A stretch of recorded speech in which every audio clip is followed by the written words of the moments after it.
I'm calling to order this hearing. This is a public hearing of the Committee of the Whole of the Council of the District of Columbia. I'm Phil Mendelson, Chairman of the Council and Chair of the Committee of the Whole. Today is Wednesday, February 28th, 2024. It is not the last day of February.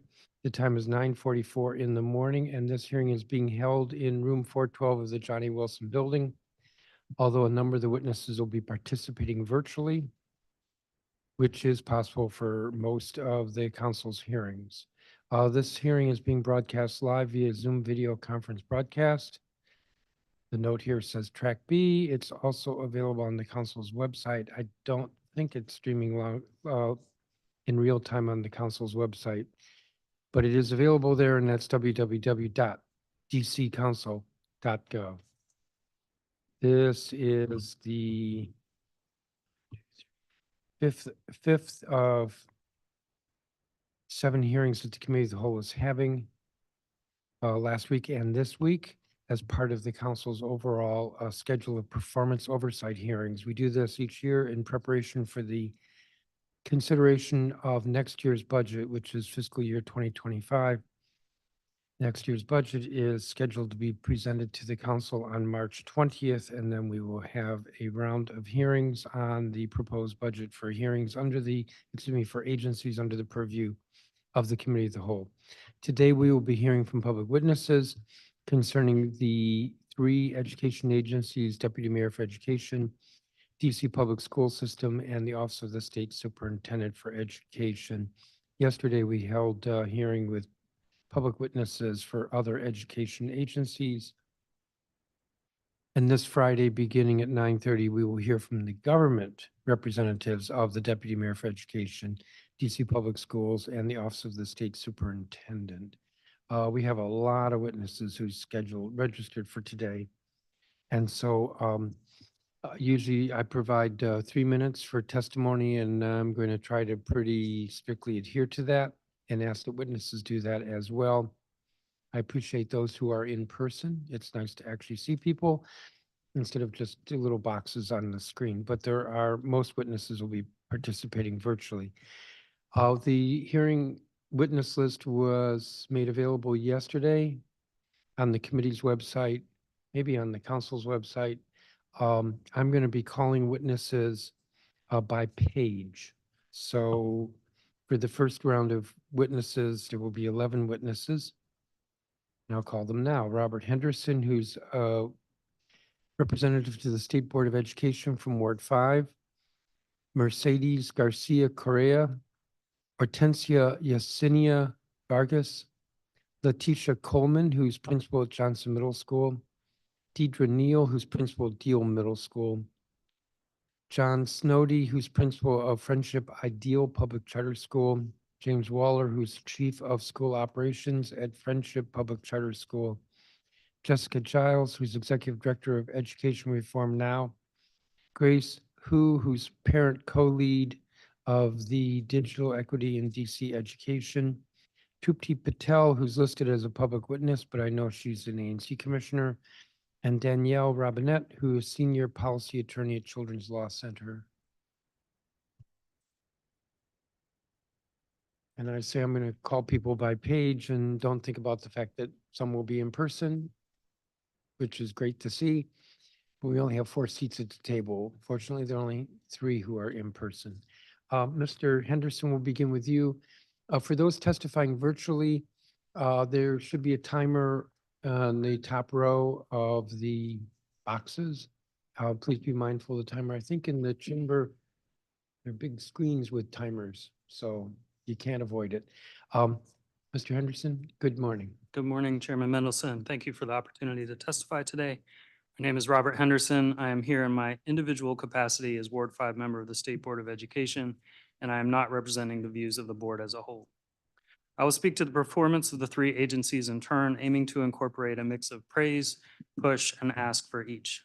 For the Deputy Mayor of Education, it's a little difficult to speak to the performance of the DME's office over the past year, as we have yet to see the final products of the 3 major projects they've been working on in the boundary, master facilities, and adequacy studies, and a 4th in leading the School Safety Enhancement Committee.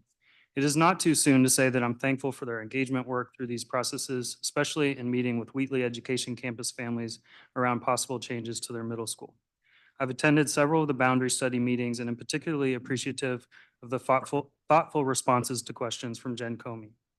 Some of the proposed recommendations in the boundary study seem promising to me, and I hope the DME will follow through with recommending a dual language plan that gives more options for families in Ward 7 and 8, which is recommendation 9, and aligned planning across sectors and requiring an impact assessment for proposed school openings and expansions, recommendations 23 and 23.1.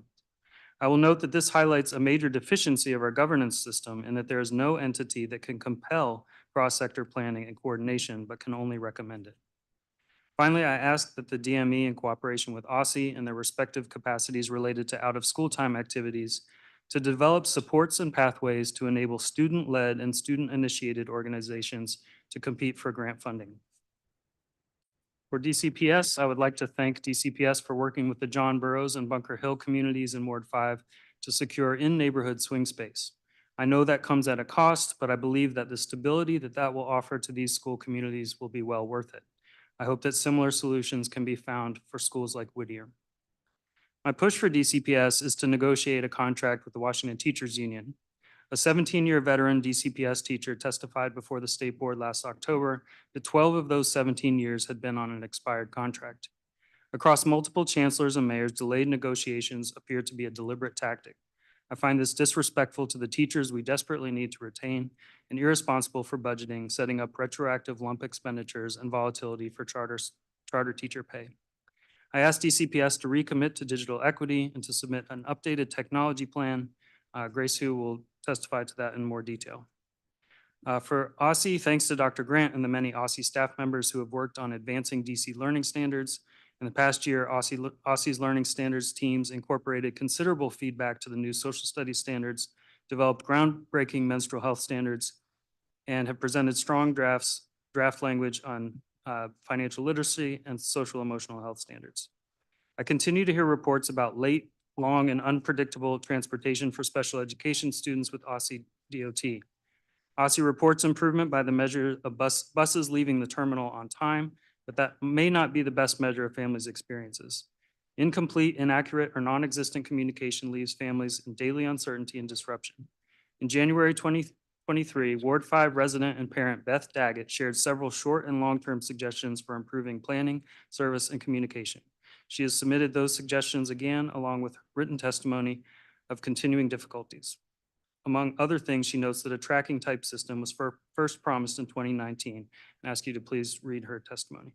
I see that I'm out of time, but there's more in the. I'll give you a little bit extra time. Thank you. Since you are an elected member of the state board. Thank you. I think that these issues are symptoms of larger problems. First, the lack of special education capacity within the city leaves hundreds of students traveling out of state and many more across the city. Second, in most any other place, student transportation is a local function, with a state agency providing monitoring and oversight. We are missing that basic accountability mechanism that an independent state agency could provide. I ask that OSSI, with budget support from the council, permanently fund and expand whole school educator wellness grants. They have shown promising signs for supporting educators and increasing retention. It would also be helpful for grantees to have a longer term so that they can better recruit staff for these programs. Thank you for the opportunity to testify. Happy to answer any questions, and thanks for the extra time. Thank you, Mr. Henderson. The next two witnesses, I believe, have a translator, Mercedes Garcia Correa. Yes, I am the interpreter myself. My name is Piero. Excellent, but I think Ms. Correa is not here. Hortensia Yesenia Vargas, I do see you. La señora Correa no se encuentra aquí, pero la señora Hortensia sí la veo ahorita mismo. Ok. Buenos días, presidente Mendelssohn y miembros del comité plenario. Gracias por la oportunidad. Good morning, Chairman Mellison and members of the committee as a whole. Gracias por la oportunidad de dirigirme al consejo hoy. Mi nombre es Hortensia Yesenia Vargas y soy maestra de educación en Washington, D.C., Ward 5. Thank you for the opportunity to address the council today. My name is Hortensia Yesenia Vargas, and I am an early education teacher of Washington, D.C., Ward 5. También son miembro de Under 3, que está comprometido a garantizar un comienzo sólido para cada bebé y niño pequeño de DC. I'm also a member of Under 3 DC, which is committed to ensuring a strong start for every baby and toddler in DC. Quiero agradecer por la oportunidad de dar mi testimonio hoy sobre la importancia del Fondo de Equidad Salarial y las becas de DC Lead, de las cuales muchas maestras hemos sido beneficiadas con este aumento y con el apoyo para poder tener nuestras credenciales educativas. I want to thank you for the opportunity to give my testimony today about the importance of the Pay Equity Fund and the DC Lead scholarships, of which many teachers have benefited, including myself. The credentials were crucial to early educators since a well-prepared and paid teacher is crucial for districts, children, babies to have high-quality education. Las credenciales eran necesarias, ya que un maestro bien preparado y pagado es crucial para que los niños y bebés de distrito tengan una educación de alta calidad. Estamos equipando a nuestros alumnos con conocimientos, habilidades, recursos y utilizamos diferentes tipos de enseñanza para que cada estudiante aprenda de una manera efectiva, ofreciéndole instrucciones de alta calidad y ayudándolos a crecer y a aprender. We are equipping our students with knowledge, skills, resources, and using different types of teaching methods so that each student learns effectively, offering them high quality instruction and helping them to grow and learn at the same time. Yo me beneficié mucho de la equidad salarial y la beca de DC Lead. Además de ser maestra, soy mamá de un niño con necesidades especiales. El dinero que recibí del pago salarial y DC Lead me ayudó a aprender más sobre el aprendizaje de niños con necesidades especiales como mi hijo. I benefited greatly from the pay equity payment and the DC Lead scholarship. In addition to being a teacher, I'm a mother of a child with special needs. The money I received from salary payments and DC Lead helped me learn more about learning for and caring for children with special needs like my son. Aunque muchas personas fuimos beneficiadas por el pago de equidad salarial, no todo fue implementado de forma efectiva. Por ejemplo, cuando IDK mandó los formularios de impuestos, ellos mandaron el formulario incorrecto 3 veces y no nos comunicaron bien con todos los maestros cómo arreglar los errores. Although many people benefited from pay equity payments, not everything was implemented effectively and smoothly. For example, when I did send out tax forms, they sent out the wrong form 3 times and did not communicate well with all the teachers how to fix the errors. Yo ya había llenado mis formularios y sometí los impuestos. Entonces la persona que me ayudó con los impuestos me dijo que iba a tener que arreglar el error el año siguiente. No sé todavía cuánto voy a pagar de multa, pero muchos maestros tuvieron que pagar extra a los preparadores de impuestos para arreglar el error. When I received them, I had already filled out my returns and submitted my taxes. So the person who helped me with taxes told me that I will have to fix the error the following year. I don't know yet how much money I will have to pay as a penalty for that mistake, but many teachers have to pay tax preparers extra to fix the error. Sin embargo, a pesar de los errores de IDK y OSI, estos beneficios nos han motivado y somos inspiraciones para otras personas y en otros estados de este país. Sentimos que somos valoradas y motivadas en nuestra profesión y más dedicados a la enseñanza. Despite the mistakes of eight kids and OSE, these benefits motivated us and our inspirations for other people and in other states of this country. We feel like we're valued in our profession and more dedicated of teaching. Si Washington, D.C. sigue preparando y pagando bien a los maestros, tienen más probabilidades que permanezcamos con nuestra profesión y nuestros trabajos, ya que si somos bien compensadas, tenemos los recursos para poder invertir en nuestro desarrollo profesional y seguir educándonos y mantenerlos actualizados en la enseñanza. If Washington, D.C. continues to prepare and pay teachers well, we're more than likely to stay in our profession and our jobs. Since we are well compensated, we have the resources to be able to invest in our professional development and continue to educate ourselves and stay current in teaching methods. Pero nuestra preocupación es qué pasaría si los fondos de equidad salarial se siguen recortando y las maestras tendríamos que buscar otro tipo de trabajo que nos pague mejor. No queremos llegar a esto hoy.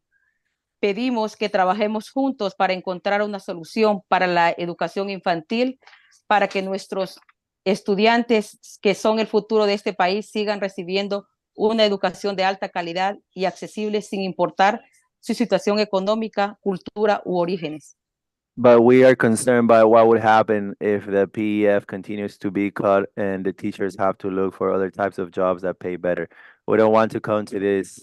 Today, we ask that we work together to find a solution for early childhood education so that our children, who are the future for this country, continue to receive a high quality and accessible education regardless of their economic situation, culture, or origins.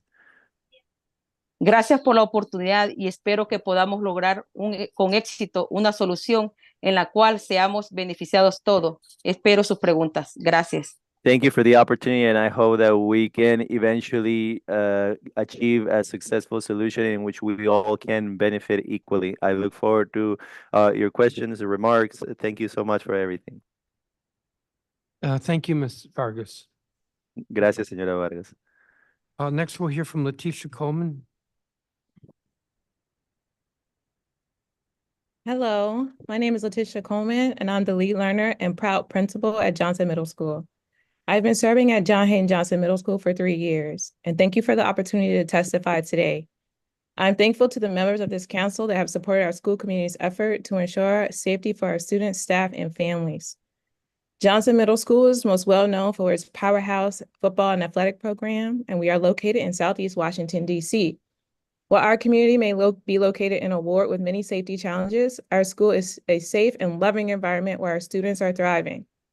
Over the past 3 years, we have prioritized an approach to school safety that is grounded in the latest research on the science of learning and development and the impact of stress and adversity on the brain and the body. We have trained our staff on this science, emphasized adult relationships and trust as the foundation, and implemented the most effective evidence-based practices to ensure students feel safe and feel safety and belonging. We partner with Access Youth and have trained our deans in restorative practices. We hold restorative sessions, and more often than not, when our students have a concern, they go to their trusted adult for a restorative session to resolve conflict. We have exceptional collaboration between our school safety team, known as our Leaders of Excellence, our school security, our Safe Passage, our Access Youth, and MPD. This coordination allows us from entry to exit the ability to be proactive and responsive to our student safety needs. Last year, we also launched Love Groups, where our students are chosen by adults for a year-long advisory-like experience, where the primary goal is to develop trusting relationships and increase belonging. And we saw all these efforts, we've seen results. Our belonging score went up 13 points compared to the previous year. And in 2023, our results ranked us in the 99th percentile nationally for all urban schools. So far this year, Tier 4 and 5 infractions, the most serious incidents, are down 16% to date. The percentage of students feeling loved is up 7 points over last year. Our in-seat attendance is at 90%, and we've had a 16-point decrease in chronic absenteeism. Our approach to conflict resolution and trust-building interactions are showing promising gains, and we have so much more work to do. And of course, it requires funding, but we are inspired by our students and our families, and we are looking forward to continuing to shape their overall DCPS approach to safety and belonging through our innovative practices. Thank you for your time, and I'll be available for questions. Thank you, Ms. Coleman. Deidre Neal. Good morning, and thank you so much. I'm Deidre Neal, the principal of Allistille Middle School. I'm a native of Washingtonian, born and raised in Ward 7, and a proud graduate of Benjamin Banneker High School. Deal is a large middle school. It's the largest middle school in DCPS. We currently educate 1,444 6th, 7th, and 8th graders from every ward in the city. One may think that a school with that many students would feel overcrowded, but our use of grade level teams with international city names provides our students with small learning communities where everyone knows their name. Today, I'd like to share a little bit about our math successes. Our mantra at Deal is "Here we grow." Our math department embodies that belief. At Deal, our students can participate in math year-round. During the school year, our offerings include Math 6, Math 7, Math 8, Algebra 1, Geometry, and Algebra 2. Additionally, our coaches provide support for our students who are 2 or more grade levels below in math. Finally, we offer math acceleration in the summer. In alignment with the DCPS Road to Equity and Achievement in Math, the DREAM Initiative, we continue to strive to have a laser focus on all students achieving in math. Last year, our Park score was 1 point above where we were the year before the pandemic. That was 64% of our students scoring level 4 or level 5. Additionally, our special education students grew from 19% proficient to 26% proficient. Our economically disadvantaged students grew from 14 to 21% proficient. And our Hispanic students grew from 30 to 40% proficient. Also of note, 53% of our students leave Deal with at least 1 high school credit. Many more have 2, some even have 3. Deal is successful because of the people who work in our school. The 150 adults in our building leverage the systems we have in place to ensure a quality education for all our diverse learners. This includes our teachers, our coaches and staff, and everyone who supports culture and climate and academics for all students at Deal. As we say at Deal, here we grow. Thank you very much. I'm available for questions. Thank you. And I'm glad you're on Zoom and not here in the chamber. John Snowdy. Is Mr. Snowdy here? Yes, I see. Morning. Chairman Mendelson, council members, and staff, thank you for providing me with an opportunity to speak today. My name is John Snowdy. I am the principal of Friendship Ideal Elementary and Middle School. I'm in my 20th year in education, having previously served as a school counselor in DCPS, a social studies teacher and principal in Baltimore City Schools, an assistant principal and school leader at Friendship Little Pierce and Friendship Southeast. First, I'd like to thank the mayor for proposing and the council for supporting a 12.4% increase in the UPSFF. At Friendship, our educator salaries over the past year grew 20% as we work to ensure teachers continue to receive competitive, livable wages, while we also added the additional educator supports needed to address pandemic learning losses. In this year alone, the teacher pay grant outside of the per pupil amounted to $8 million. Federal COVID relief, also known as ESHRA funded, amounted to $6 million.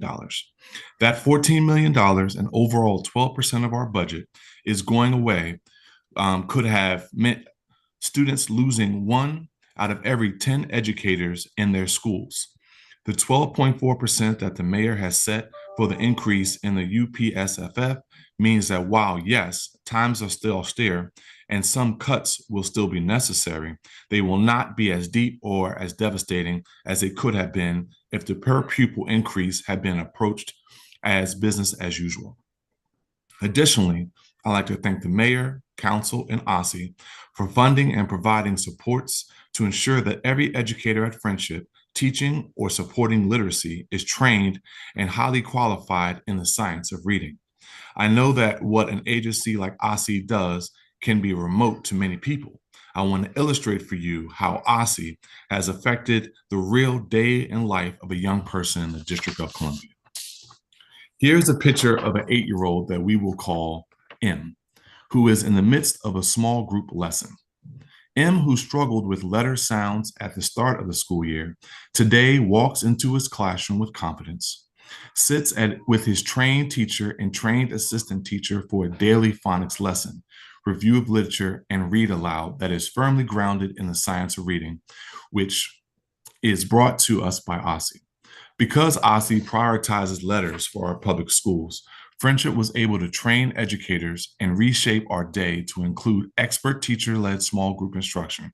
At Friendship, the results of these investments is that our students have returned to pre-pandemic proficiency levels in ELA, and we are now positioned to ensure a higher trajectory of performance going forward. Finally, I'd like to express my support to OSSI and the school board for changes in OSSI report card that have really illuminated what a school is bringing to student growth versus merely reflecting the incoming performance levels and demographic of students. I am not suggesting that the report card is perfect. Nothing ever is. But the growth that we see at Friendship Ideal, particularly for students deemed at risk, we see reflected in the new report card that prioritizing growth, both in the scoring and in the prominence of growth in the layout of the report. We understand that schools must be accountable for educating children. This report card is an important step in that direction. Thank you. Thank you, Mr. Snowdy. James Waller.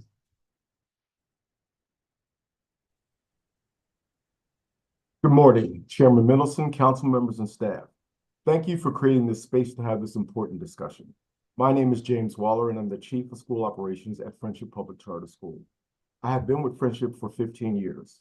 I recently participated as a member of the DC Healthy Schools Facilities Working Group. Previously, I served as the Chief of Staff for Congressman John Lewis, Senior Vice President of Mentor, Inc. I am also the founding president of 100 Black Men of Greater Washington, DC. Friendship has a 25-year history of making transformative investments in children of the District of Columbia, especially those children who historically have been left out and left behind. We strive to provide a world-class education to all who enter our schools.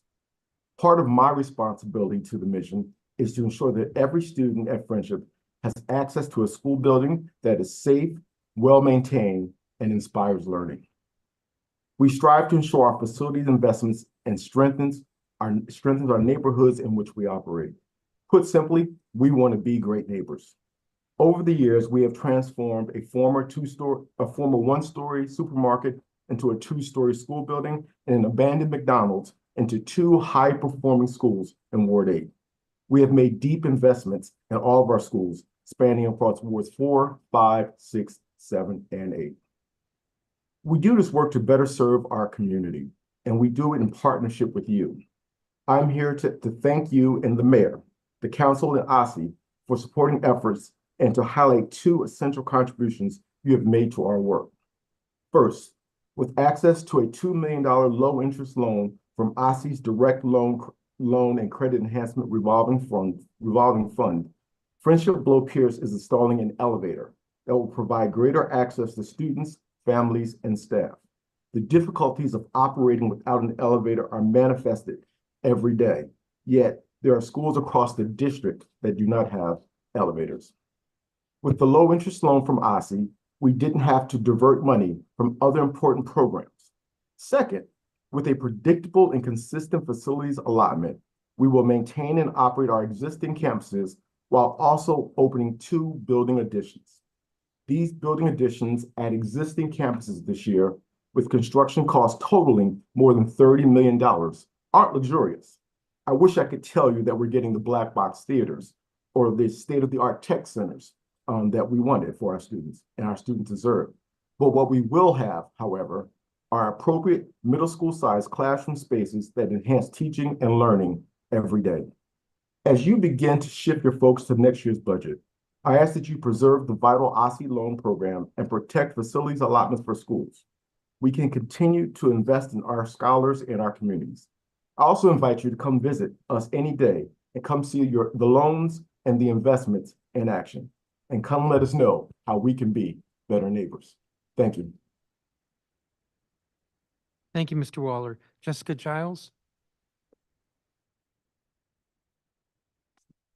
Good morning, Chairman Mendelson, members and staff of the Committee of the Whole. My name is Jessica Giles. I'm a Ward 7 resident and the Executive Director of the DC chapter of Education Reform Now Advocacy, an organization fighting for a just and equitable public education system for all students. At EARNA, we always put the needs of students first, and we're steadfastly focused on improving student attendance, literacy, math, and secondary pathways to college and career. I will focus my time on testifying on the Office of the State Superintendent and the Deputy Mayor for Education. I'll focus on 4 different priorities. First, we must treat student attendance with the urgency it deserves.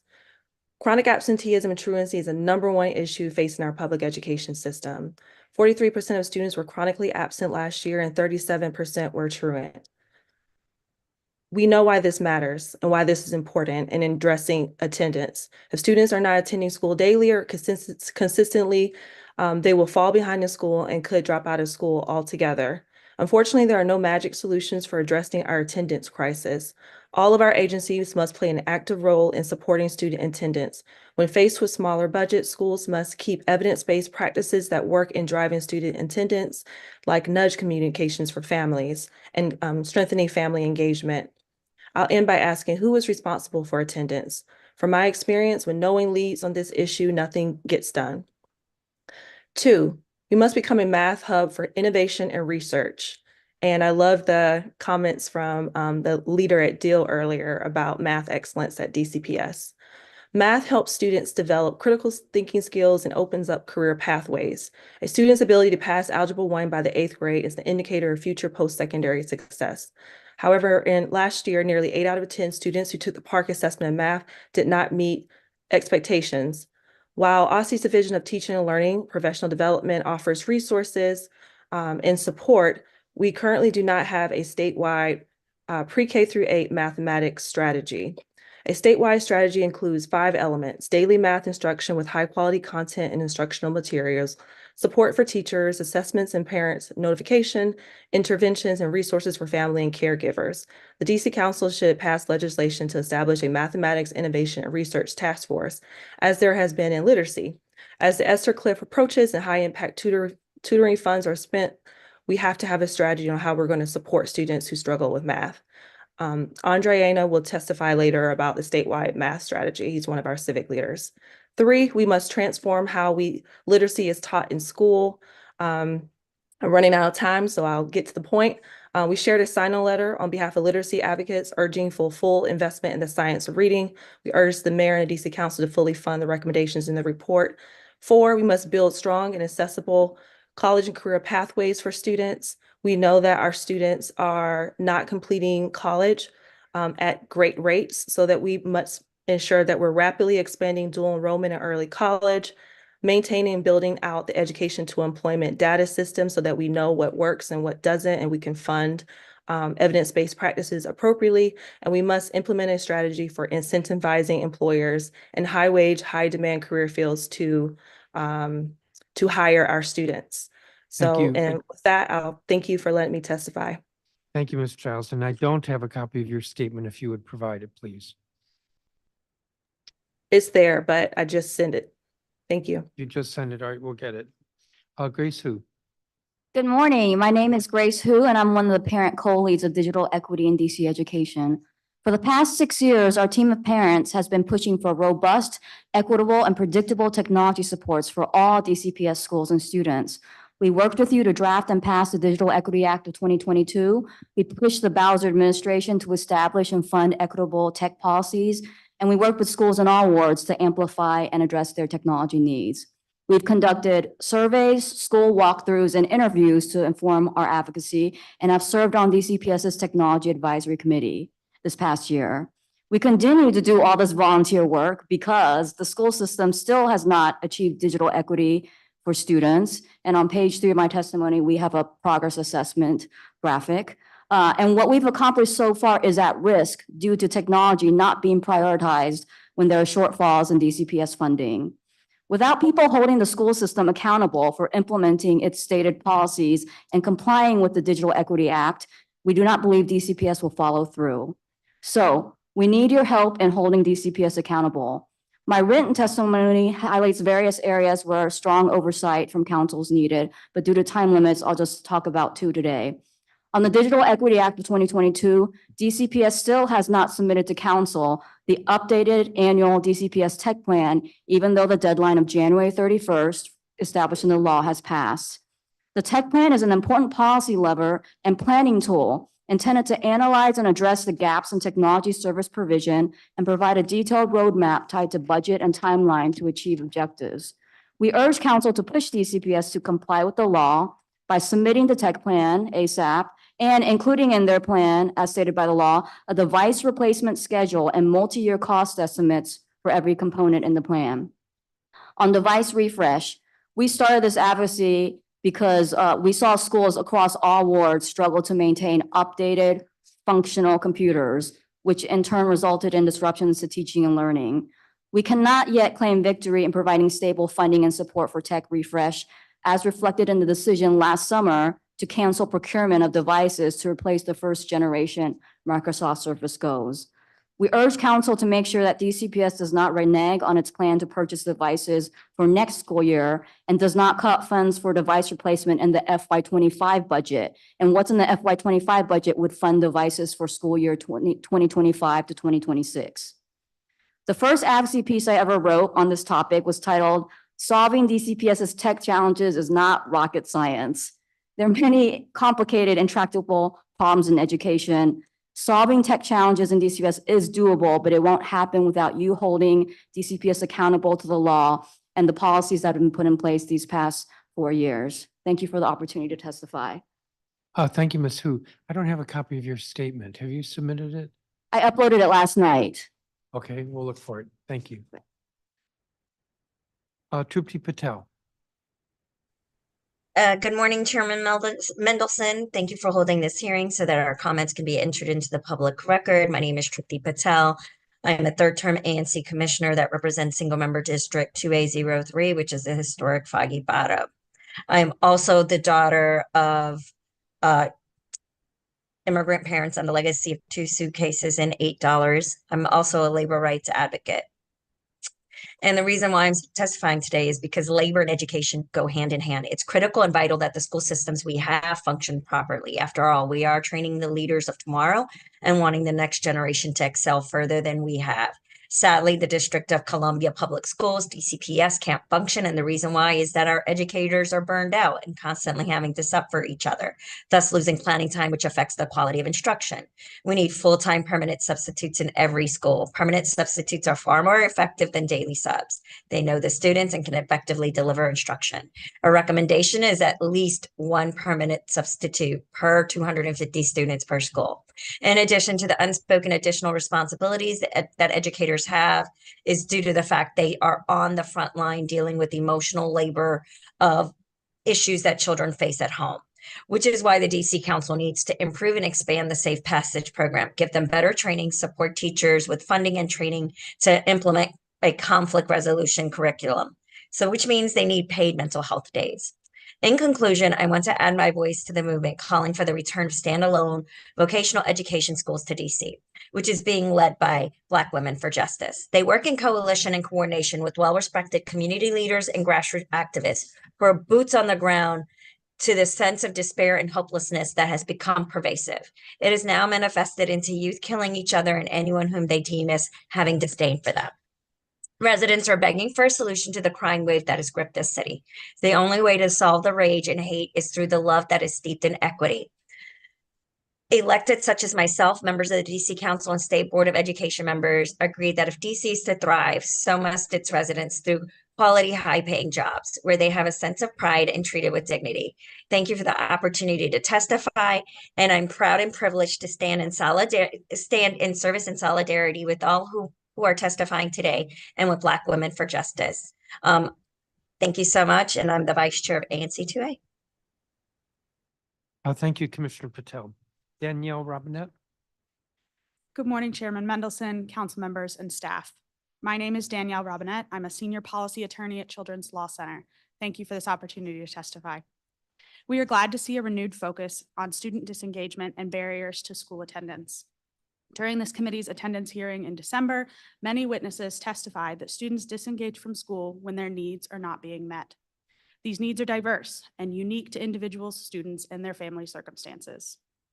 While the education sector cannot meet all the needs of DC's children, it must do a better job of meeting the needs that fall within its ambit.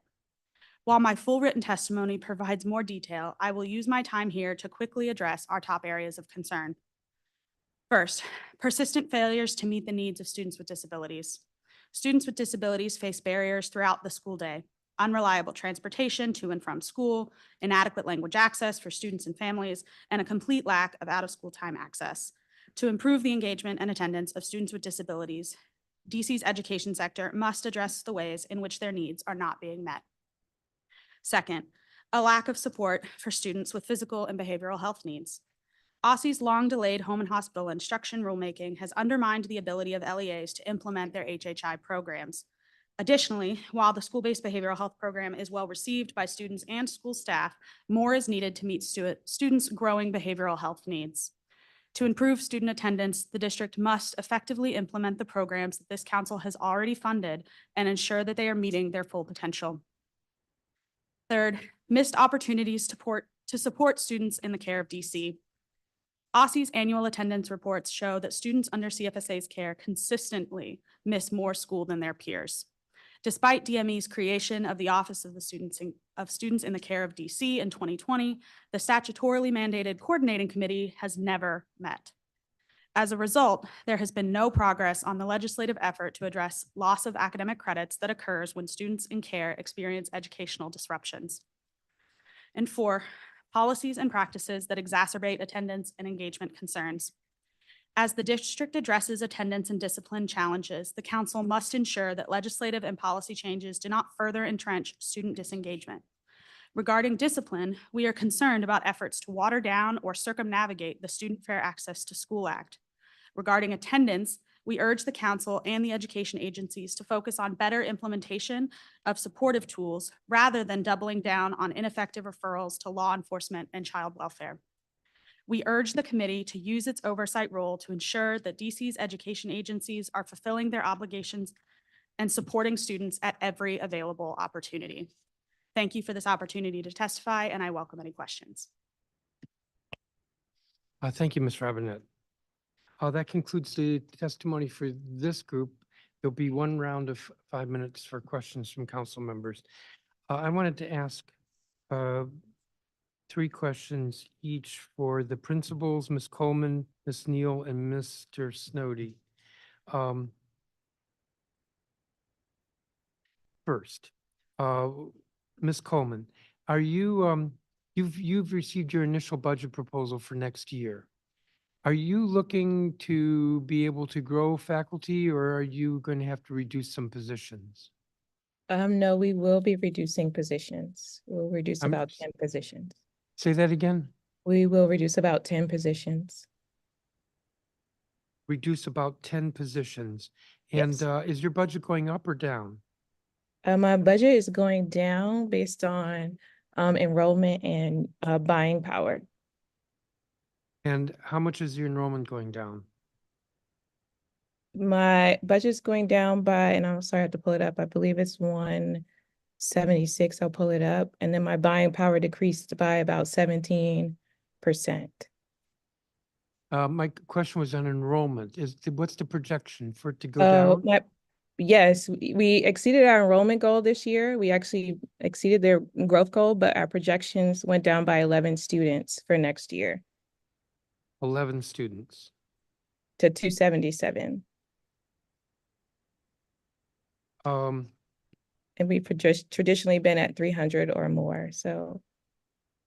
You, in your testimony, you talked about security or school safety. Do you have a school resource officer? We do have a school resource officer. Would you say that the students resent the school resource officer? No, not at all. Our school resource officer has been a member of this community for over 10 years, over a decade, and is a strong part of our school community. And my third question is the younger students at Johnson, that would be, I think it's under 13 or 13 and under, referrals to Child and Family Services Agency. There's been some discussion that it shouldn't be CFSA and that instead the teachers should be doing the family engagement. Do you think that's a good idea? No, not if it is something not, if it's something home-based or something like that. Our teachers do a great job with family engagement around educational issues and that sort. But if it is something outside of our typical purview, I don't think that teachers should take a step into that world. There's a lot of different issues that schools cannot necessarily be responsible for, and I don't think we should start now. Let me ask the same questions of Ms. Neal. Ms. Neal, you've received your budget for next year. Are you projecting at this point that you may have to reduce positions? Yes, thank you so much for asking. We will have to reduce 5 instructional positions. That includes one of our math coaches, 5 culture and climate positions. That's our deans and our ISS coordinators and 1 operations person. For a total of 11. Yes, And is your enrollment projected to go up or down next year? our enrollment is projected to go up. So we were at about 1,400. As I said earlier, we're at 1,444. The projection is 1,450. But the way the trend is going, we'll probably be closer to 1,475. Does Deal have a school resource officer? We share a school resource officer with Jackson Reed. Excuse me. And would you say the students resent the SRO? No, not at all. They're here even when we don't, need them for something technically. And I don't think the student, staff, or community resents the SROs at all. We find them helpful. And with regard to referrals to CFSA, to the extent that you as a middle school do that, you heard the question that I'd asked. Do you think it would be, what do you think of teachers having to do that instead of CFSA? Sure, I agree with my colleague at Johnson. I think teachers are busy trying to educate students, support them, help them with their social emotional development. But as someone said earlier, teachers are stressed and very close to being burnt out. And I think that one additional thing on their plate when they're not really trained to address that would be a struggle. I'm sort of out of time, but I'm going to do a stretch here. Mr. Snowdy, same questions to you. Of course, you're a charter school, so you haven't received an initial budget, so forget that one. What about SROs? Do you have an SRO? No, we do not have SRO. And what about referrals to CFSA? Our teachers do make referrals, but it's primarily done with our school counselor and social workers for attendance reasons. All right, let me turn to colleagues. Councilmember Allen, if you have questions. I do, thank you. I also know that we have, I believe, 266 public witnesses, so I will try to keep it fairly brief to respect everybody's time. I did want to ask a couple questions on the technology plan. So I appreciate you pointing out, there is a DCPS technology plan that was due to the council by law on January 31st. We've yet to see that. Have you gotten any sense, and I'm going to ask DCPS when we see them at their hearing as well, but any sense of why DCPS has not submitted a plan? We think it could possibly be connected to internal budget deliberations for 25, because as you know, the tech plan would include multi-year budget cost estimates for council. And so our concern is, again, we know it's going to be a tough budget year and we don't want the tech funding to be a target. Yeah, okay, thank you. And when we think about just the schedule for replacing devices, as you know, yesterday, the council got a contract submitted from the mayor for approval for 2024-2025 device replacement. I'll take that as good news. But at the same time, is once a year enough? What would you recommend is where we should think about an ideal schedule for that type of technology replacement? So we've talked about this extensively with DCPS, and we think their planning is heading in the right direction, that they should procure these devices in the spring because of how long it takes to get them, image them. And so we're okay with the schedule. The issue is the commitment that every year DCPS says, we're gonna be at 1-to-1. And so the issue is, can they follow up with that plan with the funding and the support to guarantee that it happens every year and that doesn't get rated at the last minute? Yeah, I mean, I know I hear from students, from schools that still can't get devices this year, or are working off, keyboards missing the keys, and that is not what we want, nor do we aim for. So I appreciate that. We'll certainly follow up with DCPS, also ask them about this. Danielle Robinette, I was gonna also ask you, in your testimony, you mentioned something that I've been thinking a lot about, and we are actually working on right now some legislation, because what I'm concerned about is the chronic absenteeism and truancy that we keep seeing. And I think you noted in your testimony, moreover, OSSE's attendance data shows that, quote, absenteeism is higher at schools with higher concentrations of at-risk students. So certainly we structure our school funding to say, well, if we have a certain number of at-risk students, we're trying to dedicate at-risk funding.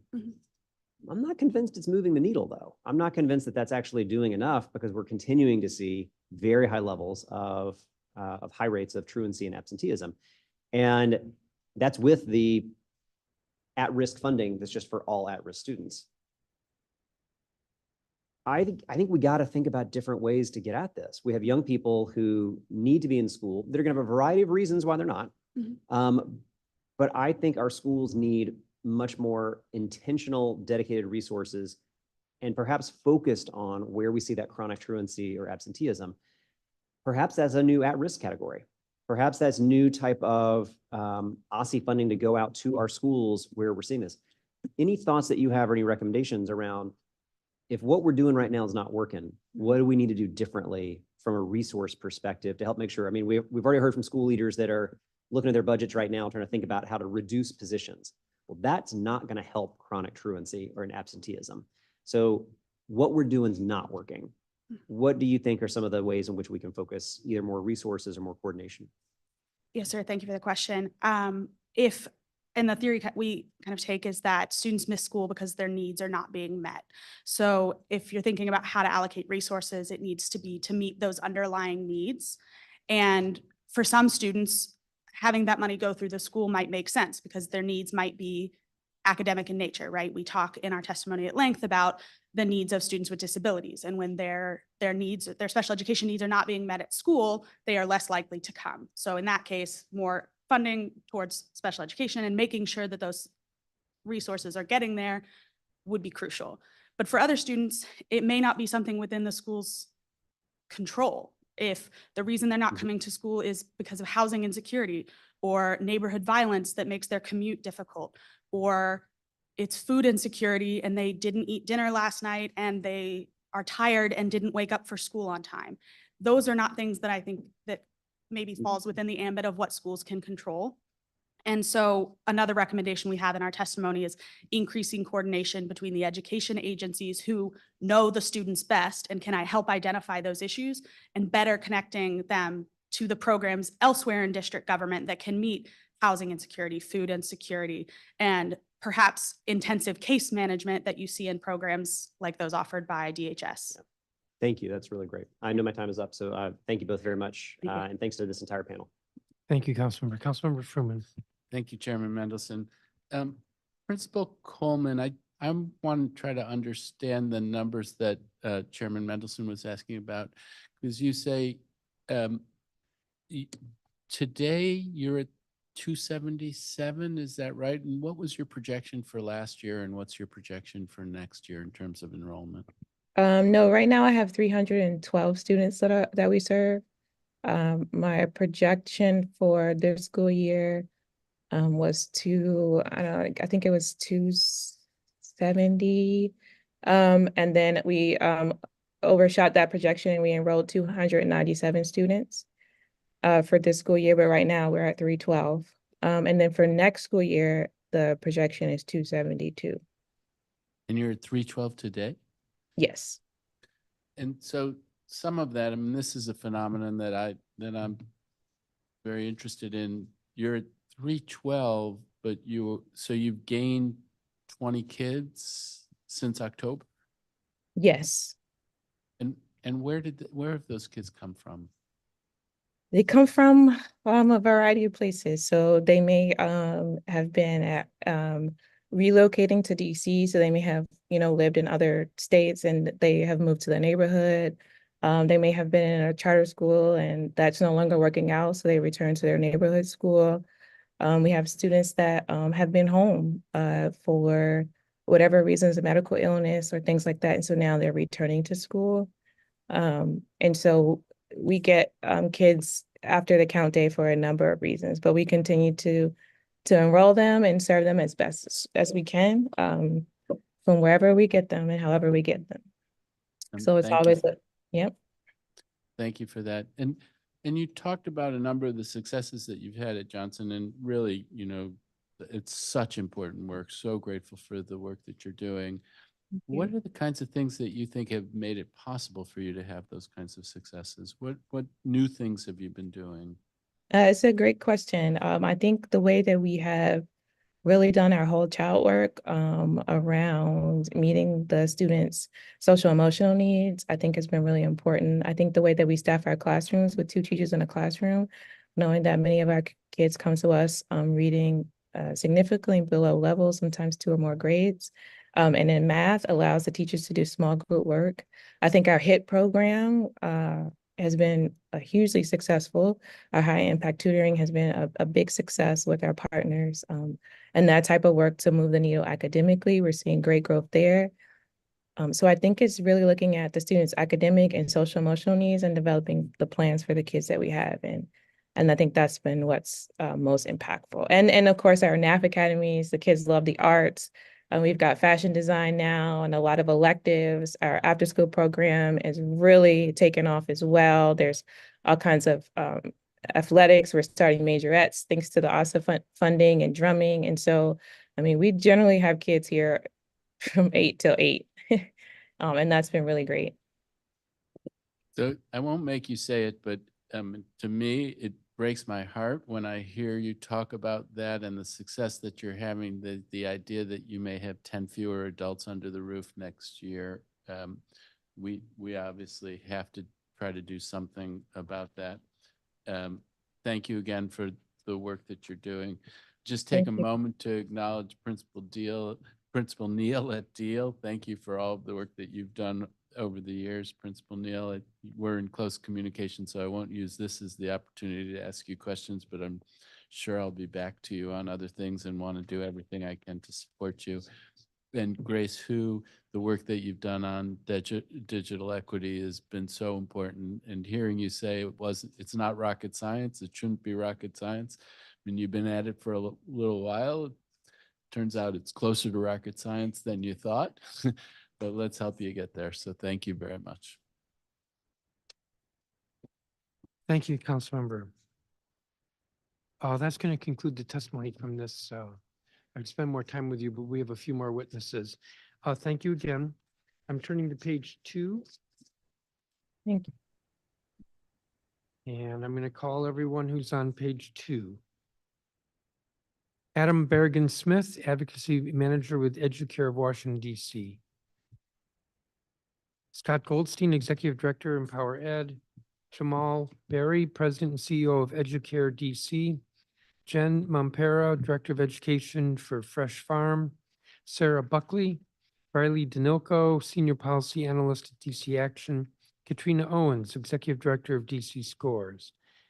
Ann Gunderson, Erica Robertson, Matthew Park, Director of the BARD Sequence Dual Enrollment Program. Melissa Hall, Ayuminde Miller Aginyemi, who's a youth advocate with YJC. Jeffrey Credit, CEO of Community Educational Research Group. Ariel Johnson, Executive Director, DC Charter School Alliance. Josh Jacobson, Patricio Zambrano, Co-Chair of Working Group, Bancroft Working Group.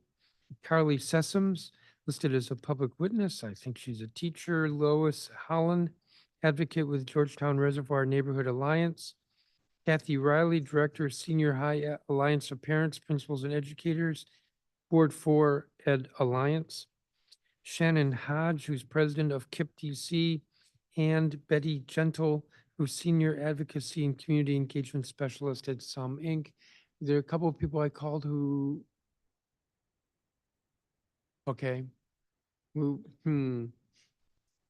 you, oh my goodness, it's great to see all these people.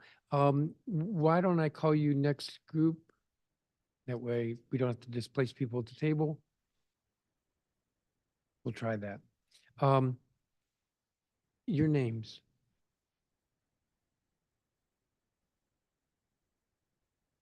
And you?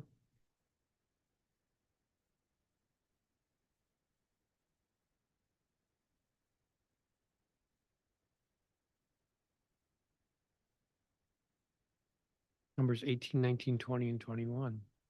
I think that's what I'll do. Rather than play chairs, I'll just call you the next group. Adam Berrigan Smith. Good morning, Chairman Mendelson and members of the committee. My name is Adam Berrigan Smith, and I am Educare DC's Advocacy Manager and a member of the Under 3 DC Coalition. Educare DC employs 80 teachers, and I have heard from many of them about the transformational difference the Pay Equity Fund has made in their lives. They have told me about being able to finally save enough for a down payment on a house, to pay down medical debt, and to build an emergency fund. The Pay Equity Fund is a remarkable achievement worth celebrating, but our work is not done yet because the program as currently designed does not yet achieve pay parity for early educators. The Birth to Three law defined pay parity as, quote, compensation equivalent to the average base salary and fringe benefits of an elementary school teacher employed by DCPS with the equivalent role, credentials, and experience. By this definition, the current implementation of the Pay Equity Fund sadly fails to realize true pay equity for early childhood teachers. The task force specifically recommended implementation of a salary scale that, quote, takes into account credential or role, credential, and experience, end quote. While ONSI has created a salary scale with step increases for experience, it says it is, quote, voluntary and is not a requirement, end quote, and unfortunately chose not to include experience in its payroll funding formula used to calculate payments to child development facilities. This puts providers in a difficult place, as having to explain to teachers that while there is a salary schedule with step increases for years of experience, centers do not receive the funding to implement it. According to estimates from DC Action, the exclusion of experience from the funding formula on average costs teachers between $3,900 and $6,700 annually. And for veteran teachers, it can cost much more. For example, we have teachers with 2 decades of experience, and the pay supplements we receive for them are equal to what we receive for a novice teacher with the same credential, but only 1 year of experience. If their 20 years of experience were included in the funding formula, they would be making approximately $20,000 more. They deserve to be paid for the expertise they have developed over the years teaching in the classroom as much as they are for what they are learning in a classroom while pursuing a higher education credential. We expect so much from teachers, for them to nurture and care for our children, to teach them the pre-reading and pre-math skills that are critical to success in kindergarten and beyond, and to continue their education to meet new licensing requirements for minimum educational credentials. We should not expect them to accept less than the pay parity they were promised in the Birth to Three law by creating a salary schedule with step increases for experience, but not funding it. In conclusion, thank you for the Pay Equity Fund. It has made a significant difference in the lives of teachers and still holds incredible potential to achieve true pay parity. Please work with OSSI to update the funding formula to compensate teachers for their years of experience in addition to their role and credentials. Thank you, and I'm happy to answer questions. Thank you, Mr. Bergen-Smith. Scott Goldstein? Good morning. There's a great story of 2 lumberjacks. Every day they wake up and they start chopping wood at the same time, and every day they finish at the same time. But each day around noon, one lumberjack disappears for an hour in the middle of the day. Yet every day that lumberjack ends up chopping more wood than the other one. After several weeks, the other lumberjack asks him, how is it that we start the day at the same time and finish the day at the same time, yet you take a break for an hour and still manage to chop more wood than I do? That's simple, says the other lumberjack. I go home and sharpen my axe. What I want to talk about today is whether our leaders in education actually believe the moral of this story and how they approach teachers in doing so. First, one of the most effective things DC could do to improve educator wellness and student instruction at the same time is to ensure that every school has sufficient permanent substitutes on the roster. In the last few years, the lack of teacher coverage has become one of the major stress points for educators and school leaders alike. Many schools spend a lot of money on daily substitutes, but have no permanent substitutes who actually know the students, can step in at a moment's notice, and deliver effective instruction. Further, it can serve as a pipeline into lead teaching roles. DCPS, the mayor, and the council should make it a priority now that every school has at least 1 permanent sub per 250 students on the staff roster. Second, we have to think about how we serve educators who are also parents. The average DC teacher is just 31 years old, and turnover rate is so high in part because we lose educators when they become parents and cannot manage both of those jobs well. This year, Empower Ed launched a new Parents Who Teach caucus, and I've shared with council members questions that parent educators want you to ask DCPS and DC education leaders on things like the school calendar, snow days, providing childcare for educators, and allowing educators with children to attend the schools they teach at. Third, educators sharpen their axes with effective induction programs, professional development, and a focus on their wellness. DCPS has weak teacher induction with only 2 days of virtual programs in recent years. And we've heard from educators who start mid-year, they've gotten almost no support. We need to implement more staff-led professional development, and we need to prioritize educator wellness by permanently funding the educator wellness grants through OSSI. A few notes on the other agencies. When it comes to DCPS, we need them to go to the table in good faith with WTU. And we do believe there's a way that the council can incentivize this by making sure any employee receives a pay under any back pay agreement, even if they're no longer employed. Second, we need a stronger commitment from DCPS due to the implementation of flexible scheduling. We're glad 10 schools will be benefiting from this, but we need them to follow the law and make sure all schools are given the option to express their interest. Regarding the DME, there are many ongoing studies that they're involved in, and we align with many of their recommendations in their forthcoming school safety report. We need the DME to think bolder when it comes to student assignment recommendations and implement a requirement that all new schools are assessed with the racial equity impact assessments. Both DCPS and DME must be more focused on closing the experience gap. OSSI has been an exceptional partner in our work in school wellness and truly outstanding with their health and wellness team. They've become a leader in the country in standards development and worked on outdoor and environmental literacy. OSSI's biggest room for growth is in taking a more equity and anti-racist approach to data and assessment. This is an area where walking the walk on equity means actually reducing our emphasis on bias and misleading tests that suck away precious instructional time and whose results mislead families about our schools. Thank you for your time. Thank you, Mr. Goldstein. Jamal Berry. Good morning, Chairman Mendelson and members of the Committee of the Whole. My name is Jamal Berry, and I am Educare DC's President, CEO, and co-chair of the Under 3D DC Coalition's Directors Committee. Educare DC is a full-day, full-year, high-quality early childhood education program serving over 400 children and their families in wards 7 and 8 from prenatal through pre-K. As a leader of an organization that employs 80 teachers, I can tell you firsthand that the Pay Equity Fund has been a game changer. Teachers feel more value today than they did before, and those who previously considered leaving the field are now planning to make teaching young children their career. We owe it to teachers to get this right so that they receive the pay equity that we have promised them. Today, I would like to focus my testimony on the need for OSSI to clarify its processes for validating teacher qualifications and to dedicate more staff time to the management of the program. Currently, the process to update a teacher's credential is to upload the supporting documents in the Division of Early Learning Licensing Tool, DELT, and email your licensing specialist to request a change. To date, it has taken weeks for licensed specialists to validate new credentials, which cause frustrating delays for teachers who have worked hard to earn a higher education degree and now have to wait weeks for an administrative process to receive their well-deserved equitable pay. Put yourself in the position of a teacher whose center director tells them that they will not receive their equitable pay until OSSI validates their credentials. Would you take that job if it meant making less than you were promised until OSSI validates your credential, which takes weeks, and might not see it in your paycheck for months?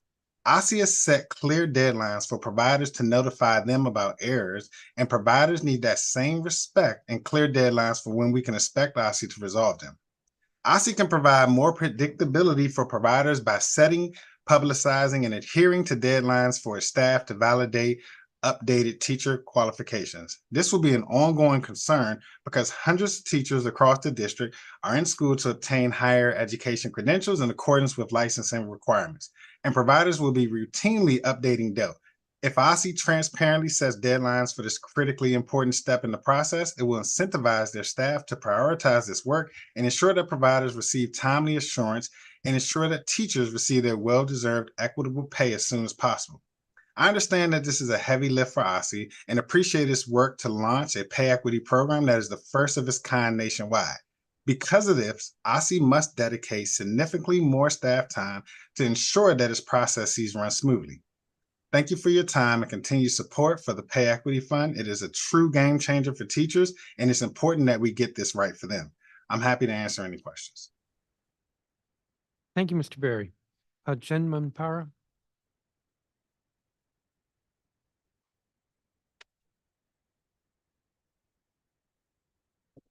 I'm the Director of Education at Fresh Farm.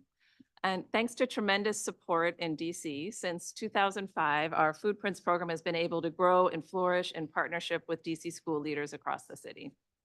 Funding in the FY24 budget made it possible for 7,600 students in 21 schools spread across the district to participate in consistent Food Prints classes over the school year, almost 2,400 Food Print sessions in total. Foodprints brings joyful, hands-on opportunities for students across Washington, D.C. to grow local crops in school gardens, to cook and eat delicious food together in kitchen classrooms, and to learn science and math through studying food. Our school partnerships are long-lasting, with students participating from preschool through 5th grade. And over time, these sustained, joyful experiences of growing, cooking, eating, and studying nutritious food together transform how students relate to the food they eat, to the choices they make about what to eat, and to the kinds of foods they like and are familiar with. Through Foodprints, we are empowering the next generation of food citizens in Washington, D.C. And the support in DC for this program is now receiving national recognition. Last month, Foodprints students spoke at the first Health and Human Services Food as Medicine Summit, teaching members of Congress about what they learn in teaching kitchens and gardens in front of a national audience. Also last month, the Journal of Nutrition, Education, and Behavior published research from GW University, which found that Foodprints had lasting impacts for students who were interviewed up to 5 to 10 years after completion of the program. And this month, students, parents, and school staff wrote over 90 letters to city leaders advocating for continued funding in the FY25 budget for programming at their schools. And this is some of what they shared from parents. One of the reasons that we were so excited for our kids to attend their school was because of the Foodprints program there. And Foodprints has opened up a whole new world of food for my kids. From school staff, Foodprints provides very much needed context around the food we eat, the plant life that we learn about in our classrooms, and the sense of community we try to instill in our students.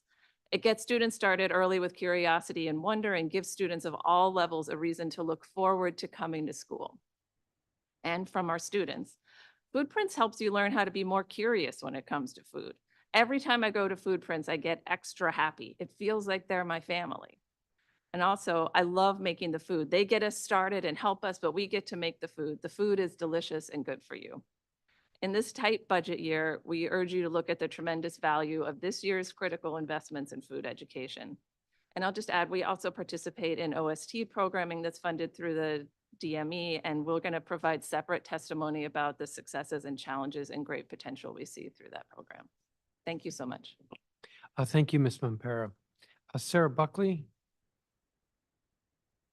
Morning, Chairman Mendelson, Sarah Buckley. I am a parent and member of the PTA at Amadon Bowen Elementary School in Southwest, where I have a kindergartner and hope soon to have a preschool 3-year beginning next year. I want to briefly address 3 issues that are critical to the safety and success of our school that really overlap with a lot of the issues that we've heard about this morning. First, I know the chairman is aware that DC Health this year has implemented a new staffing model for our school health suites that has decreased the number of spots available for actual credentialed nurses in favor of health technicians. Whether it's the design or the implementation of that program, the rollout of the model has been a disaster for many schools, including Amadon Bowen. For most of the school year, we have had no one for the majority of the week in our school health suite, and the burden of providing services to our students, like administering asthma medications, administering other daily medications, attending to playground scrapes, has fallen on our school staff and administrators. This is a burden that will contribute to the issues of teacher burnout and other issues that other witnesses have testified to. And I urge you to ask how DCPS and DC Central Office is working with DC Health or otherwise addressing the inadequate coverage to ensure that our students are safe and our teachers are able to attend to their normal duties. Second, I want to address modernization and swing space. In the next 6 years, at least 3 schools in Ward 6, including Amadon Bowen, will undergo full modernization renovations, which will require us to be out of our school building for 2 years. The DME has acknowledged that there is no swing space available in all of Ward 6. And the plan for our school in Southwest Waterfront is to bus our students more than 45 minutes away to Columbia Heights to Meyer Elementary School. This isn't just swinging our school to a different location. This is effectively closing our school for 2 years. The vast majority of the families at our school live in the neighborhood and commute by biking, walking just from around the neighborhood. We know that it's not feasible or safe for our students or parents to have to go across the city through some of the worst traffic during some of the worst times to drive in the city for pickup and drop off. So we urge the council to work with DME to identify swing space and to actively address this problem and not just wait until the modernizations are months away before we know where we are going to be for 2 years. Finally, 2 quick points. One in support of food prints. It's been an amazing program for our school. Our students, teachers, and parents love it. And lastly, because the chairman expressed interest in the school resource officer issue, we want to say that our school resource officer has been an incredible, valued member of our community that helps make a welcoming, warm, and safe environment for our students. That's been our experience with this school resource officer. We think that other schools might have had different experiences, but we encourage the council and the budget to allow for schools to make that choice for themselves. Thank you, Ms. Buckley. I don't have a copy of your statement. if I you will could. submit it later. Thank you. Riley Danilko. Good morning, Chairman Mendelson, council members, and staff of the committee. Thanks for the opportunity to testify today. My name is Riley Danelko. I'm the Senior Policy Analyst for Out of School Time at DC Action, home of the DC OST Coalition. My testimony today will focus on the performance of the DME, OSSI, and DCPS, and in particular, how these agencies have performed as funders, coordinators, and partners of OST programs, based on the experiences of our coalition partners. As the city is working to tackle academic achievement, absenteeism, public safety, career readiness, and other issues, OST programs must be part of the district's proactive approach and solutions for positive youth development. To do this, agencies must address the following issues. First, agencies must ensure stable funding for OST organizations. The end of FY23 and the beginning of the FY24 funding cycle were tumultuous for OST programs. First, it came to light that OSSI would only release $6 million in federal 21st century grants. This amount was just half of what was granted in the previous grant cycle. While we appreciate that the DME stepped in to soften the blow by adding $3 million to the FY24 Learn 24 grants, this was not a one-for-one replacement, and by the time this was announced, applications for Learn 24 grants had already closed. Many grantees also faced unexpected challenges with the Learn 24 grant application for FY24, including significant changes to providers' program dosage minimums and attendance reporting that did not align with the start of the school year. Because none of these changes were made with prior consultation or notice, this left many programs scrambling to adjust their programs or risk being deemed ineligible. The coalition has recently been in communication with Learn 24 to discuss how the next round of grants can better reflect the needs of youth, families, and the organizations they serve.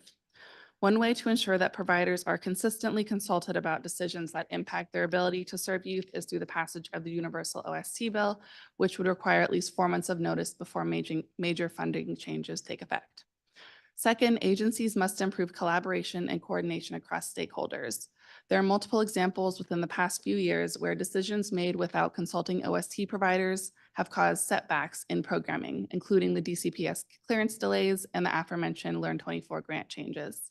In both of those instances, the coalition and partners took the initiative to bring these issues to the attention of agencies, provide proposed solutions, and share feedback on how those decisions hurt their programs. We're eager to continue doing this work with you. Third, agencies must address transportation and safe passage issues in partnership with OST. Aside from cost, transportation is the most common barrier that district parents face in enrolling their child in OST. And as public safety concerns grow, many youth and parents do not feel there are enough resources to support safe passage between after-school programs and a student's home. We ask the agencies to bring OST to the table for conversations about safe passage. Finally, I'd like to take the opportunity to ask the committee to promptly schedule a hearing on the universal OST legislation as soon as possible. Thank you for your ongoing support of OST in DC and for the opportunity to testify. Thank you, Ms. Danilko. Melissa Hall.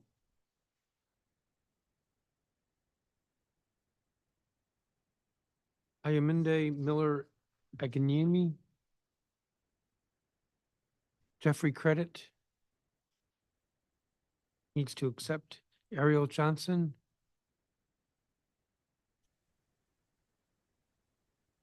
Please proceed, Ms. Johnson. Good morning, Chairman Mendelson and members of the committee. My name is Ariel Johnson. I am the Executive Director of the DC Charter School Alliance. Every educator in the district is working to ensure student stability and academic gains, particularly for our most vulnerable populations. And charter educators and leaders, in conjunction with families, district agencies, and community members, continue to prioritize what is most equitable while engaging in rigorous academic support.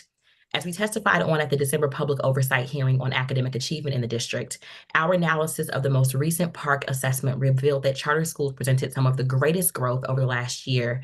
8 out of 10 schools with the greatest growth in ELA were public charter schools, and 7 of 10 with the greatest growth in math were public charter schools.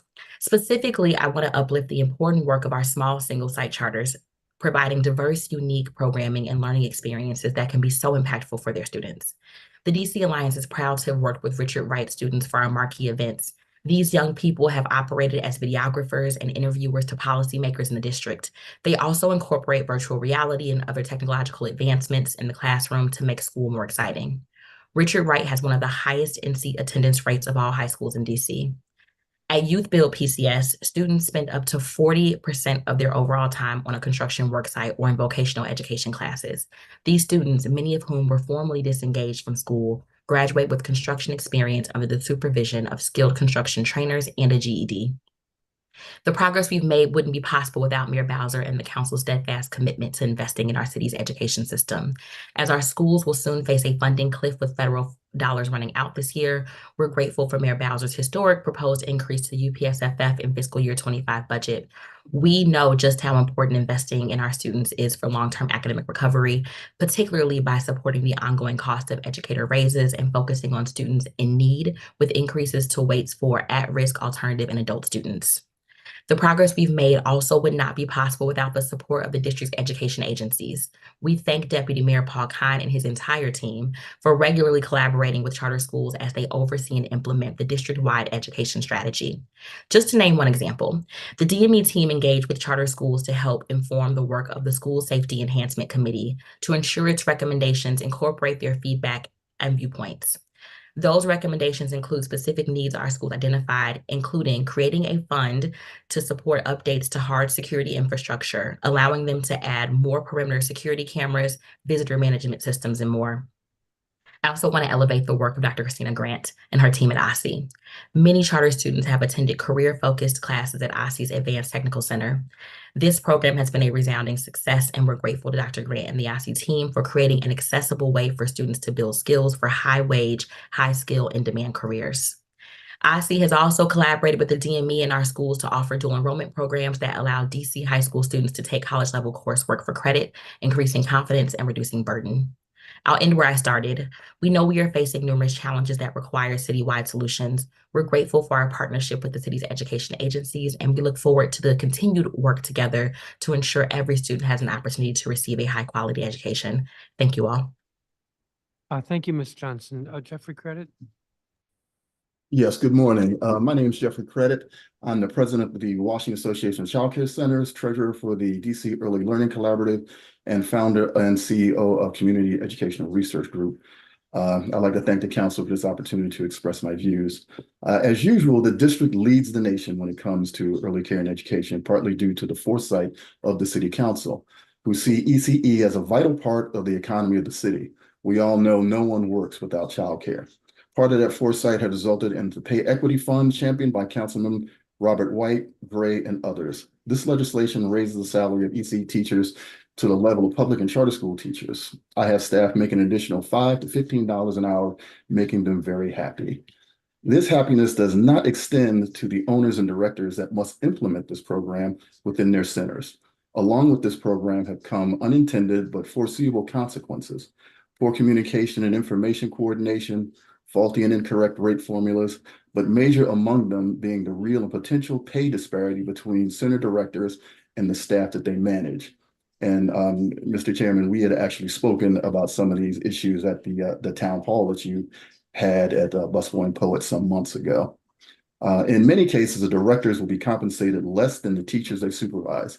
In a number of cases, teachers making $75,000 while directors make $65,000 or less, leading to a number of issues. Some directors want to go back into the classroom to receive the additional pay.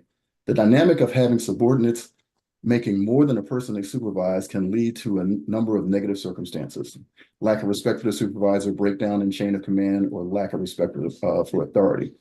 This situation will lead to a directors actually going back into the classroom, people not wanting to be a director at all, resulting in a decrease in well-run quality programs and a potential closure of centers with loss of slots, which will ultimately affect the city's revenue. Many centers have been forced to increase their directors' pay. Without increased revenue, this may be difficult, if not impossible task for most programs.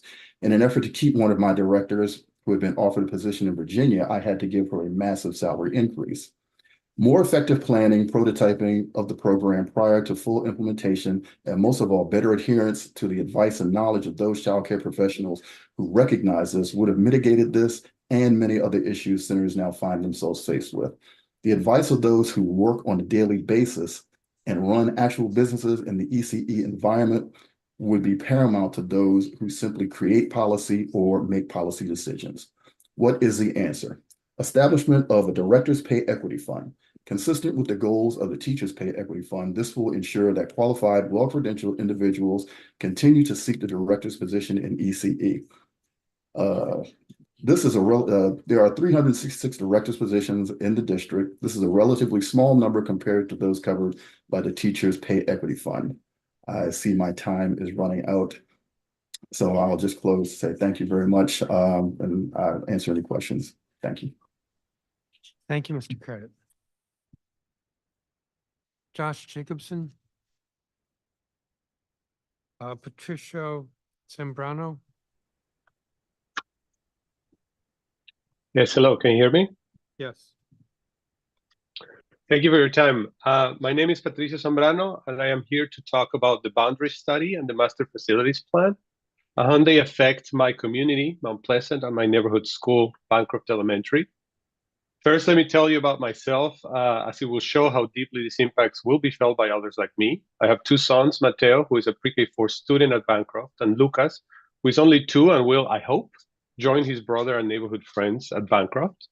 I am Latino, we speak Spanish at home, and we try as much as possible to feel our culture by being part of the larger Latino community, which so happily includes Bancroft's classmates and parents.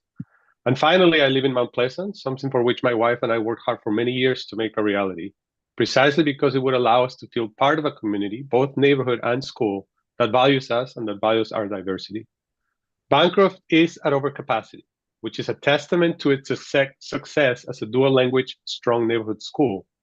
The school's administration has done everything in their power to accommodate new students while maintaining its commitment to Spanish and to special education, all the way from pre-K and up. The boundary study, I shared with the community through multiple town halls and engagement tools, originally considered 2 deeply troubling options: cutting our neighborhood in half by removing streets from Bancroft's boundary, potentially including some of the buildings where large parts of the Mount Pleasant Latino community lives, including my own, and removing early childhood education, which is the pillar on which Bancroft has built its dual language and special education programs. Cutting the boundary is a patch solution at best. It would only open about 30 spots when much bigger long-term growth estimates call for expansion. Cutting ECE, early childhood, would destroy one of the things that make Bancroft the elementary school it is, its diversity and its commitment to equity. Through surveys and public engagement, the Mount Pleasant and Bancroft communities have made clear that they do not support these exclusionary solutions.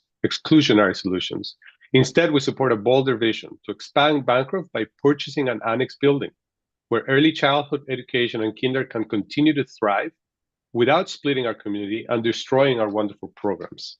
It breaks my heart to think that my sons would have to attend different schools or that we would no longer be able to nurture our identity by losing out on dual language education. And I am not alone in this fear. I do want to thank Deputy Mayor Kine and his team as they are listening to us. The team appears to be seriously considering expansion through an annex building as the best solution. But this will not be enough.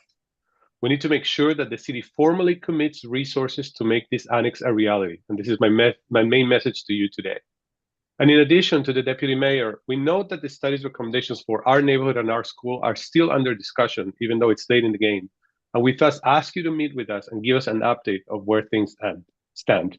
So to close, please do not pursue exclusionary solutions. Please expand the pie. and I urge you to live up to the values of equity and strong neighborhood schools. Thank you for your time.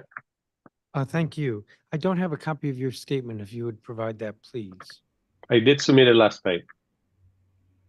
All right, we'll look again. Thank you. Carly Sessoms? Good morning. Before I introduce myself, I'd like to pose a question. Why has the district seemingly forsaken our most vulnerable children, those facing the greatest risks and with the most pressing needs? I am a Ward 5 resident. My name is Carly Sessoms and a current DCPS teacher and parent. I am deeply invested in public education in our city, and I hope that you are unsettled by my question. As I address you today, my goal is not to blend in with the crowd and all of their other asks. My goal is to stand out and shake all of you to your core. Last year alone, a staggering 14,980 K through 12 DCPS students were classified as chronically absent or truant, missing 11 more days of school. This is nearly 30% of DCPS students.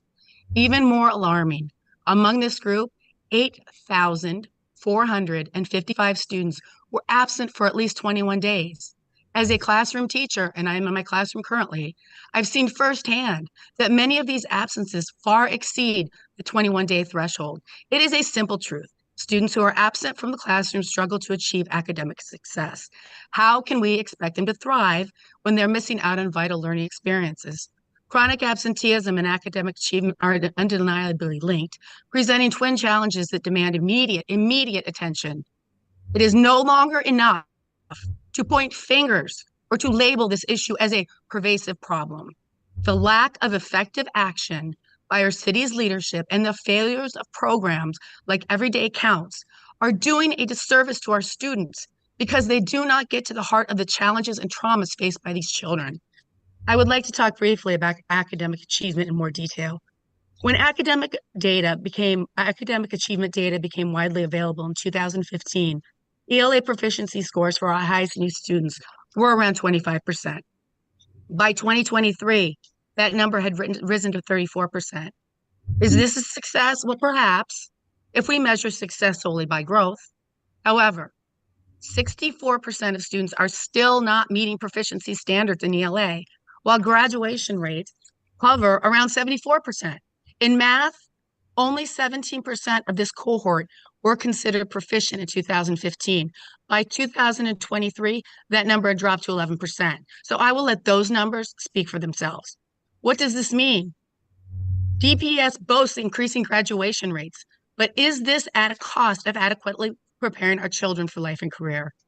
Finally, I urge you to reflect on whether the wave of education reform and the billions of dollars directed towards improving public education, which swept over the United States more than a decade ago, has truly achieved its goals. And what were those goals? I acknowledge that this council of elected officials may not bear direct responsibility for the overhaul of the democratic process governing public education, which has resulted in the installation of multiple layers of leadership without clear accountability.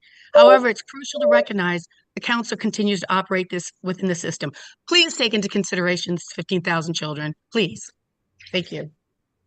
Thank you, Ms. Sessoms. And if you could provide a copy of your statement, that would be great. Yes, and I can't tell if my camera's on or not, and I apologize if it's not. It's not, but I apologize. It's a technical issue. Lois Holland. Good morning, Chairman and council members. I represent the Georgetown Reservoir Neighborhood Alliance adjacent to the MacArthur High School. We've always welcomed a public or elementary or middle school in this neighborhood. Students at MHS have had 3 to 4 years of unsatisfactory school experience due to the pandemic. That will be followed by 3 to 4 years in a construction site for a building that will never have the breadth of a citywide DC school. Except that the location of MHS is unsuitable for a citywide school. Yet the current student population are largely from areas requiring hours of travel each day. Reduce the enrollment to that of a magnet school like School Without Walls or Banneker at under 600, and reduce the cost and scale to suit the very small footprint of that campus. Clearly, you have heard higher priorities today. Of all city high schools, MacArthur is the least accessible.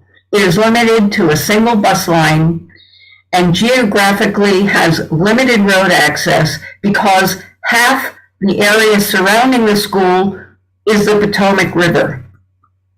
It sits directly on the city's western border. Alternatively, I encourage you to invest in the centrally located Intelsat building, which could be an enormous boost to this entire city and a solid long-term solution. In addition to a modern high school, corporations could be cultivated to support high-level career training in areas like 3D printing, programming, retail, business, health or law, media, or hospitality under work-study programs right in our city. And investing in this model could be your best long-term defense against city abandonment and crime. Take the bold, visionary step in this current council to make this exciting idea a reality for our young people and for their families. It is so much more productive than shoehorning 800 to 1,000 students into a corner of DC every day. Some transportation facts. Roosevelt Stay, 740 students, 8 bus lines. Eastern, 865 students, 3 bus lines, 3 metro lines. Dunbar, 868 students, 7 bus lines, 2 metro lines.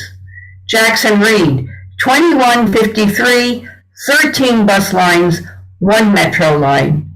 MacArthur High School, 800 to 1,000, 1 bus. Thank you very much for your time. Thank you, Ms. Holland. Kathy Riley? Thank you. I appreciate this opportunity to testify. I'm Kathy Riley, Executive Director of SHAPE and Facilitator of C4DC and the Ward for Ed Alliance. I uploaded my testimony this morning. I am encouraged by the gains DCPS is making in enrollment and by the fact that the budget is more equitable. Progress is being made. I'd also like to call out the professionalism and good grace of the school communities as they wrestled with these tough budgets in making cuts. A number of schools were forced to cut school climate positions, including restorative justice coordinators, deans of students, behavioral techs. These are the positions that are foundational to a more preventative approach to school safety and a better response to trauma. I know the School Safety Task Force hopes to release their recommendations in March. This function absolutely has to be funded. Along those same lines, the college and career pathway positions at 10 schools were formerly funded by Central. That passed to the schools with this budget, so keeping them might necessitate cutting another position.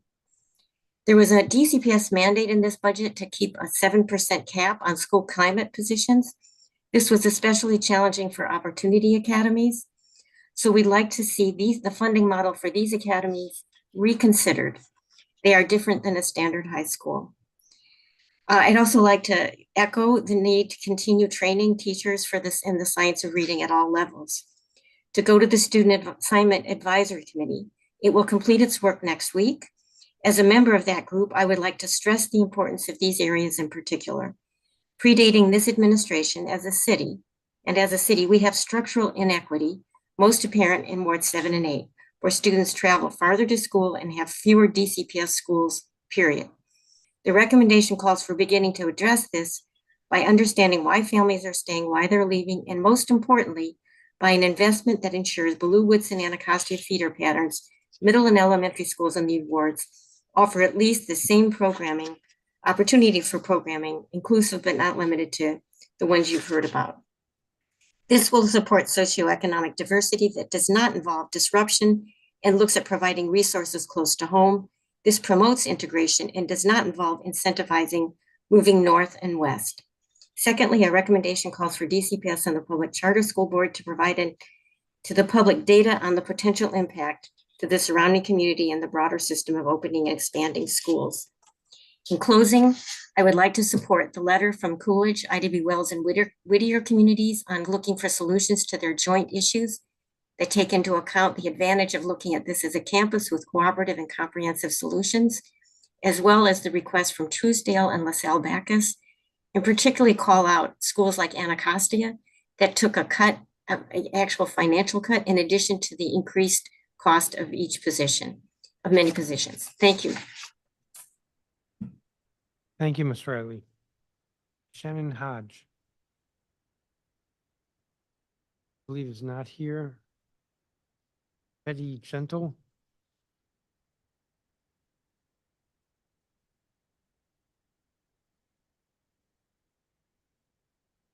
I believe is not here.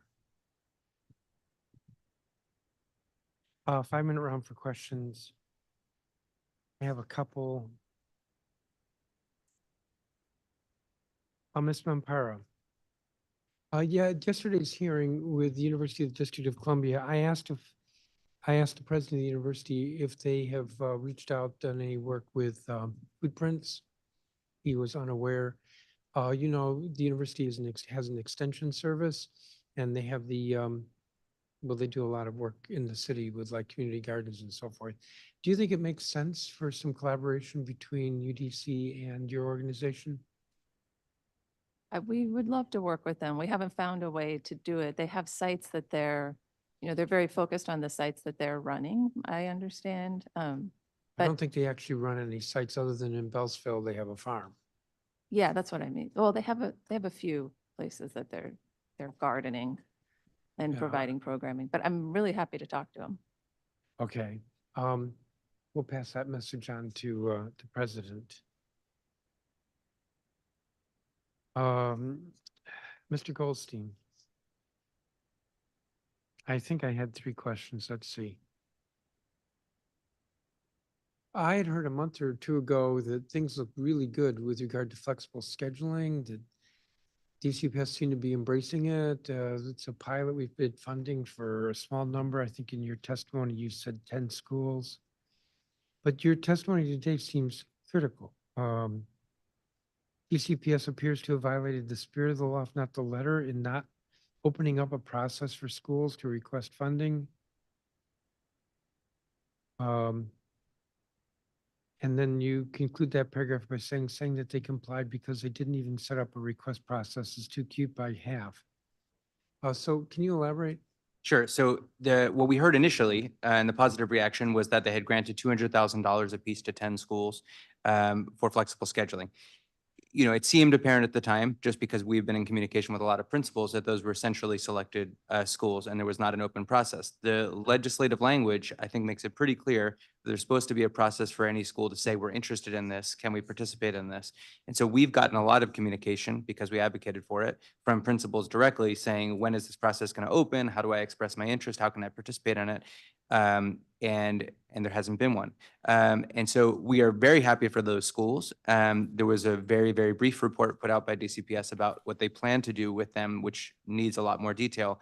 But and there's some positives and negatives in there in terms of how they intend to spend the money. The main thing, though, is that they did not open a process for schools to say whether they're interested, which also handicaps you and your ability to determine how much demand there is. We know how much demand there was from the OSSI grant. More than 30 schools showed up for the grant webinar, only 6 available slots for the grants. But for DCPS, we know they gave it to 10 schools, but we don't know how many wanted it. So it's not that they're implementing, it's not that they're not implementing the program. It's that the way they went about it, schools could not apply, and there are schools who are interested and would have applied. Yes. You also have the next paragraph in your statement regarding the DME, implement a requirement that all new schools are assessed with a robust racial equity impact assessment. Say more about that. So this is one of the recommendations that's been part of the student assignment boundary process that is part of the recommendations currently being considered for the final recommendations. This has been advocated for people for a very long time. The council has racial equity impact assessments for legislation. Any new school should have a similar assessment that says how this new school is going to impact the surrounding community, how it will impact racial equity, for example, integration, how it will impact buildings, finances, and a whole lot of other things. So it's one way we can have a more coordinated approach to planning as a city between our two sectors is to make sure that any new school, whether it's coming from the charter sector or DCPS, gets an equity impact assessment before approval. I think I'll leave it with that. Councilmember Allen, do you have any questions? I do. Thank you, Mr. Chair. Thanks to everybody on this panel for your questions. Ms. Buckley, I was going to start with you if I can. I know we've talked about some of these topics before, but to make sure we can do it in this forum too. I am concerned, and you, I think, help describe what you see on the ground with the school nursing decision. And I don't think Amadambo Elementary is alone in the experience that you've got. I was just meeting with some parents at a different school in Ward 6, and they had the exact same concerns about what the impact could be. I'm concerned that the decision is really around, let's just find what's the most, efficient way to have one person cover 3 schools. And that's not what's putting the kids' best interest first. And I think that it's also asking, as it just increasingly happens, more and more of our teachers and administrators have to take on those responsibilities. Is that generally a view that you're sharing and your fellow parents as well? Yes, I think that there's an issue both of can DC Health and Children's School Services actually fulfill the positions that they're creating, even under the model? And second, does the model put too much stress on one registered nurse to cover 4 schools? And even then, on the flip side, on teacher and staff trained AOMs to provide services as a backstop. Yeah. And, one thing I've heard some folks say is, well, but listen, if a kid, falls or trips and breaks their arm or leg on the field, like, of course, we're going to call 911. You're going to have EMT show up. So that school nurse isn't necessary for that. That outlier event isn't what we're talking about. We're really talking about kids who are going to either need chronic medication management, things like, allergic reactions. I know that there's going to be a child that falls on a playground at some point and hurts, and you're going to have to, call 911. That's going to happen. That's not the same thing as what a nurse can provide in a school every day. And so I hear you, and I'm with you on that. Let me briefly also talk about the swing space. I know that we've got a lot of schools going through modernization. That's a good thing because a lot of our schools need that. I think DCPS ends up frustrating our school communities a lot by not giving some certainty and some time to plan. For example, J.O. Wilson is going to be swinging over to a modular campus over near Spingarn and Langston Golf Course. But they, as of today, still have not actually been able to get inside to go see what it looks like and help get their heads around what does that transition look like. So I'm committed to continue to work with you and all of our school communities on a solution. I do know that DCPS also will provide busing though, so that that morning commute, whether it's on a bike or on foot or even in a car, can stay the same for a parent to still go to that school and do that drop off. So there's not a need necessarily to drive 45 minutes. But I don't think you could find any parent that really just relishes the idea of putting their child on the bus for 45 minutes in the morning and 45 minutes in the afternoon. So finding something closer is a priority, and I'll continue to work with DCPS and others to find that. And I know you're not alone in that concern too. And if I could just emphasize too, we've heard from other folks testifying about the inconsistency of DC school busing programs. I'm not sure which agency provides that. But in addition, for situations where there is a health incident or other concern at school, when parents like myself are very far away from our kids, it's going to take 45 minutes or an hour to get there to respond to an incident. That just emphasizes the need to have a swing center closer. Yeah, and not even just incident, but think about just the regular, you take your kid to the doctor's visit for an annual checkup, and instead of going down the block, you're going 45 minutes across town. I think that is real for a lot of folks. Ms. Ampara, I'm a huge fan of Food Prints, and it's something I've seen firsthand with my own kids in DCPS to see what they come home with and kind of just the excitement. I've been in the kitchens and the gardens and the classrooms for a number of years, and I think it's just deeply, deeply invaluable for our students' education as well as just the experience. I am frustrated that the city seems to treat it as like we're going to provide some seed funding, and then, oh, by the way, hey, PTA, see if you can go raise money to kind of keep a program like this in our school. And I think what ends up happening in a situation like that is that the PTAs that have the agency and the capacity to raise money kind of get the add-on now, and the schools that can't or can't do that lose out. And I think we need the city to understand why investing in something like Fresh Farms is just good for everybody. And so I'll continue to push for that funding to go in. I think it's really important. Thank you. And, I just want to say, we have used the funding that's come to the program. We've allocated in a way that pretty much eliminates that disparity. The issue is that without the continued funding, the program will shrink very dramatically, very quickly.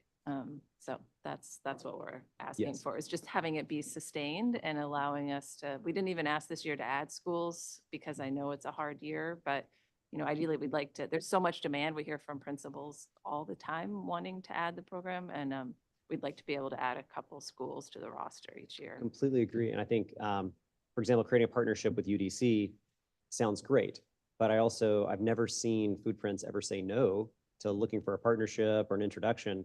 But I also know that if our expectation is to have you constantly partner and create other programming or other partnerships, so we don't actually give you the money and resources to do it, that is an unreasonable expectation that we can have of you. Those things have to come with support to make them work. Yeah. One of the ways that we do partner really successfully with the colleges and universities in the city is we have a big service learning program. We have 25 to 30 college, undergrad and grad students every semester who are working in our school classrooms and learning that way. Yeah, thank you. I know my time is up, so I appreciate it. Thanks to everybody for the testimony. I have many more questions, but I'll follow up after the hearing for those folks. Thank you. Thank you, Councilmember Allen. Thank you, each of you. Love the witnesses in person. The other witnesses like you. Thank you all for your testimony. Katrina Owens, who's Executive Director of DC Scores, Ann Gunderson, Erica Robertson, Matthew Park, who's Director of the Bard Sequence Dual Enrollment Program.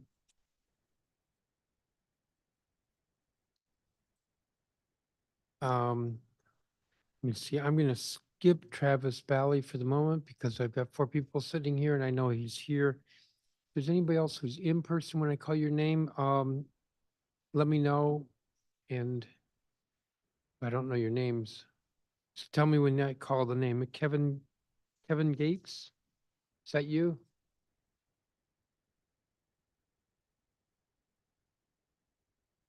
Okay. Alexandra Simbana, Alethea Ednoff, Elizabeth Mitchell, Michael Rodriguez, who's with St. Coletta's, Vanessa Lopez. All right, I'll call you next group. Angela Jones, Anika Collins, Kathleen Reicher. All right, I'll call you next group. Rukiah Anbar Shaheen, Ty Hobson Powell, Maggie Sedgwick, Audrey Walker, Jackie Carter, David Trigo. I'll call you next round. Lashada Ham Campbell, Regina Bell with the Teachers Union, Faith Gibson Hubbard with PAVE, Yolanda Anderson with PAVE, Anise Walker with PAVE, Yolanda Corbett with PAVE, Stephanie Kriveth Richardson, and Catrice Fuller, who's also with PAVE.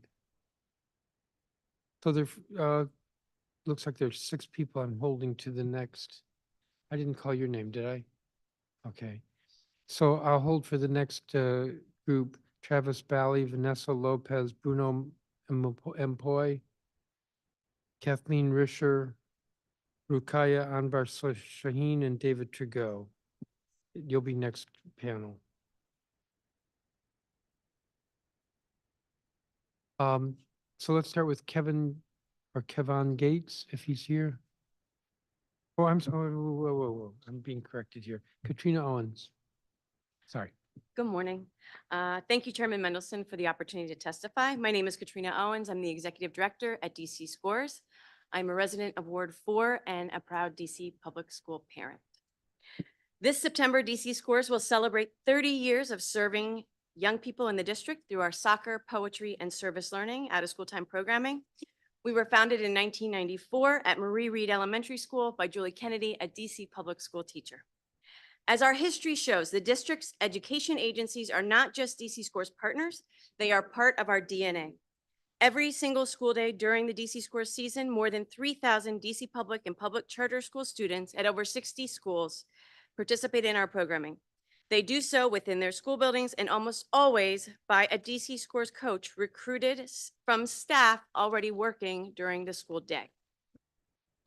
Our model is one that fosters deep connections between young people and their schools. We would like to thank the education agencies under consideration today for their support in this effort.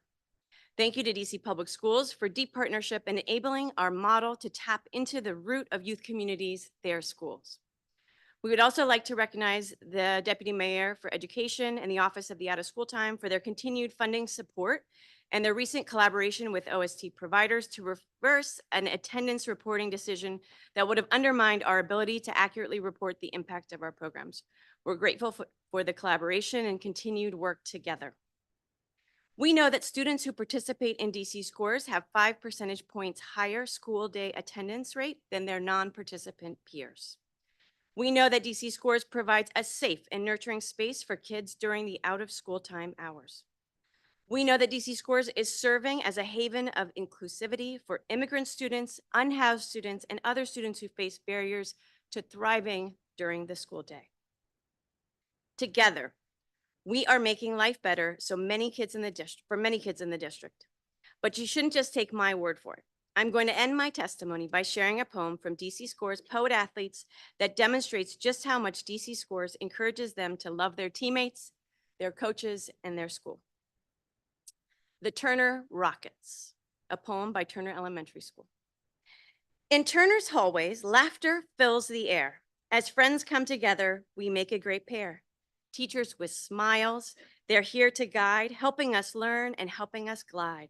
From math to science and reading with glee, Turner's the place where we all love to be.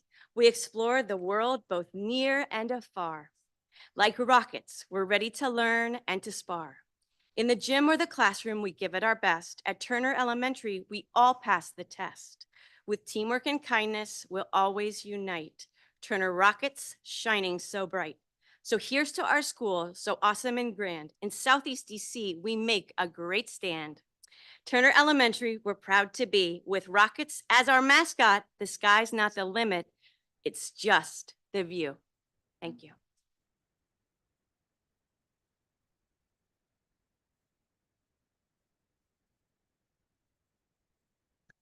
Chairman Mendelson, members of the committee, thank you for the opportunity to testify.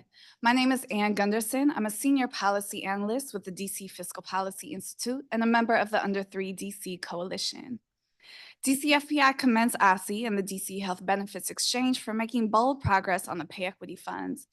DCFPI also thanks the chairman for his support to reconvene the Pay Equity Fund Task Force to identify improvements to the program.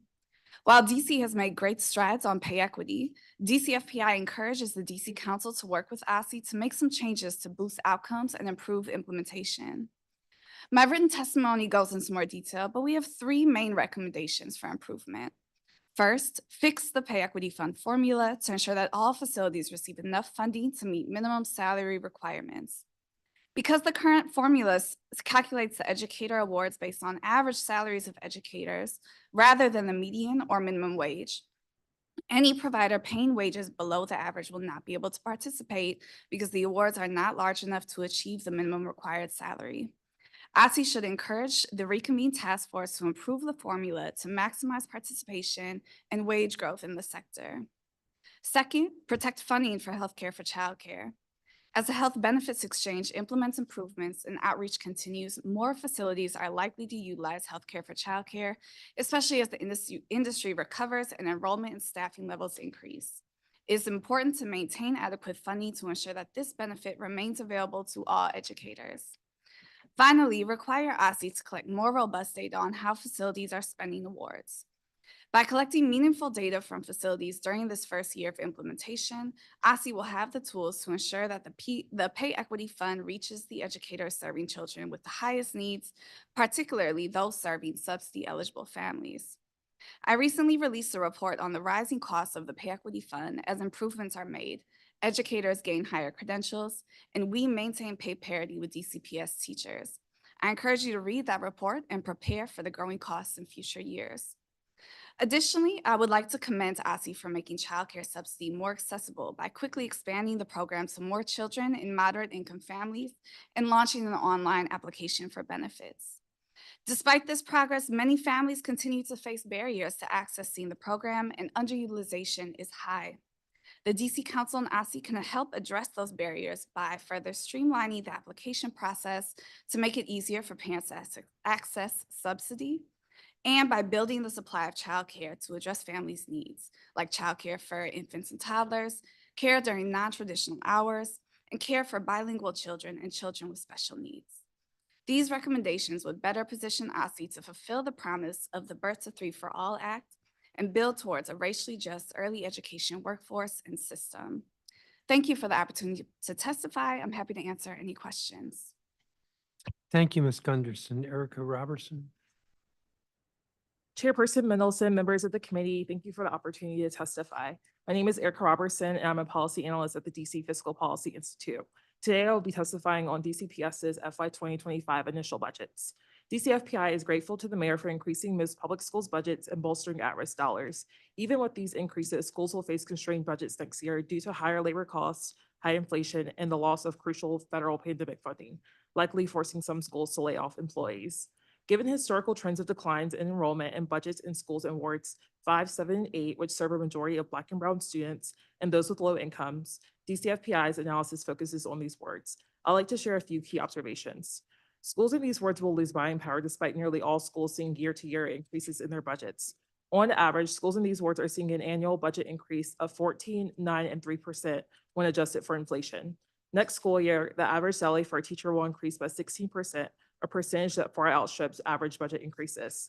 When comparing this year's budgets to last year's amended school budgets, 88% of schools in Ward 7 and 8 don't have a budget increase of at least 16%, suggesting that they can't keep up with increased labor costs alone. And that's before taking into consideration the loss of $304 million in ESSER funds. DCFPI encourages the DC Council to ensure that all schools can absorb growing labor costs in their budgets.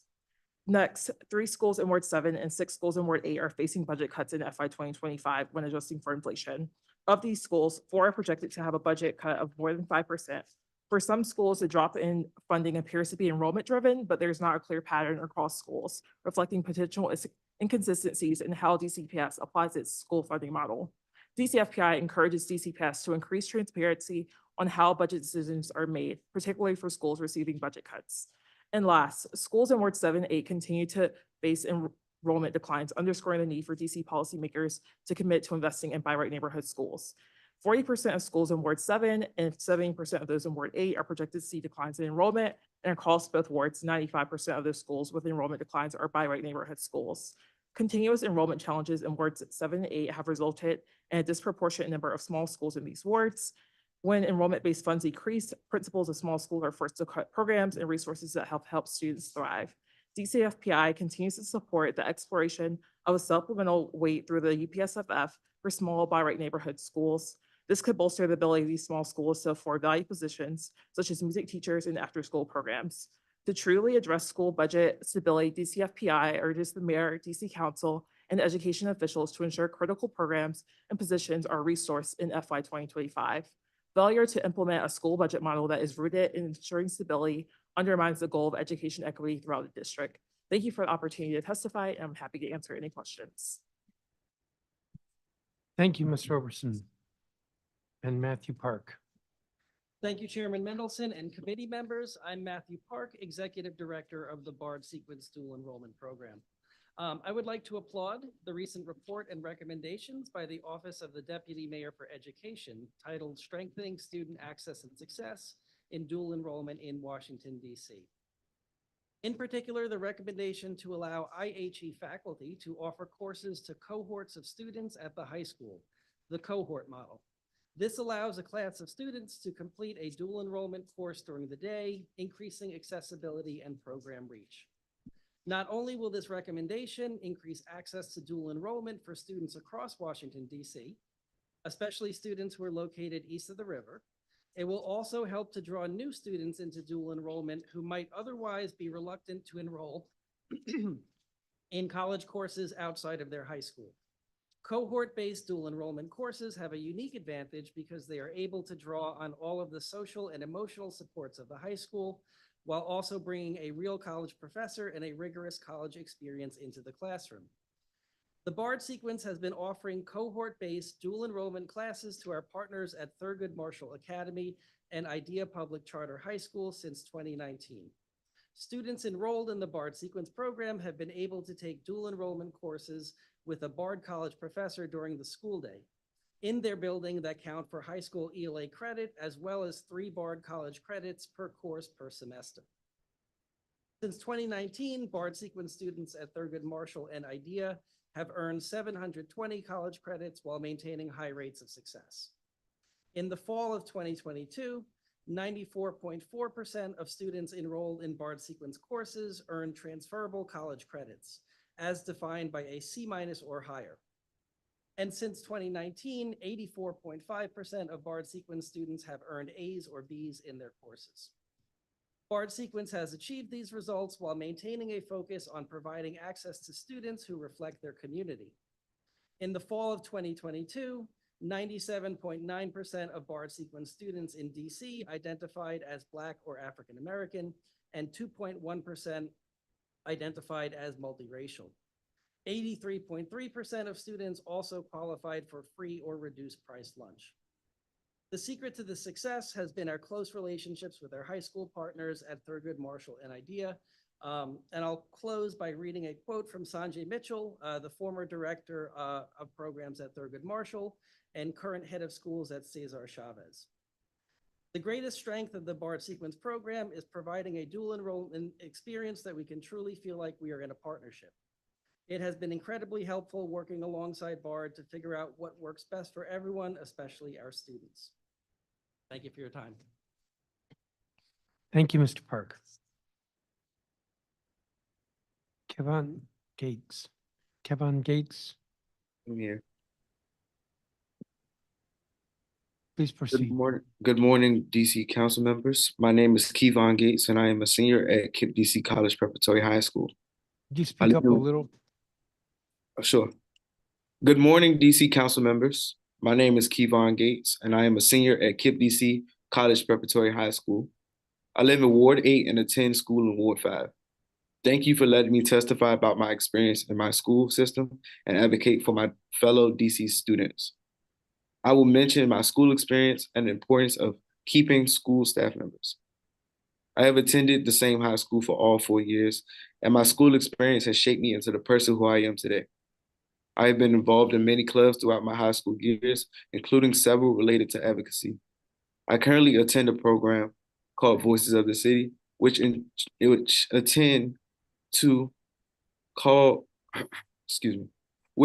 to give students a voice in situations like this. We practice understanding both sides of the school system so that as students, we have a clear mind as to how things are run. For the past 3 years of high school, I have been involved in a finance program at my school called the National Academy of Finance. It has shaped my aspirations for the future because now I know exactly what career I want to do. Many students, including myself, could benefit from these opportunities, but we can also use direct help outside the classroom. At my school and many schools in DC, there have been a shortage of teachers, and that has impacted the school and the learning habits of students that have attended these schools. Throughout my high school years, there have been several staff members who have impacted my life greatly, and I'd like to take this opportunity to talk about how maintaining a budget for these impactful people improves our schooling. My ninth grade dean was the first person in high school career to advocate for me and continues to do so. I was struggling to keep up with my work at the time because I felt it was not challenging enough. And because of it, he was proudly to say, now I'm proudly to say that I take several honors classes, AP classes, and dual enrollment college classes while in high school. Another teacher who greatly influenced me while in high school was my 11th grade AP language teacher. This man did not allow me to fall behind as I was content on coasting for this part of the year. He pushed me to dig deeper into my mind and taught me that I need to use this brain of mine and make an impact on this world. Unfortunately, he left after last year, and the teacher who replaced him also left due to lack of funding. Without the funding to keep around staff members like these, our school systems will drastically drop its foundation. When they leave, students feel unsupported, and we lose the drive that comes from having adults on campus who care about us. I am here to ask you to maintain enough funding so that KIPP DC and other school systems can hire and keep their dedicated staff. I am also asking you to provide enough funding for programs like Voices of the City and the National Academy of Finance that motivate students to prepare for them for the world after high school. Thank you so much for listening to my testimony, and I hope that you can take this into consideration when making changes in the future. Thank you, Mr. Gates. Alexandra Simba.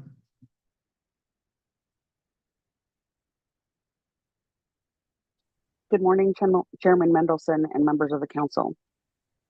My name is Alexandra Simbana, and I'm a proud parent of DC students. I have two DC students who attend Tacoma Elementary in Ward 4 and Cleveland Elementary in Ward 1. First, I want to thank the council for passing DC's School First and Budgeting Act. Sadly, under mayoral control, we cannot rely on laws being followed to protect funding for our DCPS schools. As I've testified many times before, our schools need reliable and predictable funding models. That means having up-to-date and fully funded current teacher contracts. Without timely negotiations in good faith, we continue to be behind the times and operating with false funding calculations. That means schools are forced to operate with decreased purchasing power. It's like me trying to fill up my car for $10 based on the price of gas when I was in high school, when it was about $1 a gallon, versus now when maybe that gets me a quarter of a tank. As inflation and the personnel costs increase, we only fund the schools on information that is years behind. Once it reaches the school, that translates in their funds having less buying power. Even though my kids' schools gotten an increase on paper, the way the buying power is misaligned means that we will lose staff. Between their two DCPS schools my daughters attend, I know they will lose 12 positions. I can't provide too much more detail on it given the timing of this hearing, and many of these forced decisions placed on our schools are not yet firm or public. What I can say is that the cost of employees overall rose tremendously, with teachers increasing 17%, principals 18%, and custodial staff 16%. Everyone needs a livable wage, and we wholeheartedly support that. But not operating with true funding models means that this projected budget, and you average a 17% increase, and subtract that from the buying power. Unfortunately, your school situation is not unique. Schools will lose staff positions, placing further stress on staff who remain. Schools will also lose enrichment programming like science, music, and art. These programs are essential for the full development of our children. Losing these programs in elementary and middle school puts them behind in high school, making college that much harder to achieve. Schools will also lose programs that students use every day for their lessons in English language arts, reading, dual language programming, or additional math programs, which teachers have found to be the most successful for their students. The loss of educational platforms is unconscionable. non-negotiable. A handful of schools in wealthy areas may be able to supplement with parent fundraising. With these cuts, the achievement gap will only increase. The students who need the most will fall further behind. As the years go by, people will be scratching their heads as how we continue to lose ground. Every single student in DCP and DCPS teacher is a hero. They're heroes because despite the lack of support, despite their calls for help going unanswered year after year, they continue to work diligently, hoping that one day someone will prioritize their needs. I think we owe our students and teachers much more than hope. I would also like to echo the concerns of my co-leads for digital equity, that we need to ensure that commitments to technology must be reliable and predictable for each year for every school. Until those new devices are in hand of students and teachers, I'm keeping my fingers crossed. Thank you. Thank you, Ms. Simbana. Alethea Etnoff.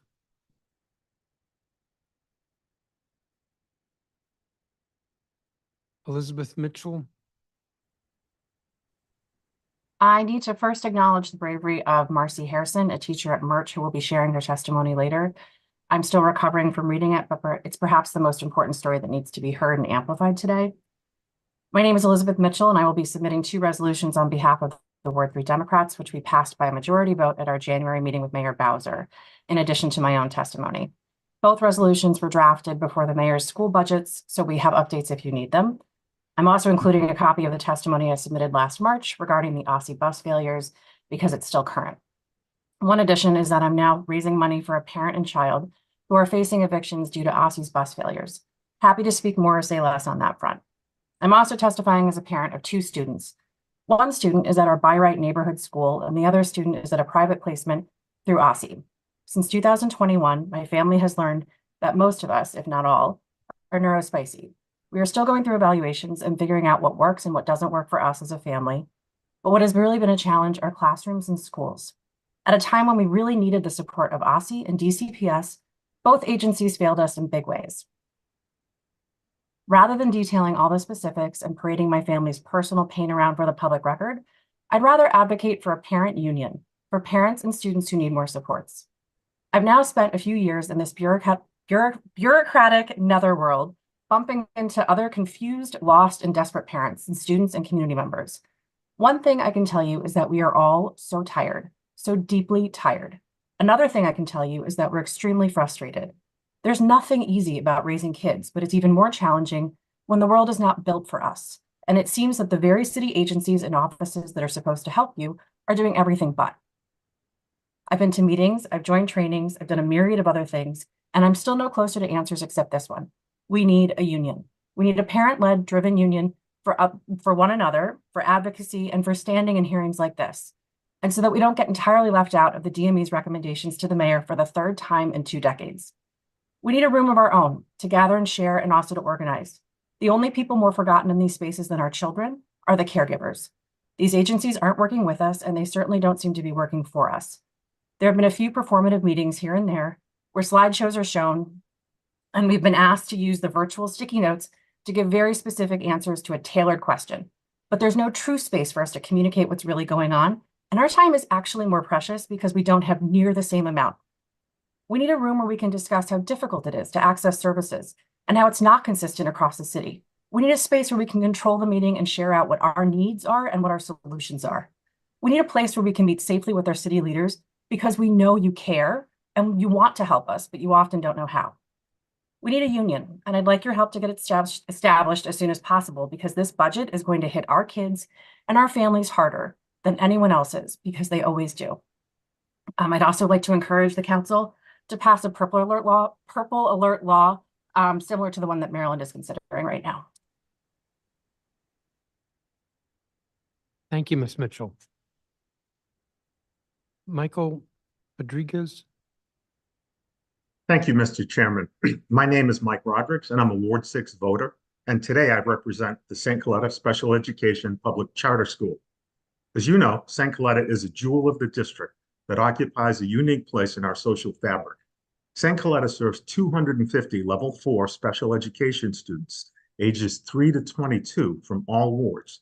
The majority of our students live with significant and multiple disabilities, have complex medical needs, and benefit from multiple therapies included in their IEPs. More than 160 of our students currently require one-to-one education aids. Prior to our arrival in DC in the early 2000s, students with similar needs were placed in private settings outside the city. Those out-of-district placements were a burden to the students' families and a budget burden for the district, which was also facing two related class action lawsuits at the time. From the outset, it was recognized that UPSFF funding alone would not be adequate to meet the needs of St. Coletta students. A memorandum of understanding was agreed upon to provide the needed annual supplemental funding. In 2017, OSSI unilaterally rescinded the MOU. Despite numerous appeals, supplemental funding was terminated effective in FY21. In each and every year that St. Coletta has operated in DC, the UPSFF has proven inadequate to cover actual expenses. To date, the rescission of supplemental funding to St. Coletta has resulted in a cumulative school deficit of more than $4 million. This ongoing deficit is unsustainable, and if unchecked, will recreate problems that existed in the early 2000s.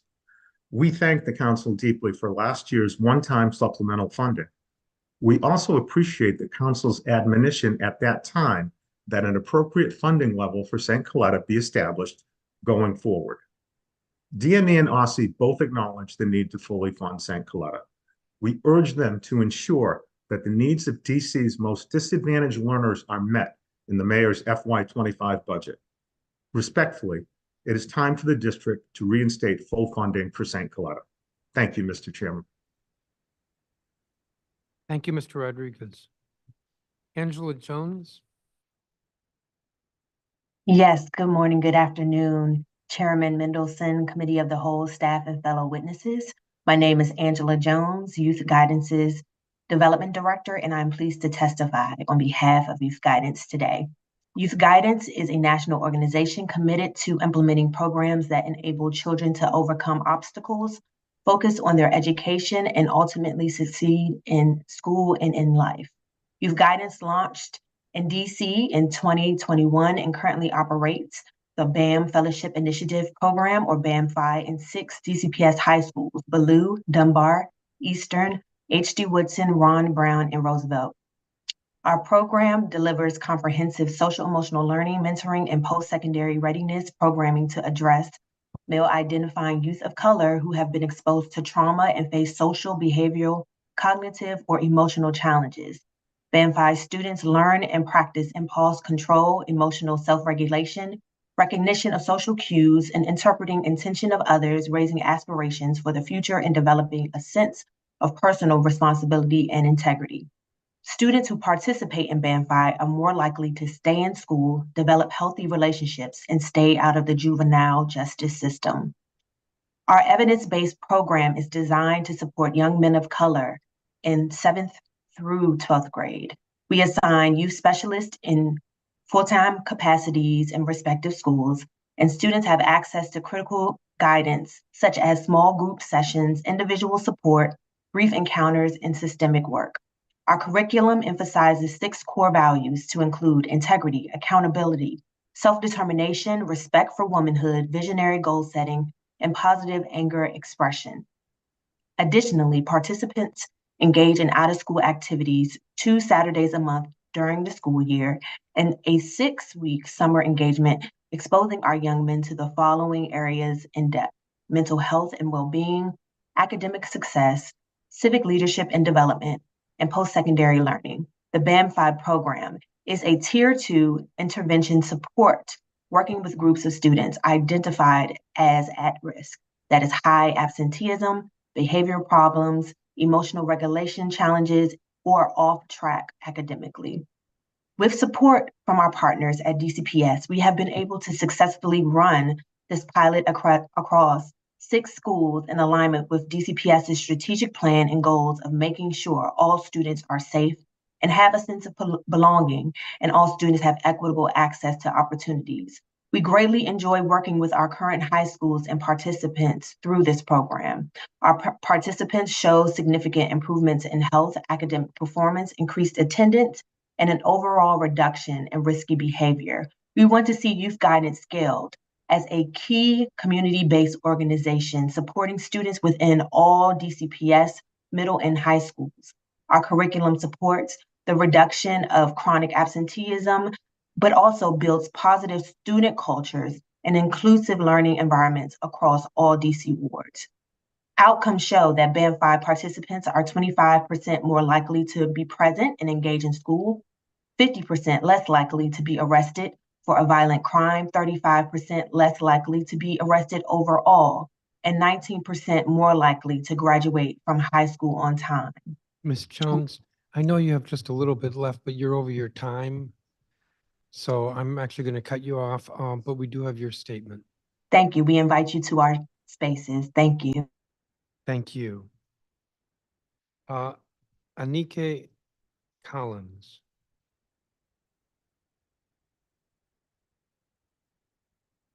Hi, Hobson Powell.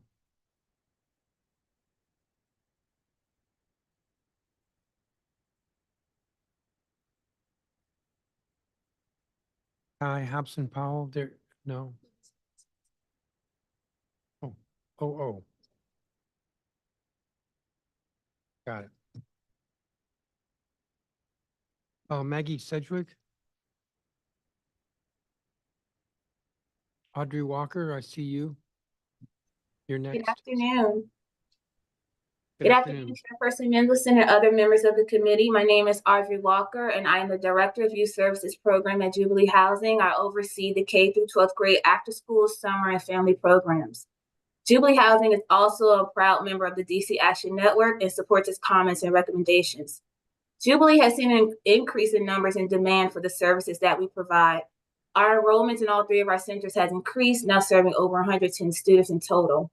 Jubilee currently has 4 properties under development with 52 brand new affordable family units. This increase in the number of children living in our residences brings new opportunities such as creating new age groupings and hiring additional staff for more tailored support, expanding our partnership with Martha's Table, which is located on site, and further empowering students in our teen program to meet their college and career goals. We would like to offer 3 comments on out-of-school time programs and funding that are in line with the DC Action Network's recommendations. First, OST is important and transformative, but programs in DC are currently only serving around 40% of our young people. More than 53,000 youth are missing out on after-school program and 57,000 are missing out on summer enrichment. As the city is working to tackle academic achievement, public safety, career readiness, and other issues, out-of-school time programs must be part of the district's proactive solutions for youth development. Second, the recently universal OST bill creates a legislative blueprint for scaling up OST programs by applying an equity lens to seek growth and intentionality, focusing on capacity building, investments in community-based programming. While school-based after-school programming is one component of the OST landscape, the district must also fund the scale-up of programs like Jubilee Youth Services to increase high-quality summer opportunities, before school and after school and school break services, and after-school enrichments. Specialized programs are often better equipped to nurture the particular interests of district youth and deserve strong executive and council support. Finally, OST needs stable, predictive funding. The major risk includes a reduction in high-quality OST programs, making after-school enrollments more competitive due to less program offerings across DC. District officials have expressed a vested interest in providing equitable and quality OST programs, but there continues to be financial and administrative issues which threaten the sustainability of these programs. Additionally, organizations such as Jubilee that provide OST programs face uncertainty and delays in Learn24 grant funding, resulting in staff difficulties and uncertainty around future programming. And these recommendations for more transparency and timeliness on grant administration is a part of a broader solution from the DC Action Network to ensure better communication and coordination with OST programs. As we strive forward in our mission to provide quality out-of-school time programs for youth of DC, we rely on the continued support from this office. We know that in order to provide services that students so desperately need, an increased commitment to supporting OST programs is necessary. Thank you for the time to testify, and I look forward to answering any questions that you may have. Thank you, Ms. Walker. Jackie Carter.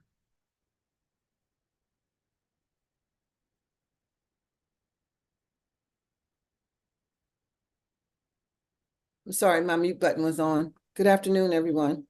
Good afternoon. I'm Jackie Carter with Children's Legacy Theater over in Ward 8. And I'm here today to talk about two things. One, funding from the DME office and the Universal Out of School Time Amendment Act. So I say it so much that I hope hearts will not harden from hearing it. Our Black children in Ward 8 and Ward 7, particularly Ward 8, they are dying. They are being hospitalized from gunshot wounds. And we can't seem to get any relief from that. So I'm here to offer what I hope will be a solution to the DME's office for the process of beginning to eliminate some of that. So I've been requesting for quite some time that the OST office, out of school time funding, fund grassroots organizations. I believe this is where we will find some solution. There are about a total of 15 to 20 grassroots organizations between Ward 7 and Ward 8 that are not funded at all by the DME's office. And so I am requesting and asking that the DME and leadership reach out to those organizations and bring them to the table to see the role that they could play in, which it's a very important role, creating seats for grassroots children who are the victims of youth violence and committing youth violence. The second thing is the Universal Out of School Time Amendment Act. I'm here to ask that before that bill makes a hearing, that we have an opportunity, we being community-based organizations and grassroots organizations, have an opportunity to weigh in on it, which we did not have until it received a press opening in through the press. The main challenge with the Universal School Time Amendment Act is that it seeks to redefine what is a CBO, and it also seeks to redefine low income. Of course, and there's many other challenges with it too. So that is my request today, that Councilmember Furman bring in CBOs in Ward 7 and Ward 8 and give us an opportunity to address this Universal Out of School Amendment Act before it gets a hearing. That is all I have to say today. Thank you. Thank you, Ms. Carter. Lashada Ham Campbell.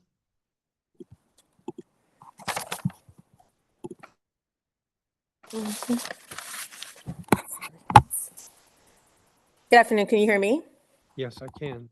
I'm sorry. I see that glare in my background. I should have practiced this before I started. Okay, I'm going to repeat. All right. Sorry about that. So good morning, or good afternoon now, Chairman Mendelson and members of the Committee of the Whole.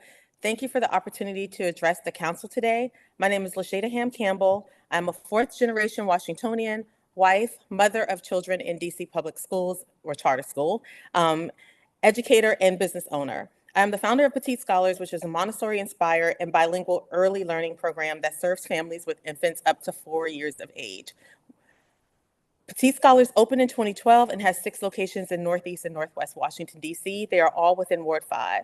I often share my own story with families of how Petite Scholars was created. I was a DCPS principal, and my first son was born severely premature. After his months-long battle in the NICU, I was informed he would actually die if I placed him in a child care program because of his weakened immune system. I was blessed to have my grandmother who cared for him until he was a healthy 2-year-old. When I looked for childcare options in my Brooklyn neighborhood, I was unfortunately very disappointed, and most families had nannies because of the lack of options for care. I had to commute to Maryland for childcare until he actually entered preschool. My experience is more than a decade old, and so much has improved in terms of access to quality care. As a parent and educator, I wanted better for my own children. I turned my passions into work that helped increase the access to quality care for families in my own community. I've seen firsthand the commitment, dedication, and hard work of the women who make sure Petite Scholars is a high quality program. These educators exist in every program in the city. We need the city council and mayor to ensure the hard work of stakeholders is acknowledged and deservedly rewarded in regards to pay equity. Without early learning programs, our workforce would grind to a halt.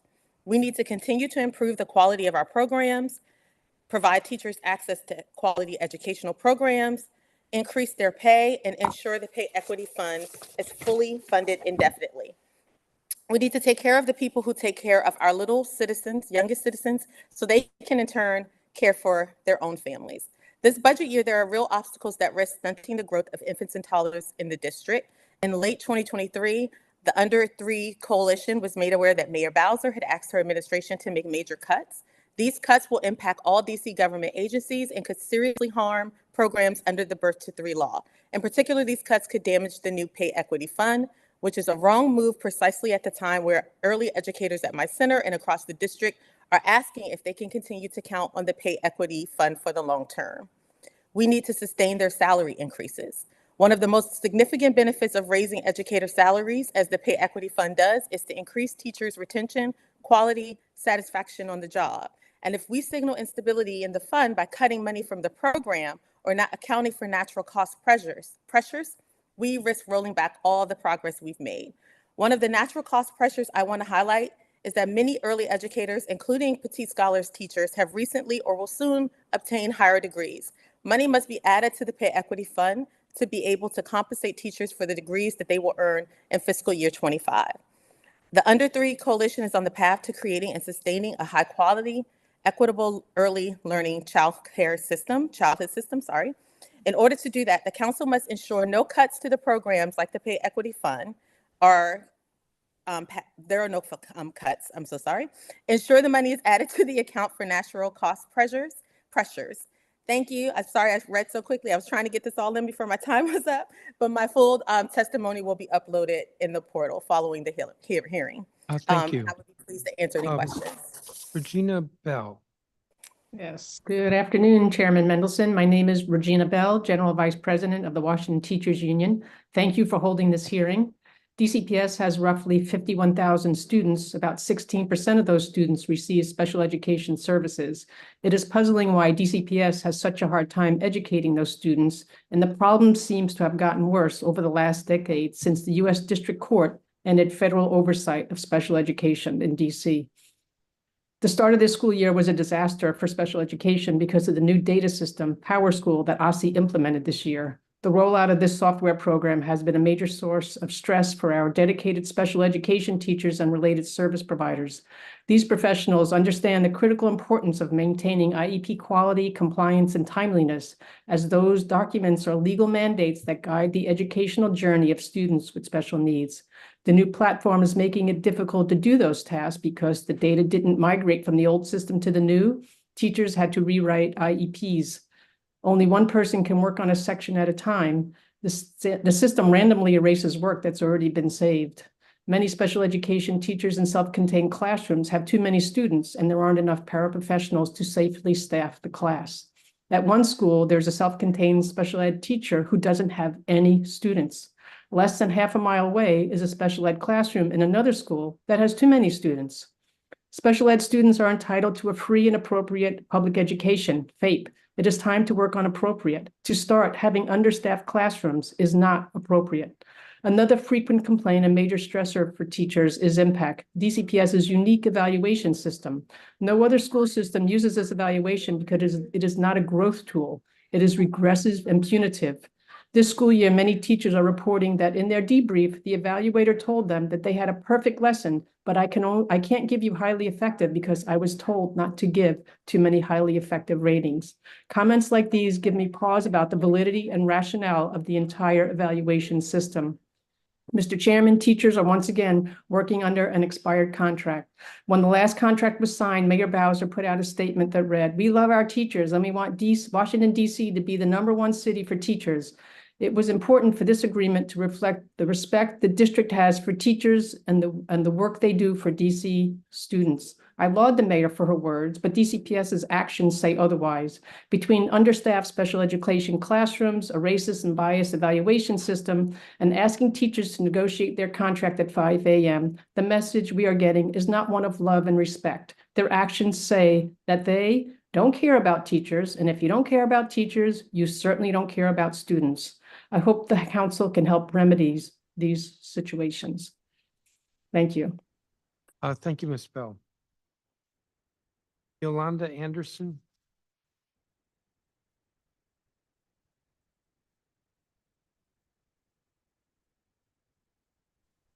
To redo my. Good afternoon. To put my will in order, to put my emotions in order. Can you hear me, sir? I'm sorry. Yes. Okay, thank you. Good afternoon, Chairperson Mendelson, members of the Committee of Whole, and committee staff. My name is Yolanda Anderson. I am a citywide and Ward 4 PLE board member at Parents Amplifying Voices in Education. I am also a program site supervisor and coordinator for Excellence Through Opportunity, a 21st Century Community Learning Center grant program that provides extended learning programs for students at Theodore Roosevelt High School. We teach our students not only work-related skills, but also the life skills and soft skills they need in life. I am here to testify on specialized school programs and make sure all students have access to trained staff and high quality programs. At Excellence Through Opportunity, we recently had a partnership with an organization called Flying Classrooms.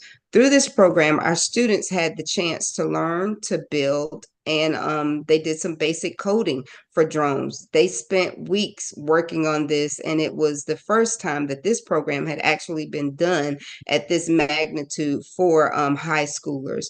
My students learned so much from this program, but because it happened in and out of school time program, they wouldn't and won't receive any form of class credit for this work.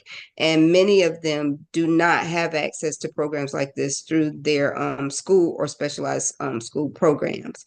We need more teachers, highly trained, to offer programs like this. In our PAVE statement of beliefs, we request that OSSI should build out more robust voluntary continuous education credit programs, micro credentials for educators in all SSP areas, dual language, dual enrollment, STEM, STEAM, art integration, career technology education, supporting students with disabilities within the specialized program, and etc. to build specific expertise. We also need more certified programs so that students can take what they've learned through these high quality programs and can go into career right after high school, as was offered to our students, our high schoolers, and they don't have to choose if they choose not to go to college. Students can be certified in drone flying, but I'm not aware of any opportunities students have to receive that certificate through their public schools.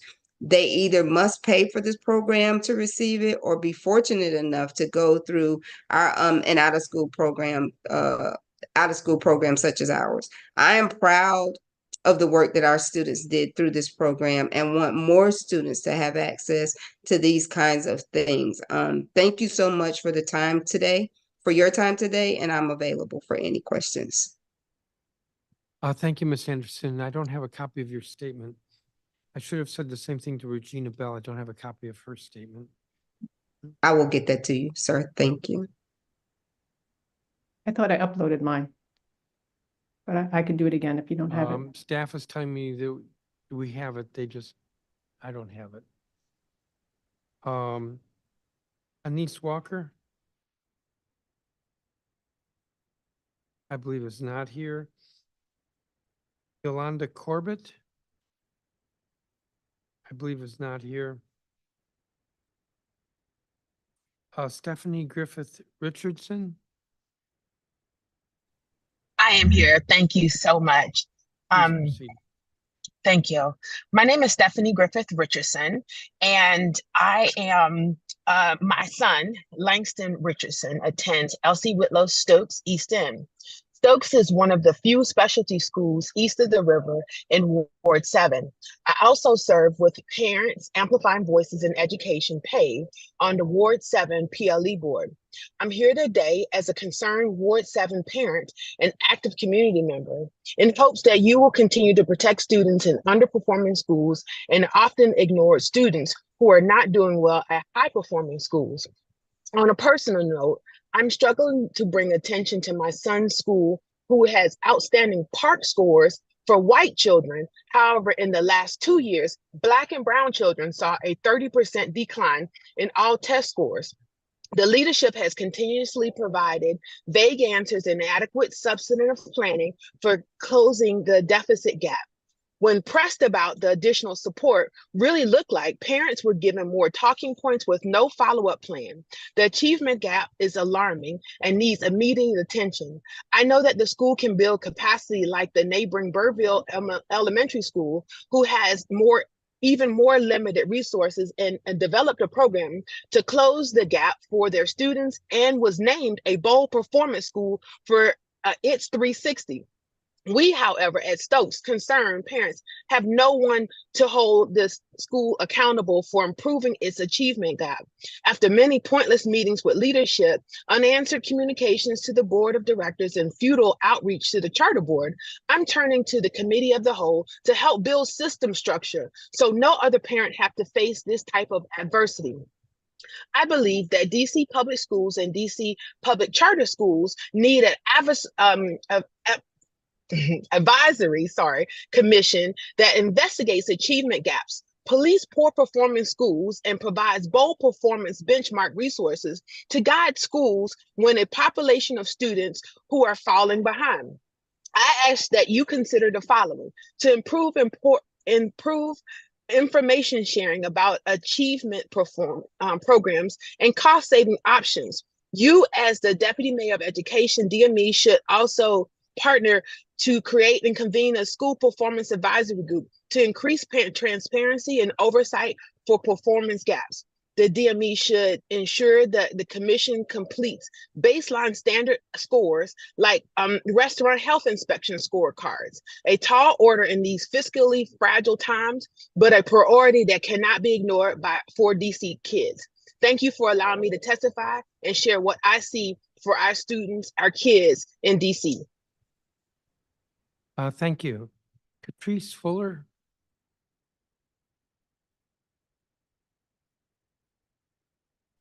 Good afternoon, Chairman Mendelson and the Committee of the Whole. Again, my name is Catrice Fuller. I am a native Washingtonian, Ward 5 resident. I also serve as a citywide board member with PAVE. Additionally, I am the Chief of Family and Community Engagement at Monument Academy, where my 2 eldest sons attend and my 2 babies attend Minor Elementary.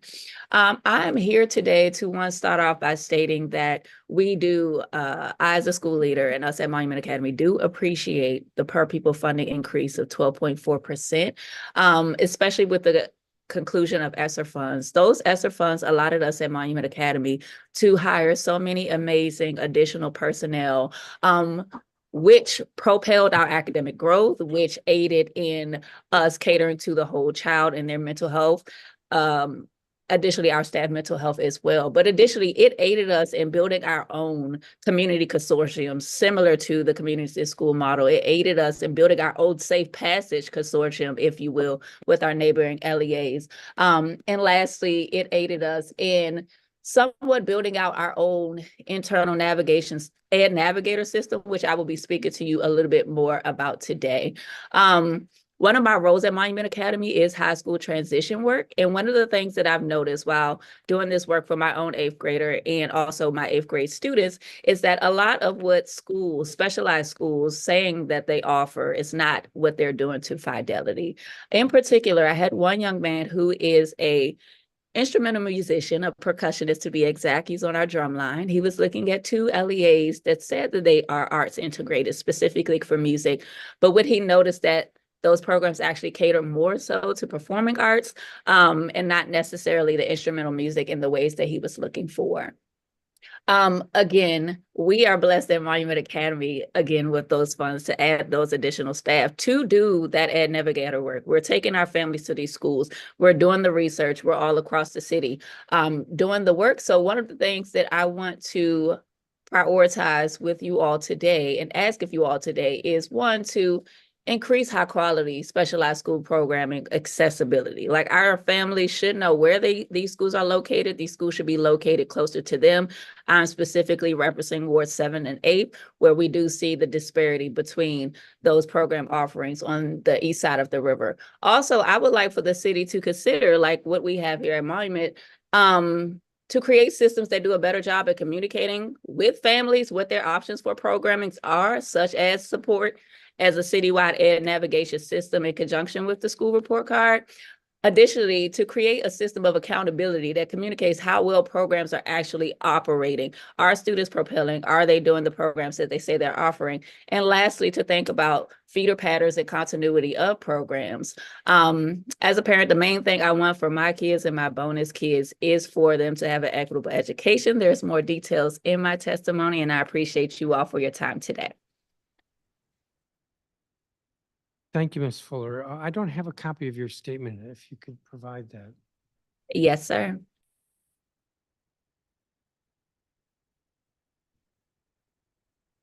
That's going to complete this group. I had one question for Ms. Robertson. You had this statement: DCFPI encourages the DC Council to ensure that all schools can absorb growing labor costs in their budgets. What does that mean? Or as in, how do we do that?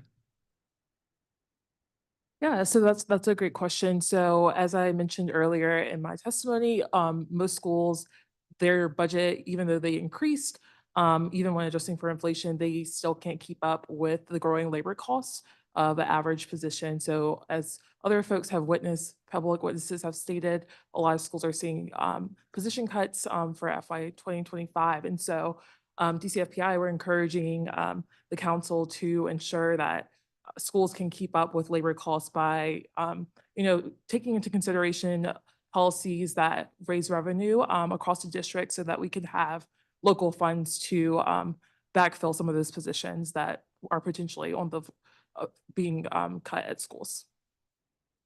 So most of what you just said was describing the problem, but at the end you said adopt policies that would raise revenue. So in other words, tax increases. Sure. Yeah, and we have, DCFPI has some research out on ways that we can raise revenue throughout the district. So I can share that with you. Okay, so just to be clear, I get the problem that schools are seeing either a cut or a loss in buying power. And the solution that DCFPI is urging is for the council to raise taxes. Partly, yes.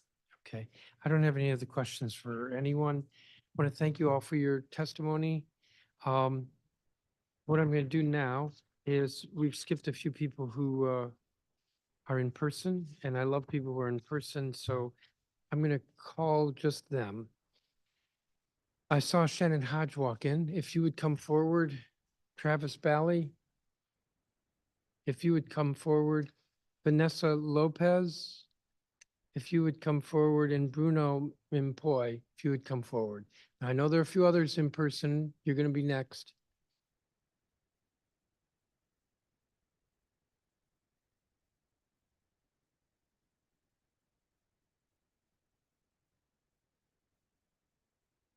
Ms. Hodge, we'll start with you. And if I stand up, it's because I'm stretching and I need to stretch. Understood. Good afternoon, Chairman Mendelson and staff and members of the council. I'm Shannon Hodge, president of KIPP DC, which serves over 7,000 DC students across 20 schools. KIPP DC collaborates with both the DME and OSSI in a variety of areas. Today, I'll focus my testimony on two of the most significant ones: equitable funding and meaningfully engaging public charter school stakeholders. At last year's budget oversight hearings, 3 KIPP DC mental health clinicians testified about their critical role in helping students learn and grow. They asked that all public charter school educators, including mental health clinicians, receive the same pay increases as their DCPS counterparts. While we as a sector did not receive complete parity, we appreciate the executive and this council for the city's substantial investment in public charter school educators and the students they serve. We appreciate the mayor and the DME for honoring their commitment to fund that increase equitably through the UPSFF in next year's budget. That continued investment in all public schools will allow LEAs to retain dedicated staff, invest in effective curriculum, and provide safe learning environments. This school year, both the DME and OSSI have led a number of consequential studies, committees, and initiatives that will shape public education in the district for years to come. We appreciate that public charter schools have often received regular updates and opportunities to weigh in. For example, KIPP DC College Preparatory High School has a successful National Academy of Finance program, and because of that, OSSI came to meet with our students to seek their perspectives on the new financial literacy standards. That level of engagement is not consistent, however, particularly as it relates to committees that make key recommendations to city officials. For example, even though public charter schools educate nearly half of the district students, the 10-person School Safety Enhancement Committee created in the last BSA does not include a single person representing a public charter school. While the committee's engagement included focus groups and interviews with charter school representatives, not one person on the committee actually making recommendations does so from the lens of a public charter school. Public charter school parents, students, educators, and leaders are in schools every day and should always have seats at the table when the future of public education in the district is the topic. Thank you for your continued commitment to public education and working in partnership to ensure that every student in our city has access to a high-quality education. I welcome your questions. Thank you, Ms. Hodge. Travis Valley. Good afternoon, Chairman Mendelson and Committee of the Whole. Thank you for this opportunity to address the council today. As you know, I'm Travis Valley. I'm the organizing director with DC Action and a proud Ward 7 resident. I have the true honor of working every day with parents who currently or recently have had children enrolled in early education. I'm here today with the hope that the council can work with OSSI to deal with the real barriers that parents have told me about trying to use their child care subsidy. One of the centers I work with in Ward 8 has a parent whose story is truly heartbreaking and an example of the real economic setbacks some parents experience while navigating early education. This center, they had a parent who desperately wanted to place her child in a home-based early learning center. She was pursuing a promotion at work, this parent, and had already completed the trainings to obtain it. But first, she needed her child enrolled in an early education program. It took 5 whole months for the parent's voucher to be approved by the DC government. That is an unacceptable and unnecessary wait. Along with some documentation issues with Department of Human Services, it led to this parent missing out on her promotion at work. These delays hurt families. I hope the council can ask OSSI how they can prioritize faster processing for childcare subsidy paperwork so parents can face less uncertainty. That's why I support Under 3DC, a coalition which is committed to securing a strong start for every infant and toddler in DC. This budget year, you are well aware of real obstacles that risk stunting the growth of infants and toddlers in the district. Our coalition was made aware that Mayor Bowser has asked her administration to make major cuts. Make no mistake, these cuts will seriously harm programs under the Birth to 3 law. Potentially, these cuts could damage the new Pay Equity Fund, DC subsidy program, and additional resources helping teachers attain their credentials as required by DC law. Any cuts to these programs will severely impact the services and programs provided to all children and families throughout the district. I'll be rallying, and you'll be seeing a lot of my friends rallying for adopting a tax system for justice, one that asks the wealthiest of our neighbors to pay their fair share so that basic human services can be met in the district. I will close and say that I'm really proud of the progress the Pay Equity Fund has done so far, raising average early educator compensation by as much as 40%. And even if we have cuts in front of us, we cannot cut the progress we have made because we have already made a promise to early educators. Thank you, and I've submitted my testimony before I sat down. Thank you, Mr. Bally. I have your testimony right here. Thank you for that. Vanessa Lopez? Hello, my name is Vanessa Lopez, and I'm going to be reading the testimony of Mercedes Garcia Correa, an educator who was not able to attend this hearing due to her crucial role as an educator of DC's babies and toddlers. Good afternoon, members of the council, Council Chair Mendelson, and others. I am Mercedes Garcia Correa, an Afro-Colombian early educator at Rosemount Center in Ward 1. For almost 14 years, working with children and infants between 9 months and 2 years old. I am a proud member of Under 3 DC who has supported teachers throughout the advocacy process. I do not want to overlook an opportunity to share my voice on behalf of educators and make my story known. I will talk about the importance of funding the Pay Equity Fund and the challenges we have had in receiving our money. Thank you for giving me your attention and time. My vocation as an early educator is one of providing an inclusive education for children to be successful later in life. After a long battle over implementation of the Pay Equity Fund, district teachers were finally able to get the compensation they deserved. Despite this, misinformation and incomplete communication from OSSI caused problems with the implementation of the program. This was my experience. Most of the problems occurred with the DELT database that OSSI uses to verify credentials and determine eligibility to receive funds. The OSSI licensing specialists who manage the database for the centers classified me as an assistant teacher when I'm actually a lead teacher, and my title at my center reflects that. That caused me to not receive the correct amount awarded to me despite meeting all the education qualifications. I did not receive the correct amount when AidKit was distributing funds in fiscal year 23, nor this fiscal year when funds began to be distributed by OSSI by sending funds to the centers directly. OSSI's error in my DELT classification caused me to not receive the correct salary supplement in January. I had to wait until February to receive it. I don't know yet if I will receive those January funds.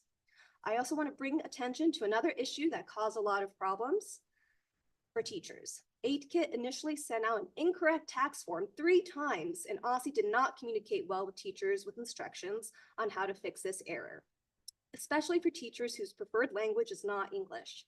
Myself and some of my colleagues paid up to $400 to our tax preparers to fix the AidKit and OSSI error with our 1099 form. It is important that the system be improved to avoid misinformation and teachers losing money. We also need clear answers from OSSI. Despite that, it is important that there be more funding for the Pay Equity Fund payments for early childhood educators and avoid cuts in future years. This money has helped us significantly, and we have been able to continue preparing ourselves professionally and helping our families. In short, it's been a relief to have extra money in our pockets. I would feel very sad if we could no longer benefit from this program. That's why I would love to see OSSI make changes to the program so that more teachers benefit and for it to become a universal benefit for teachers. Thank you so much and for your time, and available for questions after. Thank you, Ms. Lopez. I don't have a copy of the statement. We'll submit it. Thank you. Bruno Empoy. Good afternoon. Thank you for this forum. My name is Bruno Empoy. I would like to begin with unprepared remarks because truancy was such a concern today. And truancy, by the way, is a fancy term for unexcused absence. And the unprepared remarks is simply that there are no magical answers.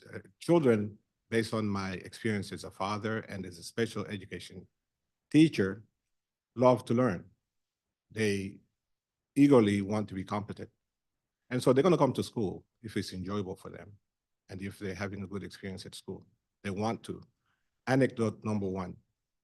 When my son was 2 years old, I started jumping up and down. I thought he had learned how to read. And then I figured out that he had memorized the text because I had been reading the text as a way of teaching him to read. And then by the time he was 5, he would cry when he couldn't solve math problems.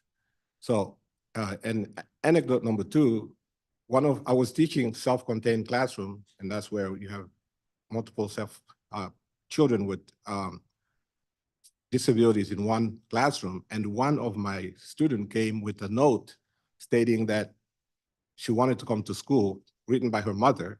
She had a dentist appointment, but she wanted to come to school. Now, I will go to my prepared remarks. I started teaching in the District of Columbia Public Schools in 2007 with several interruptions. I witnessed unspeakable moral cruelty against children with disabilities and experience a culture of low expectations for student achievement, cheating on standardized tests, corruption, and indifference, if not outright hostility toward dedicated teachers who care about children and strive to improve the learning environment in DCPS. According to Begin to Read, 2/3 of students who do not have proficient reading skills by the end of 4th grade end up in jail or on welfare. Approximately 85% of young students involved in the juvenile court process are completely illiterate. Also, according to Begin to Read, approximately 70% of inmates in US prisons cannot read above the 4th grade level. In the District of Columbia, we have arguably one of the highest rate of incarceration in the nation. The solution for the social ills that I've just described may very well lie in the hands of this honorable council, because an ounce of prevention is worth a pound of cure. There are lots of talks about prison reform and so forth, but effective education rather than prison reform is the best way not only to prevent and mitigate incarceration, but also to alleviate poverty and other less visible ills of our society. If you need evidence and/or specific facts that can be proven with respect to these experiences that I witnessed as a special education teacher in the CPS, I'll be happy to provide them. Thank you. Thank you, Mr. McCoy. That's the four of you. Then I'll call the next in person in a moment. I do want to say that I've put a lot more attention into education because I recognize that, as you put it, Mr. McCoy, that it's a better approach than dealing with the back end of the system. Mr. Bally, you said the center had a parent who desperately wanted to place her child. Oh, who's the center? That would be Point of Care Learning Academy in Ward 8.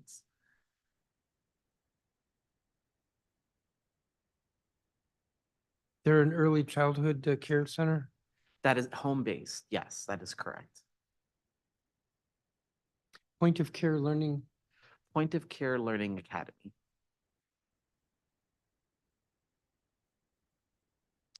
There was a parent who wanted to put her child in the academy.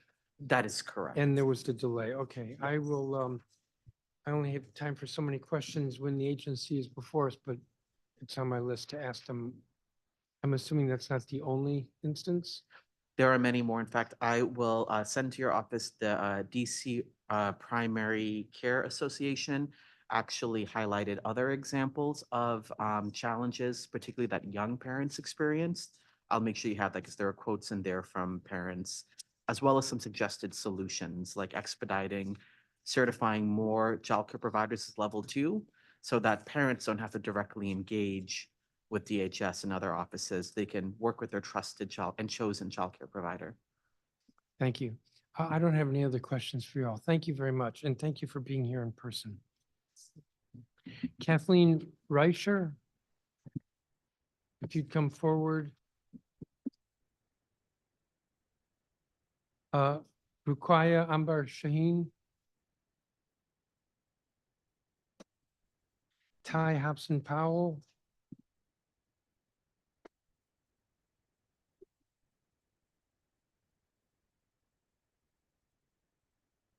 And I understand that Carrie Savage is testifying for Faith.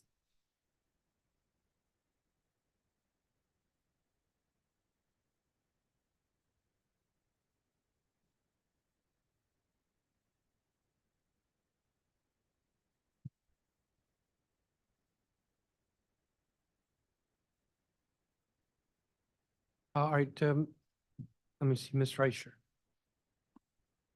Good afternoon, and thank you for this opportunity. My name is Kathleen Reicher, and I'm here to briefly address the health and safety of our DC school children. To quote Jocelyn Elders, we cannot educate children who are not healthy. I am a registered nurse and a board-certified school nurse. I worked for the DC School Health Program for 30 years as a school nurse and in school health management. The the school health program is under the umbrella of Department of Health and Children's School Services of Children's National Medical Center. I resigned, not retired, but resigned from the program this past August, in part due to the new cluster staffing model.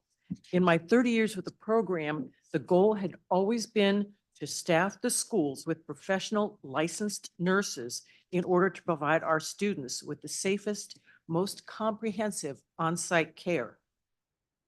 Last spring, the decision was made by program leadership to change the staffing model to a cluster model, which has one registered nurse overseeing 4 schools.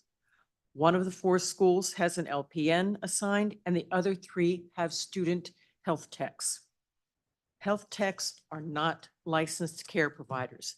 They do not have the training or assessment skills to deal with students with serious chronic illnesses such as diabetes, asthma, anaphylaxis, seizures, and acute mental health crises. Health techs are also not trained to assess sudden emergencies such as head injuries.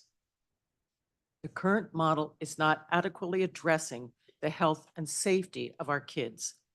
I believe that every child deserves a school nurse, a licensed nurse. Equity is a word that is used all the time now. In healthcare, it means the attainment of the highest level of health for people, where everyone has a fair and just opportunity to attain their optimal health. In school health, a licensed nurse helps give our children a fair and just opportunity.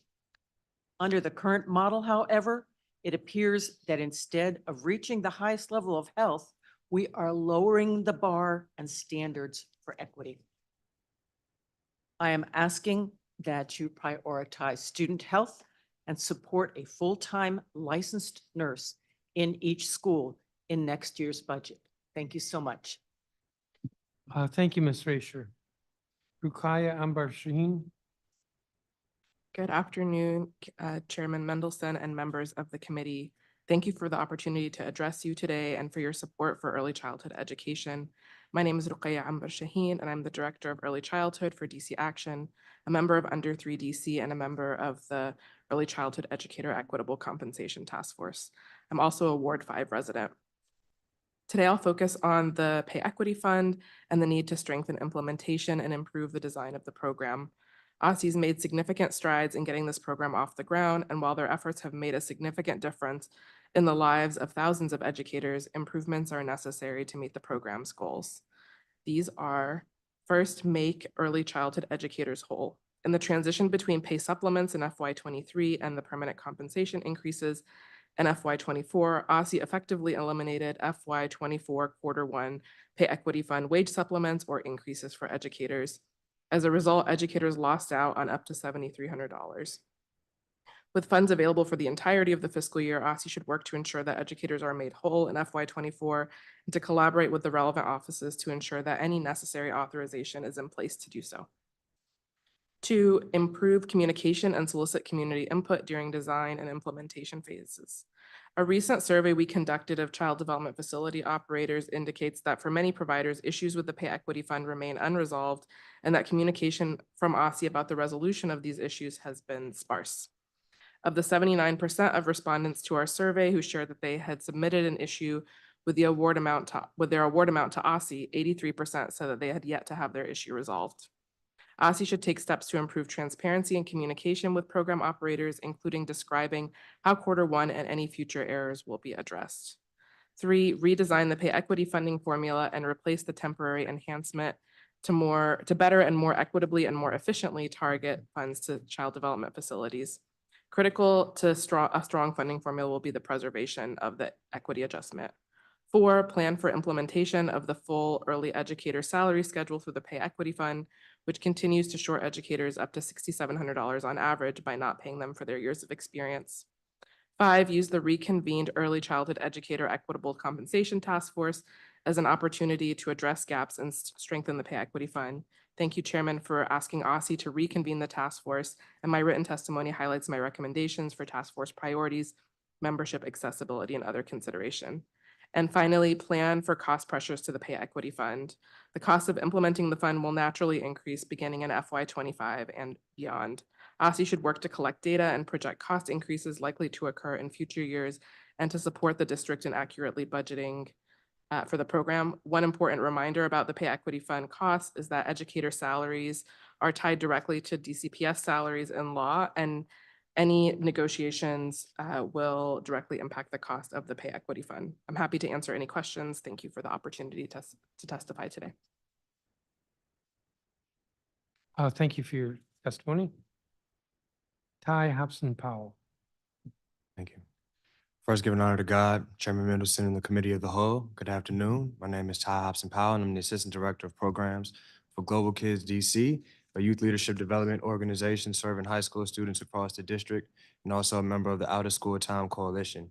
Since our establishment in 1989 and our expansion to DC in 2010, Global Kids has been committed to providing a unique and globally focused youth development programming for underserved communities, partnering with local high schools and middle schools to make sure that work is possible.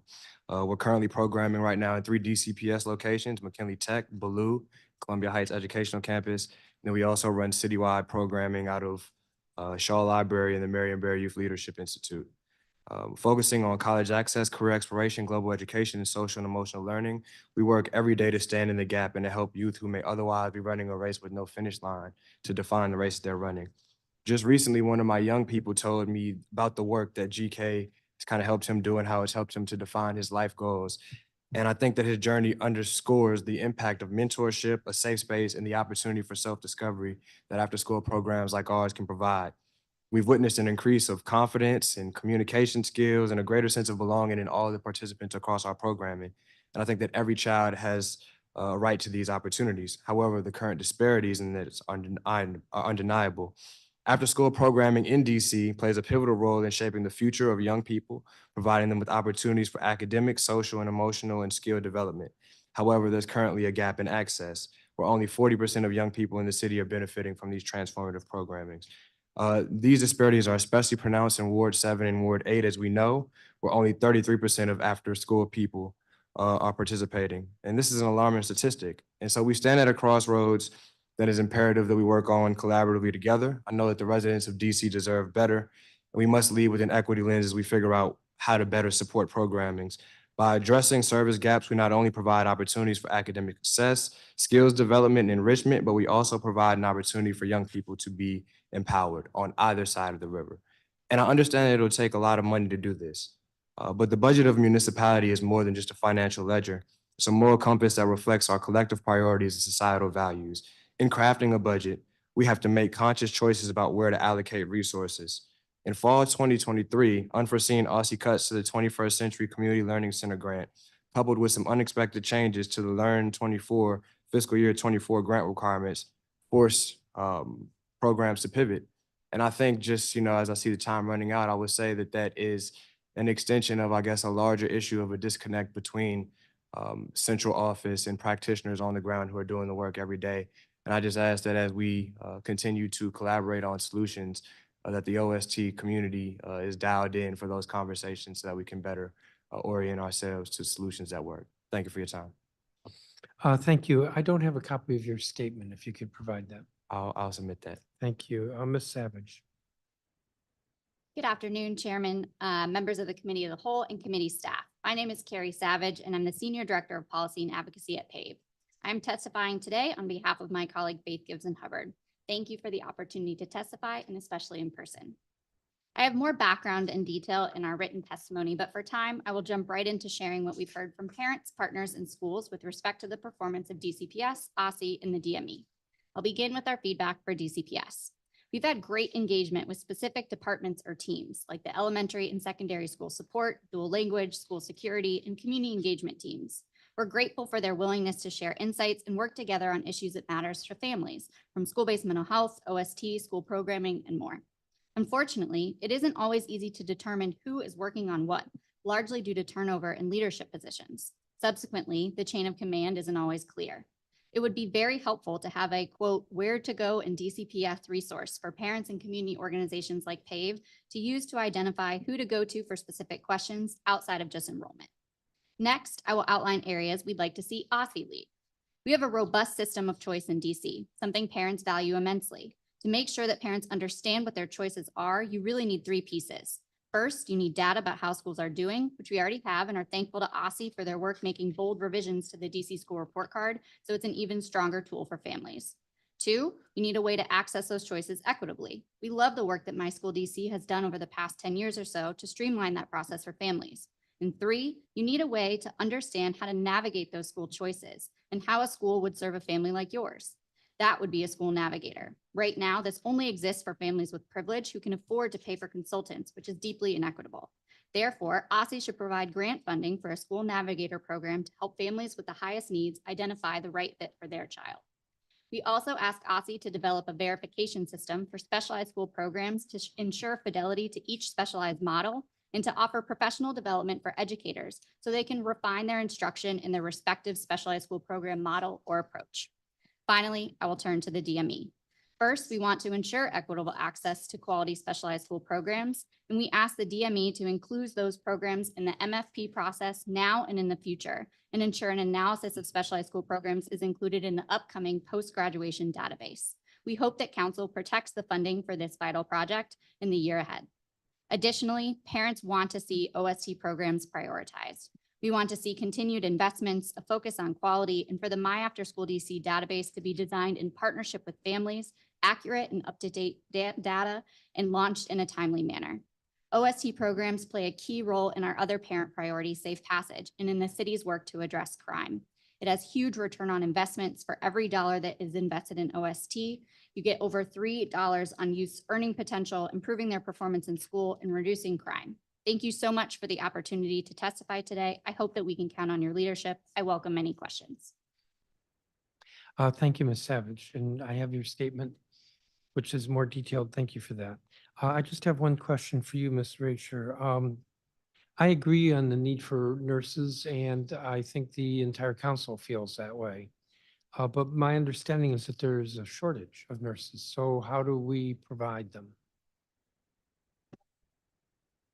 There is a shortage nationwide, but there's also a problem with pay. And we lost a lot of our best nurses in DC, Prince George's County, because they were paying more.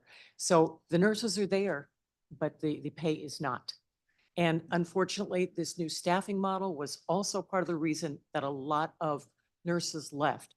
Because although they were assured that the techs in their cluster, that they were not responsible for them, if that tech does make an error based on something the nurse has taught them or has talked to them about, if they go ahead and make an error anyway, that nurse's license is in jeopardy. These techs came to us with very little experience, not enough education in healthcare.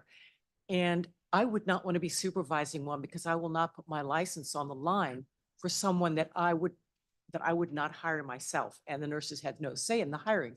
So it was a matter of a lot of these nurses left because the risk was too high, supervising these people that were inexperienced and that lacked the skills that they needed for this job. When you work in school health, you're the only health practitioner on site at that time. So Well, it's, I hear you, but I've got to say, I have not heard this before. What I've heard is that, for instance, I believe up to the present, there's a contract with Children's. Children's hasn't been able to provide enough nurses. I mean, they just have not been able to provide them. And I've not heard that it's a matter of salary. I mean, I just have not heard that. So maybe that's true. it is according to the nurses who have left. And also, I think exit interviews for the nurses that left, because we had quite a few people leave when this new staffing model was put into place. Well, I don't know that anybody in the council has enthusiasm for the new model, but it was because under the old, there were not enough nurses. There just were, I want to say 60% of the schools had nurses. And the law was 100%. So they went to this model, and I will not argue that the model is working. But again, it's what we're being told is it's a shortage. I can bring it up this on Friday when we have the government agencies, but they're just not saying it's pay, it's a shortage. Now, there's also the Health Committee, which has been looking at this. I mean, they're the ones who actually have oversight over the Department of Health, who has the contract. But they may know more, but They really need to look at the retention practices of children's school services, as to why we lost so many nurses and why this new model was put into place with no consultation with the nurses who were on staff at the time.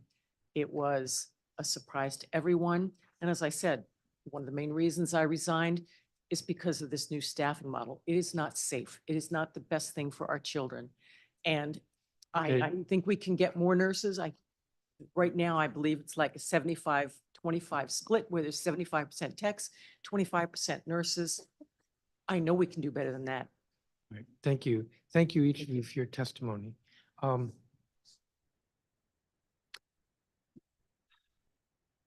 Let me see, I'm gonna go to page 3. I understand David Trudeau is here. I'm gonna see if I can get a few more people who are in person and then call you up as well. I don't think there's anybody else on page 3, if anybody has access to the pages, so I'm gonna turn to page 4.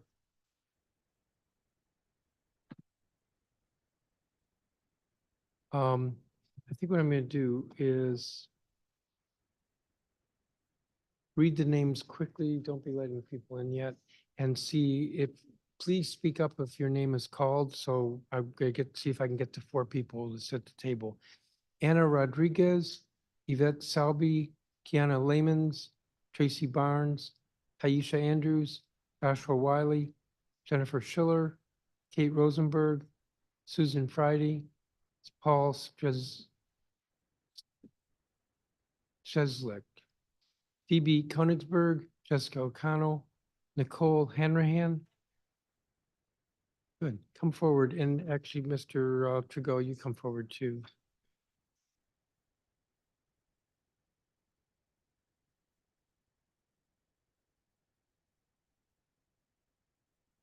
Lester Johnson, Leicester Johnson, Ashley Simpson Baird, Aaron Bibbo, Stephanie Maltz, Jamie Barden, Caitlin Vega Haverkamp, Paradise Mingo, Jennifer Cartland.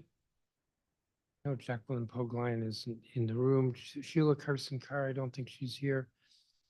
Michaela Deming, Kat Peretti, John Capozzi, Kishan Puta, Auntie Manesh, Jonathan Aparicio, David Sedgwick, Hannah Roblin, Adrian Smith, Melinda Flynn, Jacob Heim, Alexander Moore, Joelle Good. Come forward. Karen Settles, Elizabeth Corinth, Casey Boyd, Caroline Pryor. I think we've got 4. Right. The advantage is to be in person.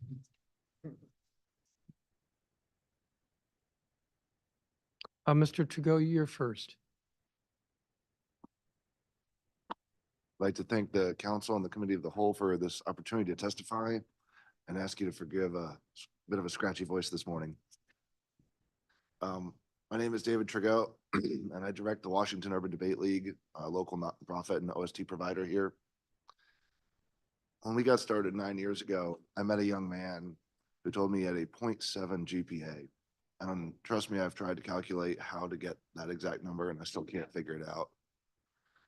His college was not something he was looking at, and he wanted to go into making music. And trust me when I say the world is better off with him not in the music industry.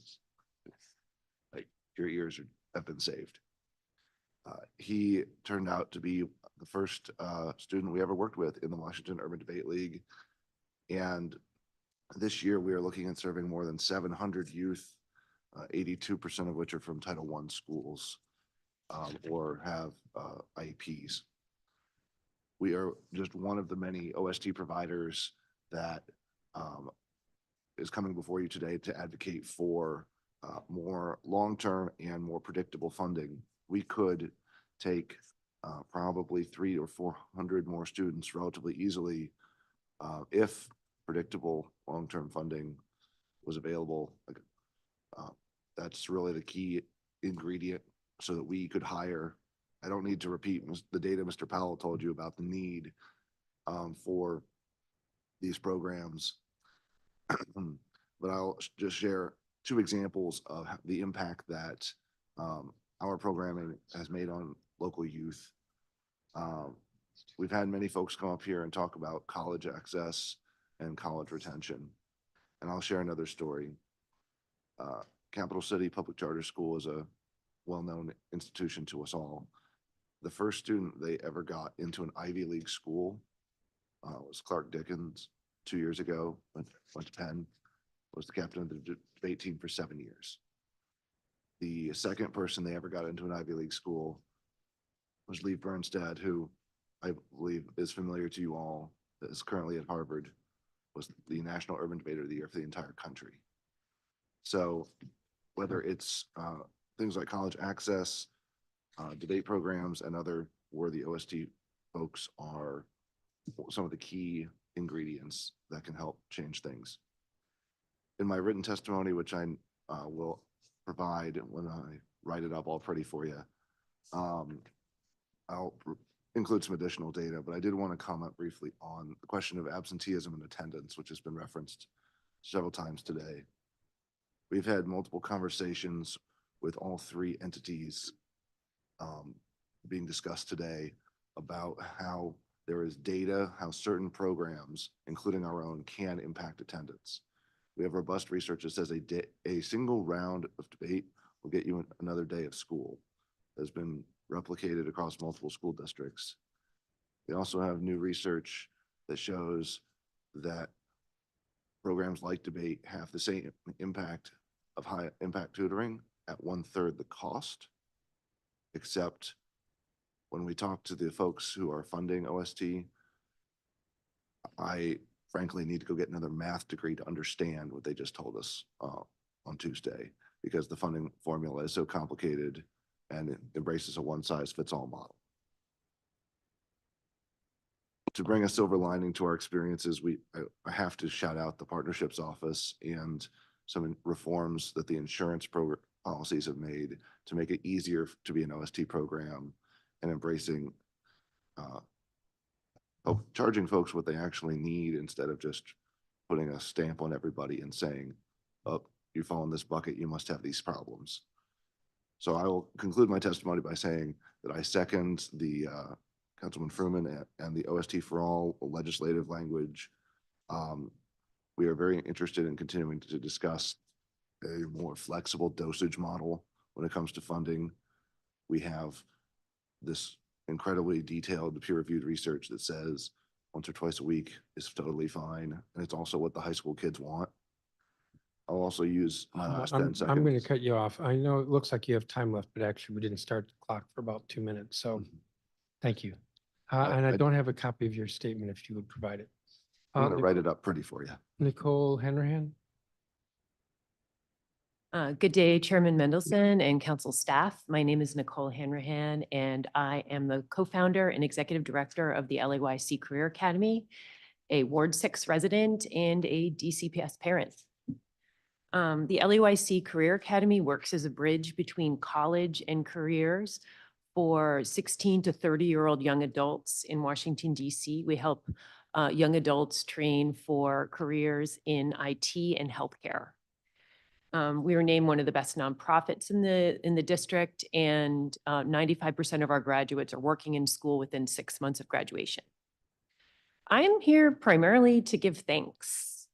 First, I really wanted to thank the mayor and the deputy mayor of education for fully funding the adult UPSFF rate into their budget. Both the 2013 and the 2024 adequacy studies recommended funding the adult rate at 1.0. But unfortunately, for the last more than a decade, adult schools and their learners have been underfunded. And we are just incredibly grateful that the mayor has put this in the budget. And we really hope that the council will also do this for their budget. This additional funding will help the city's economic development because adult charter schools train residents in our city's fastest growing fields, help students earn higher incomes, and strengthen the next generation's prospects by educating their parents. Adult schools need adequate resources to support students, and we're not getting them as the adult rate has been underfunded for so long. And adult serving schools don't qualify for add-on funding like Title I, special education, funding for English language learners or at-risk students, that like those fundings are available for K through 12. We provide intense wraparound services and also need to pay teachers and social workers just like other schools, and we need adequate funding to be able to do this effectively and help adult learners optimally. We hope the council will choose to support adult learners as you think forward to your budget. The second thanks I'd like to give is for the mayor and the deputy mayor of education for their generosity in increasing the UPSF funding level by 12.4% in their proposed budget. I strongly urge the council to follow suit. This will greatly help teacher retention, which has been really challenging in the last few years as inflation has been so high. So we hope you'll be able to do that. And finally, I wanted to thank the Office of the State Superintendent of Education for working to help the district's GED students. We greatly appreciate OSSI for helping students who lack an official government ID find appropriate alternative identification, increasing testing capacity by 50%, and changing regulations that make the GE exam overly burdensome for the parents of minor age students. Thank you for the opportunity to speak today, and I'm happy to answer any questions you have. Thank you, Ms. Hanrahan, and I do have your statement. Thank you. Joelle, good? Microphone. Great. Greetings, Chairman Mendelson and honorable members of the City Council, the distinguished Office of the State Superintendent for Education, and the outstanding DC Futures team. By way of introduction, my name is Joelle Mireille Good. I am the founder, CEO, and executive director of JMG Productions, Inc., JMG, a 501c3 nonprofit located in the Ward 2 section of Washington, D.C. For more than 10 years, JMG has served children, youth, and families in Washington, D.C. to help make our nation's capital stronger, safer, and its residents more educated. We achieve these goals through partnerships with the DC Trust and its ACE Diversion Program, the Progressive Life Center, National Center for Children and Families, and the Department of Youth Rehabilitation Services through its DC Youth Link program, and the Department of Employment Services through the Marion Barry Summer Youth Employment Program. The culmination of these partnerships and successful program outcomes led to JMG's defining moment as a coaching service provider for the DC Futures College Coaching Scholarship Program in partnership with the Office of State Superintendent of Education. JMG is one of 2 coaching providers that serves 1,000 of the 1,500 students enrolled in the program. Out of the 1,000 students served under JMG, currently 256 are enrolled at the Catholic University of America, 542 at Trinity Washington University, and 218 at the University of the District of Columbia. Since the inauguration of the pilot program in February 2022, approximately 20% of the students served under JMG have successfully graduated. This is due in part to the 32,175 engagements that students have had with their coaches from 2022 to the present day. Students are required to have at minimum 1 engagement per month with their coach. However, most students average 3 engagements and more per month. The engagements are carried out by 50 coaches who are highly trained and specialized in their field. Each coach serves up to 20 students. JMG's approach to coaching involves a 3-pronged design aimed at helping disadvantaged college students navigate and persist through course requirements to graduation. The core elements of the design include coaching, tutoring, and financial support. Each of these 3 elements comes to life through student-coach engagements that occur virtually or in person, monthly through one-on-one group sessions, and individualized online tutoring requests driven process using a third-party provider, and financial assistance involving tuition, emergency funds, and a stipend. DC Futures is a program that works and is making a positive and profound difference in the lives of Washingtonians. We ask for your continued support and funding Thank you for the privilege of your time.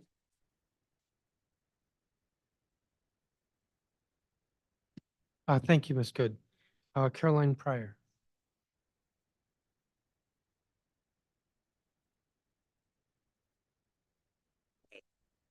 Good afternoon, council members. My name is Caroline Pryor, and I am the lead organizer at Empower Ed. In this capacity, I have conversations with teachers and educators from all backgrounds, all wards, and all sectors about any number of the challenges facing our school. Today, my comments will focus on 3 of these vital needs: student safety, absenteeism, and equitable funding. Previously, I have testified before this committee that we fail students when we do not prioritize a holistic approach to school safety.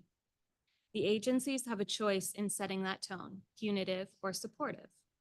Our approach to student commutes, student conflicts, and teacher resources are improving, but they are still insufficient. We need to not only expand, but improve safe passage. We must retool high-quality training to safe passage workers, spread them out over priority zones, and consider making many of them full-time supports who also work inside the school to aid conflict resolution. Our agencies can also provide schools and educators with funds to purchase conflict resolution curriculum and ensure every school has a restorative justice coordinator. And at the bare minimum, we must ensure all doors lock, all PA systems are fully functional, and every school has effective emergency response systems in place for staff to communicate quickly and in times of emergency. In a tight budget year, and here I have to ask again why we continue to invest in SROs despite no evidence of effectiveness, the strategies outlined above are actually more cost-effective and more empowering to communities. We can also not expect absenteeism to fall to panacea. In our city, schools which are the most effective at tackling absenteeism have taken the long haul approach, prioritizing relationship building over out-of-touch mandates or box-checking task forces. These schools have partnered with community organizations, have built trust through student check-ins and transparent data, and haven't alienated students through either harsh truancy demerits or carrots dangled just out of reach. We have to focus on building an infrastructure around the 4 root causes of absenteeism: barriers, aversion, disengagement, and misconceptions, as identified by Attendance Works. In my remaining time, and I know I don't have a lot, I wish to turn to the question of funding. In a tight budget year, I understand this can be a non-starter, but increasing our revenue is a choice the city must make, and more targeted use of our present resources is well within our means.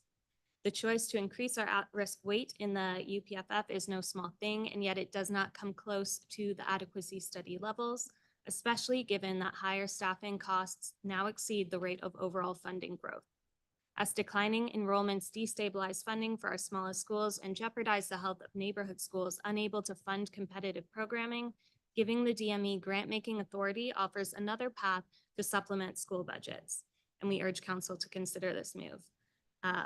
The remainder of my testimony is in my written statement, and thank you for your time. Thank you, Ms. Pryor. That's all 4 of you. I just have one question for Ms. Good. You talk about coaching, but I don't understand what you're coaching. Say that one more time.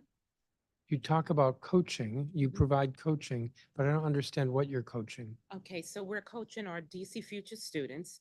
Each student is assigned to a coach. Coaches have up to 20 Are they students. coaching in reading or in life skills Thank or you. in math Yeah. or what? So we're helping our students in terms of studying for their exams. We're helping them with life skills. There's a lot of external challenges that our students are faced with.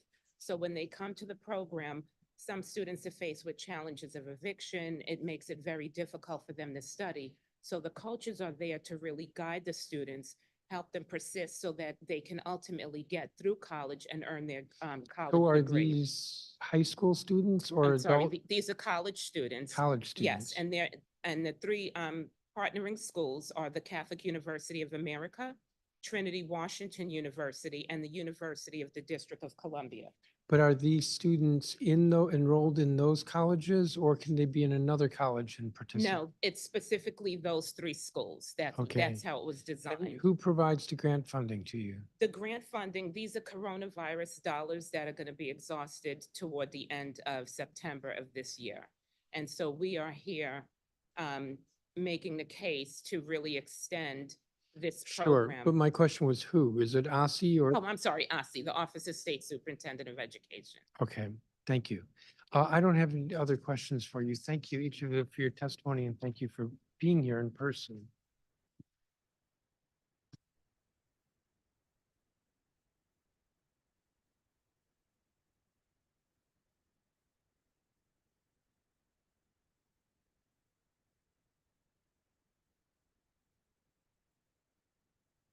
All right, so I'm on page 4.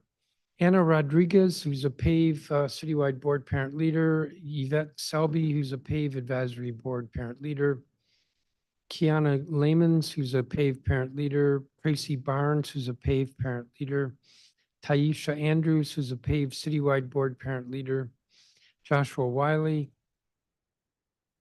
Jennifer Schiller, Kate Rosenberg, Susan Friday, Paul Strzelczyk, Strelzik.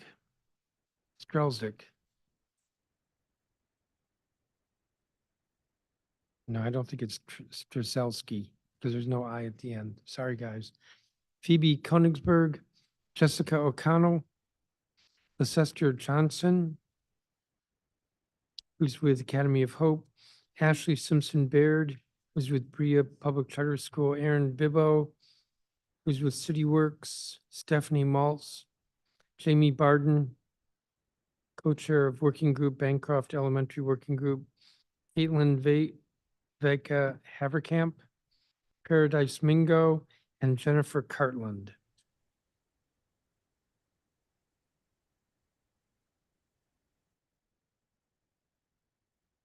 So we're going to start with Anna Rodriguez. If you're in gallery view, which I recommend, there's a timer. And please be mindful of the time. Ms. Rodriguez, you're up.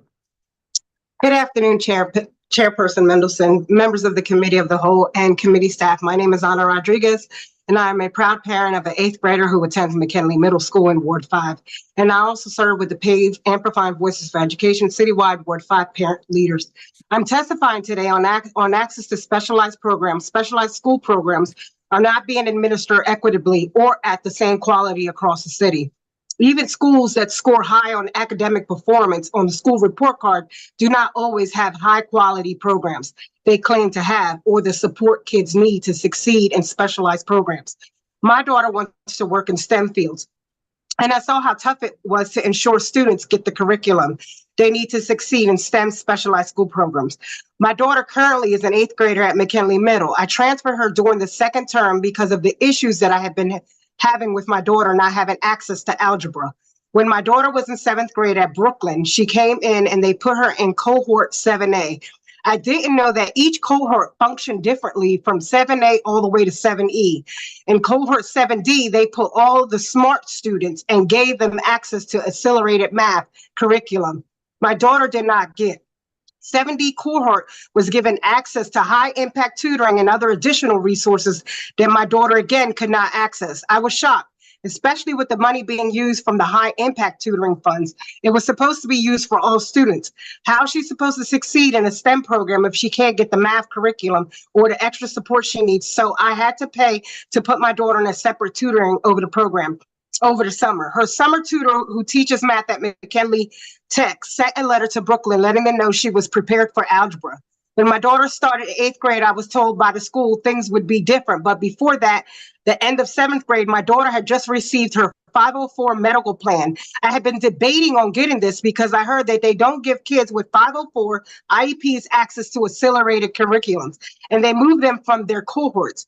On the first day of school, she was in cohort 7A. 2 days later, she was moved to 7C.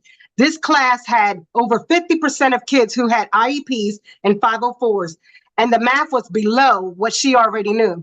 This wasn't fair. Children should be mixed, and I wanted her to be moved back to 7A because her back to 8A because her access had been taken. By the time I finally got her moved back to the original class, she had missed a whole term of algebra.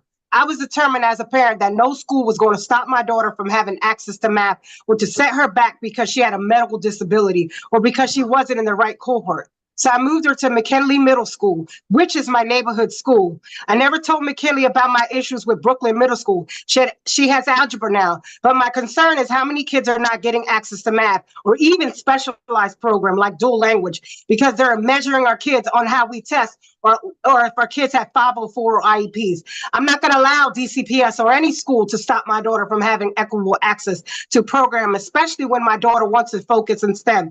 It took me a long battle to navigate the system to make sure she had equitable access to the programming she deserved. I believe OSSI should ensure all schools offering the program they claim to provide, and parents have access to Ed Navigator programs to help them navigate through this process so families don't have to go alone at Ms. school systems. Rodriguez, I hate to Sorry. cut you off, but you're over your time, and I don't have a copy of your statement, if you could provide that. Okay. Thank you. Yvette Selby? Is she here? Kiana Lamons? All right, she hasn't come in yet. Tracy Barnes? Tracy Barnes here? Hello, can you hear me? I can hear you. Please proceed. Okay, can you see me? Because I'm No. having issues with the video. It's, okay, no, I'm sorry. It's giving me a camera with the X. Sure. It'd be great to see you, but please proceed. Okay, thank you. Sorry about that. Good afternoon, Chairman Mendelson, members of the Committee of the Whole and committee staff. My name is Tracy Barnes. I am a Ward 5 resident and PAVE Ward 5 PLE board member. I am also the mother of a child who relies on OSSI bus transportation to get to and from his private placement sped school. So my testimony will center on that. We have had multiple poor experiences since my son began taking OSSI bus transportation in 2020 to his private placement school. Within a few weeks of him starting, they left him at the school. They never accepted responsibility nor apologized for this mistake. I consistently get automated calls from the Parent Resource Center. Sometimes these calls are not necessary. They are also randomly spread out and sometimes not accurate and definitely not specific enough. Sometimes they come while he's on the bus, telling me the bus will arrive in 30 minutes to pick him up, even though he's already on it. These kinds of calls are terrifying as a parent, as you worry a student got on the wrong bus and is in an unsafe situation. Sometimes they call multiple times in the morning, as much as 3 to 4 times in a row, like a spam call. Sometimes I get them when there is no school, telling me the bus is going to be early or late. The automated communication has been a consistent problem within the PRC. For example, our bus attendant reported that my son was going home alone to an empty house. I was home and was always home for him. Instead of coming to me or my son to verify this attendant reported to her superiors at OSSI, and they reported to the principal of his school that he was going home to an empty house. The attendant never came to the door to meet me, never waved back at me when I was in the window waving at her as he exited and entered the bus, and barely spoke to my son while he was on the bus. OSSI never contacted me to verify this either, but expected me to sign a form that he was arriving to an empty home each day. I refused to sign it. This speaks to both the personal communication problem with OSSI, but also to the need for better employee training. The communication from OSSI does not provide enough information for parents and school staff to accommodate their schedule shifts. For instance, the other week, I got an automated message at 2:59 p.m. stating that the bus was delayed 40 minutes. The message did not let me know if it was 40 minutes late to drop him off at home or 40 minutes late to pick him up from the school. I had to call his school to get clarification, and they were confused too. If buses are late, we need better communication and more specifics so parents and school staff can plan and adjust their schedules. I know many other families, along with myself, have struggled to have consistent bus drivers and bus driver attendants. We understand that there are a lot of reasons for this, but PAVE parent leaders firmly believe IC needs to partner with the Department of Operations and Infrastructure and DCHR to ensure they are able to hire an adequate number of bus drivers and address issues with recruitment, retention, and training.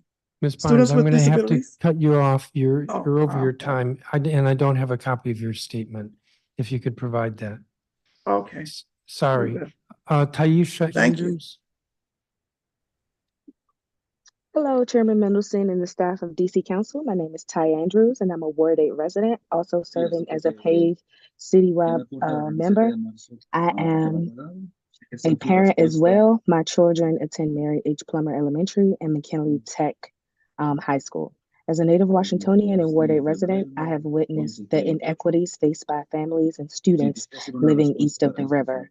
These inequities exist in various aspects, but are predominantly present in education. The access to specialized school programs such as STEM, career and technical education, and dual language, among many others, is unequal across different parts of the city. This inequity is even more pronounced when a child who wants to participate in specialized school programs has a disability.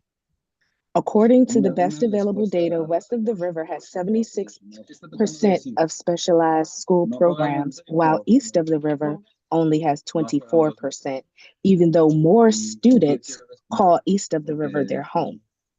This lack of equitable access to programs hinders students in Wards 7 and 8 from benefiting fully from educational opportunities. The lack of specialized school programs presents an equity challenge and impacts the safety of students commuting to school.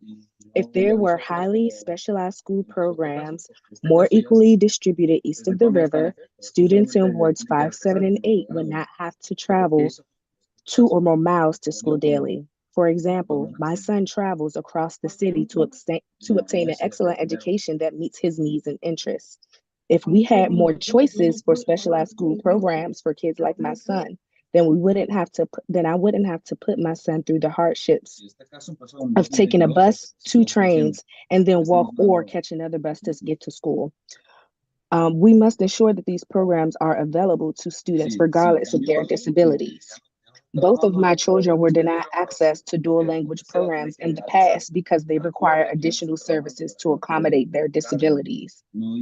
We must communicate and convene regularly, create programs that students, especially students in Wards 7 and 8 and those with disabilities, are interested in and want to pursue, and always have a safe and efficient way to get to their school and back home. Thank you for your time and consideration, and I'm available for further discussion and happy to answer any questions. Thank you. Thank you, Ms. Andrews. Joshua Wiley. All right, hello. My name is Joshua Wiley, and I'm the assistant principal at Whittier Elementary School. Today, in honor of Black History Month, I want to echo a phrase by former President Barack Obama. Change will not come if we wait for some other person or if we wait for some other time. We are the ones we've been waiting for. We are the change we seek. The next few testimonies will highlight the incredible things happening at Whittier, but also the critical importance of keeping our school rooted in the Manor Park neighborhood. Whittier Elementary School is a cornerstone for Manor Park, Coolidge High School, and now the Ida B. Wells community.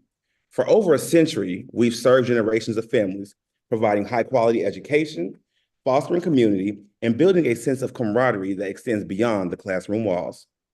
Despite DCPS experiencing only 4.7% growth since 2018, Whittier has seen a remarkable 29.7% increase in enrollment, now serving 420 students. This achievement reflects the dedication of our staff and the strong support from our community. However, we face challenges, including a year of battling a malfunctioning HVAC system with minimal support from DGS. Yet, Whittier was still recognized as a bold performing school, testament to the resilience of our students and staff. Furthermore, Whittier houses the most self-contained classes in any DC public elementary school. Many of these students travel from Ward 7 and 8, relying on OSSI-sponsored transportation, which often arrives late. Relocating to Sharp Health School would significantly increase their commute, leading to missed instruction, and further marginalizing an already vulnerable community. DCPS's proposed relocation plan for Whittier, miles from its current location, during the modernization raises serious concerns about their commitment to supporting thriving neighborhood schools.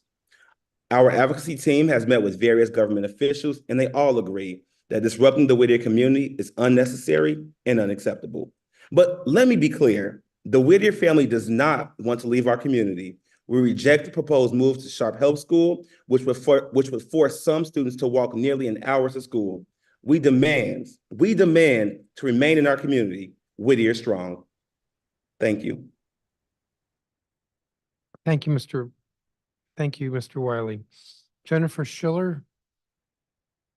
Hello, thank you to DC Council Committee of the Whole for allowing me to testify today, and to AP Wiley for such a fantastic introduction to Whittier. My name is Jen Schiller, and I'm a current pre-K4 parent at Whittier, hopeful future Whittier parent of another kid in just a couple of years, and a decade-plus resident of the district.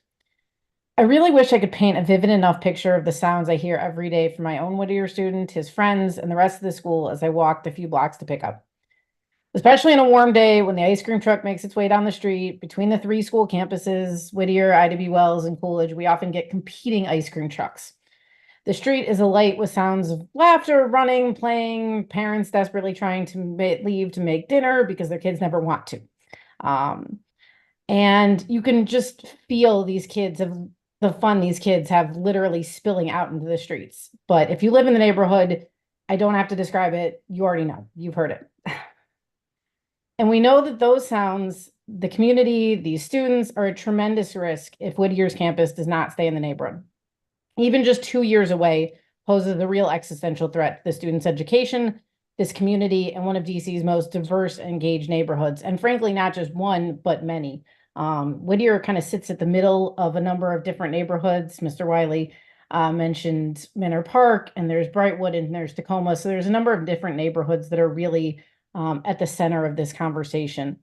If the school is forced out of the community, staff will leave. We have data that other people will show from surveys that say that.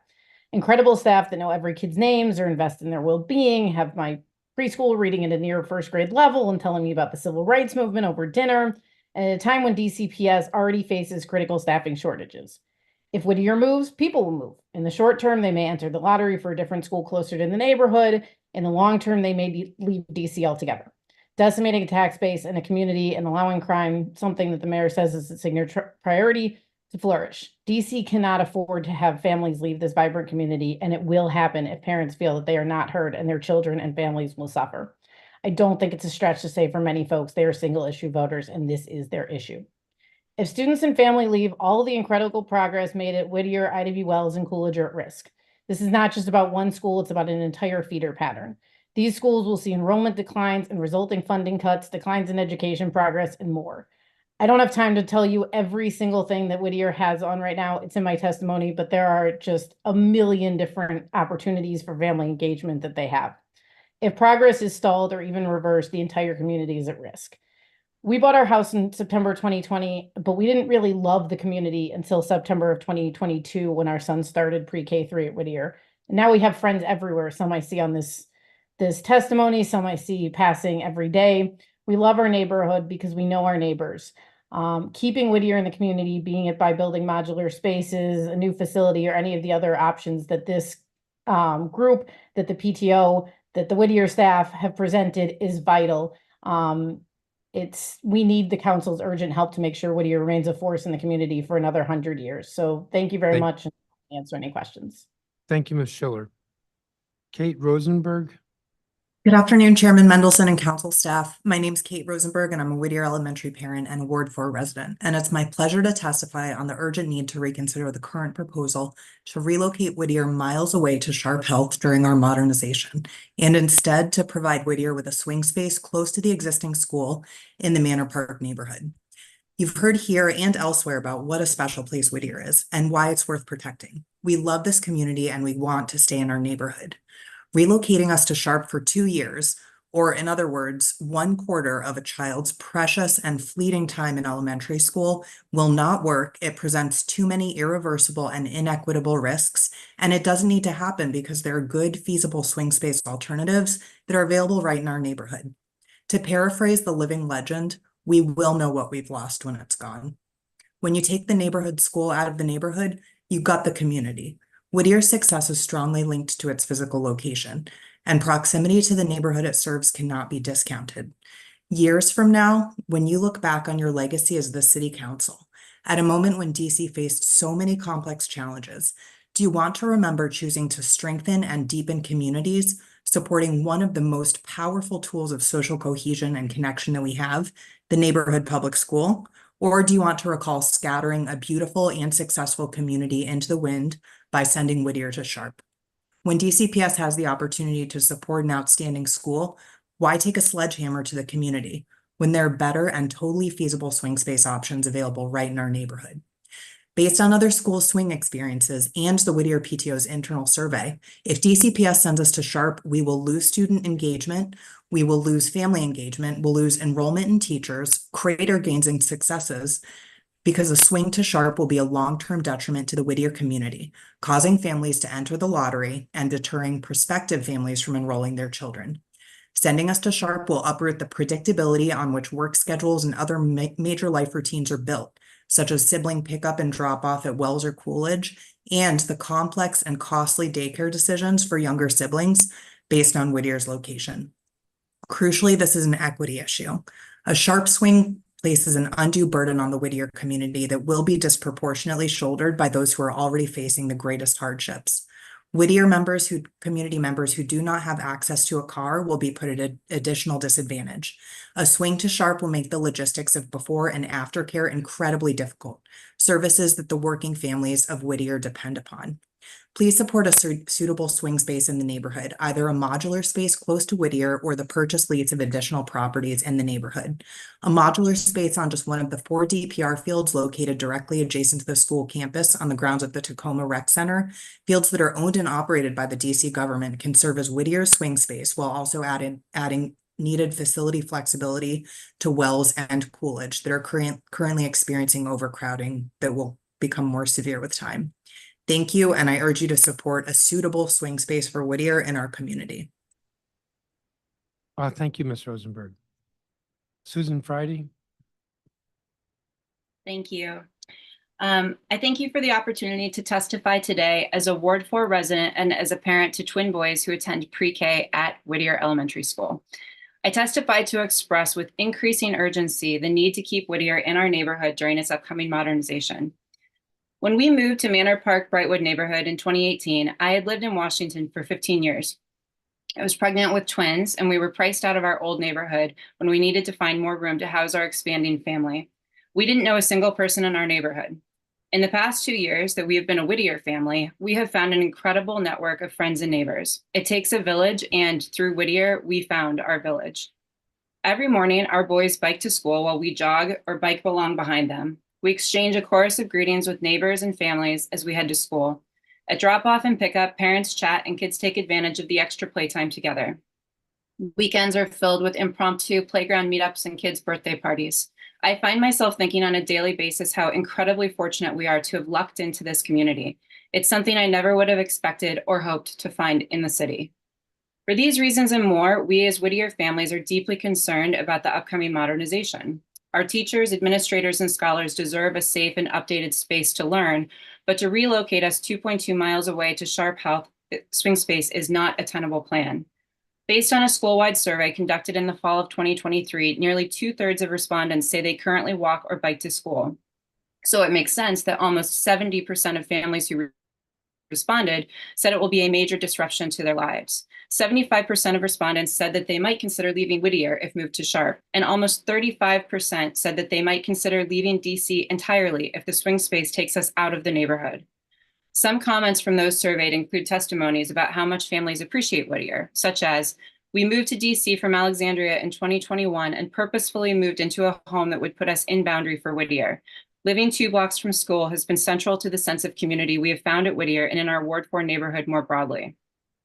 Other comments made it clear that Sharp is not a viable option for Whittier families. One person said, "I'd lose out on the short time I get with my kids before and after work. It's not just an inconvenience, it's a loss of a family structure we all hold dear. I don't want to leave DCPS, but my family comes first." I ask that you reconsider the proposal to relocate Whittier Elementary School to Sharp Health during the upcoming modernization and instead relocate the school to an alternative or modular space in the local community. The burden of a move to Sharp is too great and risks too much of what makes Whittier an amazing place for students, families, and the community. There are common sense solutions that will keep Whittier here in our neighborhood. We've invested in this community, and we ask now that you invest in us. Whittier is worth it. Thank you. Thank you, Ms. Friday. I don't have a copy of your statement if you could provide that. I'm about to find out how to pronounce your last name. It's the S-T-R-Z. I don't know how to pronounce that. The last part is Zik. Paul Strelchek. It's easier to say than it is to spell. Strelchek. Yes. All right. Thank you. Brilliant. Thank you, Chairman Mendelson. I'm the chair of the Whittier Elementary PTO Advocacy Committee. Whittier shares a 10-acre campus with the Ida B. Wells Middle School and the Coolidge High School in the Tacoma neighborhood, serving over 2,000 students every day. Recently, our 3 parent-teacher organizations have united together to address systemic issues to our shared campus.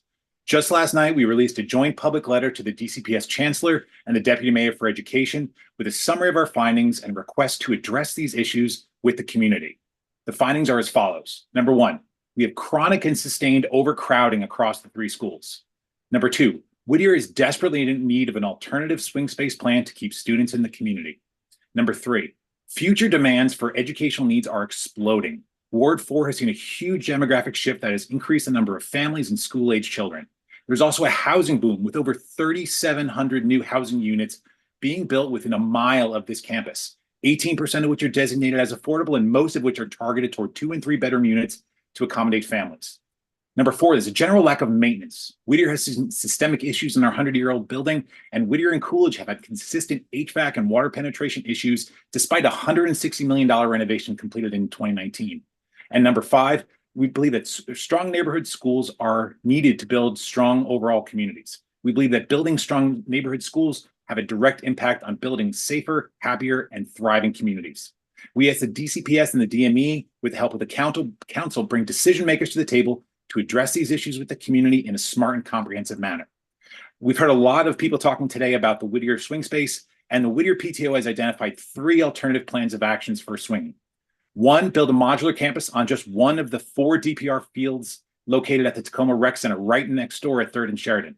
DPR has expressed resistance to any use of these fields for loss of revenue, but we in the community know that these fields are not used most of the time, and right now, the closest field to Whittier is currently being used as a construction staging area and dumping ground for the DC electrification project. Modular space could be used for Whittier, and once we move out, it could be used for Wells, Coolidge, or for other schools in the neighborhood. Number 2, acquiring a new swing space. As education demands are increasing across the ward, this would be a great opportunity for DCPS to acquire more space. For example, the former National Children's Center and the abandoned school just 0.2 miles east of Whittier with 75,000 square foot school. This building has been virtually abandoned by its owners. It's not being zoned for the designated school, and it's almost $2 million in arrears on property taxes. The last option is to add an existing building. There's a surprising amount of space on this 10-acre campus, and with smart design and a willingness to invest in new space, we could create an entire new wing at Whittier and have a phased modernization, keeping students in place with minimal disruption. All these options would represent a great investment in education to keep Whittier in the community during the modernization. And the last real quick thing I want to push in there is we've had a lot of discussion about the cost of a modular space. DCPS has estimated $18 million for a modular space. We'd have really no support for that. In 2020, Montgomery County commissioned a plan for 10,000 students to be taught in 434 modular classrooms. The cost of that, $25 million. DCPS thinks it's going to cost $18 million for 30 classrooms. That's a difference between $57,000 per classroom and $600,000 per classroom. We need 30 classrooms for 500 students. And even with high inflation from 2020, that puts it a budget of between $2 and $3 million. So we're really asking for the DCPS and the council to explore the real costs associated with modular space, as well as pricing out the other two Mr. options to see for an investment in this community. Sorry, over time. You're Thank over you your so much. time. I do have a lengthy statement from you, so thank you for that. And Thank you that's so much. I helpful. appreciate it. Phoebe Koenigsberg. Hello, good afternoon. Thank you for your Afternoon. time. My name is Phoebe Koenigsberg, and I'm the parent of a pre-K 3 and first grader at Whittier Elementary School in Ward 4, and we also live in Ward 4. As you've heard, the school is due to be modernized and swing to Sharp Health. It is over 2 miles away from the current school location, and the distance, lack of parking, and lack of public transportation will make it extremely difficult for students, parents, teachers, and staff to get to the location. The 2 school buses daily that our council member has secured will not help. Whittier risks losing student enrollment, losing teachers, and losing parent participation in school activities.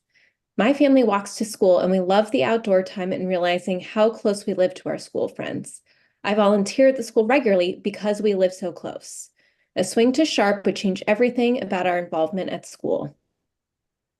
So what can the DCPS budget do for our school and Ward 4 schools at large over the next few years?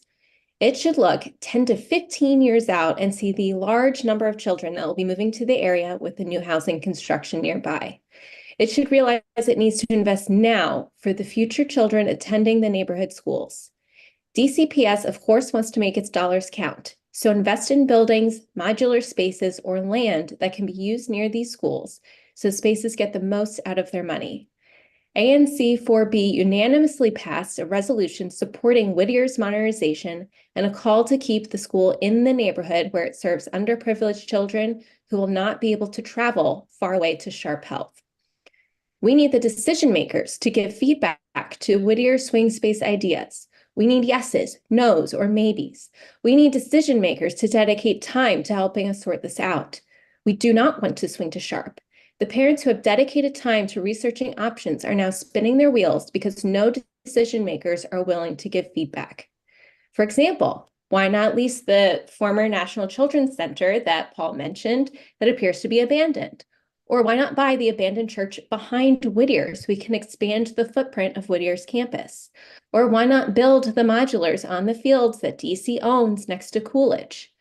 I understand DPR will lose the revenue from the programming that takes place on those fields, some of which my children participate in, but my children's education is more important than that revenue stream. Good neighborhood schools are cornerstones of strong and healthy communities. When we moved to the neighborhood in the summer of 2020, we had no idea how wonderful Whittier's education and community would be. We want to stay in that community. Please dedicate funding toward investigating, leasing, buying, or creating educational space near the current school so our students can continue to be successful in their studies with their teachers without going so far away. Thank you. Thank you, Ms. Koenigsberg. And we do have your testimony. Jessica O'Connell. Thank you. Good afternoon. My name is Jessica O'Connell, and I am the school counselor at Whittier Elementary School. Thank you very much for giving me the opportunity to speak today about our incredible school and to advocate for the need for Whittier to stay in our neighborhood during modernization. As you've already heard, Whittier is an incredibly special neighborhood school that has been locally and nationally recognized over recent years. We've been recognized for our STEM focus and programming, our sustainability efforts, and for helping students to achieve double-digit gains on the PARCC assessment last year. We've achieved all of this despite the fact that the building has literally been falling apart around us. Bricks have dislodged and fallen, classrooms have been without heat and air conditioning, and in October 2022, a radiator exploded, forcing us to evacuate. I say all this because I want to illustrate that our school's success is not because of our facilities. We do not have the best facilities, but due to the overwhelming strength of our community. Under the leadership of Principal Johnson and AP Wiley, the teachers, staff, students, families, and surrounding neighborhood of Whittier Elementary has created a welcoming, inclusive, enriching, and incredibly special school. We fear that DCPS's plan to move us to Sharp during our modernization will fracture all that we've worked so hard to build. Families have overwhelmingly stated that the commute to Sharp will create a huge obstacle in their ability to get students to school, especially for those who walk or rely on older siblings at Coolidge and Ida B. Wells to bring their students each day. Currently, Whittier's ISA, truancy, and chronic absency rates are all outperforming DCPS's average all elementary schools in DCPS, the average for schools in Ward 4, and all schools in our cluster. I don't think it's far-fetched to predict that the burden of getting to Sharp will cause an increase in tardies and absences at Whittier, as has been the case for other schools during their modernizations. But we can only teach kids if they're in the building. We can only teach kids if they're at school. Swinging to Sharp will likely create a much more difficult atmosphere for us as we try to support our kids in their academic and social emotional growth. During a time when teacher retention is at a historic low nationwide, Whittier's community has been built by a staff with a remarkably high retention rate. It's through that expertise and institutional knowledge of my colleagues and school leaders that we have built Whittier into the marvel that it is. We all know that schools tend to lose students and staff during modernization, especially when the travel creates for a longer and more difficult commute, as it will for Whittier if we have to move to Sharp. Cuts in enrollment result in decreases of positions. Many of the staff at Whittier, including myself, are in danger of seeing our positions cut with even a small drop in enrollment, and we're anticipating a significant one. With the loss of such valuable staff, many of the people who make Whittier so special may be forced to leave our jobs, and more importantly, the students that we love. I implore DCPS and the DC Council to find a better solution for Whittier in our neighborhood. We need a swing space in our neighborhood so that we can retain our staff, our student body, and our ties to our community. Swinging to Sharp will put all of those in jeopardy. Thank you very much for your time. Thank you, Ms. O'Connell. Leicester Johnson. Yes. Hi. Good Good afternoon. afternoon, and thank you, Chairman Mendelson, for the opportunity to testify. My name is Leicester Johnson, and I'm the CEO of Academy of Hope Adult Public Charter School. For almost 40 years, Academy of Hope has provided district residents with high-quality education, workforce training, and supportive services. Learners at Academy of Hope build their skills, prepare for a high school diploma through the GED or the National External Diploma Program, earn industry-recognized certifications, and transition to post-secondary education. In addition to academic and workforce instruction, Academy of Hope provides wraparound supportive services, including connections to food, housing, emergency assistance, and mental health services. As the city continues to recover from the pandemic and grapple with rising costs, addressing the literacy and career development needs of adults across the district must be a critical priority. I express my sincere gratitude to the mayor and the deputy mayor for education for their historic proposal to invest in education in fiscal year 25. I appreciate the 12.4% proposed UPSSFF increase and full funding for adult serving schools as recommended in the 2023 adequacy study. It has been a long road coming. Adult schools are not eligible for the add-on funding available to K-12 LEAs, and we received only a fraction of the recovery dollars to help navigate the pandemic. Yet, we have continued to innovate and meet learners where they need it most. As a school, we remain committed to providing one-to-one devices, internet access, and digital literacy support to all adult learners enrolled in our program. Now, a permanent change to our instructional delivery, we offer 3 learning models, fully in person, virtual, or hybrid, providing greater access and opportunities for learners to achieve their goals. 60% of learners have opted for distance learning, with enrollment up by 28%, 840 learners this year. We strongly urge the council to sustain the mayor's proposed education investments in FY25. Not only will they increase help to meet growing costs, but it will help us to better support adult learners through additional services. The cost to fund the adult weight for all adult learners in DC is approximately $6.3 million in FY25. I'd also like to thank OSCE, Adult and Family Education, the Workforce Investment Council, and the Department of Employment Services for their continued funding of our integrated education and training programs through the Career Pathways Innovation Fund and our Hope Forward Graduate Services. Thank you, and I'm happy to answer any questions. Thank you, Ms. Johnson. And I don't have a copy of your statement if you could provide it. Okay. Thank you. Ashley Simpson Baird. Good afternoon, Chairman Mendelson, Councilmember Lewis George, and staff. My name is Ashley Simpson Baird, Director of Research and Policy at Brea Public Charter School, a two-generation school that supports families' educational journeys through one comprehensive program. Brea serves children ages 0 to 5 in early childhood and pre-kindergarten classes, as well as their parents in English, high school diploma, and workforce programs. First, I want to start my testimony by emphasizing tremendous gratitude to Mayor Bowser and Deputy Mayor Kine for the proposed increase to the UPSFF, and specifically the increase to the adult learner weight. I have been working in adult education in DC for almost 2 decades and have led many of the adult education sector's recent initiatives to advocate for increased funding. This money makes a huge difference.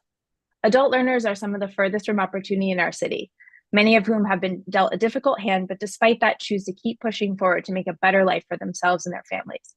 This proposed increase makes adult learners feel that DC believes their futures are worthy of investment, and they promise that they will return on that investment. Last year, Brea's adult learners outpaced the national average for literacy growth by 6%. Similarly, our workforce students are obtaining industry credentials and employment in their fields. Our child development associate students have a 94% pass rate on their national exam, and 95% of them are employed in education settings. Our medical assistant students had a pass rate of 92%, and 90% of them are gainfully employed in the healthcare sector. Adult learners are some of the most passionate, hardworking, and determined individuals I've ever met. Increasing the adult weight in the UPSFF will help capitalize on their potential. These funds will allow adult-serving schools to sustain technology innovations from the pandemic, increase essential wraparound support such as on-site childcare and mental health services, enhance special education and English learner programming, and increase adult educator pay to be on par with the rest of the city. This has been a long time coming.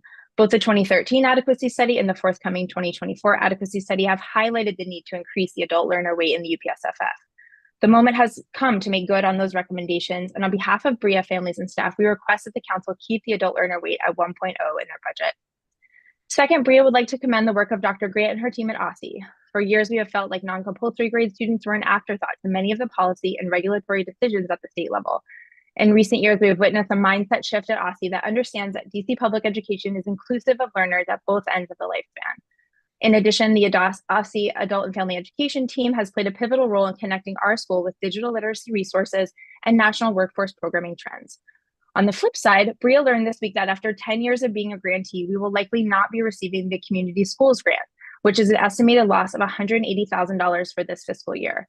We use these funds to support our student services team and in providing essential wraparound supports. This makes the adult education increase even more needed. Lastly, we'd also have kudos for the PCSB and their development of the Aspire framework. Our staff felt that their contributions in the development of the pre-K only and adult education frameworks were highly valued. Thank you so much for your time and hard work on behalf of all DC residents. Thank you, Ms. Baird. And I do have a copy of your statement. Aaron Bibo? Bibo, thank you. Can you hear me? Bibo. Yes.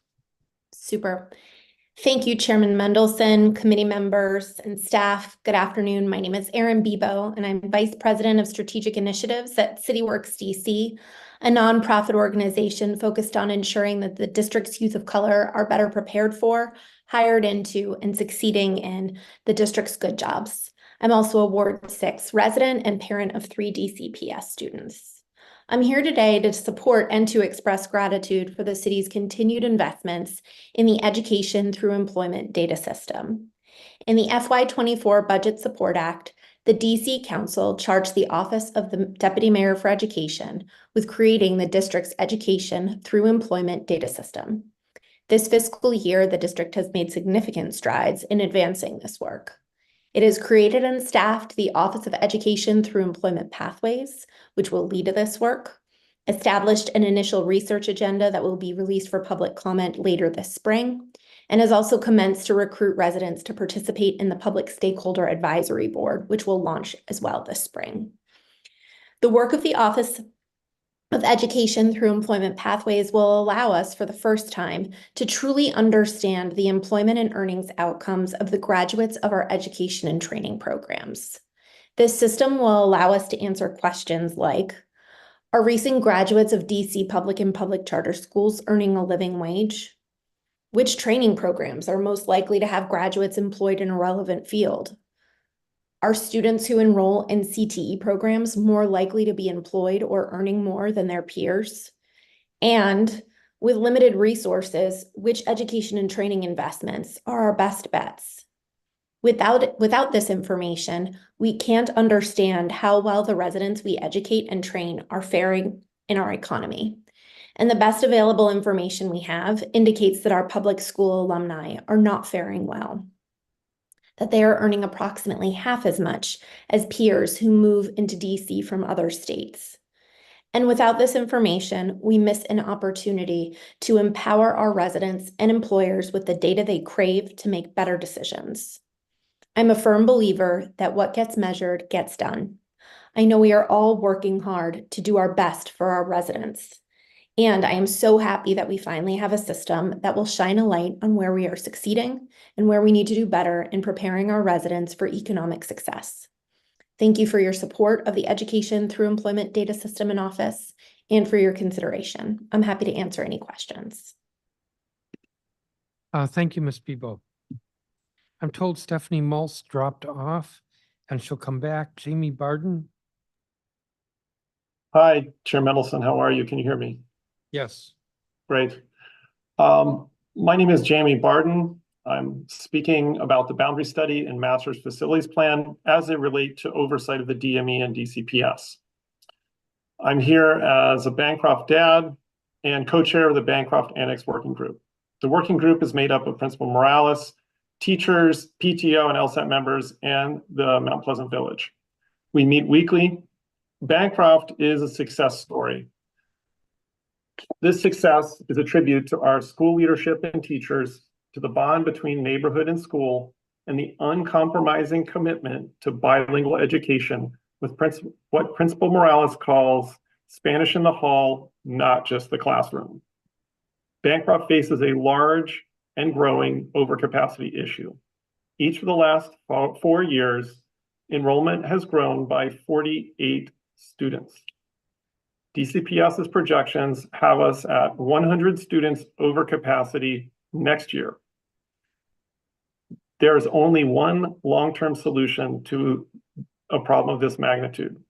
The Deputy Mayor for Education's online tool indicated an equity strategy, and this equity strategy was an annex building to allow natural growth of Bancroft's culturally welcoming bilingual program.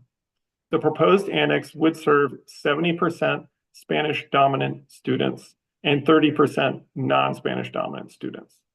The DME held a survey and we managed to get out the vote of 1,250 Bancroft community members. 85% ranked an annex building as their top solution. Just as important, the survey showed that shrinking the boundary, the inbound area, was the bottom choice for a full 78% of those who answered. The DME's online tool also showed that moving the boundary, shrinking it, only removed 36 students, hardly taking care of the issue. In addition to being ineffective, reducing the boundary would make a mockery of predictability and continuity, one of the pillars of the boundary study.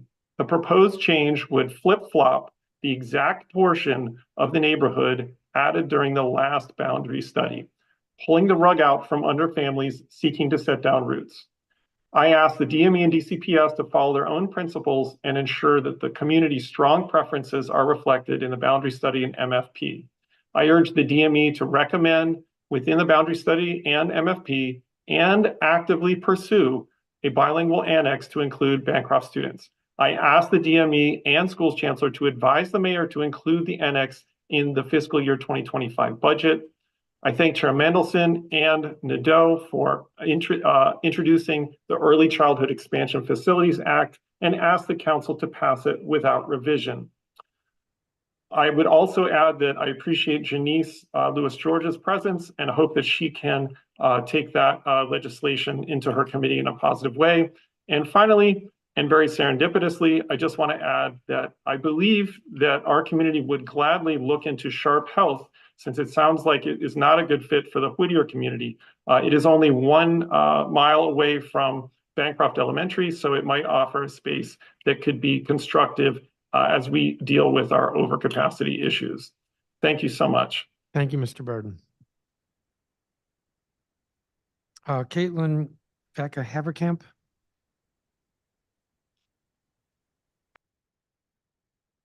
I don't see her. Paradise Mingo.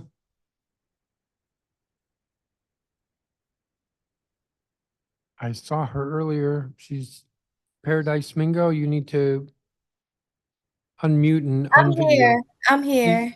Please proceed. Hi. Okay. Hi. Good afternoon / evening, everyone. Chairman Mendelson, members of the Committee of the Whole. Thank you for the opportunity to address the council today.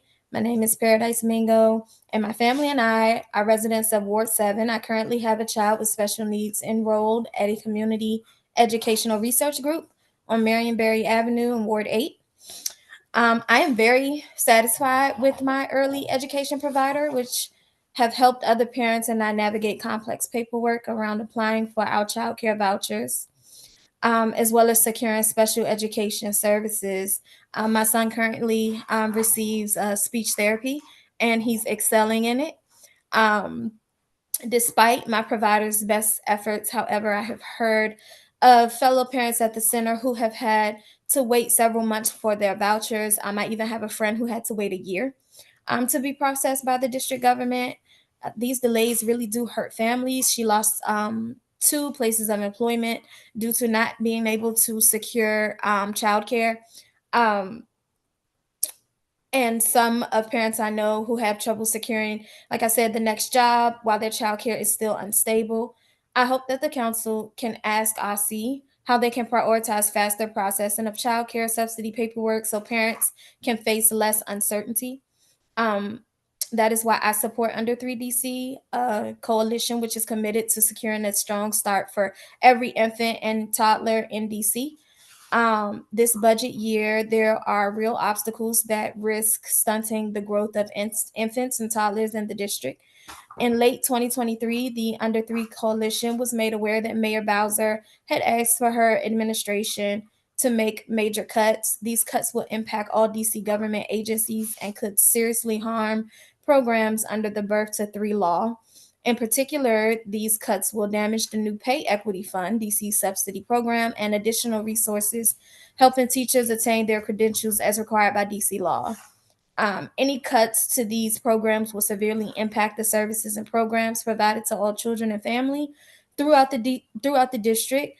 I am hoping to prevent cuts by adopting a tax system for justice. Once that ask the wealthiest of our neighbors to pay their fair share so that basic human services can be met in the district. I am proud that the district, though, through programs like the Pay Equity Fund, have helped increase early educators' average compensation by as much as 40%. This is the beginning to address decades of economic exploitation of the largely Black and Brown early educator workforce. We must maintain all funding for the Pay Equity Fund and also add money in the fiscal year 25 to ensure we can continue to pay educators as they obtain higher degrees in their profession. I also want to advocate for the director at my early education program. Thank you, Ms. Mingo. Thank you. Thank you. Can I for have your listening. statement? Jennifer you. Cartland. Good afternoon, Chairman Mendelson and members of the council. I am Dr. Jennifer Cartland, a former DC teacher and principal and a resident of Ward 5. Currently, I am the executive director of REACH Incorporated. REACH trains DC high schoolers to become tutors for 2nd and 3rd graders at neighboring elementary schools. Our goal is to raise the literacy levels of both. Over the last 18 months, we have successfully reestablished our programming in 4 high school, elementary school cohorts in wards 4, 7, and 8. I am testifying to highlight 3 points today. Number 1, we must provide proactive intervention on behalf of our youth. Many teens in our city are in the spotlight for the wrong reasons. In 2014, following analysis of juvenile incarceration, the Justice Policy Institute reported a cost in excess of $100,000 per confined child. In 2020, the average cost for the confinement rose to more than $214,000 per year. More startling than the quoted cost to punish youth offenders are the facts that incarceration increases the likelihood of recidivism, and harms educational attainment, lifetime wages, and future health outcomes for our youth. REACH programming is a proactive solution connecting teens to the opportunities that strong skills in literacy can provide. REACH tutors begin in 9th grade, become coaches for younger peers, advocates for themselves, and decision makers who can choose to avoid the pitfalls that lead to the statistics noted earlier. Number 2, REACH is keeping youth engaged during and after school. Between the months of November and February, average attendance for 9th and 10th graders at 2 of the 4 high school campuses that partner with REACH fluctuated between 70 and 80%. The average attendance for REACH tutors at those same campuses is 90% or higher. REACH requires that students are present in school on the days that they work. REACH has and can continue to have a direct impact on school attendance and the elimination of truancy. Councilmember Allen, in response to a question you asked earlier, REACH is one of the different ways that gets at these issues. Number 3, quality youth engagement equals workforce development. 2 of the priorities of DOES are promoting the district's human capital and bridging the gap between education and workforce development. REACH responds to this call. REACH tutors learn accountability, integrity, philanthropy, and civic action. REACH is building the leaders, writers, and citizens that will operate our businesses, ensure that our systems function, and provide care for us in the coming years. Our present investment in the talent of our children assures our future sustainability. We are a growing organization, and we do not yet serve the numbers of young people reported by many that have testified today. We are transitioning back to a state of functionality. We're seeing the academic and socio-emotional growth in the children that REACH serves. It is my hope that the council will support the impacts that REACH is having by supporting funding for our programs. Thank you for your time and attention. I'm happy to answer questions. Thank you, Ms. Cartland. I do not have your statement if you could provide that. It was submitted this morning, sir. All right, we'll look for it. That completes all the witnesses. I have a few questions. Mr. Barden, I'm not looking for a long answer. You had indicated one option was an additional annex building. Is that right next door? Where is that? Yes, there are a few options that the deputy mayor is aware of. In particular, the deputy mayor has visited what's called the Henderson buildings. It is at 16th and Park. And we would be happy to coordinate, a visit if you would like. The DCPS and DGS have toured the building, and they have an assessment of the renovations as well. Yeah, go ahead. I'm not on the clock. 5 minutes. I don't have a lot of time. So is that the only, and so the annex isn't like actually right next door. It would be another building, another campus. 2 blocks away. Okay. I know they're also looking at a building on campus potentially.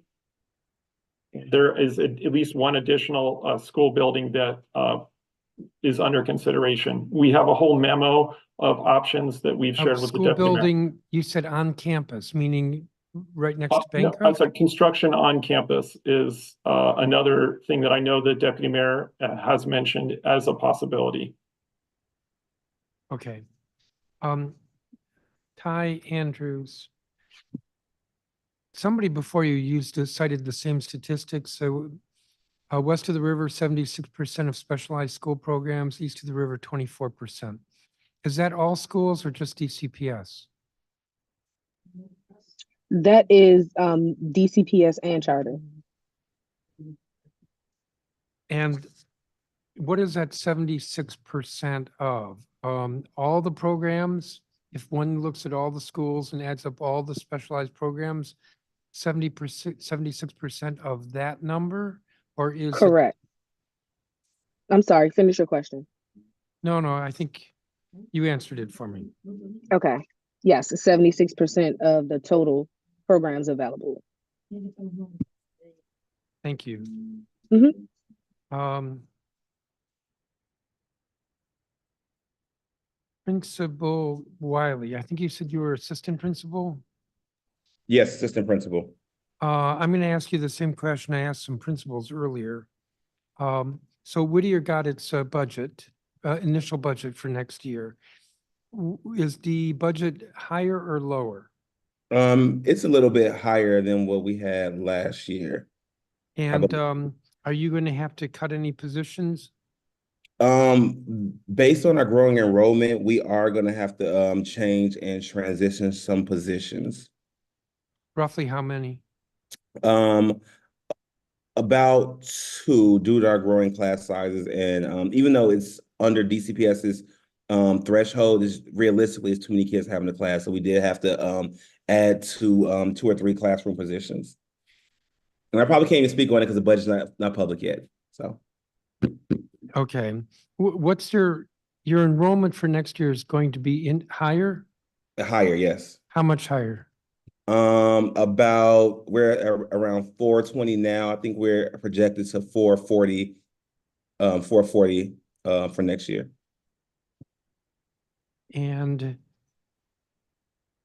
But did I hear you say that you may lose 2 positions? We may have to change some.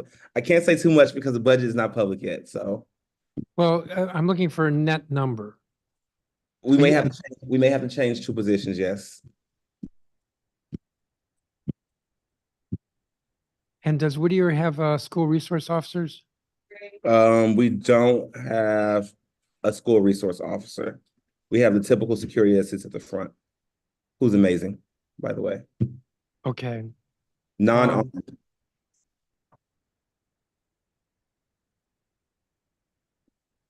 A couple of witnesses talked about the National Children's Center near Whittier. I'm looking at Phoebe Kenigsberg's testimony. Where is that? It's 0.2 miles east of Whittier at the corner of 2nd and Sheridan Street.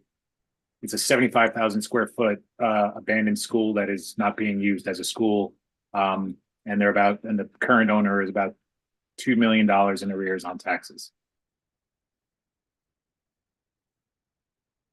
Okay. I'm a little bit over my time. I'm just going to say this. Councilmember Louis George was here briefly.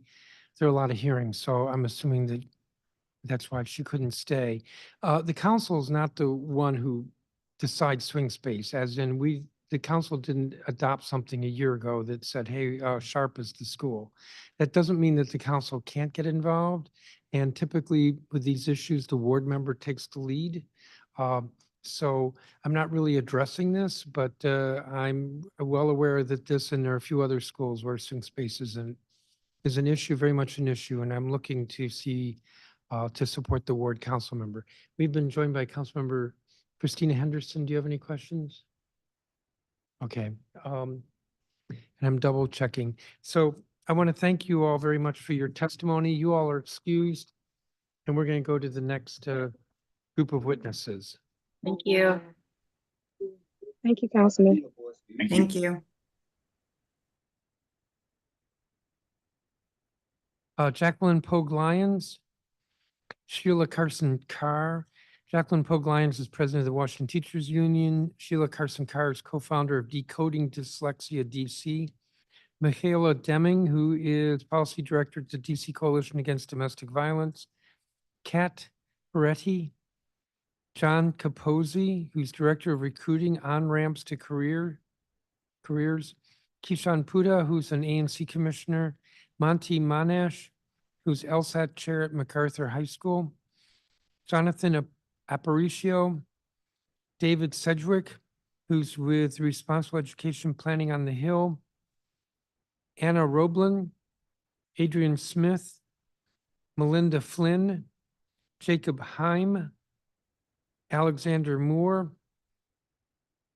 Karen Settles, who's with Decoding Dyslexia. Elizabeth Corinth. Casey Boyd, who's chair-elect of Ethnic and Multicultural Information Exchange Roundtable. Gracie Obuchowicz, who's director of educator wellness at Empower Ed. Sophia Barata, who's also with Empower Ed. And Jeanette Planter, who's with Empower Ed.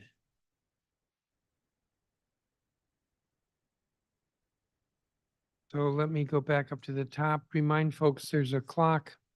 I don't know why it says 4 minutes. It should say 3 minutes. Please keep your eye on the clock. Mrs. Pogue-Lyons. Thank you, Chairman, and thank you for the opportunity to speak with you all today. I'm here to tell you that teaching in the District of Columbia is more challenging than ever, and teachers are not receiving the support they need. As you know, the WTU is once again operating under an expired contract with the district. Last week, the WTU's contract bargaining team met in the wee hours of the morning outside the negotiating center to prepare for a meeting with the district and DCPS that started at 5 a.m. Yes, you heard me correctly. The district offered to meet with the WTU to negotiate a new contract at 5 a.m. because they claim that DCPS cannot meet at 5 p.m. The WTU is committed to finding a path towards a new agreement that will ensure students receive the support they need to thrive while protecting the rights of our city's educators. But we need DCPS to meet us halfway. A first step would be to treat us with respect by negotiating at a reasonable hour of the day. And I want to be clear, there are many, many challenges facing our city schools. Over the last year, we've seen crime increase dramatically in our communities. With each incidence of violence, a student carries a burden into our schools and classrooms. And I'd be remiss if I didn't mention that our students, especially students from disadvantaged communities, struggle academically and are well behind their more affluent white peers. The city's public schools also continues to suffer from high rates of turnover. The city's teacher turnover problem is still acute in schools where students would benefit the most from having strong positive relationships with their teachers.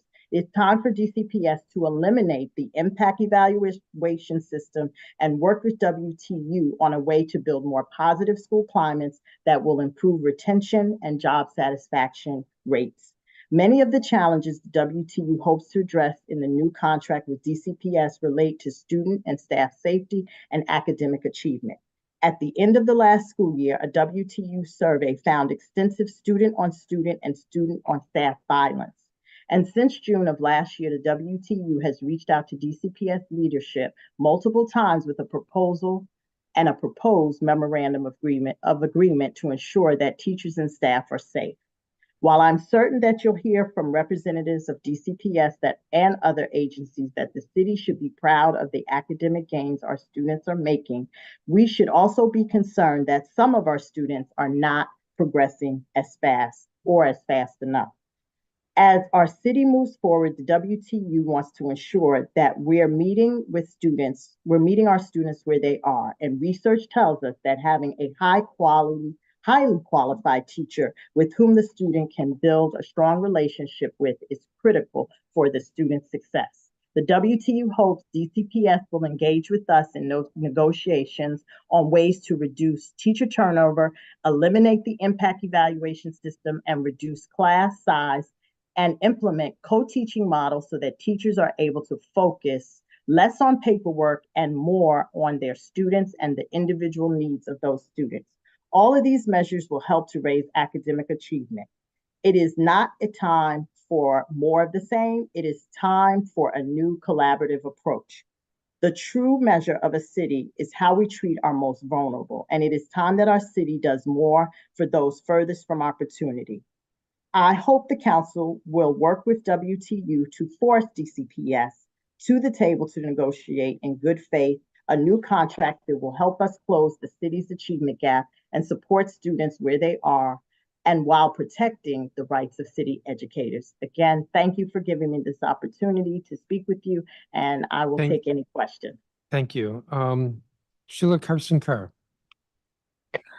First, giving honor to God, who has me on a mission to have all DC children to learn to read on grade level. Good afternoon, Chairman Mendelson and the other on the diocese. I am Sheila Carson-Carr, a Ward 7 resident, grandmother of 3 in DC public schools, high school, and middle school, co-founder of Decoding Dyslexia DC, and many other hats.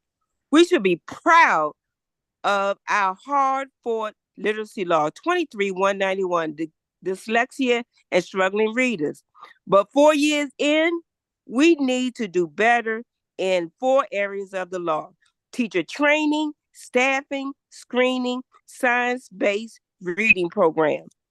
1, if we want to move from the 40s to the 20s like Mississippi did in reading, then we must put adequate money in the budget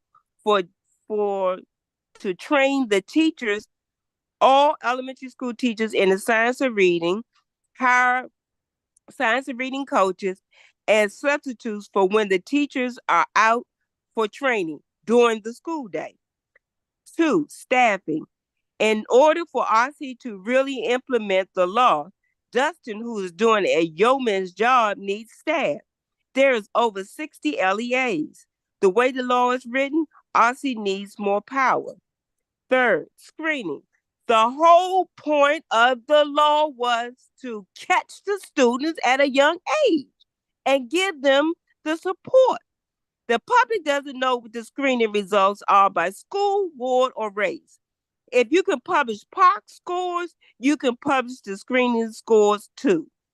Some parents are still waiting on their child's results from the fall. 4, science-based reading program. The school science-based reading program. Schools are required, beginning in school year 24-25, to have it. That's August. When are the teachers going to be trained for the new program that they have to teach? Lastly, can we do a round table about special ed and one on high school students' reading level?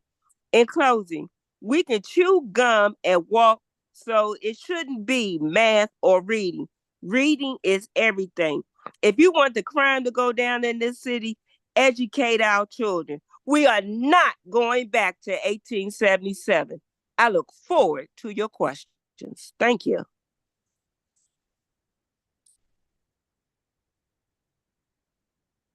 Thank you, Ms. Carson-Carr. I don't have a copy of your statement. If you'd provide it, Michaela Deming. Good afternoon, Chairperson Mendelson, members of the committee, and staff. My name is Kimberly Crawford, and I'm the Health and Wellness Coordinator with the DC Coalition Against Domestic Violence. The coalition is the federally recognized statewide coalition of domestic violence service providers in the district and includes DV-specific housing providers, counseling, case management services, legal services, and culturally specific organizations serving survivors of diverse backgrounds. Here in DC, the rates of relationship violence are even higher than the national average, with 39% of women and 25% of men living in DC having experienced sexual violence, physical violence, stalking, or a combination thereof perpetrated by an intimate partner. According to a recently released CDC report, overall youth well-being is experiencing a downward trend. At the same time, teen girls are experiencing record high levels of violence. To transform our culture and end intimate partner violence, strategies that increase resiliency and reduce risk factors are paramount. Reproductive and sexual coercion is a common tactic used to exert power and control over young victims. And the percentage of teen girls who experienced sexual violence in the past year has increased 20% from 2017 to 2021 alone. There's a significant causal relationship between truancy and domestic violence that we cannot continue to ignore. Domestic violence and teenage dating violence both have short and long-term effects on victims and families in academic underperformance and chronic absenteeism. Children with a history of witnessing DV are more likely than those without to experience absenteeism, truancy, school suspension, and school dropout. The School Safety Omnibus Act of 2018 requires schools to take steps to prevent and address student sexual abuse by school staff and student-on-student acts of sexual harassment, sexual assault, and dating violence. At the district, we have some seeds already planted here. This year, we've been able to provide technical assistance to DCPS around their implementation of the Expect Respect curriculum. And this curriculum begins to fill the gap in primary prevention education by focusing on educating high school students about safety, social support, and skills in healthy relationship building. We still require more coordination with DCPS to provide this programming in all schools in the district. All children deserve education to make the best choices for themselves and keep themselves safe in adverse situations. We encourage the district to fund meaningful implementation of Expect Respect to ensure these prevention efforts are deployed widely across the district. Significant investments and resources must be made to break generational cycles of abuse. It is long overdue for DC to prioritize primary prevention education. DC must recognize that primary prevention allows us to curb violence before it occurs. Through a preventative lens and in collaboration with DCPS, we'll be able to address the rise in youth and family violence here in the district. We believe that intimate partner violence is preventable, and we encourage you to look further in our submitted testimony for more details, and we look forward to your questions. Thank you for the opportunity to testify today. Thank you, Ms. Crawford. Kat Peretti.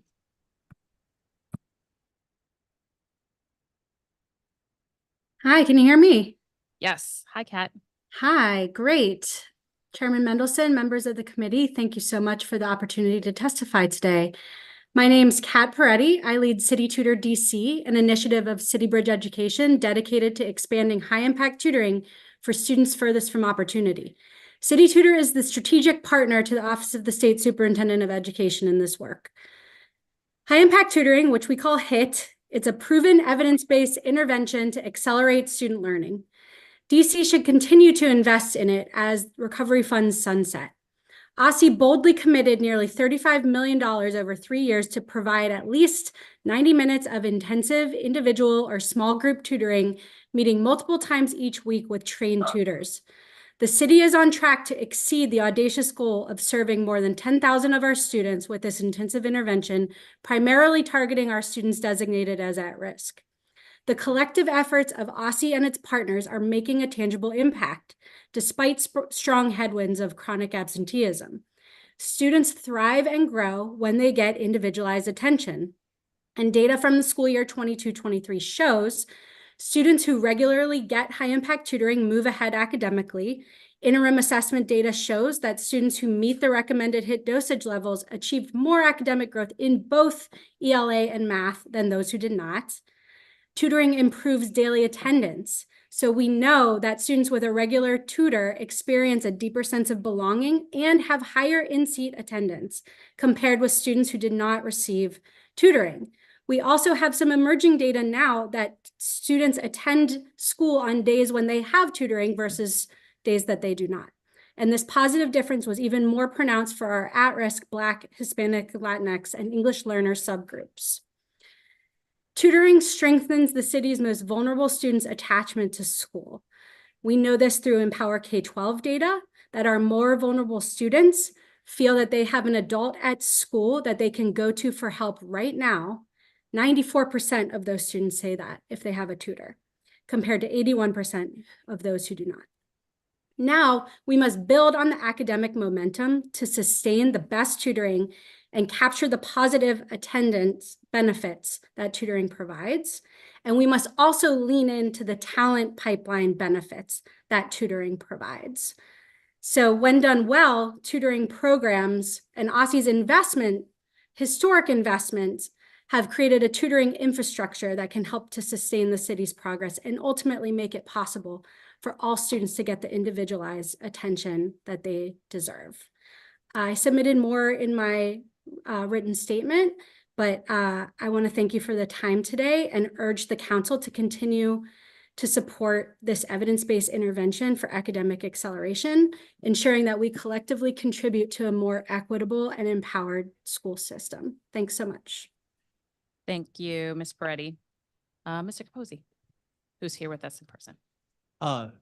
Councilmember Henderson and Chairman Mendelson. My name is John Capozzi, and I'm Director of Recruiting and Retention for On-Ramps to Careers, which is a nonprofit here in DC that provides technology internships for students and job placement for high school and college students here in the city. Last summer, we had 300 interns, and they came through both the CRI and the MBSYEP program. And On-Ramps is working currently with the administration and staff with numerous DC public schools and charter schools to recruit students and alumni interested in pursuing careers in information technology and IT and engineering. Those schools are Anacostia, Ballou, Columbia Heights, Cardozo, Dunbar, HD Woodson, Jackson Reed, MacArthur, McKinley Tech, Friendship Collegiate Academy, IDEA, Ron Brown, Roosevelt, Phelps as well. And so our offerings at On-Ramps include pre-internship training such as resume building, intern preparation, and communication skills prior to them starting their internships on June 24th. So what our participants interview with our employer partners and are matched with companies based on their current skills and career interests. And during their 6-week internships in the summer, Participants are supported by on-ramp staff with additional training, site visits, and check-ins. In working with OSSI and DOES over the past several years, on-ramps has enjoyed a great relationship in identifying participants who are interested in IT careers.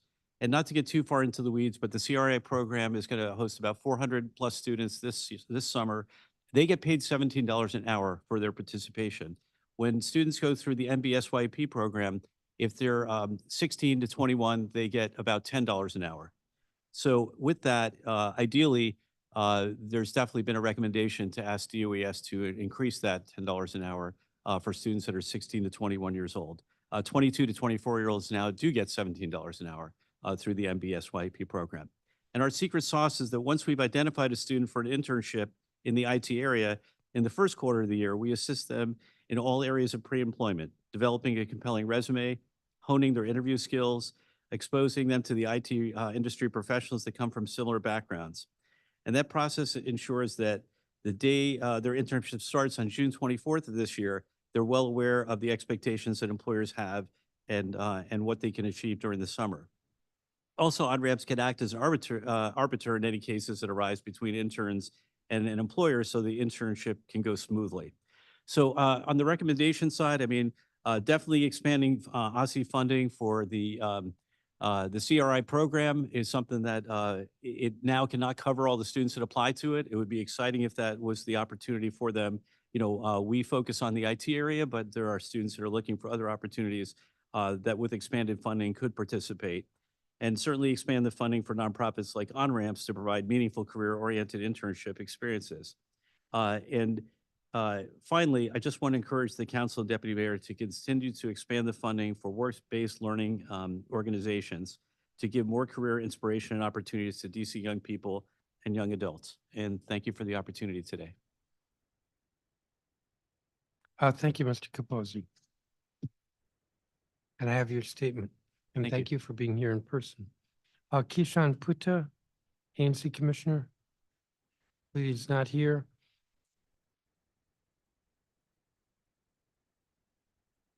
Wait.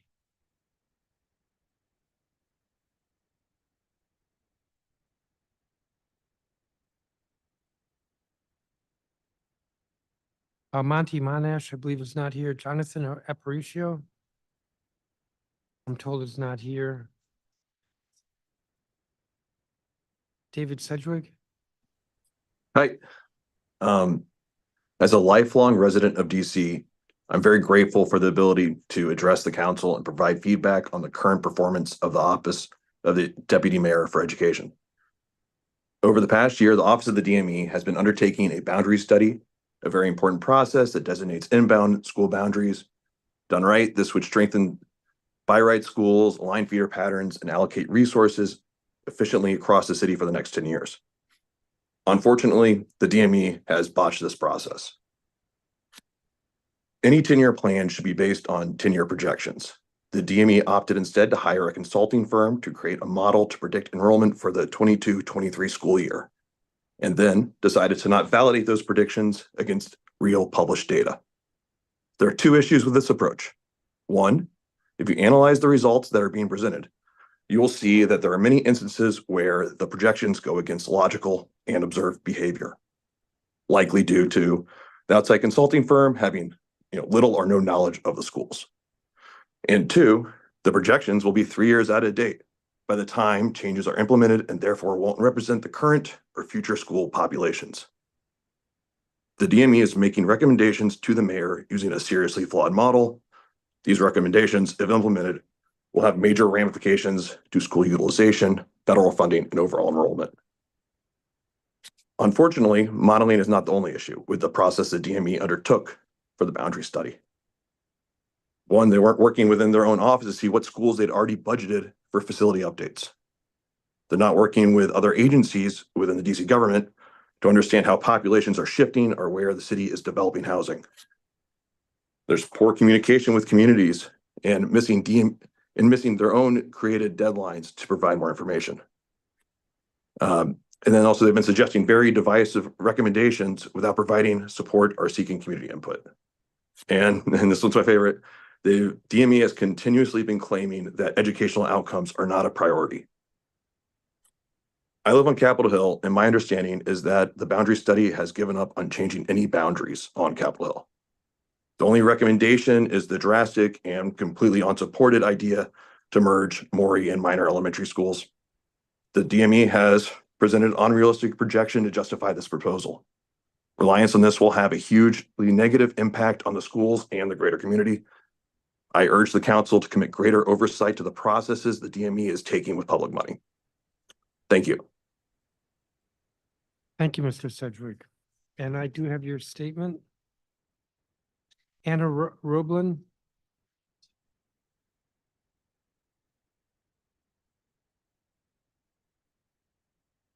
You're muted. Ms. Roblin, you're muted.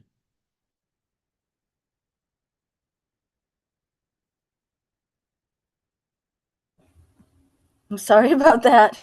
All right, please Hi, proceed. thank you. My name is Anna Roblin. I'm an ANC commissioner in Southern Trinidad, and I was a DCPS substitute for 6 years. I also testified at the January 11th School Safety and Conflict Resolution Bills hearing. DCPS, I just really want to say it's really not doing okay. It's in an urgent condition, and the council really, I hope that you will see that in legislate. I know that the government witnesses in the January hearing, Mr. Kine, Ms. Brumstead, and Ms. Hoffman, are very well-meaning people. But when it comes to oversight, it's the fashion across the country, not just in DC, that government officials see it as their job to make sure everyone thinks everything is going great when it's not. It really looks that way. It's not accurate to have given the council the sense that everything is going well in DCPS regarding safety or social emotional support, which is what they said in January's hearing. Things have not been going well in DCPS under Ms. Bowser's control. The executive largely has the power in the situation, and they are not being here for the children. 35% of elementary school students are performing at or above grade level in reading and math. In my SMD, Wheatley Elementary has 90% of children under grade level. We know academic performance hinges on a child's social and emotional well-being, yet all of our government witnesses were against legislation for more social emotional support. Mr. Kine said he's generally against all legislation for DCPS, which is baffling to me, but only legislation can ensure change. Both council members Janice Lewis George and Zachary Parker tried to point out to Mr. Kine that things are not going well, but it fell on deaf ears. 75% of white children, 11% of Black children are proficient in math. Many Google searches say DCPS is one of the worst performing public school systems in the country. Behaviors are literally out of control in some schools, yet I only saw a behavior tech in one school in my 6 years as a sub. But I cannot count the times a child went to a teacher saying he or she did this to me, teacher, and the teacher said, don't be a tattle. Don't be a tattle. Left it at that and did nothing. Restorative practices absolutely have not reached the classrooms, despite Mr. Kine's assurance that they have. Mr. Kine and Ms. Hoffman were exuberant over the statistic. 81% of children feel safe in school, but that means 1 out of 5 children do not feel safe in school. 1 in 6 middle schoolers miss at least 1 day of school out of 30 days because they don't feel safe. Why aren't our leaders acknowledging these are miserable statistics instead of good statistics? If the executive level was focusing on getting a nurse for every school, we would have them. And why does it take a disrespectful amount of years to get a contract between WTU and DCPS? Why is DCPS refusing to come to the table? Yazid Jackson of Restorative DC said last month when we spoke with Chair Mendelson's staff, Bijan Verlin and Lakeisha Jordan, that he has never seen children's morale so low. Can we please get some legislation? The 2 bills on January 11th would have been perfect, but they were shot down because I guess our children aren't worth the money. I'm sorry to be negative, but I mean, this is the reality. And if we don't pay attention to the reality, our children are the ones Ms. suffering. Roblin, you're a minute over your time. Sorry And I about don't that. have I don't have a copy of your statement. If you would provide that, please. I'll get it to you. Thank you so much, everybody, Thank for you. listening. Adrian Smith. I don't think I see her here. Melinda Flynn. Good Hello, afternoon. I'm here. Good afternoon, Chairman, council members et al. First, I just want to say how inspiring it has been to hear from parents, caregivers, educators, nonprofit administrators, and governmental officials today. I have learned a great deal.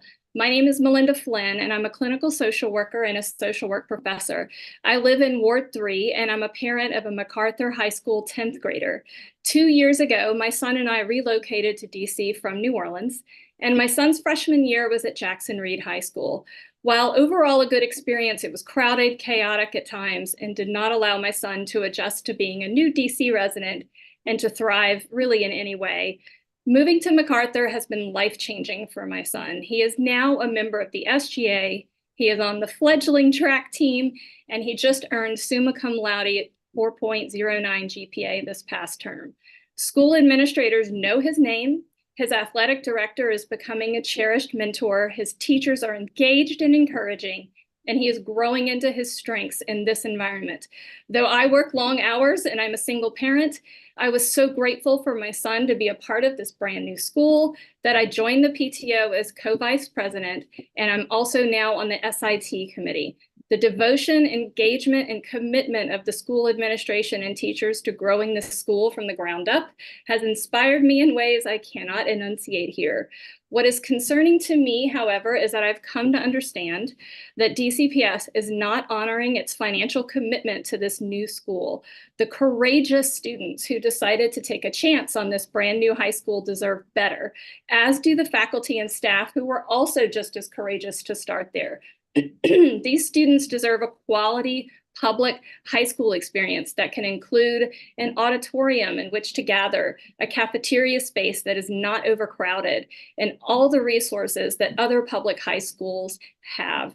They deserve to enter, even during construction, through a front entrance proudly and with dignity, rather than be directed to the back of the building, which is figuratively a bad look for a public high school, in an area where some of the residents have not wanted it to exist. As a mental health professional, I am concerned that we do not have enough mental health resources budgeted and private spaces in which students can work one-on-one with support staff. Finally, I am quite concerned in particular that we are not budgeted to have a college and career counselor for our students. What good is it if our children earn summa cum laude grades, but do not have the guidance to go through the grueling, confounding, and rigorous college application process as other public high school students have? Not to mention the resources that private schools have. Speaking for myself, I do not have the financial resources to hire a professional consultants, like so many families who may surround our campus might have. I beseech this body to re-examine its commitment to this new school, which in spite of the challenges inherent in beginning such a program, is already fostering a community of support and success among the people who enter it every day. Thank you so much. Thank you, Ms. Flynn.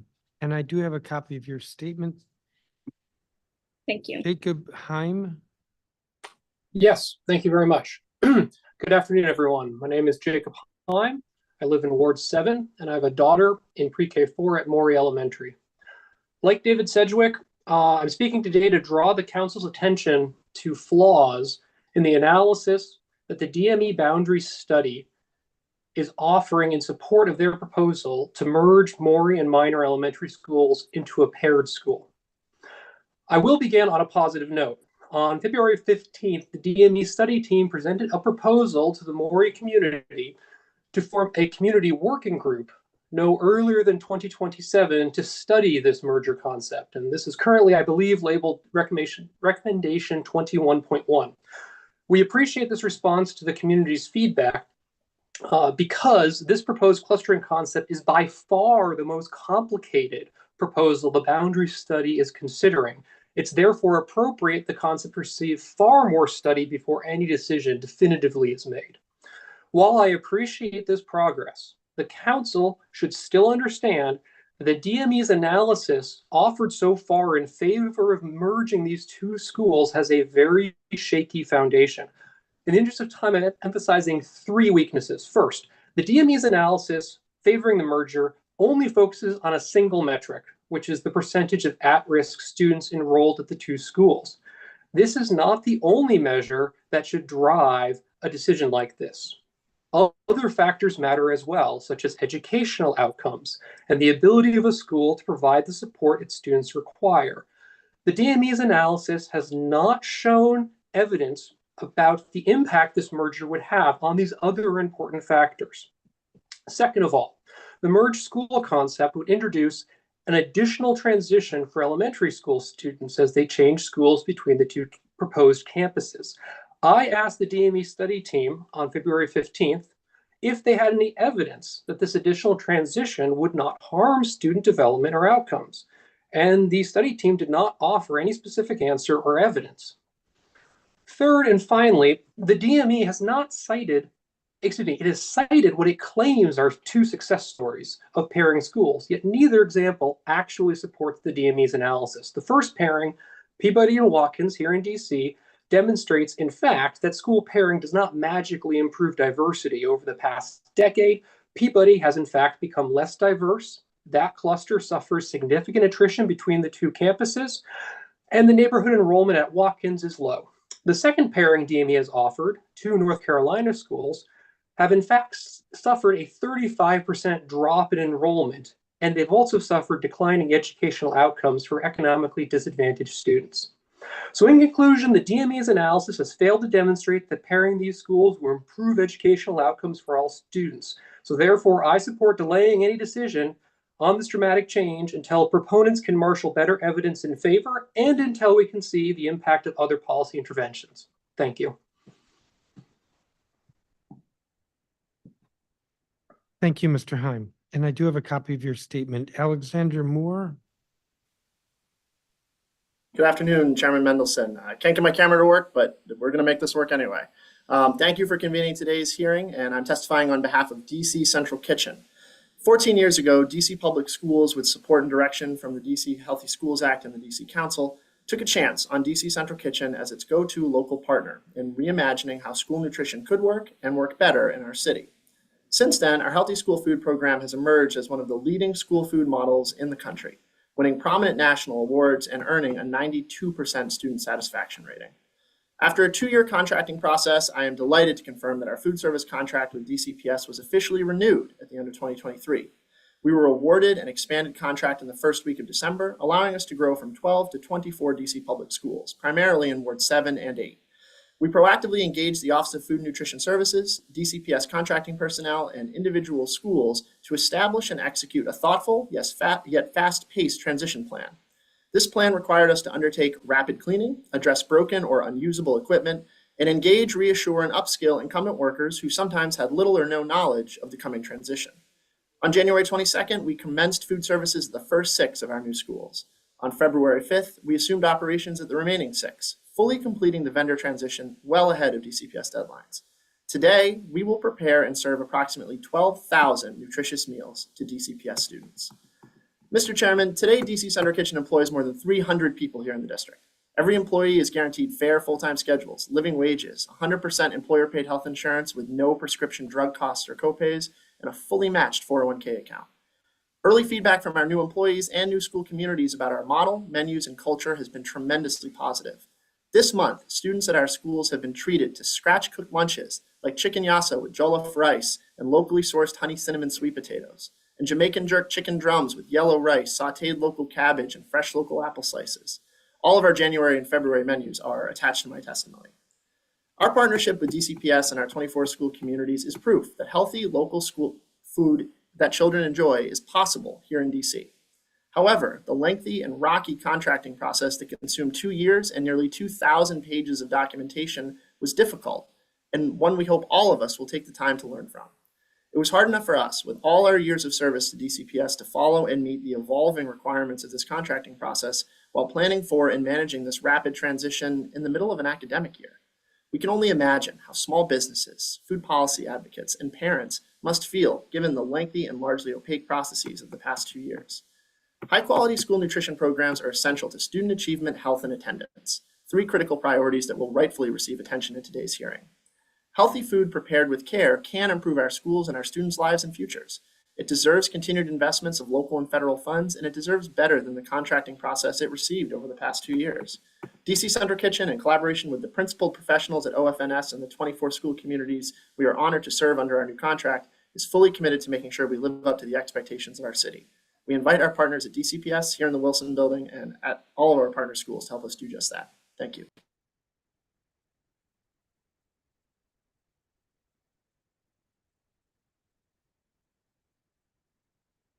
Thank you, Mr. Moore. Karen Settles.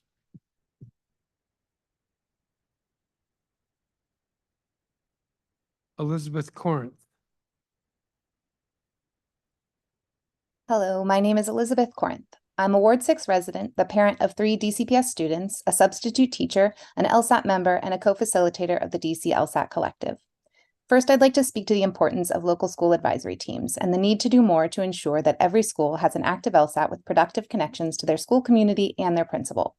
Currently, this is not the case at every school, despite being a requirement of the WTU's collective bargaining agreement.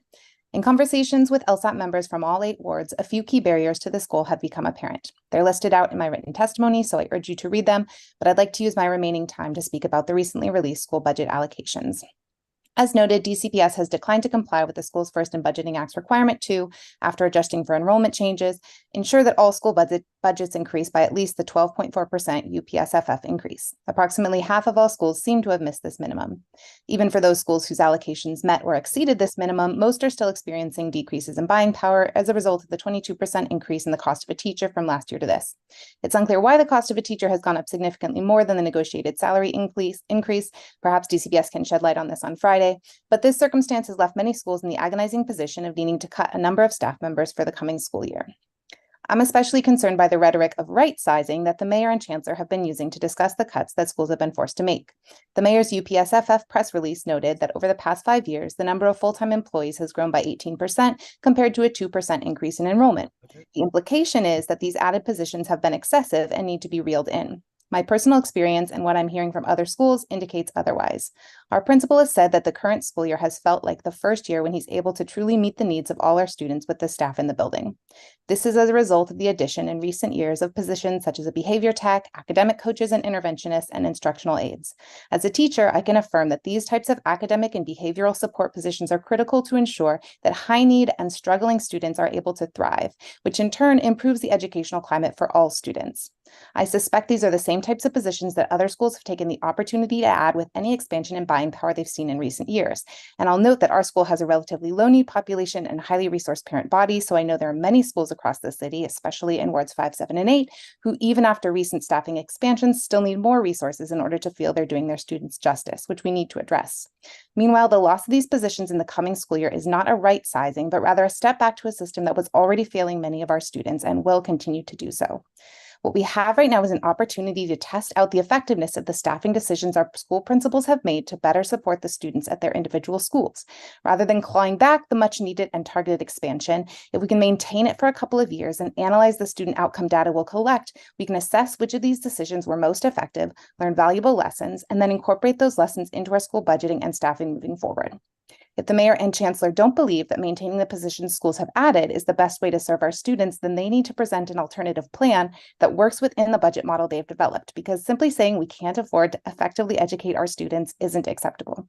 Thank you. I'm happy to answer any questions. Thank you, Ms. Corinth. I do have your statement and all that you did not read from it, so I will look at that. Great, thank you. Casey Boyd. Gracie Abushowitz.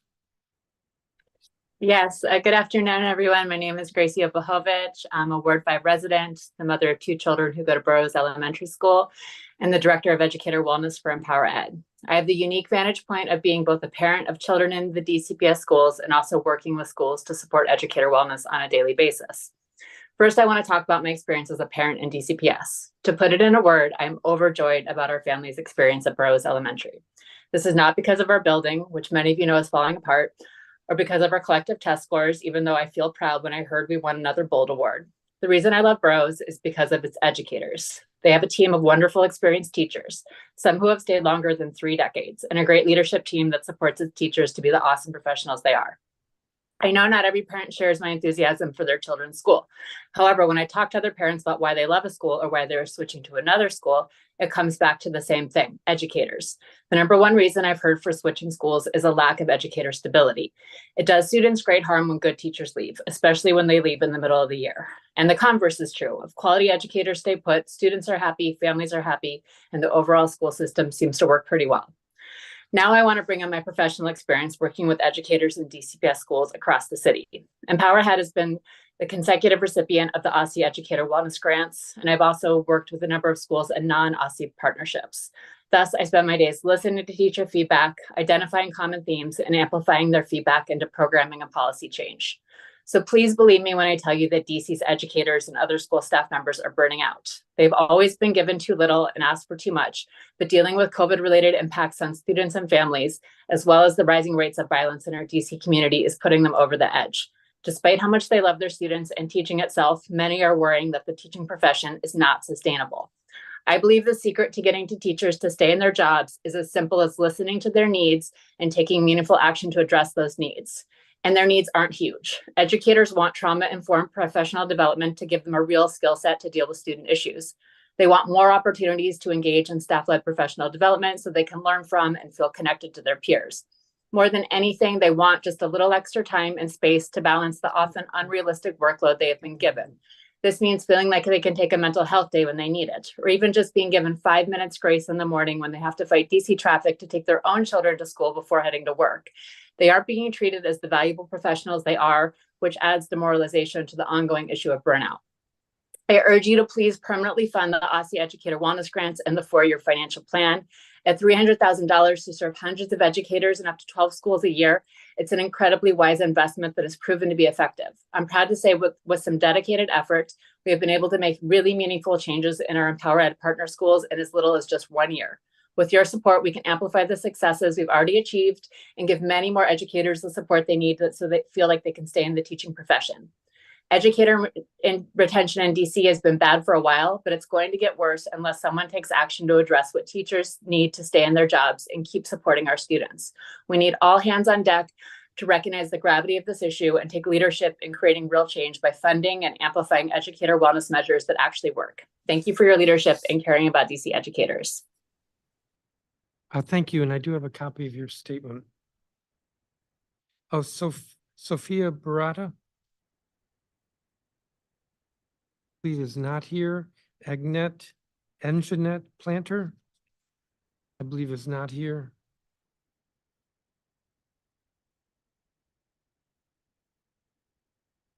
I'm pausing for a second.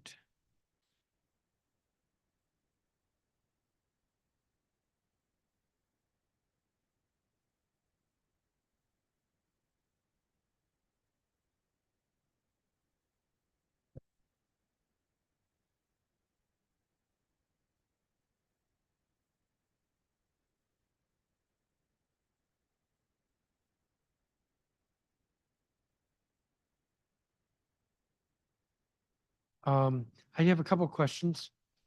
Sorry for the pause. Mr. Moore, I've been impressed with the work that DC Central Kitchen does. I agree with you on the, I don't think I really have a question for you. I agree with you that the procurement process was much too tortured. As I recall, there was an RFP put out, a lot of paperwork for the respondents. Then they, I don't remember if they canceled it or they moved along to best and final offers and then canceled it. And then they, I think, did another RFP and then a third one. And each one was incredibly labor intensive for the bidders. And so I don't think I have a question other than to acknowledge what you were testifying to. Thank you, Mr. Chairman. And Ms. Corinth, I had a question for you. So you've looked at what's going on with the budget. You mentioned somewhere in here 20% increase in the cost of a teacher. I've seen like 3 or 4 different figures. But Yes. it's Um, something yeah. like 18%, you're saying 22%. Why am I seeing different numbers? Do you know? Yeah, that's a good question. And I've been going back and forth with Bijan about this a little bit. One thing I know is that there was a different cost for a teacher last year in the submitted budgets for 24 and in the amended budgets. So I don't know why that happened, but the cost of a teacher actually went down by a couple percent between like what schools were initially told a teacher was going to cost them and then what a teacher ultimately ended up costing them for 24. And that was a change of about $6,000. So when you look at the difference from last year's submitted budgets to a teacher, it's gone up by less than 22%. But when you look at the cost of a teacher for the amended budgets, which is my understanding, what they actually ended up costing teachers for the current school year, that's a 22% jump. So that's my understanding of where those different numbers are coming from. I don't know where the other ones are coming from. So to restate what you just said, the cost of a teacher this year when compared to last year, but then there are different numbers it could be compared to, and that would be why there's a different percentage. I think so, because it seems like the cost of most positions went down from what schools were initially told they were going to cost when they got their initial budget allocations and did their initial submitted budgets, and then the amended budgets that had, the additional funding from council from the Schools First and Budgeting Act. Not only did schools get additional dollars, but all the costs of all positions went down. So we saw buying power go up as a result. That's my understanding. And then in your statement, you're critical of the concept of right sizing. Do you want to elaborate on that? Yeah, I mean, right sizing implies that, oh, we've had this balloon in staffing and we need to get back to the right number of staff members. But my understanding is, there has been a significant increase in staff over and above the increase in enrollment, but those are staff members that schools have been needing all along. They finally got the dollars. And so, of course, they're going to purchase those staff members. And a lot of them, I think, are support positions, academic support, behavioral support that are really needed. They really support, especially the kids who are struggling, the kids who are at the highest need, at the highest risk. And those are important students. And also serving them well serves everybody well. All right, thank you.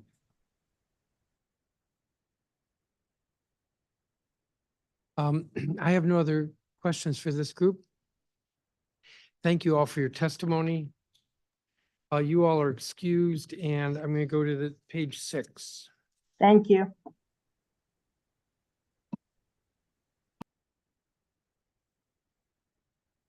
And I believe the first 4 individuals will not be here. So I'm going to go to Max Broad, who's co-chair DC Good Food Purchasing Program Coalition. Audrey Kesselman, Kelsey Desmond, who's a youth programs manager with Casey Trees. Chelsea Coffin, listed as a public witness, but I think she's with the Policy Center.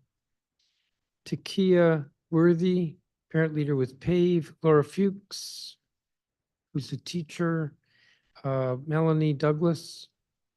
Julia Cray, or Kra, Krahe, LSAT co-chair at Hearst. Maria Montgomery, Shamal Encalade, Christina Mackin, Andrea Tobin, Elizabeth Stewart, who's Alice Deal LSAT chair, Amanda Provost, who's Alice Deal Community Association co-president, Elena Mintz, Hope Joyner, Destiny Bolton,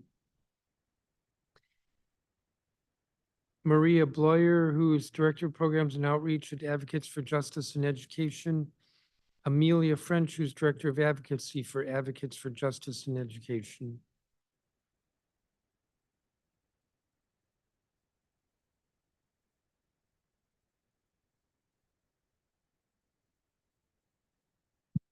So let's start with Max Broad.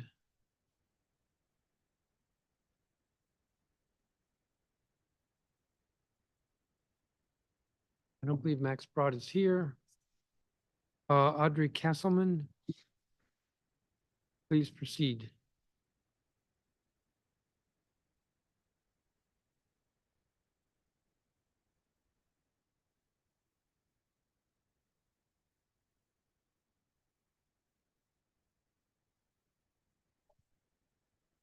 Member of the Under 3 DC Coalition. Under 3 is a coalition that is committed to building a racially just early childhood system and to securing a strong start for every infant and toddler in the district. My testimony today will focus on the importance of improving the child care subsidy program. We are grateful for the Council's continued commitment to strengthening the early childhood education system in DC. There is great potential for the child care subsidy program to increase access to affordable, high-quality early learning for thousands of DC children. However, the program is underutilized. While participation may be low due to a number of factors, particularly notable issues include insufficient publicity and awareness, challenges with the application process, the number and location of participating providers, and reimbursement rates that don't match the cost of care. The Under 3 DC Coalition's work with providers and parents makes clear that some families are not aware of the child care subsidy program at all. Families that do know about the program share that the application process is burdensome and that processing times can be incredibly long. Once a family eventually makes it through the application process, they have to find an early learning program that will accept their child care voucher. In fiscal year 23, 60% of early learning programs accepted child care subsidies. Note, this does not mean that 60% of all child care seats are subsidy eligible, as some programs have only 1 or 2 subsidy eligible seats. And participation among child development facilities differs greatly by ward. Likely due to some of these issues, in fiscal year 22, there were almost twice as many infants and toddlers who were eligible to be enrolled based on their family income than there were infants and toddlers actually enrolled in the program. For providers, subsidy reimbursement rates are lower than the cost of care for most programs.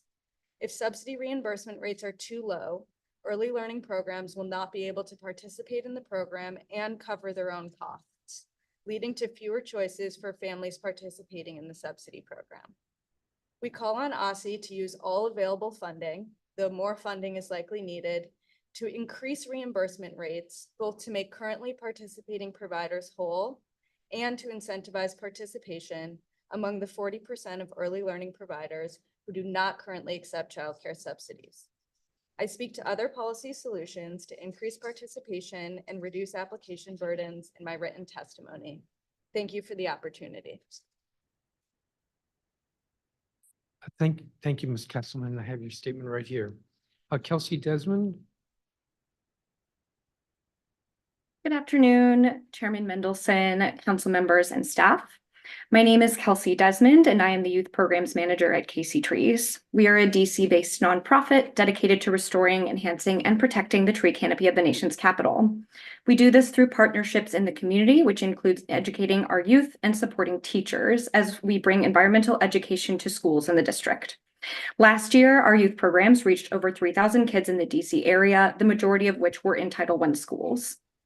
Casey Trees has a long-standing partnership with OSSI and DCPS and are dedicated to continuing our work in schools to support the environmental literacy plan. Moreover, we look to OSSI and DCPS to acknowledge and value the commitment of all environmental education partners. We need their support to ensure that we can continue to provide high-quality outdoor experiences. The ultimate goal for teachers is to implement the environmental literacy plan themselves in the classroom and for outdoor learning to become seamlessly integrated into class learning. However, our teachers still rely on partners for direct program implementation. We hear repeatedly from our partner teachers that students love and benefit from our programs and that they want us as experts in environmental conservation to physically be present in the classroom. We applaud the teachers who can and do implement outdoor learning and environmental literacy in the classrooms. Yet, these efforts remain to be more of a fringe topic rather than a central and crucial component to the student experience. Further, while there are ample resources from OSSI, such as technical manuals and curricula on their website, there's a gulf between these high-quality resources and implementing them. Partner providers want better inclusion and transparency from DCPS Partnership Office. Currently, partners are reactive to DCPS Central Office rather than collaborative to meet students' needs. Instead of continuously providing one-off ad hoc programs, we think there could be a better process to weave partner organizations into district-wide programming and teacher training. One potential solution to bridge the gap is to elevate the science and climate change coordinators in DCPS to be able to liaise between nonprofit providers and public schools, ensuring that each DCPS student has meaningful environmental learning experiences. Teachers participate in professional development multiple times a year, yet partners often are not included in these service days. When we provide our own PD workshops, we receive high praise from teachers. An educator at Maury Elementary School said our full day PD on the Anacostia River was one of the best days of training she had received. Teachers and students alike respond well to hands-on experiences with our natural resources. DCPS Central Office coordinators can connect our organizations directly with teachers to provide these experiences. We know both empirically and anecdotally that outdoor learning improves learning outcomes, deepens social emotional learning, and prepares students for climate resilience. We urge the Council to continue and further its support for outdoor learning and environmental literacy. Thank you for the opportunity to testify. Thank you, Ms. Desmond. Chelsea Coffin.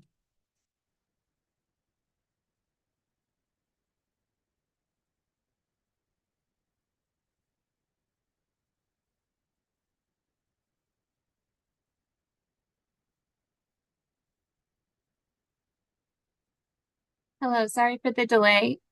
Good afternoon, Chairman Mendelson and members of the Committee of the Whole. My name is Chelsea Coffin, and I'm the Director of the Education Policy Initiative at the DC Policy Center, an independent think tank focused on advancing policies for a growing and vibrant economy in DC.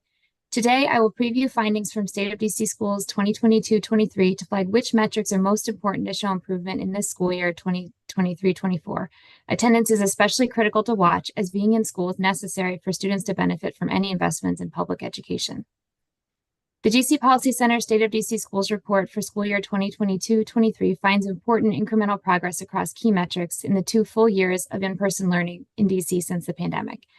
However, for the most part, outcomes are below or at the same level as pre-pandemic, indicating that pandemic recovery in education continues to be a multi-year process.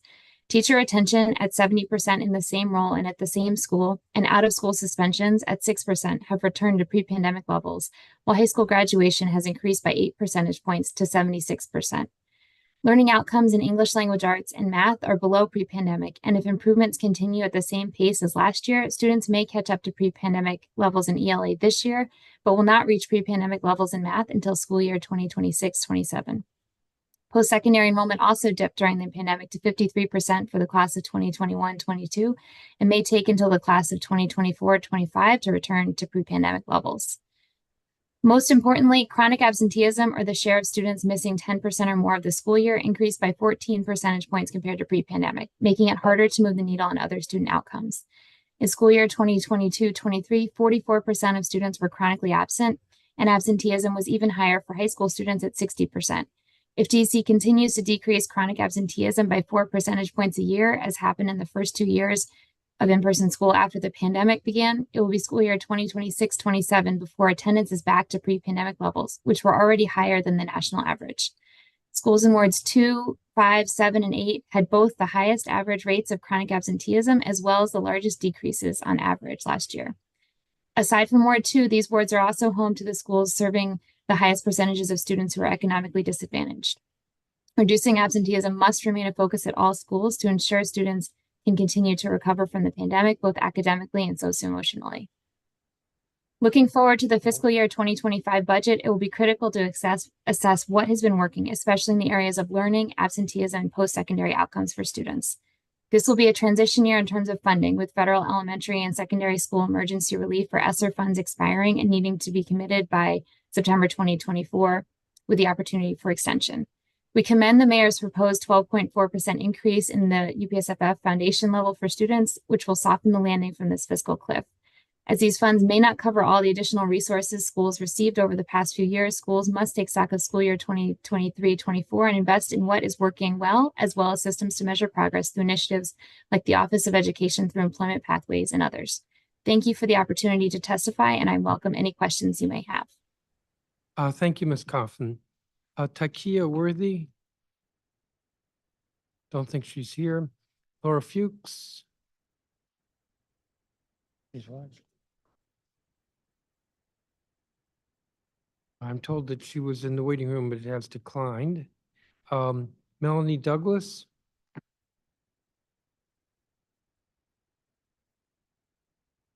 Julia Cray or Cra. I'm guessing it's Cray. You're right that it's Cray.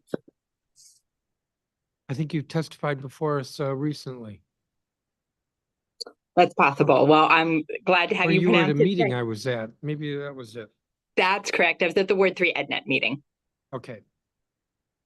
Thank you so much for your time again today. I'm speaking to you today as I was there as the co-chair of Hearst Elementary School's LSAT and as the parent of a first and a fourth grader. Those of you who are not familiar with Hearst, we're a small school with only 2 classes in most grades, but we have a really strong and active school community, as you've experienced, Chairman, with a fantastic new principal and many longstanding, deeply beloved teachers. Yet when DCPS put out the initial SY24 school budget allocations, Hearst faced the 8th biggest budget cut in the city.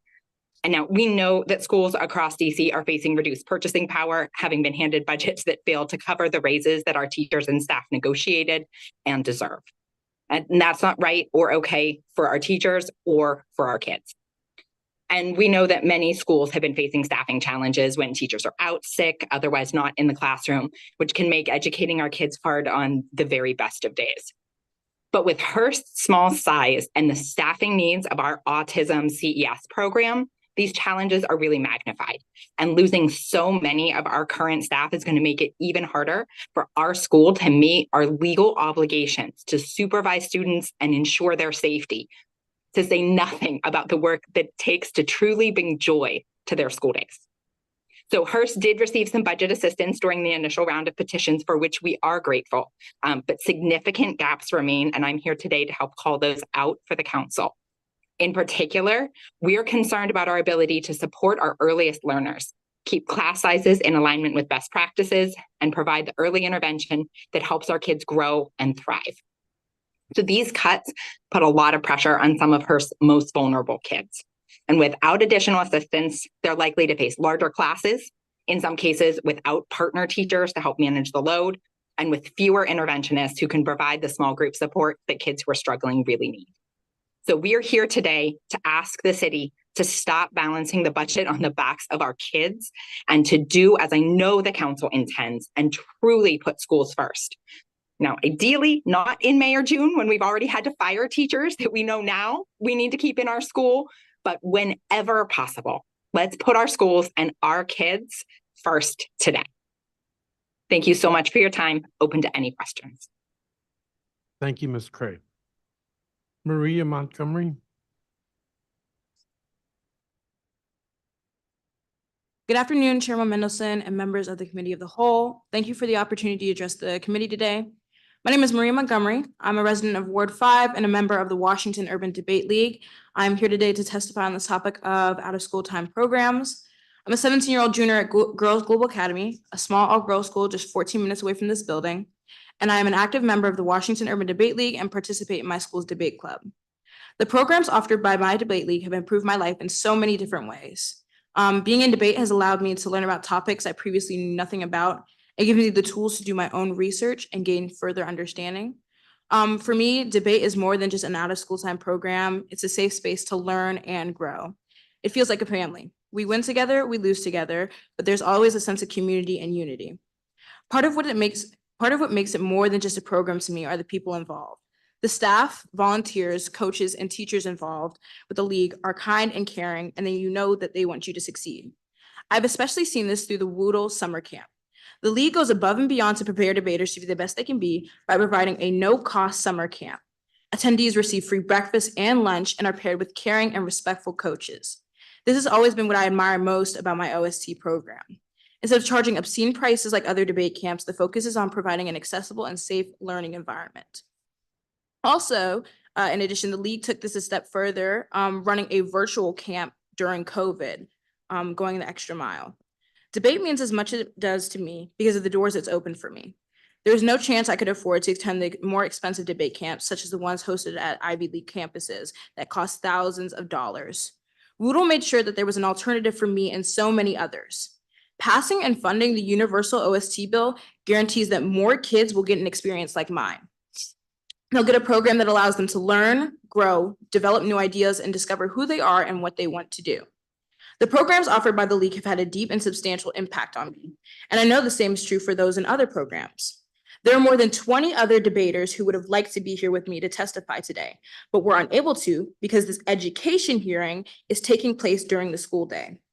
I've been here since 9 o'clock. When you discuss the youth, we should be involved, meaning that these hearings must be more accessible for us. OST programs provide safe spaces for growth and learning. More kids in these programs means more opportunities, more people creating change and getting motivated. More funding means more access, and as I mentioned earlier, in reference to programs like the summer camp, access can be the difference between success and failure. Increasing funding means more success. To conclude, I'm immensely grateful for my OST program. It has totally changed my life for the better. The Universal OST bill would allow my program and so many others to continue the work they do within the community and better the lives of so many other youths. Thank you for your time and consideration. I'm open for any questions. Thank you, Ms. Montgomery. I don't have a copy of your statement if you can. I have a printed one, but I also submitted it early this morning. All right, we'll look for it. Jamal Encalade. Thank you, Chairperson Mendelson and members of the committee for the Could opportunity. you speak up a little bit? Yes, can you hear me now? Yeah. Perfect. Thank you, Chairperson Mendelson and members of the committee for the opportunity to address the council today. I am Jamal Encalade, a Ward 7 resident, literacy tutor in training, OST coalition member, and the development manager at Reading Partners DC. We work with 13 Title I elementary schools and the Kingman Park Boys and Girls Club, energizing a community of dedicated tutors and nearly 30 AmeriCorps members to deliver our high-dosage one-on-one literacy intervention to 700 kids across DC. The late Maya Angelou said, "Eradicating illiteracy is as essential to our history as the abolition of slavery." At Reading Partners, we believe reading is a civil right and forms the bedrock of our society, being tied to medical, professional, educational, and other life outcomes. Organizations like Reading Partners provide a needed safe space for students to learn, grow, and explore the world through literacy. No one here would be surprised to know that keeping elementary students engaged after school can be challenging, especially when it's time for 3 fluency tests designed to determine how far in a read aloud book each reader can get in 1 minute without stopping. The tests happen after a student has struggled with the book, and as you can imagine, they are pretty burnt out. One student in particular, B, who is often unmotivated, would find any distraction, including critiquing the book's illustrations. Once a tutor had to cover snails to finish a read-through. Things changed, however, after tutors introduced a book tracker in friendly competition. This strategy turned the dreaded fluency test into a game, mixing excitement with fluency work. Now filled with stickers, B even requests additional rounds to keep bettering her time, thereby improving her reading. B's story highlights one of many about students we serve who are positively impacted by our high dosage tutoring program.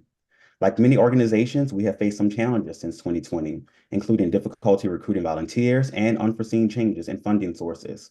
Delays in government grant funding have impacted our ability to meet goals, and some school partners facing similar budget constraints have made the tough decision to cease partnerships when unable to afford our small fee for service. Continue expanded and stable investments from government partners and agencies like OST, MOLA, and OSSI bolster our organization's capacity to reach DC's youngest readers and support our additional need for in-person tutors, enabling us to pay for paid tutors and special project associates that help us fill gaps and provide jobs. We are thankful for the investments that agencies have made and continue to make in Reading Partners and our mission. Working closely with DCPS and public charter schools, witnessing students' growth in confidence academically and socially emotionally, we know that proposed budgets for FY25 must continue to prioritize education, especially for those with limited resources. Even a slight disruption in investments made to youth development or delays in grant timelines can significantly impact organizations like Reading Partners in our capacity to serve the same number of youth, offer programs all year or at low cost, or even provide a program in the first place. Reading Partners advocates for sustained and increased, not decreased funding opportunities. Thank you. Thank you, and I have your statement. Christina Mackin, Yes, I'm here. please proceed. Thank you. Good afternoon, Chairman Mendelson and members of the committee. Thank you for the opportunity to address the council today. My name is Christina Mackin. I live in Ward 5 and am a parent to 2 children at Bunker Hill Elementary School. To concur with Ms. Montgomery's statement, my 2nd grader was relieved to find out that her number is 162 tonight, so she did not have to miss school and will be testifying later. But to that point, these hearings really should be at a time when youth can freely participate, as many of her friends would have also loved to participate in this hearing today. Now on to my topic. My children and many children and families at Bunker Hill Elementary School benefit immensely from out-of-school time programs, including with the DC Strings Workshop, DC Scores, an after-school program with tutoring and academic support, as well as other programs. As a parent, I've witnessed the positive impacts that OST programs have on my children and their friends. And I'm here to speak to you today as an advocate for the necessity and expansion of these transformative programs universally across our city. Out-of-school time programs provide a holistic developmental environment that fosters intellectual, social, and emotional growth of our young people. However, it's disheartening that currently only about 40% of our youth have access to the crucial programs that my children have access to. This stark reality underscores a pressing need for action and improvement in an equitable fashion. The recent introduction of the Universal OST Bill marks a significant step forward, presenting a comprehensive framework to enhance and expand OST programs through an equity-focused approach. I ask that you support the Universal OST Bill and give more consistent funding to out-of-school time programs that enhance the learning experience for our children. Our children's interests are varied and unique, necessitating specialized programs that can cater to these diverse needs. From high-quality summer camps to before school break services, and after-school enrichments, these programs play a pivotal role in nurturing the talents and passions of district youth in a safe and engaging environment. It's imperative that the council recognize the value of these programs and provide the necessary support to scale them up effectively. One of the critical challenges facing out-of-school time programs is the lack of stable, predictable funding. To truly transform the landscape of out-of-school time programs in DC, it's essential that we establish a reliable funding stream that ensures these programs can not only survive but thrive. Stable funding will empower these programs to plan effectively, enhance their offerings, and ultimately reach more children who could stand to benefit most from their services. I urge the council to take decisive action to support the Universal OST Bill and commit the necessary funding to expand these services. By doing so, we can ensure that every child in DC has the opportunity to explore their interests, develop new skills, and achieve their potential. Thank you for your time and consideration, and I'm happy to answer any questions you have. Thank you, Ms. Mackin.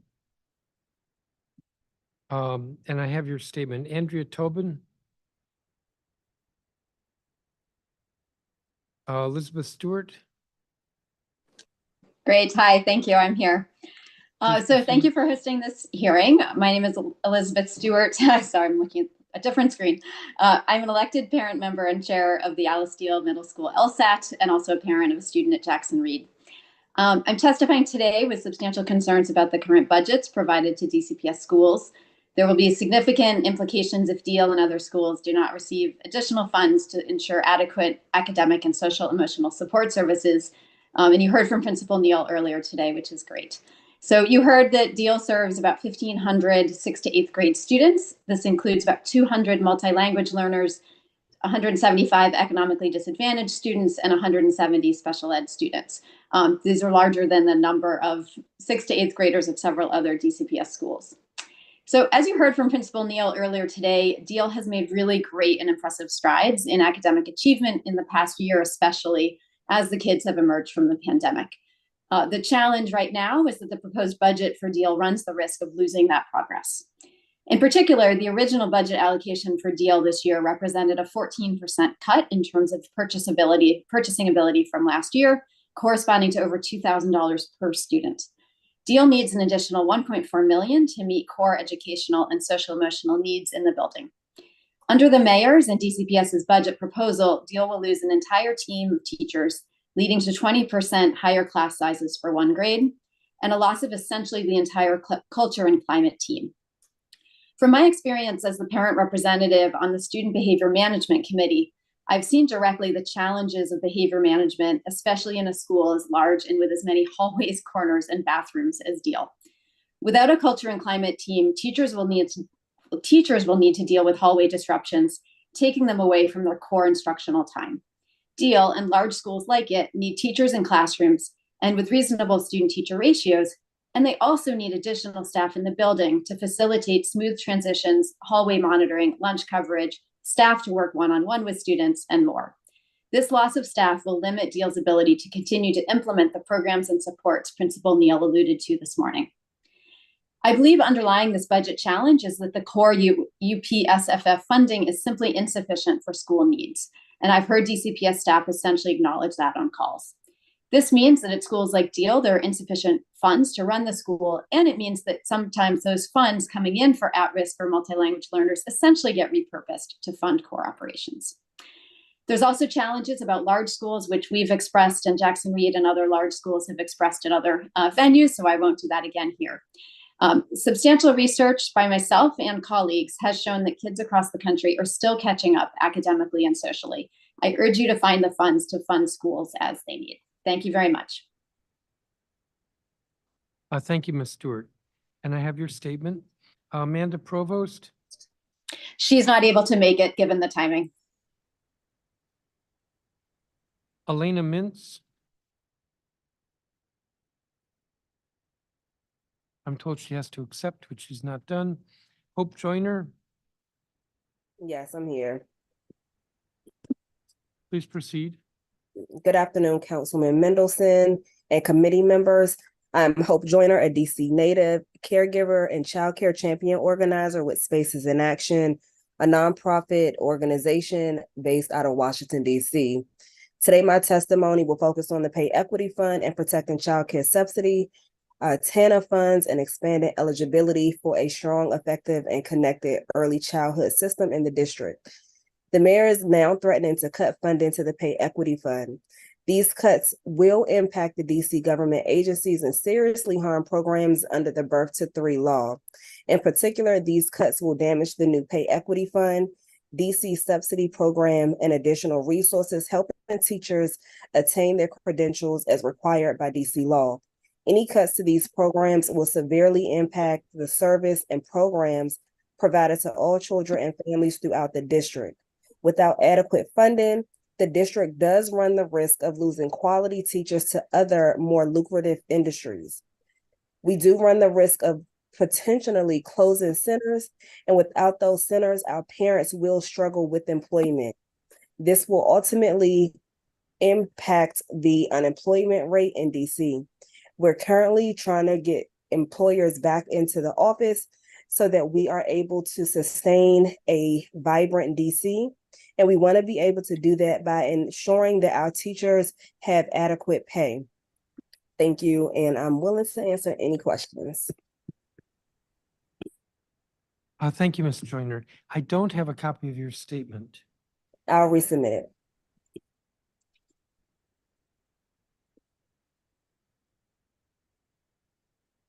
Destiny Bolton, Yes, I'm here. please proceed. Good afternoon, Councilmember Mendelson and committee members. I am a child care organizer with Space in Action.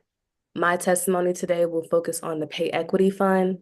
My values are my community. I value early learning child care providers as well as early learning education throughout the District of Columbia. These values matter to me because I'm a Ward 7 resident and I have very close relationships with centers throughout the District of Columbia. The problem is due to the mayor's recent reports of cuts to the Early Learning Child Care Pay Equity Fund, educators may be at risk for a loss of financial investment in the Pay Equity Fund. The Pay Equity Fund is important because it provides additional funding to educators who are not on the same pay scale as DC public schools. The Pay Equity Fund has helped many in early learning childcare. The solution and next action steps could be to have additional and reoccurring investment to the Pay Equity Fund. The additional funding will ensure all child development facilities receive Pay Equity Fund grants sufficient to meet OSTE's minimum required salaries. In addition, increased funding in the Pay Equity Fund will support small child development facilities to be able to meet the required minimum salaries. In addition, I ask for all existing funding for early childhood programs, including adjusting for inflation with child care subsidy and TANF be maintained. Thank you, Councilmember Mendelson and committee leaders. I am open to questions. Thank you, Ms. Bolton. We do have a copy of your statement. Laura Fuchs. Thank you. I appreciate your flexibility. My name is Laura Dukes. I'm a Ward 5 resident, DC Public School social studies teacher for the past 17 years, an executive board member of the Washington Teachers Union, and a chair of DC Core, a board member of Empower DC. A few things to get out of the way when it comes to DCPS performance and what the council could do if we're serious about improving schools and student outcomes. One, end mayoral control and bring back real democracy and checks and balances to DCPS. Two, change the law so that the WT can negotiate a fair evaluation focused on growth to replace impact. Three, slash the DCPS central office budget by upwards of 75% to focus on real central office supports for our schools and not endless directors who issue pointless, unfunded mandates at record speed. And yes, I'm at my school and they make a lot of announcements. Four, make sure that our schools are fully funded so that no school has to do dramatic cuts to their staffing, programmatic supports, and supplies. I'm now going to focus on an alarming area of performance that needs to be deeply investigated right now, and that is special education. Part of my job as a board member of the WTU is I meet with teachers from all over the city to hear what is going on in their local schools. One of the issues that has come up repeatedly is DCPS's policies that directly impact our students with special needs. DCPS is currently coming up with policies that sacrifice students' access to a free and appropriate public education as specified in IDEA for reasons that make little to no sense. These include changing IEPs to push specific or to push their budget agendas rather than focusing on what is best for the child, cutting special education coordinators or replacing them with managers and directors of specialized instruction who can evaluate teachers using impact. Teachers starting their year with full caseloads and then having to take on additional students mid-year that are charter school pushouts, often with IEPs that are out of compliance. Below are some examples of things I've been told as a union leader from schools across the district. The main problem is teachers are having class sizes that exceed the limit across the board without proper staffing and supplies to service them. I've tried filing complaints with OSSI and they basically tell me no, shoot them back and say nothing's being violated except, you know, our contract and the law. We have inclusion classes that have well over 7% special education students, making them virtually self-contained classes well beyond national recommendations. We have self-contained classes start over the legal limit and then see to get higher as schools that are net receiving schools. Early childhood education self-contained classrooms are possibly the biggest offender because they're receiving constant placements throughout the year and often do not have the additional assistance to deal with going over the legal limit. Schools are starting and continuing the year with special education vacancies, not enough aides and behavior checks and more. My testimony goes into very specific examples of how there's no supplies for students and people are bringing things from home in order to service their kids. This is unacceptable. Thank you. I appreciate you being flexible. Thank you, Ms. Fuchs. I'm told Kishan Puta is here. I don't see him.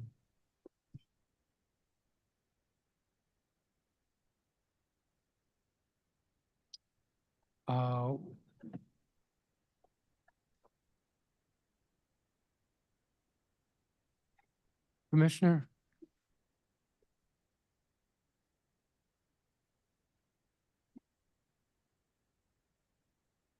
Kishan Puta, you're up. Yeah, I'm here. I'm here.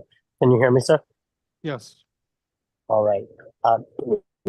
Thank you very much for your flexibility as well. I want to talk about three things today, Mr. Chairman, and I have not submitted in writing yet, but I will endeavor to do so. I'm the commissioner on ANC2E, and I am a representative for schools. And I want to talk about four things really quickly today. The early childhood pay equity, the teacher retention issues, Hardy Middle School, and MacArthur High School. On early childhood pay equity, we really need to preserve the promised 69.5 million, not just for wages, as we talk about a lot, but also for healthcare, for childcare, to help these educators have healthcare security so that they can do their jobs. It's really great that we promised them this, and now we have to make sure we keep our promise. On teacher retention, I'm now a DCPS parent, and I see the value of having permanent substitutes in schools because, you know, it's never great to have substitute teachers for your kids, but any parent knows that it's better to have a substitute temporarily than to have a permanent substitute or to lose teachers, which can happen if when they're getting burned out like they are today. So I do support having more permanent substitutes. I've heard of the suggestion 1 for every 200 students, 250 students. And that's that I think I would support that. Hardy Middle School. Mr. Chairman, you know Hardy Middle School is growing rapidly. It grew by 28 students last year.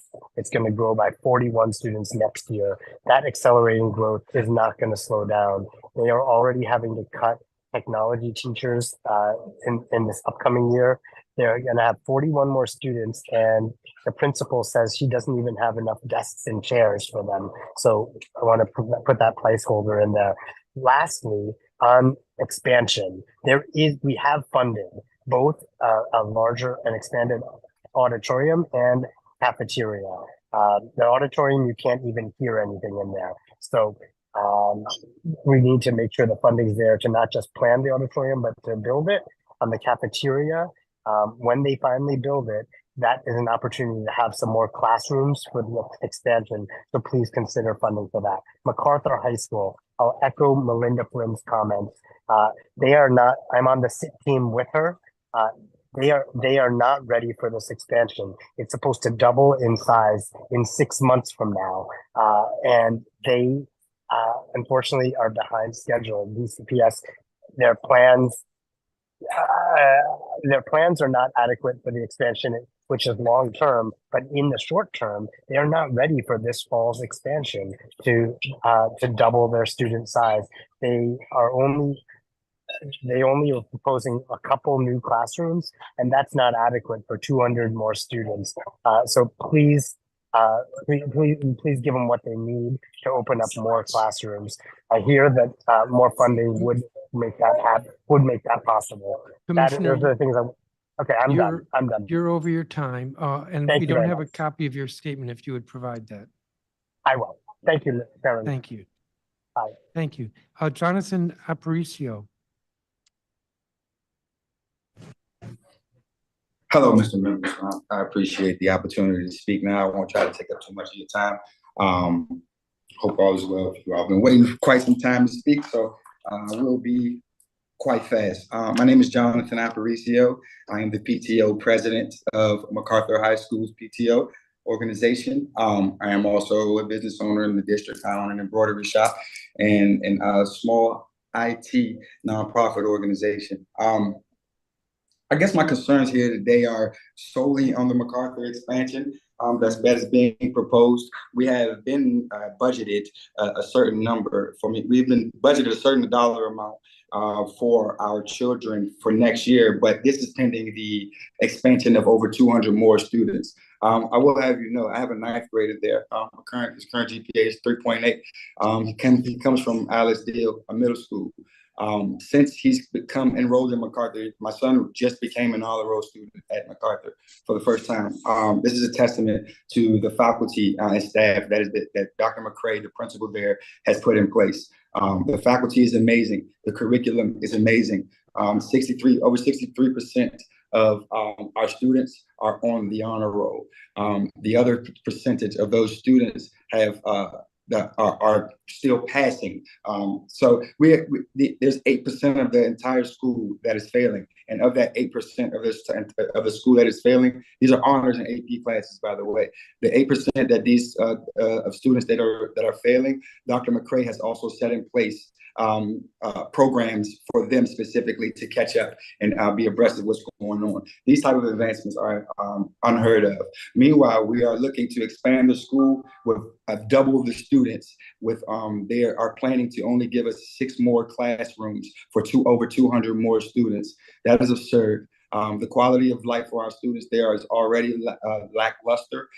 They are provided less than appropriate resources such as lockers. That they have inadequate lockers. They have lockers for elementary school students.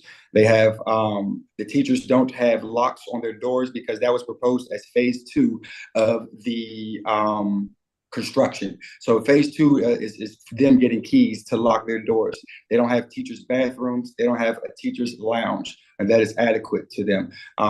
So they share the bathrooms with the students as well.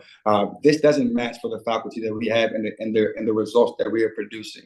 Of course, this causes a strain with us between the parents of the school and the community, because the community who doesn't particularly want their schools there to be there, we're kind of at a wits at a battle, because we aren't being they see students that shouldn't be in their area, so to speak, and we see a school that isn't providing the adequate experience for our children to be able to thrive in that setting. Our argument is quite the same, but the resolution that we are seeking is not. It's my understanding that the neighborhood would like to see the school be taken away completely, and that is not what we're looking for. We're just looking for them to build it out as it was promised when the community, in the community, when the school was conceived and pitched. That is what Mr. Aparicio. Yes. Mr. Aparicio, you're over your time, and I don't have a copy of your statement. If you could provide that. I will get it to you. Thank you. I'm just asking for the help, and I appreciate the opportunity. Thank you. Max Broad. Oh, we don't have room for you at the table, so give us, I thought you were online, so I'll call you on the next panel. Elena Mintz. Thanks very much. Can you hear me okay? Yes. My name is Ilana Mintz. I'm the founder and executive director of Urban Adventure Squad. We're a DC-based nonprofit education organization. And for 10 years, in collaboration with schools and nonprofit partners, we've relentlessly sought funding and support to bring equitable, curriculum-aligned, neighborhood-based outdoor learning programs to public schools and communities across DC. This year, we're partnering with over 24 public and public charter schools, including C.W. Harris Elementary School in Ward 7, where we're building a demonstration model for what sustained outdoor learning can look like across the curriculum. Since 2018, we've competed for and won grants, including from DC government agencies, that have brought nearly $500,000 into DC's public and public charter schools. We've engaged thousands of children over the years, many of whom are regulars in our programs.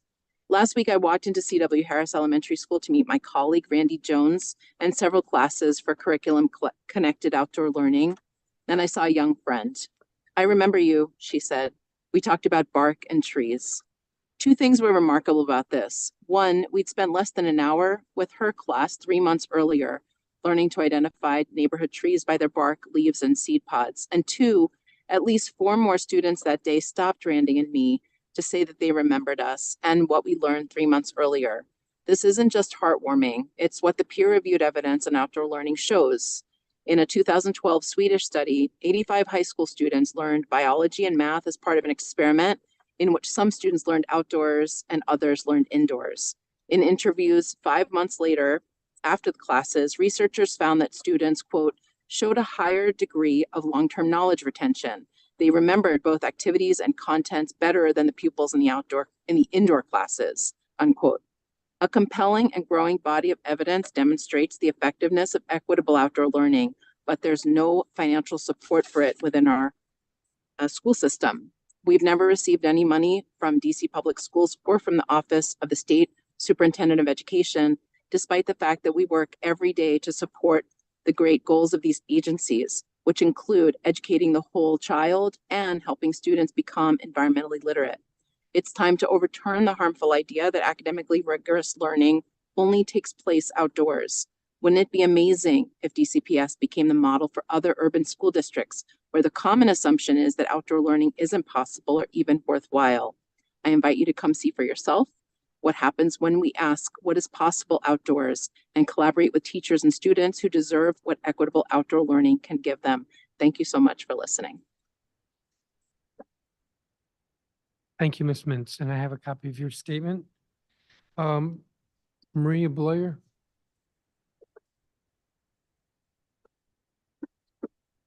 Turn your microphone on. I apologize, I'm out of in-person practice. Yeah, but we're glad you're here. Thank you so much for having me here. My name is Maria Bloyer. I'm Director of Programs and Outreach at Advocates for Justice and Education. AJE is the federally designated Parent Training and Information Center for the District of Columbia, and we are also the Family to Family Health Information Center for the District of Columbia. Today, I will share the themes and challenges we're seeing in our work with families, and I'll also touch on AJE's ongoing work to increase transparency in public education. My testimony today regarding OSSI will start with, of course, transportation for students with disabilities, specifically how they are moving the goalposts and metrics for things like on-time performance. I'm also going to talk about their failure to innovate and their consistent pattern of burden shifting onto parents. I'm also going to talk a little bit about data migration and data management that happened earlier this year at OSSI, specifically the fact that there is still no promised parent portal, nor is there any 504 tracking, which was a tremendous lost opportunity for the district. I will also, regarding OSSI, talk a little bit about the governance gaps that remain an issue at OSSI, specifically regarding the licensing and regulation of OST providers in schools, special educators in the charter sector, and the enforcement of civil rights laws protecting the rights of students with disabilities generally, and more specifically in the administration of my school, DC. Regarding DCPS, my colleague Akela will testify later, unfortunately only in writing. She's ill and unable to be here. But I'll talk about two things regarding DCPS. One, our transparency. Specifically, we've unfortunately had to litigate with DC about their publication of letters of resolution, which are the final agency determinations of the DC care team. We were successful in that, but it was hugely burdensome for us to do that. We are a small organization, and DCPS had an affirmative obligation that they were well aware of and had been informed of prior to our litigation by the executive. While we're happy to see this increase in transparency, it shouldn't have to take a small organization litigating it. When you have DCPS here, I ask that you ask them what their timeline is and what they need to implement full compliance with DC FOIA. We also, regarding DCPS, want to raise the issue of staff shortages and class size. As you've heard from many people, it is an ongoing issue in DC. And unlike many other jurisdictions, DC does not have any kind of limits on class size outside of what is negotiated in the teacher's contract and decreed by the fire marshal. This is perhaps not the best way to set education policy. And we would encourage the council to think about and perhaps convene a meeting around what would be a good solution here. Should there be a regulatory or legislative solution? Shifting back to OSSI, I'm not going to rehash the persistent challenges they've had with transportation. You're well aware of that. I do just want to say that there has been some apparent improvement, but perhaps not the improvement that we think we're seeing. And that's because they've shifted the goalposts a little bit. And on-time performance has been redefined by 15 to 90 minutes per group. I know you don't have our testimony yet, sir. We're a little short-staffed at AJE right now, but I did bring the evidence for that statement for your reference. So when you talk to the representatives from the agency, I ask that you ask them to define their metrics and ask them if those metrics have changed over time. I'm aware of the time, so I'll just be very quick to remind you that 5 years ago, OSSI said they were going to be piloting an app for parents to track the school bus. That app is not here. There has been several iterations of it with new contracts, vendors, changes in software, pilot attempts, but it's never made its implementation.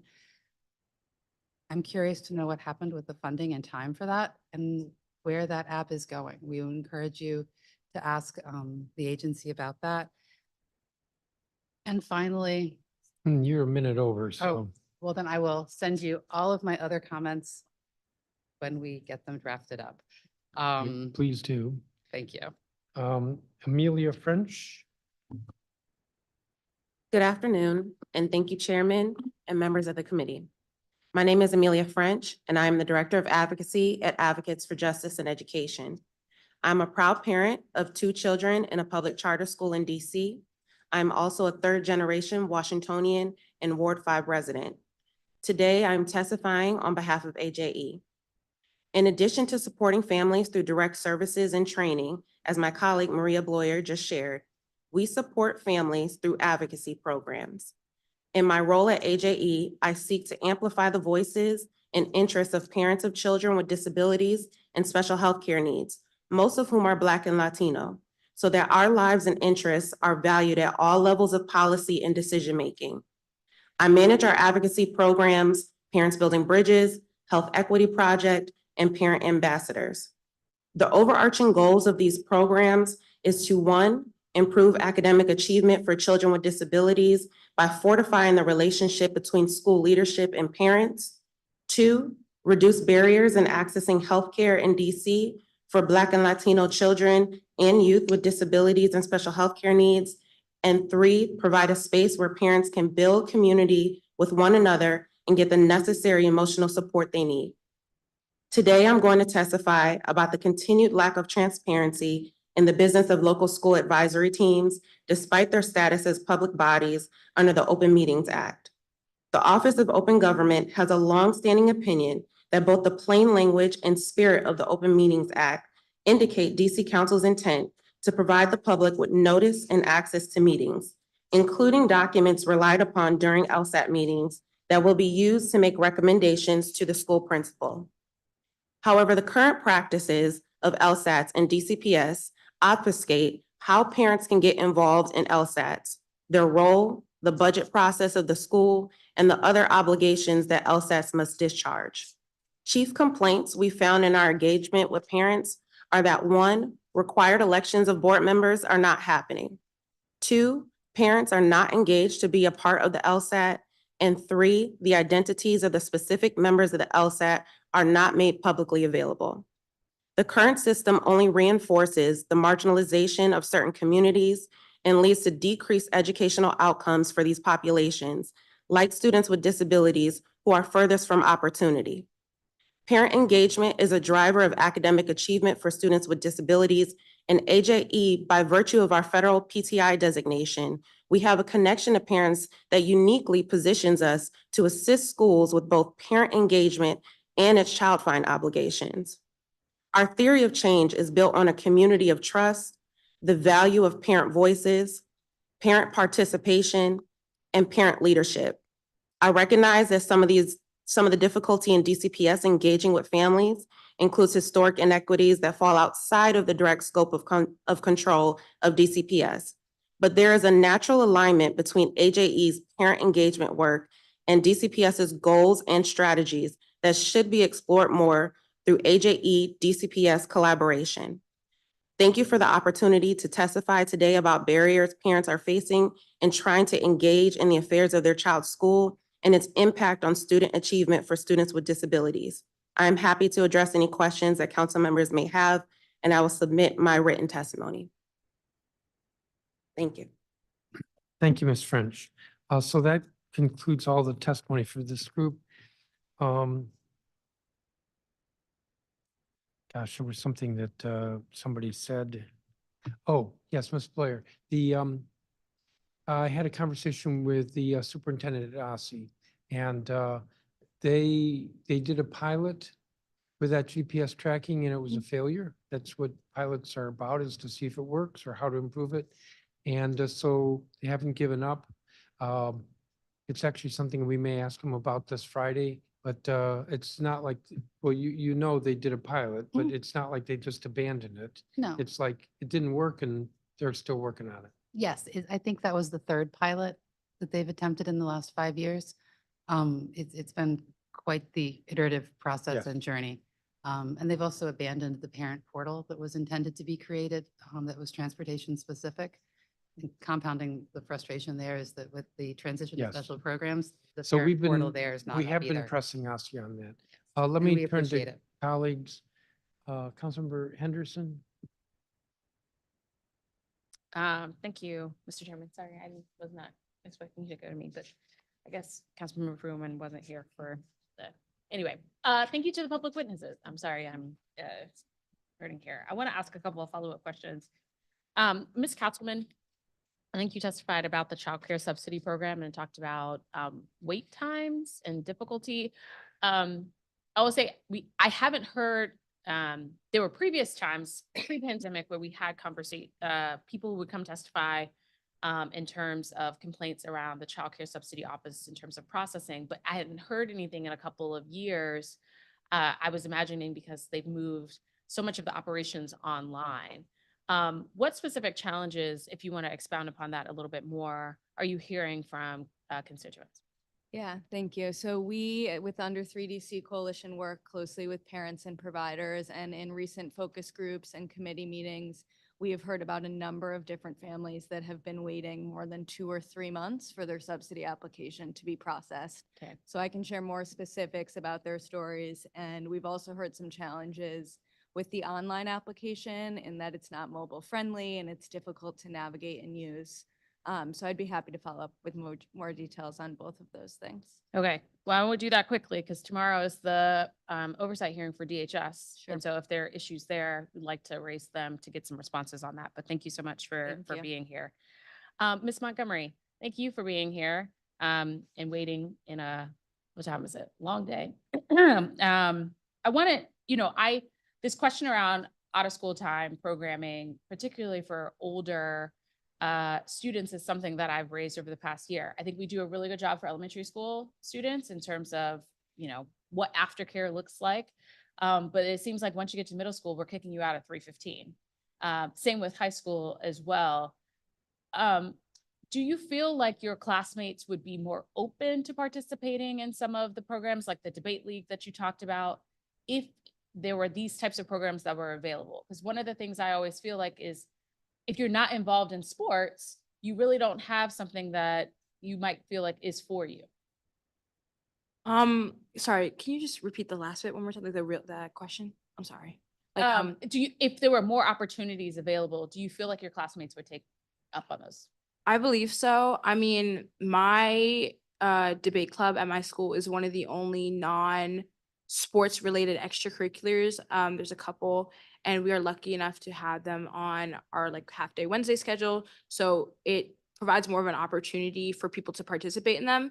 But I definitely believe if there were more programs like mine that are little to no cost, that provide an opportunity for learning, community, stuff like that, I think it would definitely get more people interested. Okay, for your debate league, you said it's only one day? We have practice once a week on Wednesdays. And then, that's just with my school. And then tournaments, we have tournaments once a month usually, travel tournaments, stuff like that. Okay. What are the other types of non-sport things that you've heard of? At my school, we have stuff like we have a robotics club and a chess club, and a few other extracurriculars that are posted on our non-instructional day. However, stuff like that, spots fill up quickly. So I feel like there's a need for there to be more of that, especially like maybe educational based ones like debate.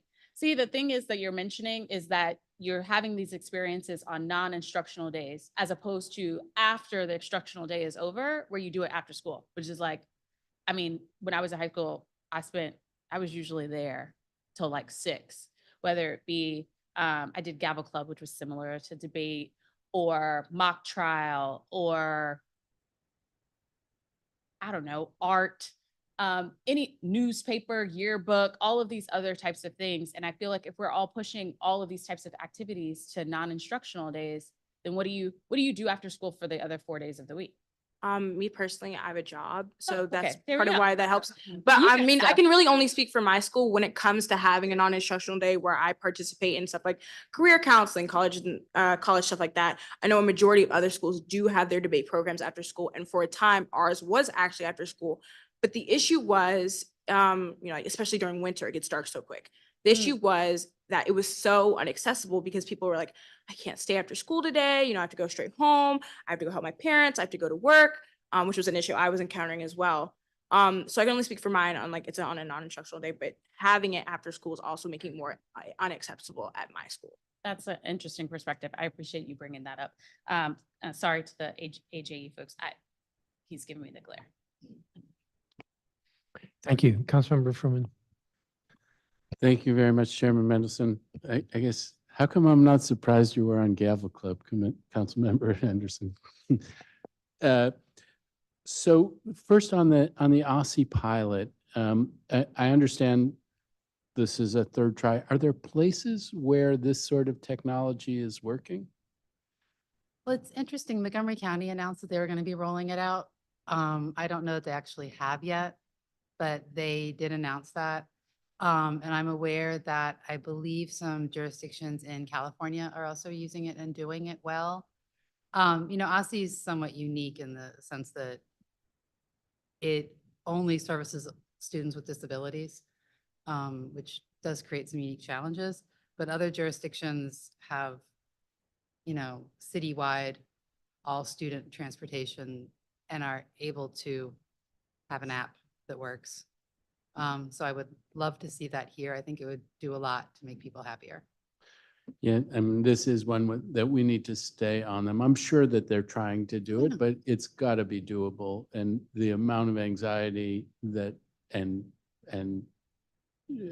disruption to people's lives from the delays, which are inevitable, they're going to happen sometimes. We ought to have a better way to address that. So thank you for your work on that. Ms. Stewart, thank you for your work on behalf of Hearst, on behalf of Deal, on behalf of Jackson Reed, on behalf of many things. But on the Deal budget, have we finished the petition process? Is there any hope that more will be provided to Deal through the petition process? And My understanding, and actually we have our next LSAT meeting Friday morning, but my understanding is that the current process is done. We did get a small a partial increase, but it's not covering the full needs. So that is the numbers that Principal Neal and I shared this morning in terms of the number of instructional staff lost. That is after the petition process and what was a little bit that we were able to get back. And as I recall, that was 11 staff positions, 5 instructional, 5, is that right? On that order, yeah, about 5 instructional, 5 climate and culture, and then I think 1 more more administrative sort of support, or the math coach, actually. Sorry.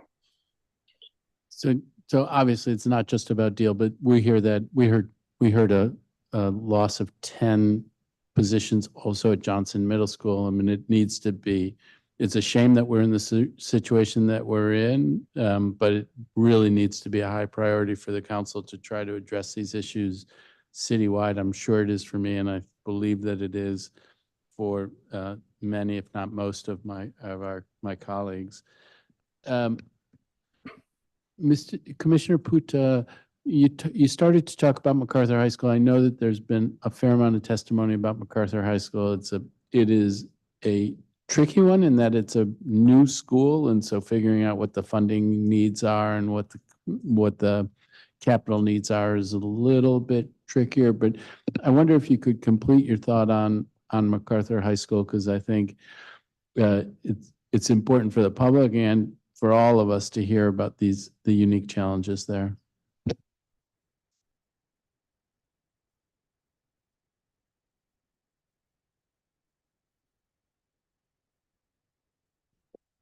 I don't think that's evidence He may have left. that there's not unique challenges there. But with that, I'll move on. And thank you to all of our witnesses. Thank you, Councilmember. So I want to thank each of the witnesses. You all are excused. Some of you owe me copies of your statements. Stephanie Maltz, Max Broad,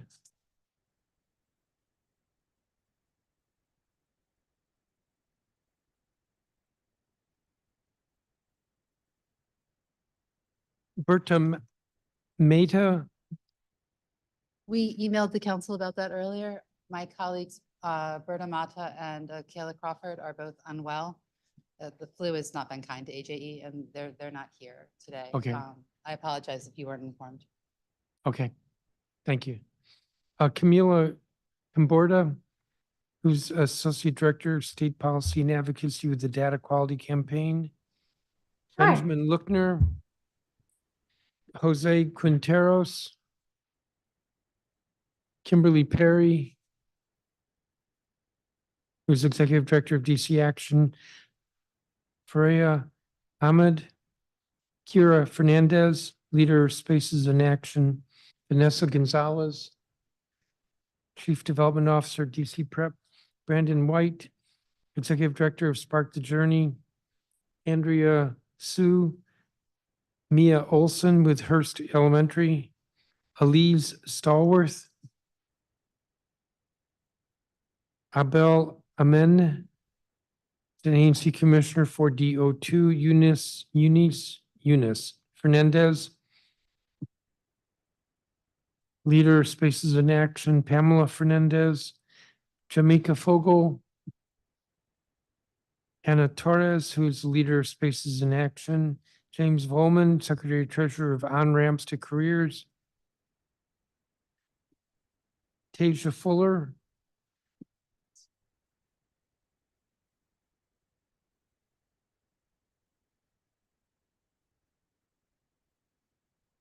I'm told Linnell Hardy,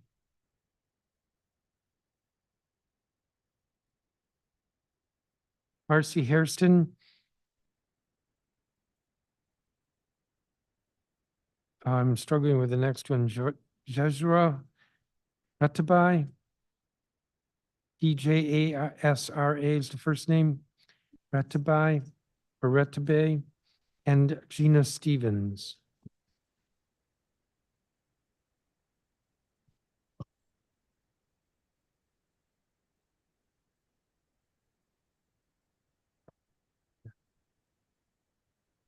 Here. There she is. All right, let's start with Stephanie Maltz. Thank you, Chairman Mendelson and council members for the opportunity to testify today. My name is Stephanie Maltz. I've been a DC resident since 2005 and I currently reside in Ward 3. I am parent to just one of the more than 4,000 students that relies upon OSSI DDOT transportation to attend school each day. I want to start by acknowledging the important role that the bus driver and attendant play in my child's education services. Beginning the day on a positive note sets him up for a successful day of learning when he arrives at school an hour and a half later. Thank you to the members of his transportation team over the past 2.5 years. Since my son goes to school that is more than 40 miles away from DC, he spends anywhere from 3 to 4 hours on the bus each day. In order for my son to arrive at school on time between 7:55 and 8:30, the bus picks him up around 6:30. His route is in the first batch of buses to leave the terminal in the morning, and it's important for us to know if there's an issue as early as possible to be able to figure out a game plan to get everyone in my house where they need to be on time. For instance, on January 31st, I knew before 6 a.m. that there was an issue at the bus terminal, and it was unknown how long it would take to resolve. This is because I usually receive a robocall and text message around 5:30, and when that doesn't happen, I call the Parent Resource Center for a bus update. When I call the Parent Resource Center, however, the representative does not have access to real-time bus data and must then call either Transportation Depot or the bus driver directly. It's equally important for us to know if there are delays, traffic, accidents, or breakdowns on their turn home from school. Earlier this month, on February 15th, there was a bus breakdown on the way back from school. We received notification from OSSI within 20 minutes, and for the first time, the Robotext actually said breakdown. While our experience with transportation over the past year has certainly had its ups and downs, I've seen some improvement in communication with parents. For example, I now receive messages from OSSI about bus issues within a much shorter time window than in the past. However, there is still more work to be done. To address the issues of communication and information sharing, OSSI should have a bus app that allows access to data about bus status in real time. This would increase the efficiency of the Parent Resource Center by reducing the number of calls requesting an update on the bus location, allowing parents to easily determine their child's location in the event of a bus breakdown or accident, and provide actual data about bus arrival times. The current data OSSI provides is not reflective of the parent experiences because buses are considered to be on time based on when the bus leaves the terminal and not when buses actually arrive. My son's bus route was one of the 9 that participated in the most recent Parent Pilot app program back in October and November 2023.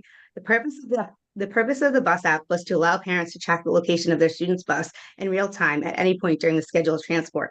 Unfortunately, the bus app did not work as intended, and parents could only access live bus data once their child was on the bus. And this is similar to the information that's available to those of us who already track our child's location. In order for OSSI DDOT to implement a parent tracking app that functions as it should, the department will need more funding to upgrade the current technology. And even if the funding requested is provided, it will take 1 to 2 years, and there'll need to be a short-term solution. And for the interim, a low-tech and low-cost option could be to have a phone on every bus and allow parents of students on the bus to access to track the bus location. I look forward to OSSI making continued progress to providing access to real-time data, a reality for parents of students with disabilities who depend on OSSI transportation to attend school. Thank you.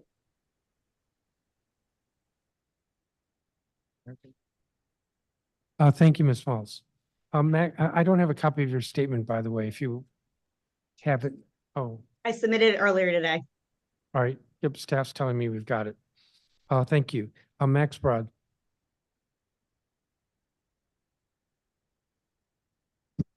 Hello, my name is Max Broad. I'm here to talk about our favorite topic of school food. And I'm representing the DC Good Food Purchasing Program Coalition, or DC GFPP. I'm the elected co-chair of this coalition. And just as background, GFPP is a coalition of over 30 organizations committed to transforming the way our public institutions purchase food. We believe that food purchasing coupled with intentionality is an extremely powerful tool to address many problems in our food system, including social justice and racial equity. Our coalition, DC GFPP, works to improve institutional food access across 5 core values of nutrition, animal welfare, sustainability, local economies, and valued workforce, those 5 categories. Although we are rooted in DC community, DC GFPP is actually guided by the Good Food Purchasing Program standards created by the Center for Good Food Purchasing with a national coalition of experts from across the 5 core values. DC GFPP is encouraging and supporting institutions to engage, adopt, and work with these standards. Participants follow a choose your own path style model where the partaking institution conducts a baseline audit of their food measured across the 5 value categories. They then select from a menu of strategies that the GFPP standards identify as credible tools for advancing the core values, allowing the institution to self-determine which of the interventions are most feasible and compelling. For instance, with the sustainability category, DCPS can get credit for procuring organic foods, eliminating purchases of problematic seafood, and reducing food waste, amongst others. The institution then conducts annual assessments to demonstrate progress along the value categories with an emphasis on the areas where they are most challenged. DC Public Schools first adopted GFPP in 2017, and in 2018, this very DC Council passed the Healthy Students Amendment Act, which requires DCPS to conduct a baseline assessment under the program, use its findings to increase food procurement aligned with GFPP values, and conduct annual follow-up assessments. So where is DCPS today? DCPS completed their required baseline audit in 2019.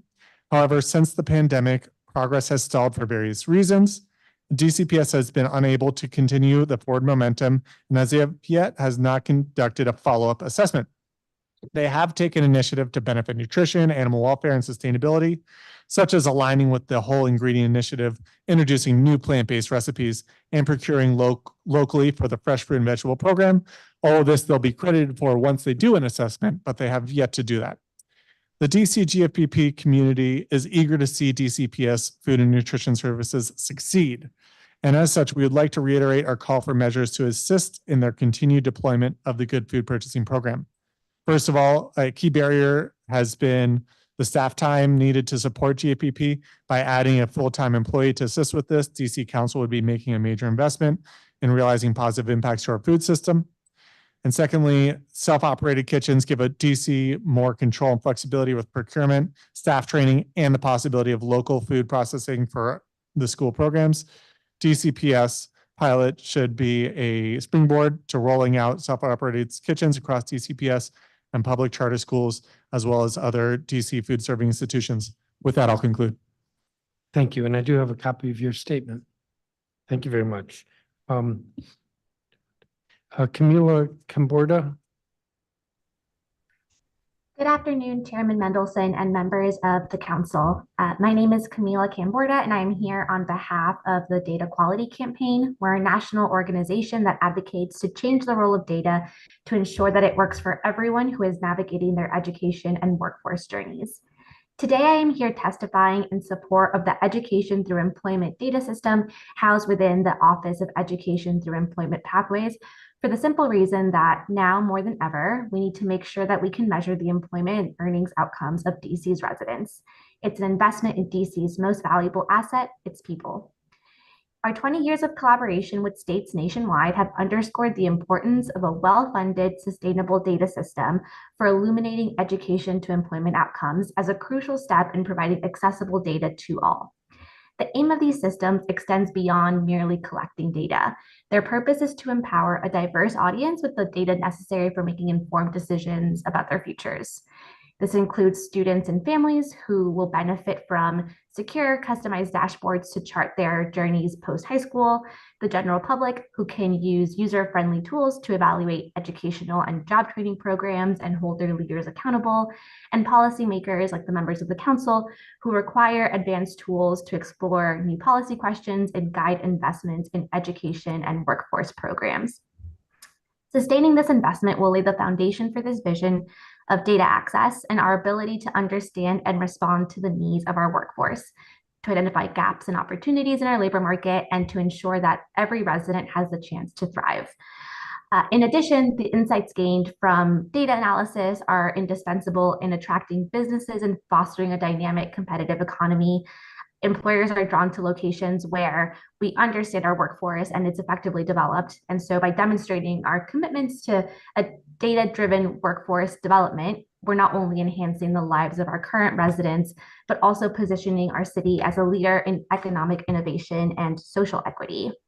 So in closing, I urge the council to preserve funding for the Education Through Employment data system and its office.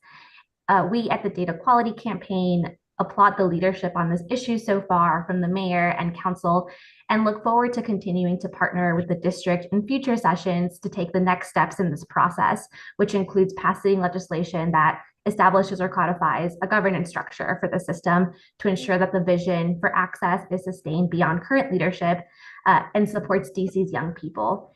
So this is not merely a budgetary consideration, but a statement of our values as a community and investing in this infrastructure. Oh. Ron, Joe? Yeah. All right. So investing in this infrastructure with a focus on user needs means investing in the prosperity and well-being of every resident of DC. And I thank you for your time and consideration. Thank you, Ms. Camborda. Benjamin Lookner. Hello, and thank you for the opportunity to speak today. My name is Ben Lookner, and I'm here today as a special education teacher, a WTU building rep at Lafayette Elementary School, and a member of the WTU's contract bargaining team. Last week, I experienced one of the worst budget seasons on LSAT in my 15 years in DCPS. Lafayette's enrollment is projected to increase by 45 students next year. Inexplicably, and in the face of this council's own law, our budget was still cut by over $241,000.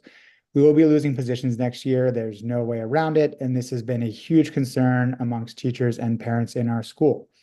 Our LSAT could not write a budget that maintained the exceptional services we've developed and provide for our students, and instead had to focus on balancing safety, operations, and instruction with losses and compromises felt in all areas.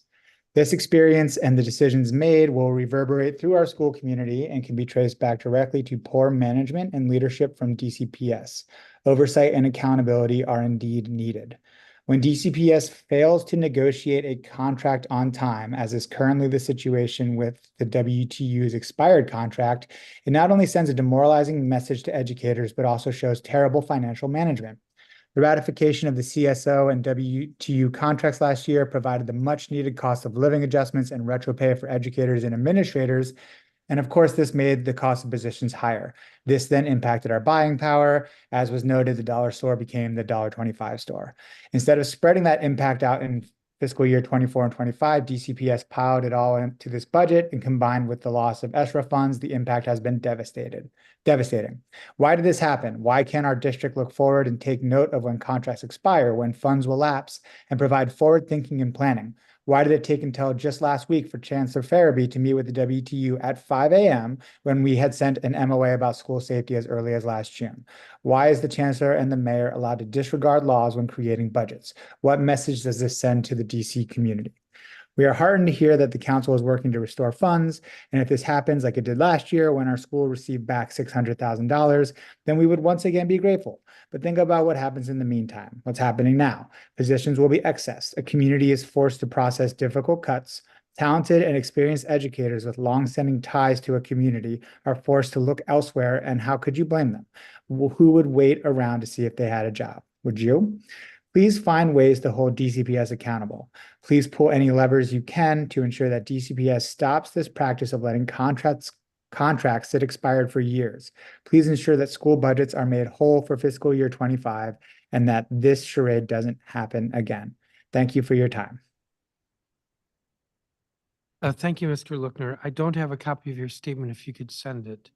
Okay. Let me just say that I'm aware, the council's aware, that there's a lot of instability when schools are told that their budgets are such that they're going to have to cut positions, even if the council is able to restore the money, that this is destabilizing. I am open to suggestions. That's not a question to you right now, but I'm open to suggestions on whether there's something the council can do other than to have a law that says that school budgets can't be cut. But we have not seen the full DCPS budget, so I do not know the total picture with DCPS. I only know the individual schools, for which most of them are seeing a loss in buying power. Some of them are actually seeing a loss in their budget. And we will do our best, but recognize that there is damage, even if we're able to fix it. Having said that, let me call in Jose Quinteros. Yes. If he's here. Yes, I see you. Okay, good day, Chairman Mendelson and members of the Committee of the Whole. Thank you for the opportunity to address the council today. My name is Jose Quinteros, and my family and I are residents of Ward 2. My son Lucas recently celebrated his first birthday, and we've been extremely fortunate to be able to provide our son with a private early educator who has been instrumental in helping Lucas reach his developmental milestones and socialization skills that will carry through the rest of his childhood. This amazing educator, also a DC resident, used to work in a school but left because of the low wages. It's truly unfortunate that she earns more being a private educator to one child as opposed to helping multiple families throughout the district.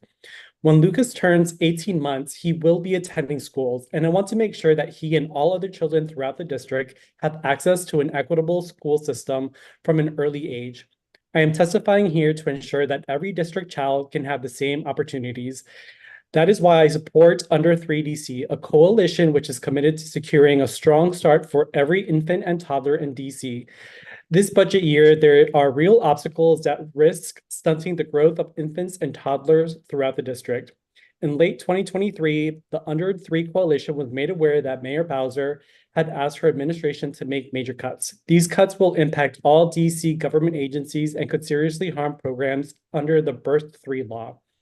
In particular, these cuts will damage the new Pay Equity Fund, DC's subsidy program, and additional resources helping teachers attain the credentials as required by DC law. Any cuts to these programs will severely impact the services and programs provided to all children and families throughout the district. One of the reasons that families like mine can rely on high-quality early education are the dedicated teachers that have enriched my child's life. It's critical that we not only attract, but also retain exceptional early educators. I am proud that the district, through programs like the Pay Equity Fund, have helped increase early educators' average compensation by as much as 40%. This is beginning to address decades of economic exploitation of largely Black and Brown early educator workforce. We must maintain all funding for the Pay Equity Fund and also add more in fiscal year 2025 to ensure we can continue to pay educators as they obtain higher degrees in their profession. We must continue to improve the Pay Equity Fund. OC's current compensation formula for the fund has shortchanged our most experienced educators up to $6,700 annually, not equitably compensating our longest serving educators for their long tenure in the field. Please closely follow the work of the task force convened to look into this. Having more educators being paid a living wage would mean that more teachers would be attracted to the field, lowering the cost of children in the long run.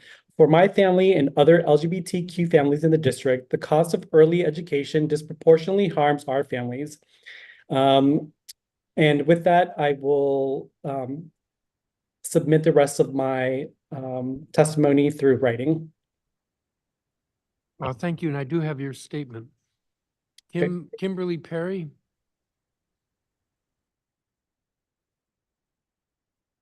I don't see her. Farhia Ahmed? Hello. Please proceed. Great. Thank you so much for this opportunity to testify at this hearing. My name is Fadia Ahmed. I'm a concerned parent at Truesdale Elementary School and a board member of the Family Teacher Organization. I've just submitted my testimony. I'm particularly concerned with the reduction in Truesdale's budget. Truesdale is currently undergoing modernization. Prior to modernization, Truesdale's student population was consistently growing. DCPS is currently spending approximately $72 million to enlarge Truesdale's footprint to a new capacity of 650 plus students. With the budget cuts projected, once modernization is complete in school year 25-26, we will be struggling to find teachers in an already stretched teacher environment. Truesdale, although not officially deemed a multilingual school, is a multilingual school. Everything from school newsletters to instruction are delivered in multiple languages. Truesdale's Spanish and Amharic speaking communities specifically require additional multilingual learner teachers. This higher staffing total means that the increased cost per educator hits Truesdale especially hard in a way that is not keeping up with other schools in the district and requires a special review.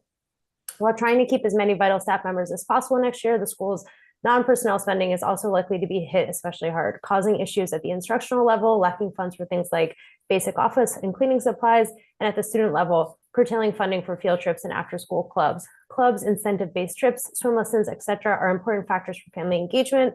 Losing these community building activities will be detrimental to DCPS's goal of using the new Truesdale facility at full capacity. We have heard from several in-boundary families that lack of activities, field trips, and a focus on the whole child that our principal is really trying to drive at Truesdale is a reason why many families will seek alternative schools for their children. I understand budgets are tight, but this is really challenging for all of our schools. Please help make sure that our budgets remain whole across DCPS. Thank you for your time today. Well, thank you. And you said you just sent your statement. Yep. Thank you. Kiera Fernandez?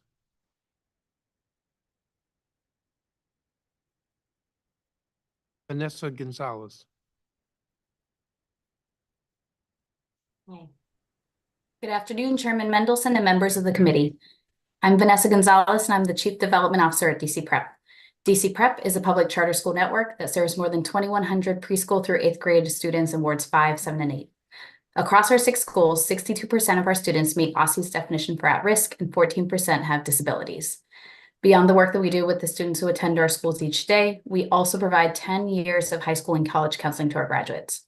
The combination of these efforts have resulted in our alumni graduating from college at more than 4 times the rate of their peers.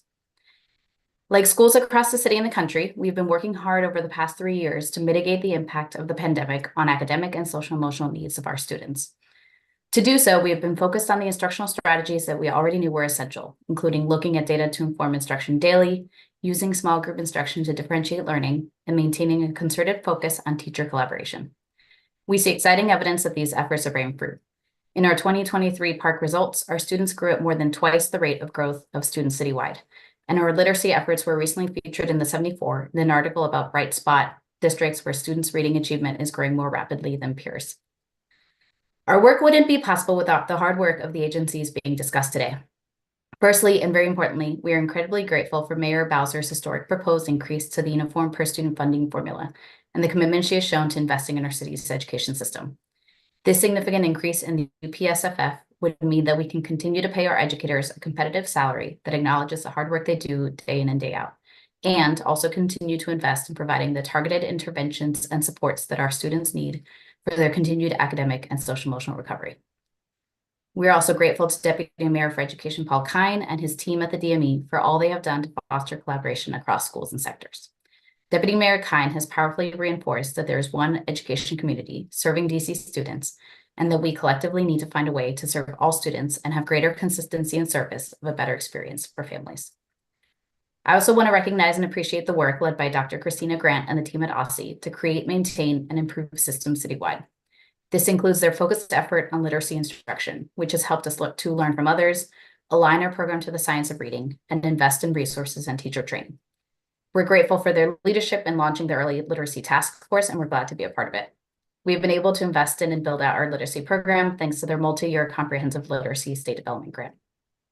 Thank you for the opportunity to highlight the ways in which these education agencies help to make our work possible.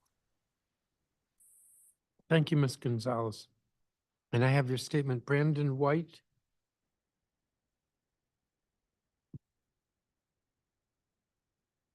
You're muted. If you could unmute. Thank you so much, Chairman Mendelson, and good afternoon. My name is Brandon White, and I serve as the Executive Director at Spark the Journey, formerly known as Capital Partners for Education. For over 30 years, Spark the Journey has matched low-income, primarily Black and Brown high school students with caring adult mentors to support them on their academic journey. Through Spark's mentoring and curriculum, participants receive the skills and experiences they need to successfully complete their education and excel in the workforce. Spark currently partners with 7 public schools across the district, including multiple DCPS and public charter high schools. Last year, Spark served 511 high school and college students from low-income Washington, D.C. neighborhoods. The majority of students reside in wards 5, 7, and 8 neighborhoods with some of the highest poverty levels and lowest post-secondary enrollment rates in the district. Our mission is to provide a community of mentoring and support for students through high school and college so that they can graduate with the skills needed to thrive. Spark is also in the midst of a multi-year strategy centered around offering participants the opportunity to pursue alternative pathways to success, including pursuing associate's degrees or industry-recognized workforce development credentials. One-to-one mentoring relationships are the foundation of Spark's program, but not the totality. By providing evidence-based wraparound support services and college and career readiness experiences, Spark assists youth in their process of self-mastery and self-determination through the power of community connections. The mentor-mentee relationship bolsters 21st century skills, including collaboration, persistence, and critical thinking. This boosts their employability, their individual agency, and their sense of belonging. The record on mentoring is clear. It works. Low-income first-generation students are 55% more likely to enroll in college and 130% more likely to hold leadership positions if they have a mentor. Spark the Journey itself has a proven track record of success. 58% of Spark students have graduated from college, compared to 21% of their similarly situated peers. 80% of our participants are in the first generation of their family to attend college. 99% identify as people of color, and nearly 100% are low income. Of the high school class of 2022, 76% enrolled in college within 1 year of high school. Presciently, thanks to leadership from the mayor and from you, Chairman Mendelson, the district created the College Rising Grant to support to and through college mentoring for students in DC public and public charter schools. Spark is proud to be a College Rising grantee, serving over 200 DC students every year. We applaud the work of Dr. Antoinette Mitchell and her team at OSSE's Division of Post-Secondary and Career Education as they administer the College Rising Grant and work to improve college and career outcomes for the district's young people. Last year, we were pleased to support the district government improving their services by hosting 2 dual enrollment focus groups with our program participants. At the same time, there's much work to be done. Thousands of students across the district still lack the support and experience to effectively navigate the post-secondary transition to college and career. Career exploration-focused mentoring of the sort that Spark provides is uniquely positioned to respond to that need. We look forward to serving as a continued resource and partner in the shared effort to empower students to build better futures for themselves, their families, and their communities.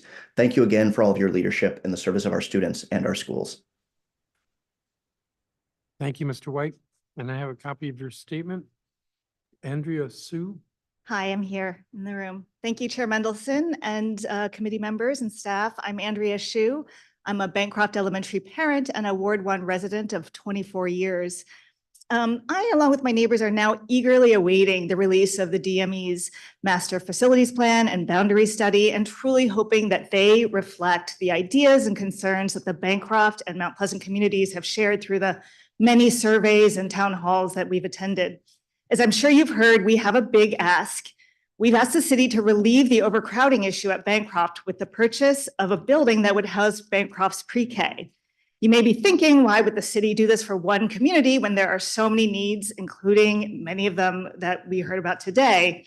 Well, I know my neighbors have already testified today about Bancroft's unique situation, where a dual language school that's long served a socioeconomically diverse student body and the only elementary school in the city that has dual language special ed classrooms. Our strong dual language program has drawn families into the city and to our neighborhood, but it wasn't always like this. I moved to Mount Pleasant 22 years ago and moved to our current house on Irving Street in 2012 before the last boundary change. At the time, there were far fewer children in the neighborhood, In fact, the couple that sold us the house were moving to Maryland with their young child, and a year later, our next door neighbors moved to Virginia with their 2 young children. The 2014 boundary change added our street and 2 others to Bancroft, and shortly thereafter, the exodus ended.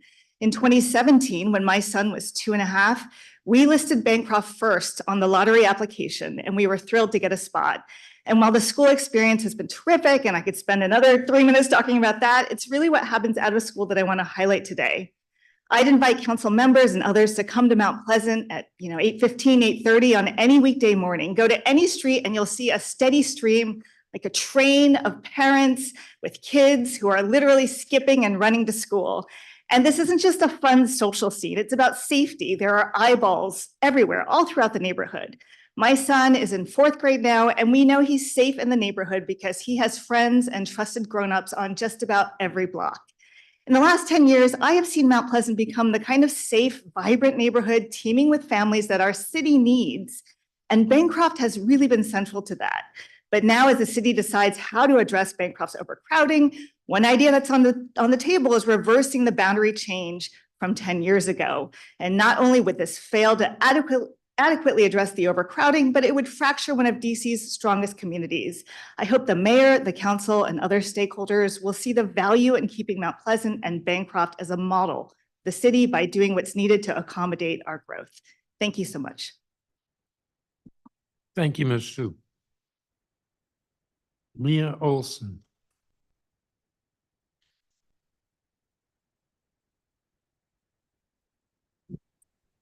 Good afternoon. My name is Mia Olson. I am a Ward 3 resident and the co-president of the Phoebe Hearst Elementary School PTA and the very proud parent of a Hearst first grader. I am testifying today to request that the DCPS budget be amended to ensure that we have sufficient buying power at Hearst next year to maintain all of our current teachers and staff members. By way of background, Hearst is an elementary school in Cleveland Park, serving students from pre-K through grade 5 from all 8 wards of the district. We are proud to serve as one of the schools selected by DCPS to host the Communication and Education Support Program, or CES program, which serves students in our neighborhood and throughout the district with autism spectrum disorder. Hearst focuses on ensuring that its students are service-oriented, resilient, inclusive, and empowered. Hearst teachers and staff create a safe and positive community where all students and families have a sense of belonging and significance, and an individualized learning environment addressing students' cultural and developmental needs and strengths. Taken together, these principles and goals are the foundation for why we believe that Hearst is the best little school in the district. As our LSAT co-chair previously testified, we were dismayed to learn that schools throughout the district will be facing reduced purchasing power under DCPS's proposed school year 24-25 budgets. Our little school saw the 8th largest cut in DCPS next year's budgets, which we are unable to absorb without significant cuts to beloved teachers and dedicated personnel, very similar to what we previously heard will be happening at Deal and will be happening at Lafayette next year. And consequently, we will be seeing services that students and parents are relying upon potentially cut as well. DCPS based its budget calculations on enrollment predictions rooted in the number of students enrolled at Hearst on October 1st, 2023. We know that these calculations are inaccurate. We currently have more students enrolled at Hearst today than DCPS expects to enroll for school year 2024-2025. And we anticipate that even more students will be enrolled next year as we have a new large apartment building scheduled to open within our boundary very soon. Our community is strong and our students are very well served. We have the people that we need to provide academic and social emotional learning support to our entire student body. And we just can't afford to go backwards. Our students are still dealing with the educational fallout of the pandemic. This would be another blow and one that is completely avoidable at this point. Personally, these cuts would be hugely detrimental to my daughter, who has been regularly working on math, one-to-one with her homeroom teacher, as well as with a school interventionist. As a result, my daughter's mid-year math testing score was a few points away from her stretch goal for the entire year. She is clearly gaining ground with the support that the school put in place for her this year. Losing access to these small class sizes, as well as resources like interventionists that have enabled her to make such tremendous growth in such a short period of time, would greatly hamper her progress. We are urging you today to ensure that schools, all schools, are appropriately funded for next year in a timely manner. And for Hearst, this means ensuring that we have the resources necessary to maintain all of our existing teachers and staff that mean so much to us and are doing such a tremendous job. Thank you so much for the opportunity to testify, and I look forward to any additional questions that you may have. Thank you, Ms. Olson. I do have a copy of your statement. Elise Stallworth?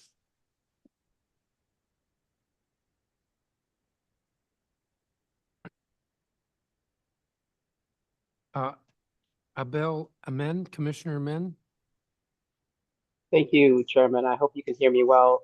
Yes. I am on campus currently, and I'm testifying about something that's related to that. I believe I've spoken to you about this before, and I'm not sure if Councilmember Fruman is still there, but I've spoken with him about this as well. The issue I'm going to testify about is about the officer student superintendent of, the OSSI's DC TAG program. As you well aware, the DC TAG program is a grant program in which government funds are used to pay for the difference between in-state tuition and out-of-state tuition for DC residents that attend a university outside of the district. I currently attend the University of Maryland, and I tried to apply for the DC TAG program. As I've relayed to you in previous conversations, I had difficulty in doing that. From there, I filed both a federal complaint and a local complaint of discrimination based on age. The local complaint is ongoing, but through the federal complaint, as a violation of the Federal Age Act, the OSSI and myself were entered into a settlement agreement. That agreement, I am now a recipient of the DC TAG program. That I'm here because even though I myself have been able to receive this grant program, OSSI continues to discriminate based on age. The website continues to require that a student be 26 years or younger.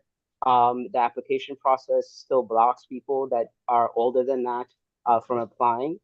This is an ongoing discrimination in violation of not only DC's Human Rights Act, but also in violation of the Federal Age Act. I am here to ask and to ask you and the other members of the committee to continue to put pressure on OSSI to fix this issue.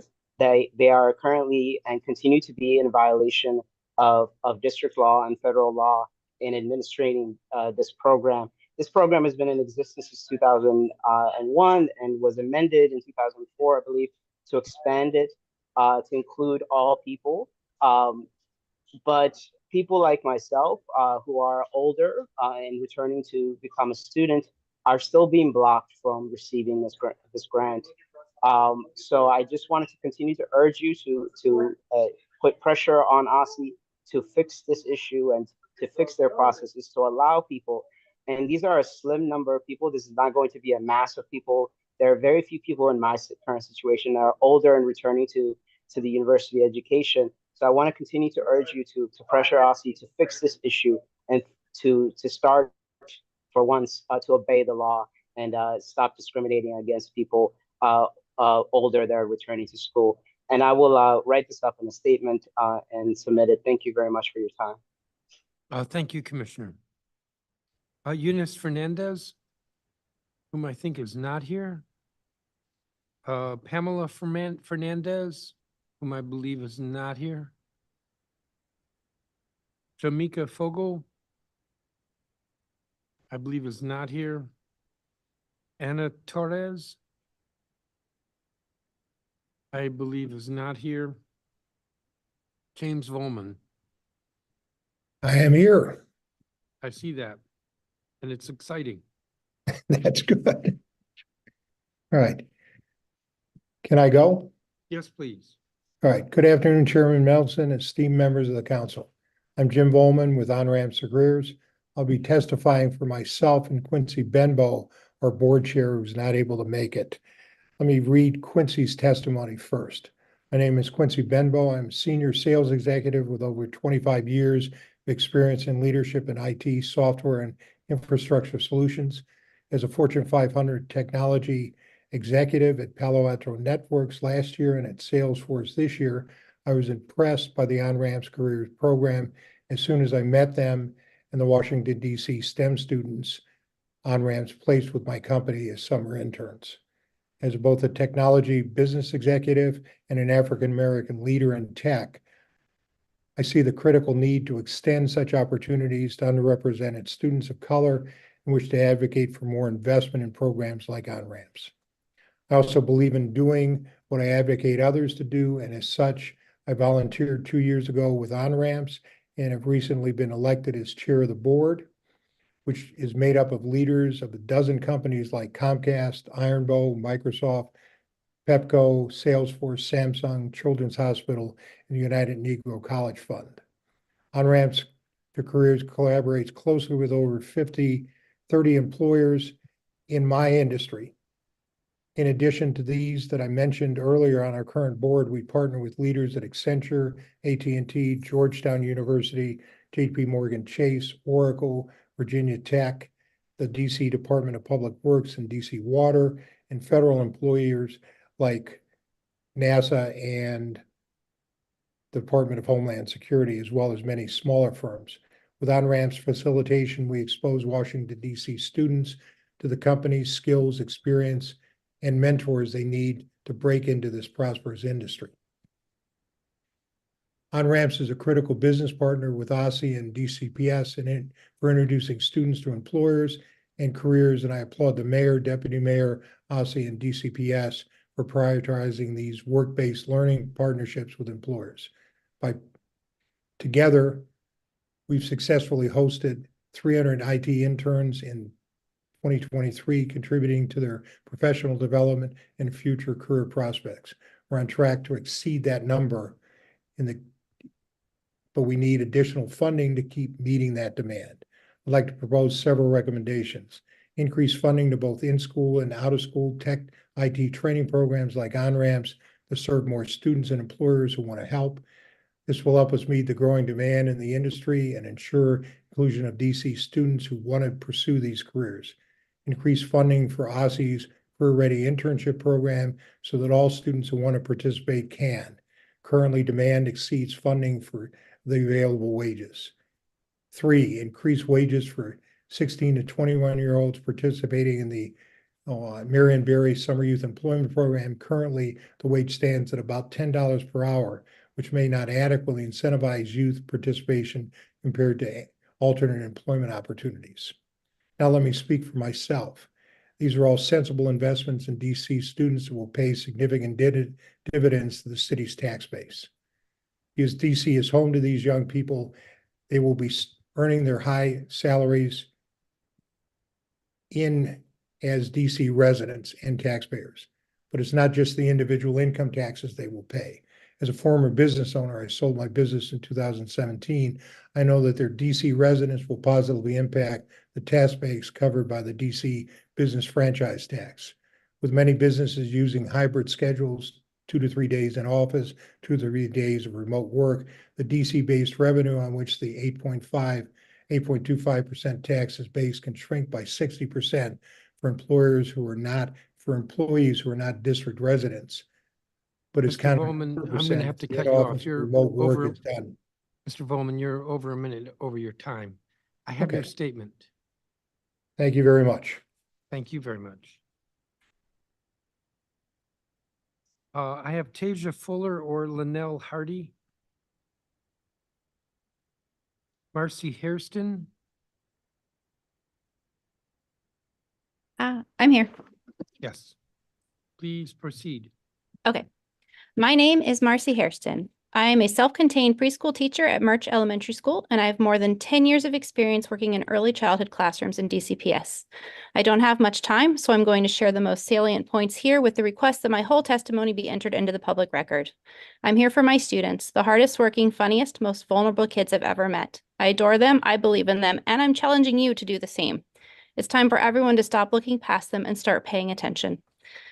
The state of special education in DCPS is abysmal. Across the district, self-contained teachers are struggling to provide the free and appropriate public education our students are entitled to by law. My class is an early learning supports program, originally intended to resemble a regular pre-K classroom with the addition of specialized supports for students with disabilities.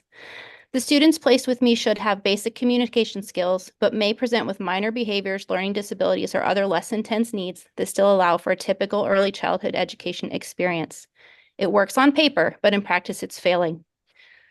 Currently, more than half of my class are nonverbal autistic children, some with very intense behavior. They are not ELS students. Originally, these students would have been placed in a communication and education support classroom, all of which are ABA-based environments capped at 6 children. Currently, however, almost every CES room for pre-K students is over capacity, and many of the K-2 rooms are in the same situation. Many ELS rooms are also over-enrolled. Our cap is 10 because there is far more demand for services than there are actual services. Instead of opening more classrooms, DCPS has gone ahead and solved the problem of misplaced children by assigning BCBAs as classroom coaches and changing the classroom designation to CELS in internal communication. Essentially, DCPS has created non-categorical environments that fail to meet the needs of students because there are too many variables at play. Let me tell you how this looks in practice. Imagine 10 3- and 4-year-olds in the same room. 4 are completely nonverbal and rely on a variety of communication supports, including high-tech speech apps on tablets. These supports require near constant adult modeling and implementation. 7 of these 10 children are not toilet trained, and they need to be taken to the bathroom at least 3 times a day. 3 children cannot safely eat without one-to-one adult support. 3 children are known elopers, and 1 likes to throw toys in the toilet when given the opportunity. 1 has severe self-injurious behavior and must be prevented from banging their head on the tile floor more than 20 times a day. Imagine you must teach these children letters, numbers, self-regulation, functional communication, and daily living skills. But your aides are untrained and often absent. You can't take leave because substitutes that can handle the workload don't exist. Now add on all the invisible work special educators do. Case management, team leadership, parent communication, hundreds of pages of paperwork related to IEPs, creating picture and behavior supports, and documenting evidence of learning. Coming to work these days very closely resembles the myth of Sisyphus. Let me be clear, I do this work because I love it. It's important and necessary, which is why I find it very insulting to sit through professional development after professional development aimed at educating the whole child, when nothing about my daily work can make that happen. My failure is built into your system. The time to fix this is now, before more teachers decide to quit these impossible jobs and take their expertise elsewhere. I'm out of time, but I hope you'll take this testimony to heart and read my whole submission, and I'm open to any questions you may have. Thank you for your time and attention. Goodness. Thank you, Ms. Hairston. So, Zara Batabe, Yes, I'm here. Thank you, sir. please proceed. Thank you for the opportunity to address the council today. My name is Jasra Ratibai, and my family and I are residents of Ward 6. We are all currently in the process of seeking political asylum. As we do so, we are proud to have settled in district. My older daughter has enrolled in local DC public school. Unfortunately, her 2-year-old younger sister is not yet eligible for a child care subsidy, which would make it possible for her to attend a high-quality early learning program. That is why I support Under 3 DC coalition, which is committed to securing a strong start for every infant and toddler in DC, including non-citizens like my children. The budget year, there are real obstacles that risk stunning the growth of infant and toddler in the district. In the late 2023, the Under 3 coalition was made of major cuts. These cuts will impact all DC government agencies and could seriously harm government under the Birth to 3 law. In particular, this cut would damage the new pay equity, funds DC subsidy program, and additional resources helping teachers attain their credential as required by DC law. Any cut to these program will severely impact the services and program provided to all children and families throughout the district. One of the key reasons that my family like mine can rely on high quality education are the dedicated teachers that have enriched my older daughter's life. Public school teachers in pre-K through 12 system deserve a ratified union contract so they can focus on educating my daughters. Regarding early education, I am proud that the district, through programs like Pay Equity Fund, have helped increase early educators' average compensation by as much as 40%. This is beginning to address decade of economic exploitation of the largely Black and brown early educator forces. We must maintain all funding for the Pay Equity Fund and also add money in fiscal year 25 to ensure we can continue to pay educators as they obtain higher degrees. I'm grateful to district program like DC Healthcare Alliance for providing my family with healthcare as I seek out a work permit. The paperwork involved with navigating this program, however, has been overwhelming, especially for my family who are only now putting down roots in the street. In addition to a simplified process to navigate this benefit, I wish that the council would prioritize and think of meeting the child care needs for non-citizens on the tree who are not yet old enough for the public school system. They are some of the district's youngest residents and deserve an equal shot in life by having access to high early quality education. The Under-Tree Coalition is on a path to creating and sustaining a high-quality, equitable early childhood system. In order to do that, the council must ensure no cuts to programs like the Pay Equity Funds and ensure money is added to account for natural cost pressures. Thank you, and my fully written testimony will be uploaded to the committee portal following the hearing. I would be pleased to answer any question. Thank you, but I do have your statement, so. Thank you, sir. You already sent it. Next is Gina Stevens. Yes, I'm here. Please proceed.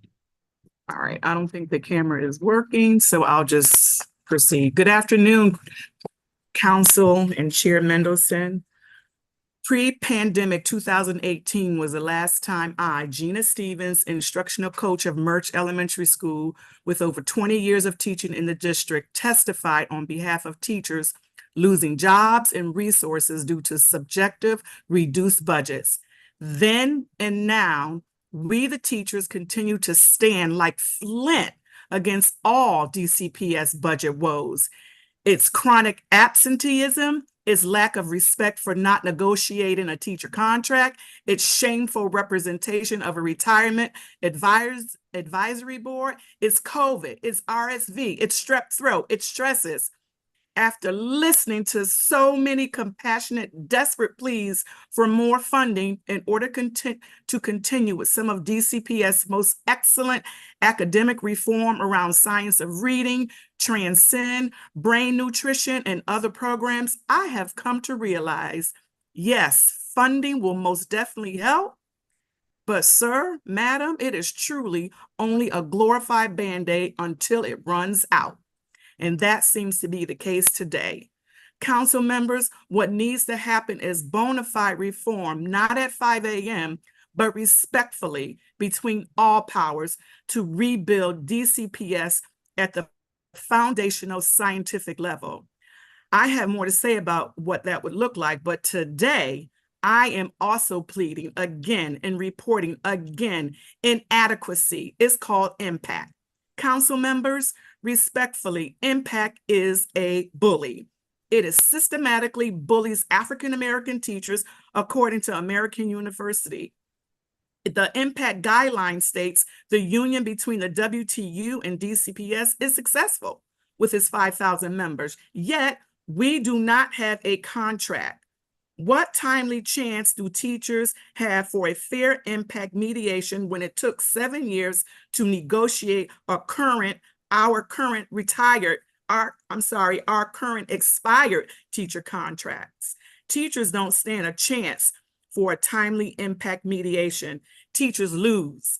Jason Camaras, superintendent of Richmond Public Schools and one of the architects of DCPS Impact, refuses to bring impact to its teachers in Virginia. impacts essential practices can subjectively be scored ineffective by the drop of 1 point due to fit and or personality or because principals were told to do so. Council, that is bullying. How can teachers solve chronic absenteeism? And how does this impact? Council, the impact's IAV, individual added value, is determined by test scores, including the chronically absent. Council, how many more African-American teachers will be impacted out? Council, are you the one who will support teachers by becoming our action super-headed system change for its 5,000 members? Council, teachers deserve to be valued and respected with a decent contract in a growth-minded evaluation system.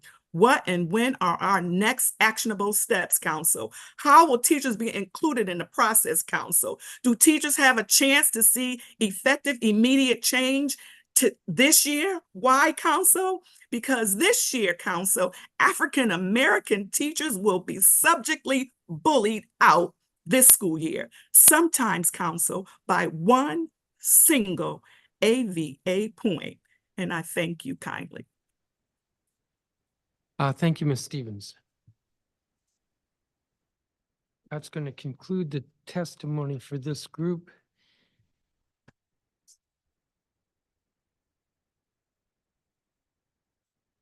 Uh, 5 minutes for questions. Ms. Hairston, I had a question for you.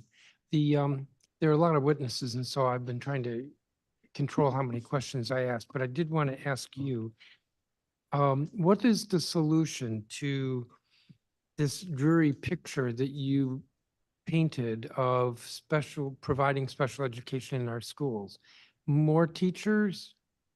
So it's very complicated. I actually go into a lot more detail in my letter, but essentially more programs need to be opened. Aides need to be paid more. And the way that early stages and Strong Start identify and place children needs to be revisited. There's not a lot of communication directly with us. We just get the children when we're getting a notification that they're being placed. What is the better communication? I mean, I don't want to argue against better communication because better communication is always a good thing, but you painted a picture of basically an overwhelming, oversized classroom. Yes, and the reason those classrooms are oversized is because of the way that children are identified and placed in the early childhood environment specifically. So, early stages is a medical model. They see the child for the evaluation for about an hour, and then they kind of get into their database and they look and see which school has room and is the closest one to the child's neighborhood school that can implement an IEP. It has nothing to do with the makeup of the class, the number of children already in the class, whether or not there's enough staff. It's literally just a database, I think, that they're looking at. So it would be great if we were included more in these discussions of we're developing an IEP. What does your program look like? And then you could say, well, your program is the one that you have, your classroom, Ms. Hairston, is already has too many students with this particular need, or right. Your classroom doesn't really address whatever the need is. But right. Yeah. Okay. So I understand. But is the answer also more resources, more teachers? You did say more pay. That's always an interesting issue. But well, for paraprofessionals specifically, I think when you take a paraprofessional and they make $30,000 a year, but the job now includes, it's not just making copies like you would in kindergarten, it's changing diapers, it's chasing children down the hallway, it's making sure that they're not hurting each other and you, that changes things. Special ed students have different needs. What was the other part of the question? I'm sorry. Well, more teachers. I got the impression that part of the reason why the system is failing is because the classrooms are too large. Yes. I mean, when you take a child and let's say, we'll just talk about the CES rooms as an example. If 6 children are supposed to be in there and you start with 8, that's already too many. But I've heard teachers, there was a teacher, a K-2 teacher that had 14 children in a room that's supposed to serve 8 at the beginning of the school year. That's not appropriate.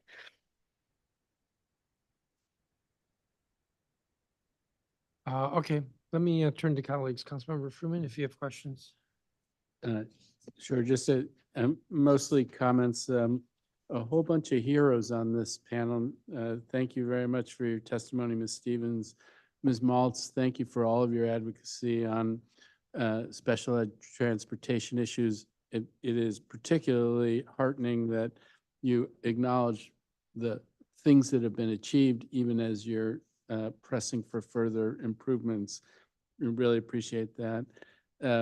Mr. White, that kind of mentoring program is just what the doctor ordered. I mean, we need our kids to have adults who are close to them, who are helping them make their way to a successful education. And it's really great to hear your testimony about the work that you all are doing.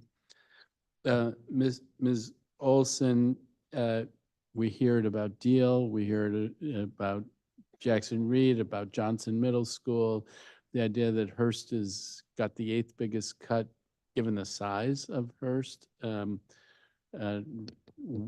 All I can say is I know that we're going to do what we can to try to address these issues. Ms. Sue, I hope that we can get to a place where the MFP and the boundary study meets what you're asking for. There's a bunch of issues out there. Bancroft is obviously a very special place. All of our schools are special, but let's hope that we can find a way to meet those needs. Mr. Broad, we should have more conversations about food service inside of the DCPS system. This is obviously a thing that has lots of headroom for improvement. It's a thing I'm beginning to focus on. I want to work with you on that. Ms. Hairston, thank you so much for taking the time to testify today. I know we had the opportunity to speak recently. As part of the illustration getting at the chairman's question, because I think your testimony is so terribly important. And one of the things I think you spoke to was a placement being made at a time when a child is 3 years old that might take them out of a diploma track for the entirety of their academic career. Can you speak about that briefly? Yes, so all of the early childhood programs eventually, if a child needs to feed into, later elementary, then middle school, and then high school. So a child on the CES track, for example, is earning a certificate and not a diploma. So age 3 is very early to pull a child out and to decide that they're not capable of something like that later on when they're going to be 18. And then you described a hypothetical classroom. Was that your classroom that you were That was my describing? classroom last year. Yes, that's not this year, but last year, yes, that was my classroom. And when you looked at that classroom and you looked at the requirements of how many hours you were supposed to devote under the IEP to each child, how many hours was that for that classroom? How many hours a week were you supposed to? So to be placed with me, they each have at least 25 hours a week of specialized instruction. Some of them had 27 and a half hours of specialized instruction. So times 10, it's called 250 hours a week. And how many hours are Sorry, there in a week? yeah, 250 hours a week. That's right. Yeah, so- I mean, I work 40 hours a week. So, that's what it is. So I really appreciate you raising all of these issues. This is a critically important issue.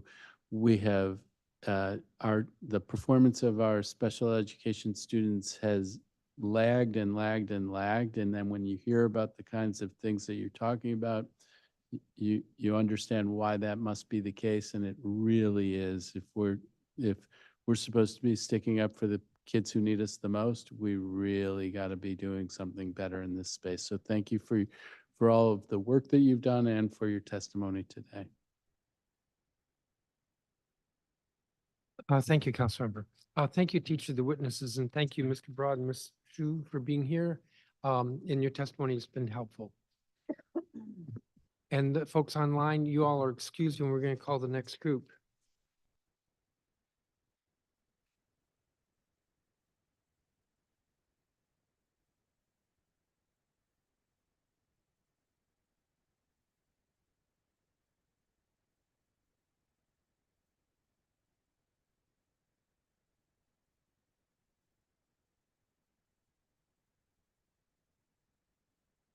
Joe Fretwell, Manager of Advisory Services, Low Income Investment Fund. Nick Wirch, Truesdale Family Teacher Organization, Megan Flynn, also with Truesdale Family Teacher Organization, Bertrand Stoffel with the Bancroft Parent Teacher Organization, Janae Gaynor, FTO Communications Chair, whatever that is, Truesdale Family Teacher Organization, Natasha Riddle Romero, Community Organizer with DC Action, Sandra Moscoso, Fabiana Herrera, who's a parent at Truesdale, Rachel Feinstein, who's Director of DC Government and Community Relations, Jewish Community Relations Council of Greater Washington, Lakira Tompkins, Program Manager of Coaching Provider, DC Future Scholars Associates for Renewal and Education, Inc.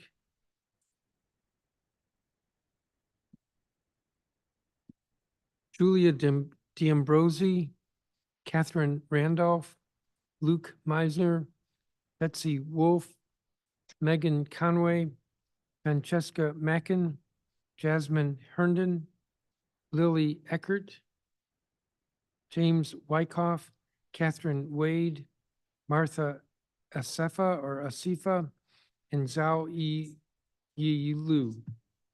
And I apologize for butchering that, Zhao Yi Lu.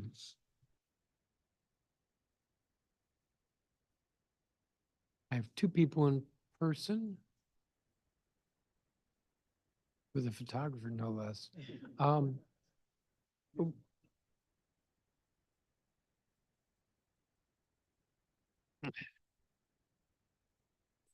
All right, I'm gonna do the two in-person people first.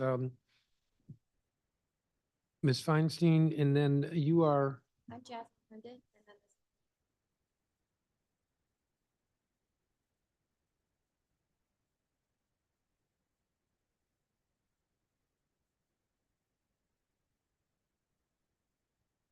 one 163, 164, okay. Go to ballet. So when we're done, we're gonna go. Yeah. All right, why don't we start with you, Ms. Feinstein? Great. Good evening, Chairman Mendelson, Councilmember Fruman, staff, and fellow panelists. Thank you all first for taking the time today to hear all of these witness testimonies. It really does mean so much. I'm Rachel Feinstein. I'm a Ward 6 resident and Director of DC Government and Community Relations with the Jewish Community Relations Council of Greater Washington. The JCRC is the public affairs arm of the organized Jewish community, representing over 100 synagogues, community centers, schools, and social service agencies throughout DC, Maryland, and Virginia, including nearly 20 in the district alone. Personally, I'm also the daughter of a preschool teacher. Thank you for the opportunity today to speak in support of the Office of the State Superintendent Early Childhood Educator Pay Equity Fund. We ask that you maintain the funding level for the Pay Equity Fund and include additional funding for increased awards payments if possible. Increasing funds would maintain parity with DC public school wages, which increase by at least 3% each year, and would account for increased awards amounts as early childhood educators attain credentials. We recognize that this is an especially tight budget year and ask that at a minimum, funding be maintained at current levels, but recognize that there must be a funding increase at some point in the future to reflect these changes in our economy. There are at least 5 Jewish preschools in DC that participate in the Pay Equity Fund. The program has become vital for teachers and school administrators alike. Teachers benefit from a more livable wage, and school administrators are better able to retain experienced staff. One school reported that a beloved teacher was considering a position at a DC public school, but because of the Pay Equity Fund, they opted to stay in their current role. This is a good program with many benefits for teachers, students, and families. These schools have small operating budgets and very little time to complete multi-step paperwork required to participate in the program. One school has just one administrator covering payroll, pay equity fund applications, parent-teacher relations, and ensuring the well-being of young children, but they do it because it is so important. Further, if we want this program to function effectively and cost efficiently, additional funding and/or OSSI internal training regarding paperwork requirements for fund applicants and technical assistance on how to use program application tools is essential. We've heard from our constituencies that while they adamantly believe the program is indispensable, there have been several administrative issues that have rendered the program inept in some cases. For example, paperwork has been lost by the program, or applicants were directed to submit substantiating paperwork in the wrong location on the application portal. There's confusion regarding which credential paperwork is required, a diploma or a full transcript or both. It's unclear. These issues have resulted in erroneous reductions in the award amounts for several teachers, and that isn't equitable. We ask that the council and OSSI explore ways to resolve these issues, which we feel can be addressed with additional training and clearer program guidance, both internally and externally. Thank you for the opportunity to provide you with these comments. This program is vital to facilities and teachers and must continue on at a minimum at its current budget level. And I will submit additional written testimony and send it to your offices as well with additional details of some of these examples. Thank you for your time. Great, thank you, Ms. Feinstein. We have Jasmine Herndon and Lily Eckert. Hi, my name is Jasmine Herndon. I live in Mount Pleasant on the south side of Irving. My husband and I met in 2006 here in DC. We joined the Foreign Service in 2010 and had our daughter at GW here in DC in between tours. In Jordan, she was one of 3 American kids in her Arabic preschool, and in Germany, she was the only American in her elementary school.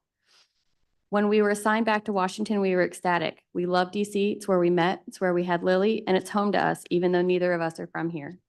We chose Mount P because of Bancroft and the close-knit community, so she could make friends and go to school with them through high school and walk to friends' houses and walk to school, things that were not options for her living and growing up overseas as a diplomatic kid. We wanted this stability for her. We also wanted her to learn Spanish and be closer to her Colombian roots. Her dad is first-generation American. She's surrounded by Spanish and family engagement, so her learning Spanish was super important to us as a family.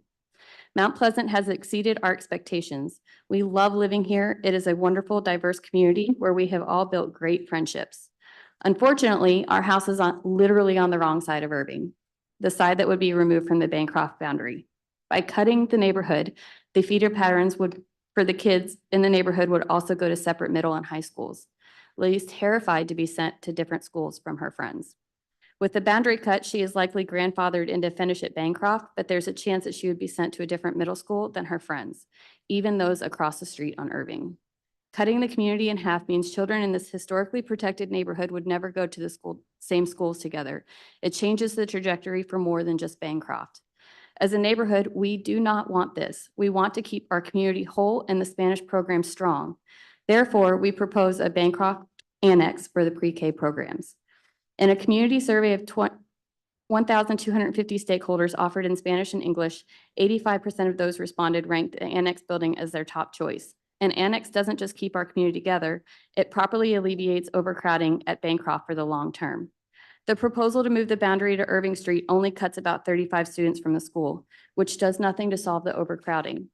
It also cuts many Spanish-dominant families from attending Bancroft by right and would send them to HD Cook, which does not have a bilingual program. And the deputy mayor's online tool, only the equity strategy addressed the overcapacity issue, and it did so by adding the annex. The annex doesn't just keep our community together for the pre-K and the elementary programs, it keeps the kids on Harvard, Hobart, and Irving in Bancroft and the same middle school and high school feeder. Bancroft is already a strong neighborhood school that manifests consistency and dependability, 2 key pillars of the boundary study. Cutting the boundary would violate both of these. Additionally, a slide in the boundary study said, every child knows joy, feels safe, and is ready to learn. Having different school options for kids who live in the same community is unfair and unjust to them and keeps them from feeling joy when they feel unequal in their own historically protected DC neighborhood. I implore you to keep Mount Pleasant whole and to financially support the Bancroft Early Education Annex. These kids are a tight-knit community. The annex is the only way to avoid a boundary cut, and any cut to the boundary will cut Spanish speakers. The annex is the best solution for our entire community. Who's next?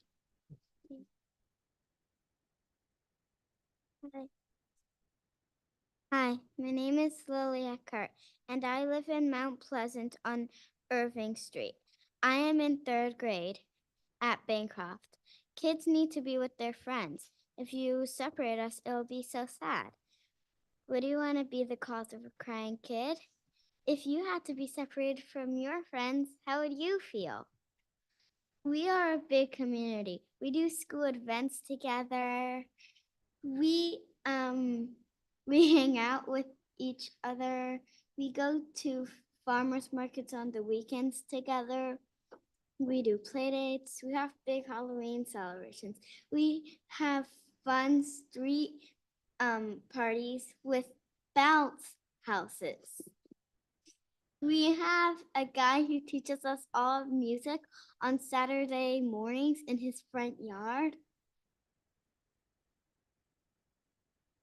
We walk to each other's houses. We walk to school together. You shouldn't separate us because friendship is more important than anything. I don't want to go to a different school than my friends. It's hard to make new friends. I moved here in 3rd and 2nd grade, and I worked so hard to make friends who had been friends for a long time. I don't want to start all over again. Our school has more than just teaching. It has friendship. Without friendship, it would be nothing. I love our teachers. They are so kind. They help me learn things, including Spanish. I love learning Spanish because it means I can talk to my abuela in Spanish, and that makes her really proud of me. And that makes us both very happy.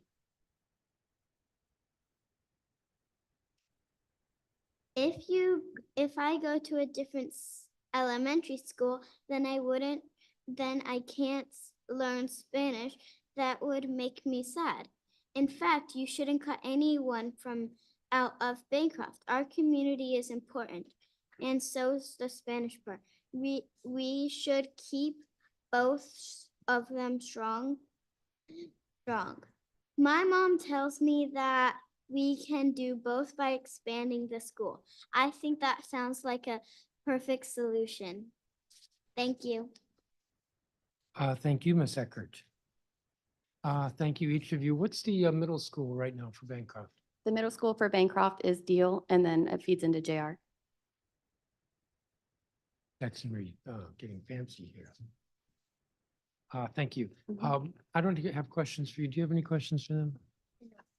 Oh, thank you very much for your testimony. I think each of you have to get out of here, Yes. so Thank you're you. free to do that. I need to go too. Okay. Yeah. Thank you. Sorry. Thank you, Thank each of you. you. Any questions? We're good. I'm going to step out for a minute, and Councilmember Fruman's going to run things for a minute. Joe Fretwell is next, and followed by Nick Wirch. Thank you, Mr. Chairman. Good afternoon. My name is Joe Fretwell, and I'm a Ward 6 resident of the district representing the Low Income Investment Fund to discuss funding and support for childcare infrastructure, a critical but often overlooked determinant of the supply, quality, and affordability of childcare. I submitted detailed written testimony for the record with reflections based on LIF's deep experience working in the district to fund, support, and evaluate childcare development and expansion projects. Since 2017, LIF has partnered with OSSI to administer childcare infrastructure funding, notably the Access to Quality Childcare Grant that has helped create more than 2,200 licensed slots. For my verbal testimony, I'm going to focus on one overarching point and a handful of smaller ideas that the recommendation might catalyze within OSSI. My primary point is that the district must make infrastructure funding for childcare permanent to build on successes of OSSI over the past 5 years in building and enhancing childcare supply.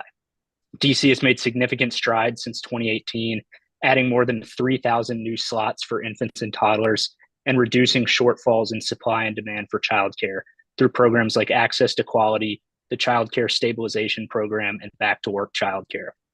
With coordinated long-term focus on childcare infrastructure, OSSI could catalyze more sector expansion and build on its approaches for reviewing facility conditions and forging new partnerships in district government and beyond. Notably, a renewal of funding for facilities could do 3 things. Number 1, provide a wedge for more holistic review of facility conditions, making space for OSSI to partner with other district agencies focused on the built environment to evaluate the conditions of streets and the public realm around child development facilities. Number two, expanded funding could help OSSI pilot new strategies for preserving childcare supply and protecting its investments, potentially by seed funding a public-private partnership that acquires and manages commercial and residential properties on behalf of childcare programs. Third, an approach could also open the door to more cohesive planning and data usage about childcare needs between OSSI, the Office of Planning, and the Deputy Mayor for Education, similar to the master facilities planning process DME regularly leads. These types of innovative proposals are feasible for OSSI and district government, but continuous, reliable infrastructure funding is a necessary prerequisite. The district is a national leader in supporting childcare and centering the needs and experiences of young children in investments in the built environment.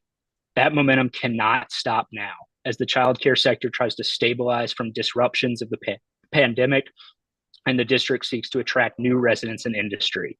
We hope to continue to be a partner in this work, and I welcome any questions regarding my testimony. Thank you. Thank you, Mr. Fretwell. Mr. Wirch?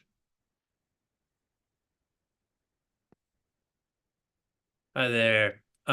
Thank you for having me. So, dear council members, my name is Nick Wirch, and I'm a member of the Truesdell Family Teacher Organization for Truesdell Elementary School, which is in Ward 4. Truesdell is currently in the middle of a modernization project, and before modernization, Truesdell's student population was consistently growing, and DCPS is now putting $72 million into enlarging Truesdell's footprint, and it'll grow to be able to have a new capacity of 657 students. This year's budget was lowered for Truesdell, and this may lead to the loss of as much as 24% of the teachers who are at Truesdell for next school year.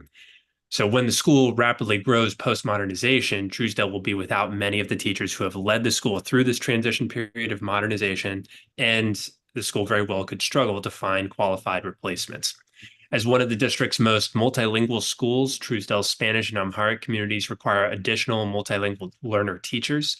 This higher staffing total means that the increased cost per educator hits Truesdell especially hard in a way that is not in keeping with other schools in the district and requires special review.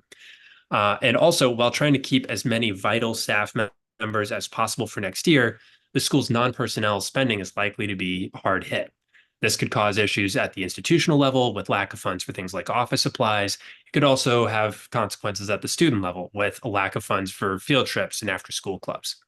Currently, the district budgets for educator spots at each school that are extremely unlikely to be filled, like a school psychologist. And while it's important to try to fill those positions in the long run, Truesdell's short-term budget needs should allow for the ability to redeploy these funds for next year, particularly if it will help retain the teachers and the staff and preserve the community building activities that have made it such a good community school for the folks in the area.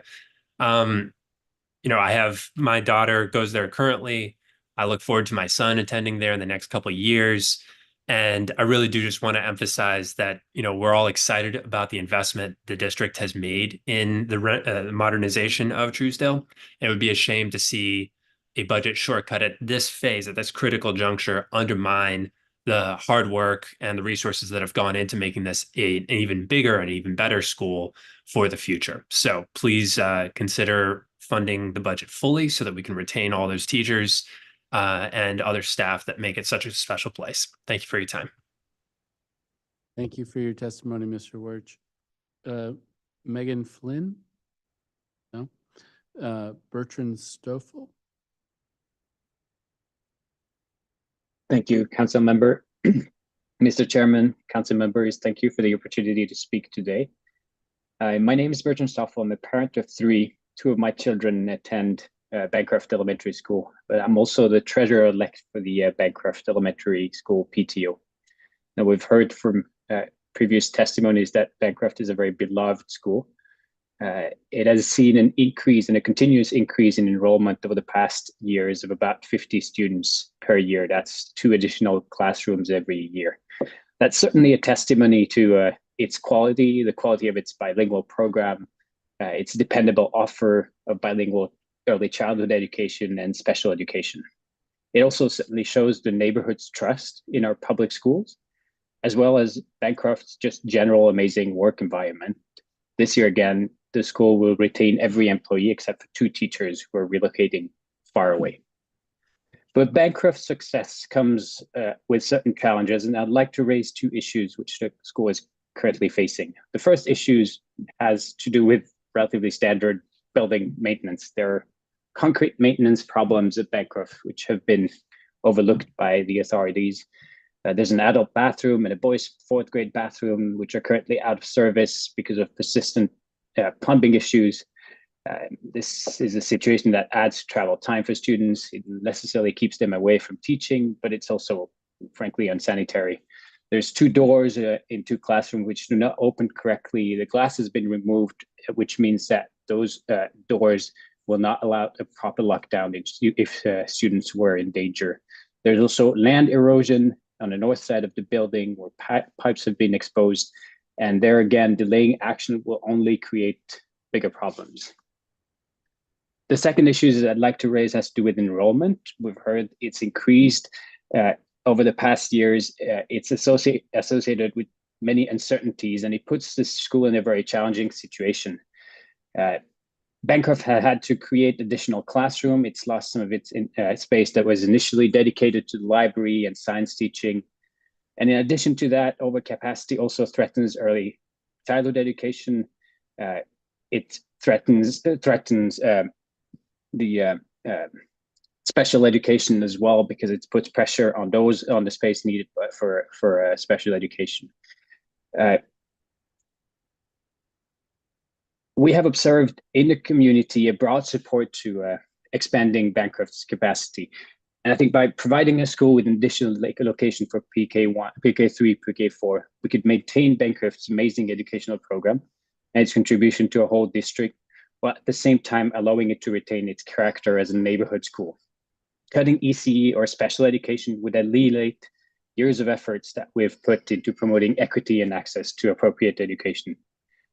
I strongly believe that we should invest as much as we can in building, expanding, and maintaining school and maintaining our schools. That should be our top priority. Thank you so much. Thank you very much for your testimony. Janine Gaynor. Yes, hello, good afternoon, council members and staff.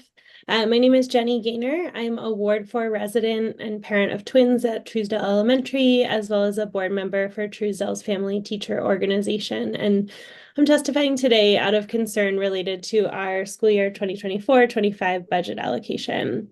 From the testimony today, I can see that many of our school budgets were hit really hard this year. For Truesdale in particular, the end of the ESSER funds and the declining enrollment projection is creating a really big budget cut that I understand is going to result in a significant loss of staff. You've heard testimony about the general risks and consequences to those that kind of reduced staffing, and I want to highlight our particular concerns at Truesdale, because next year is that 1 year that our entire student body will be in a swing space before returning to our new modernized school building. We've been well aware of the risks and likely lowered enrollment during modernization, and I really appreciated the creative thinking from Councilmember Lewis George and DCPS to keep Truesdale's swing space nearby in Ward 4. I think that's contributing to strong enrollment and interest in our school on an ongoing basis. I expected to hear about this significant drop in enrollment due to modernization, but my first graders have reported multiple times new friends joining their classrooms this year, even when more than half the school property is a construction zone, younger students are in the swing space, et cetera. And when I recently spoke to an administrator, I understand that we continue to get new enrollments, and we had really significant interest at our open houses. We know DCPS anticipates Truesdale is going to grow.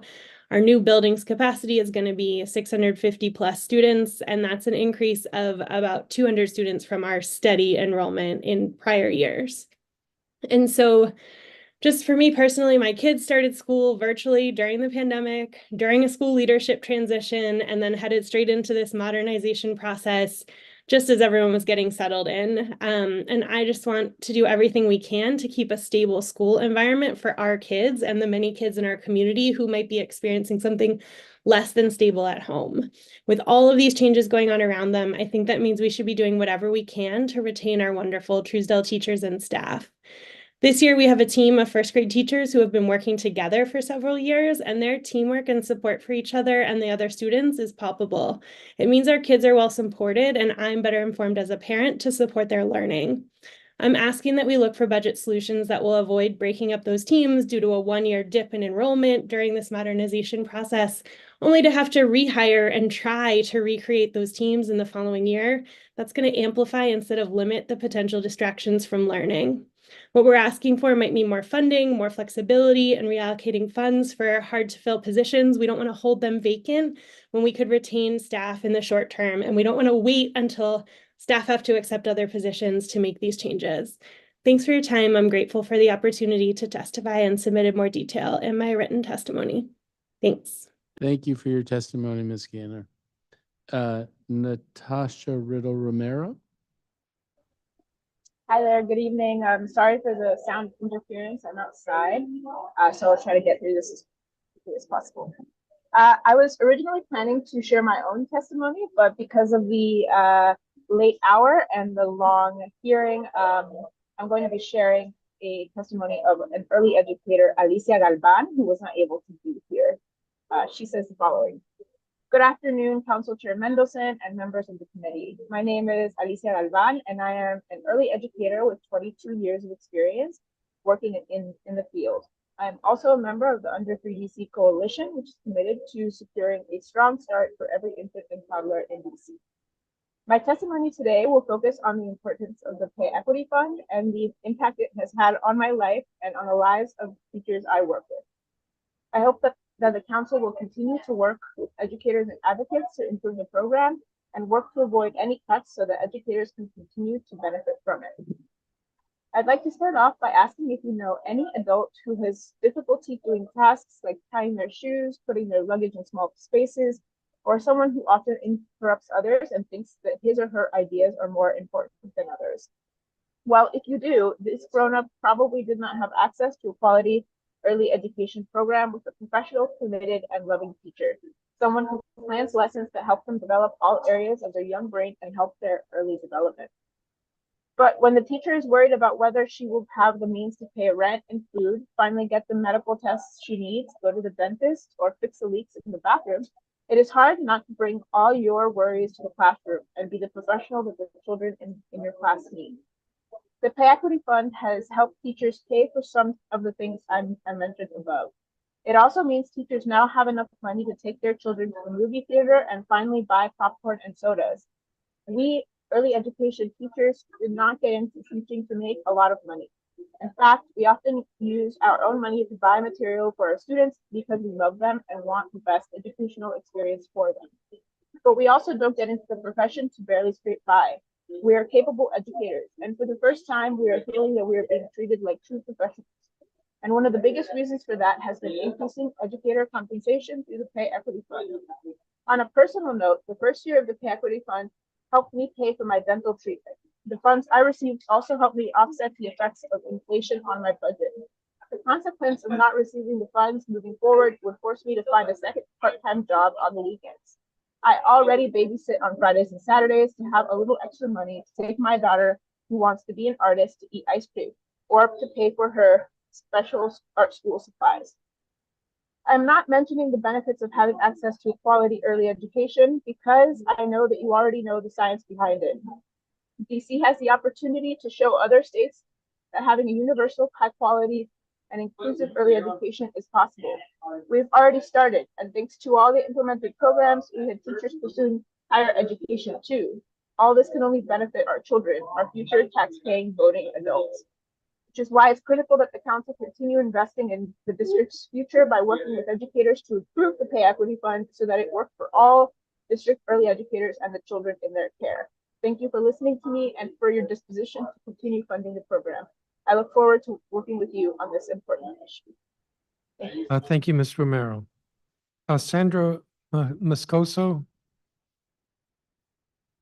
I don't think she's here. Fabiana Pereira. I don't think she's here.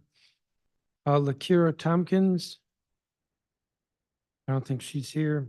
Julia D'Ambrosi. Hello. Thank you for letting me testify. I wanted to really quickly say, I hope that maybe there's something I'm missing, but I hope that more can be done to communicate with people at exactly what time they testify. I know things can change, but like an hour sign up or even a 2 hour sign up, because as a teacher, this is really hard to do. I was out sick today, but it's a really difficult system. Well, we put the witness list, we make that available. The one I And- looked at was alphabetical. Is there another one that's not alphabetical that gives you a sense of timing? I have no idea. Where is it? Where is it? On the hearing management system on the council website, you can get the witness list. The witness list isn't available until the evening before, and it's numbered. So you were listed as of yesterday evening as number 157. Thank you. That's very Um, helpful. And 48 hours before is what I'm told it's put up. I don't Thank you. believe that. I mean, that's great if it's true, but always give ourselves a little cushion here. So at least a day before. That's And, really helpful. Thank you. Sorry, guys.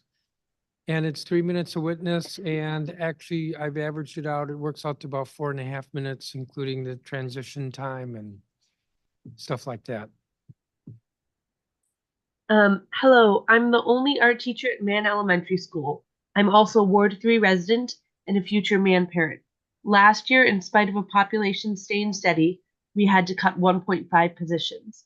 This year, our population is once again steady, and we are being asked to cut 3.5 to 4.5 positions on top of what we already lost.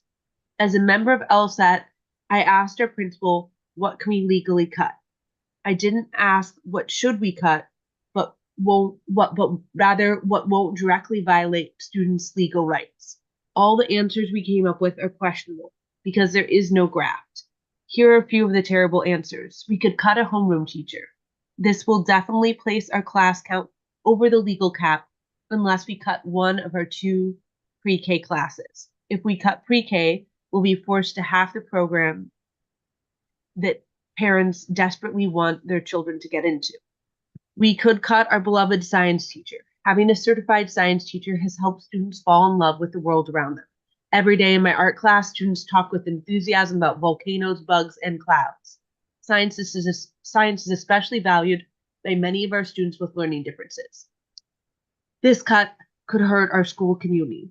Such a cut would also get in the way of homeroom teachers' legally required leave weeks. We could cut an interventionist, which would slow down students getting tests that they have a legal right to. If our budget cut stands, we won't just have to go do one of these painful cuts and questionable things. We'll have to cut 2.5 to 3.5 of them. And I apologize, earlier I accidentally said a wrong number. It's 2.5 to 3.5. As you heard, these cuts are all terrible.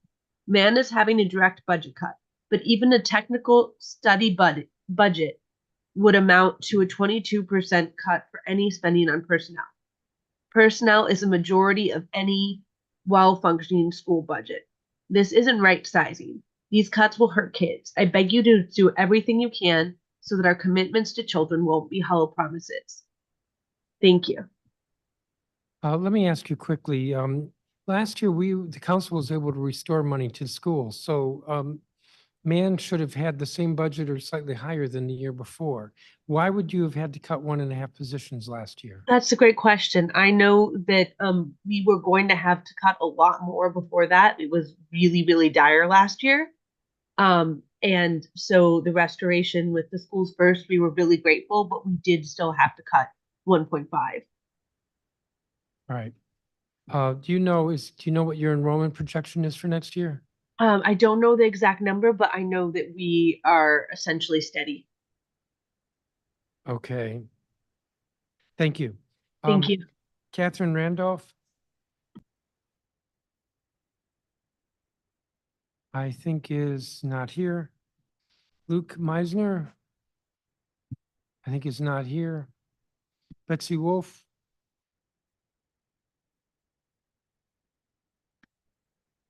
Hi, good evening. Sorry, I'm in the middle of cooking dinner. Let me pull up my testimony here. I see you. I hear you. Okay. Dear council members and chairman of the council, I admire your endurance today, but there's a lot going on. And this hearing is about all three agencies. On DCPS school budgets, I spent the last few days in the weeds of the DCS budgets along with Mary Levy. The bottom line is that the many schools are facing cuts because DCPS is not funding the base adequately, like things like grade level teachers. So a lot of schools aren't getting enough to cover the base. And this is also exacerbated by the budget increases not keeping up with pace with increases in staffing costs. In addition, a lot of schools facing shortfalls also received extra resources in the past. And so the extent that council adds back supplemental resources to schools, I would ask that the council also consider how to do this equitably. We know that the budgets aren't always fair. We can see that in submitted budgets. And so some schools have resources that others would dream to have. And so I just ask that council would kind of bring up all boats, if you will. I also want to acknowledge that the budgets are more equitable than they have been in the past, with schools serving underserved populations are getting more resources. And this is the first time we're seeing that. And I just want to acknowledge this is a good change. And I applaud DCS for that. OSSE and their school ratings. So as you may know, OSSE rolled out its new ratings, which they're now calling accountability scores. And they continue to systematically dole out the lowest ratings for underserved schools. When you get into the details, it's clear that OSSE is not accounting for differences in student populations across schools. When they don't account for these things, it makes DCBS schools in particular look pretty bad. And there are obviously systematic differences in school ratings along poverty lines. All of this to say, OSSE should do better. We, DC could do better. The DME and their boundary process. They are conducting a boundary study. And while I think they're doing some good work, I feel like they're tweaking on the margins. If we really wanted to increase school integration and decrease segregation, they could look at adjusting boundaries and in more substantial ways than they've been talking about. They could also limit out-of-boundary seats in schools serving predominantly white or high-income families to students who would increase the diversity. Same with charter schools. They could require that our charter schools participate in the equitable access lottery preference or set aside when that applies. And they could also require a racial equity impact assessment to determine what effects the new school would have on existing one in the community, and actually give families in underserved communities power to decide which schools open to their communities. Finally, last but not least, there's not really time to talk about it, but there's a desperate need for permanent subs in all schools. And also we need to rethink the teacher maternity leave staffing situation, because those two things combined are causing like years of learning loss. Thank you. Thank you, Ms. Wolf. Megan Conway. Hi, thank you all so much for having all of us today. I'm Megan Conway, a Mount Pleasant community member and mother of 3 kids, 2 of whom have been shaped by Bancroft since PK3, and a third whose future at Bancroft right now is uncertain. I'm also a 5th generation Washingtonian and a real estate agent who helps 50+ families move into and out of the city each year. I'm here today to implore you to leave the neighborhood boundary as is and fund an annex building for Bancroft P School. Mount Pleasant has some of the most distinct geographical boundaries in the city. As a result, we're a strong village that works tirelessly to improve the school and keep the neighborhood safe and cohesive. The success of the school and the neighborhood are intricately bound. The vast majority of the neighborhood adamantly wants to keep the boundary as is and keep the neighborhood unified. Strong neighborhood schools, predictability, and stability are the values we have heard time and time again are core to DME's mission. For us, the people living here, these values are what we build our entire lives around and our children's lives around. Mount Pleasanters have built deep, deep roots in this neighborhood and invested endless energy in it. The streets in question of being rezoned right now were zoned into Bancroft 10 years ago because they're part of Mount Pleasant's distinct boundaries. This has helped contribute to the success of the neighborhood. Countless families moved to those streets with the confidence that the city would provide stability moving forward.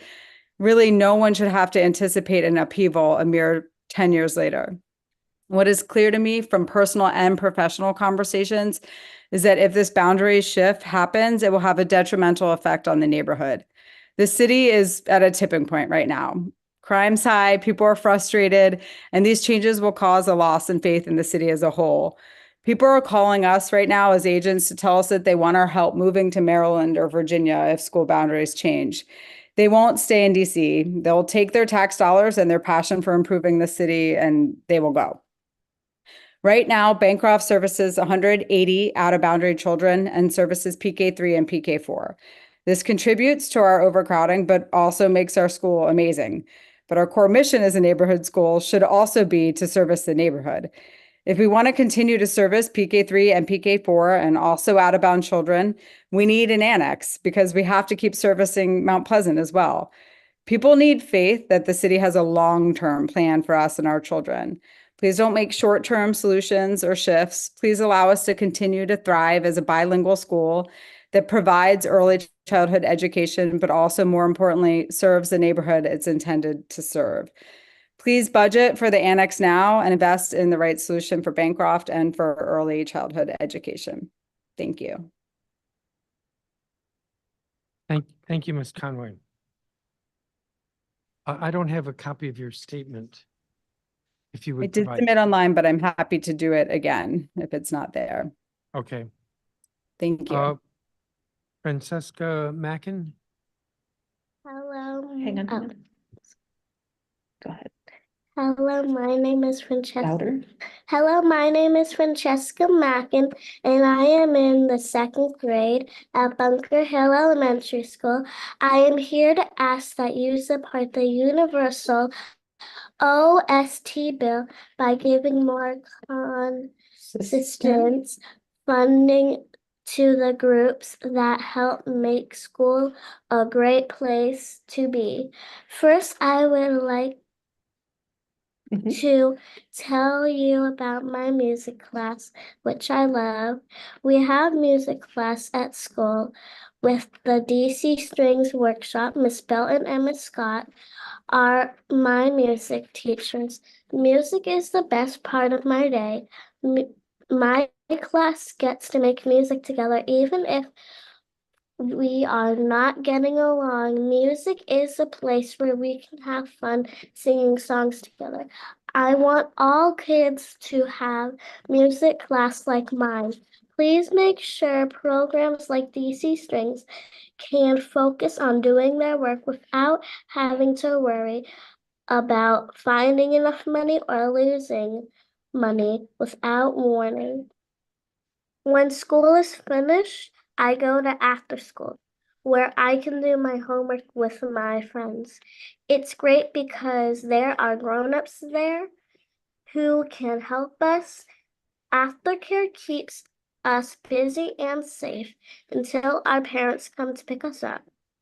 I think every kid should have a chance to enjoy music and have a fun and safe place to go after school. Please make sure out of school time programs have what they need. I hope you will make sure these programs have enough money to support the Universal OST bill. Thank you for listening to me today.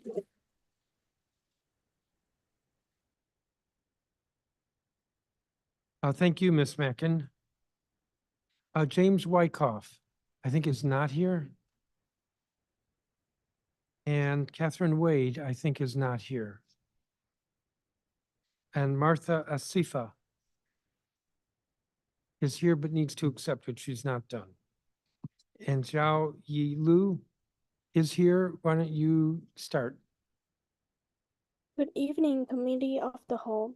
I'm pleased to have the opportunity to testify today. My name is Xiao Yilu. I live in Ward 2 near Mount Vernon, and I'm a senior at Benjamin Banneker Academic High School. One issue I see is the lack of mental health support in many schools, and I will be testifying on mental health issue in DCPS school. This is important because mental health impacts our education. Students may feel stressed, overwhelmed, and tired of their situation, and some may even consider suicide. I know the hardship of having a heavy workload as a kid and the stress of taking exams when I was younger, but I now have more experience with it and know how to deal with it. But what about a student who can't find a solution, struggling? I joined Youth Commit last year, and heard about the problems that students face. One, students don't know who to talk to or who is responsible for addressing mental health concerns. Second, students don't know how to contact others or where to get help for mental health issues. School staff have no idea what we are going through or our struggles.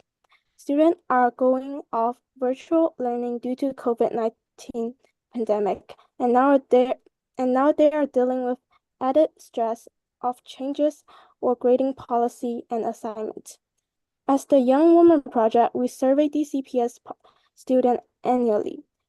In the survey for 2023 to 24, 657 teens from 16 public high schools who live in all wards in DC, with heaviest representation from Ward 4 and 7 participated. Stress level remained high. 36 of the teens respondents said that they experienced too much or unbearable extreme stress, compared to 42% last year and 57% in 2021. In terms of depression, 32% of teens that felt sad or hopeless almost every day of 2 weeks and the past 2 months, and they have stopped being active. In addition, 40% of considering suicide. In the past 2 months, 78% of teenagers have received 0 or less than 1 hour of mental health education. This remains stable over the last 3 years. My solution is that school mental health staff should hold monthly meetings in school where students can discuss mental health issues and provide students with information on how to contact them. The timing of the meeting depends on the availability of mental health system at each school or DCPS. If they have any mental health issue, they can report it to the system. Once reported, the report will be sent to school counselor, mental health staff, and or school principal so staff can assist with the student. But due to privacy concerns, the student information should be withheld. School staff can only respond unless student is willing to provide the information to contact by staff. This will help because staff can address the issue students are experiencing and situation can be now implemented. Thank you for taking the time to listen to my testimony. I know this will be my last year at DCPS, but I hope the future student will receive the better mental health care from the school. And additionally, I want to thank you all in Ms. advance Wu, for all DCPS school. Thank you. thank you. You're over your time. And I don't have a copy of your statement, if you could provide that. Yes, I will submit a written testimony. Thank you. Martha, Sifa? Hi, good evening. My name is Martha. I'm proud to live in Ward 7 with my family. And although I would love my child to attend a neighborhood school near our house, I've actually struggled to find high quality early education opportunities for my daughter. I will add the caveat, we are private pay. And that's not to suggest that high quality early education opportunities don't exist east of the river. However, a majority of opportunities are concentrated west of the river. And so my goal today is to really ask OSSI to make sure that they're focusing resources east of the river to ensure that quality improves in the areas where it's not high enough. And my colleagues with under 3 DC, I'm a parent, it's not in my official capacity. I've really laid out all the points throughout the day. I was watching them in person earlier today, but I really wanted to throw support behind the Pay Equity Fund. Even though the school that my daughter's in now does not benefit from that, it has helped improve wages for our workforce. So it's really helped to drive up wages for the workforce in general. And then I'm also a big fan of the DC Lead Scholarship Program and ensuring access to education and credentials. And my daughter has special needs. And when she was in her prior school, her learning was not at an adequate pace. And now that she's switched schools, she's on so much of a better trajectory. And I want those same opportunities for everyone in our community. Thank you so much for all of your time. I really appreciate it. Thank you, Mrs. Sifa. And I do have your statement. I appreciate that. That concludes the testimony for this group. I had one question for Betsy Wolf. I haven't said much about it, but I am a bit concerned. Betsy Wolf, are you still here? Yes. I am very much concerned about the proposed budgets for individual schools. But you made a statement, and I want to challenge this. You said DCPS school budgets are far more equitable than they have been in the past. But what we've seen looking at to schools like schools east of the river is that they're seeing huge cuts. I don't see a whole lot of equity in making, why am I blanking in the name of the middle school? Kelly Miller losing 10 people. Flora Henley Elementary School losing 10 people. Johnson Middle School losing 10 people or more. I don't see any equity there. So can you defend your comment?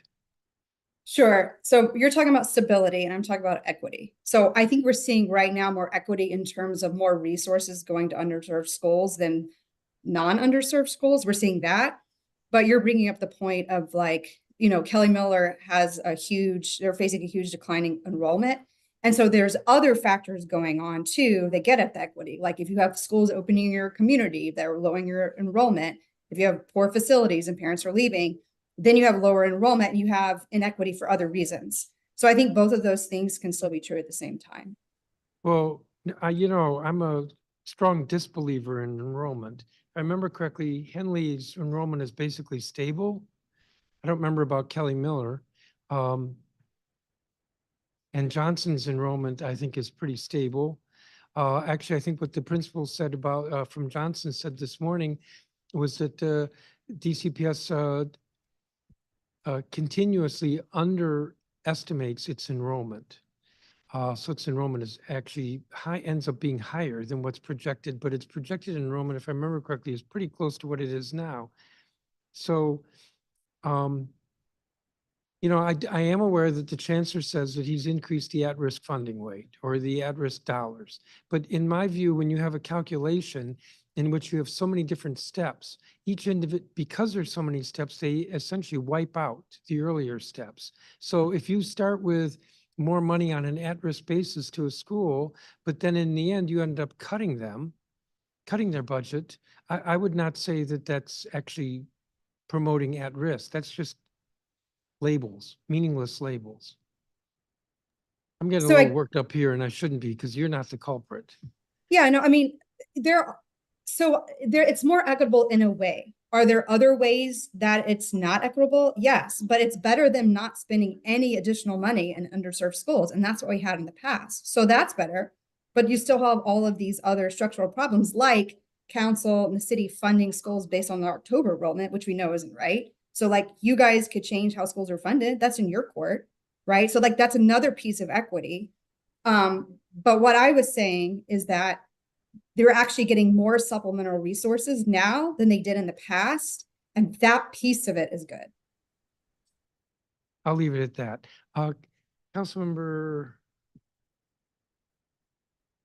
I got that part, but Councilmember Henderson was coming before you, but you've been here the last.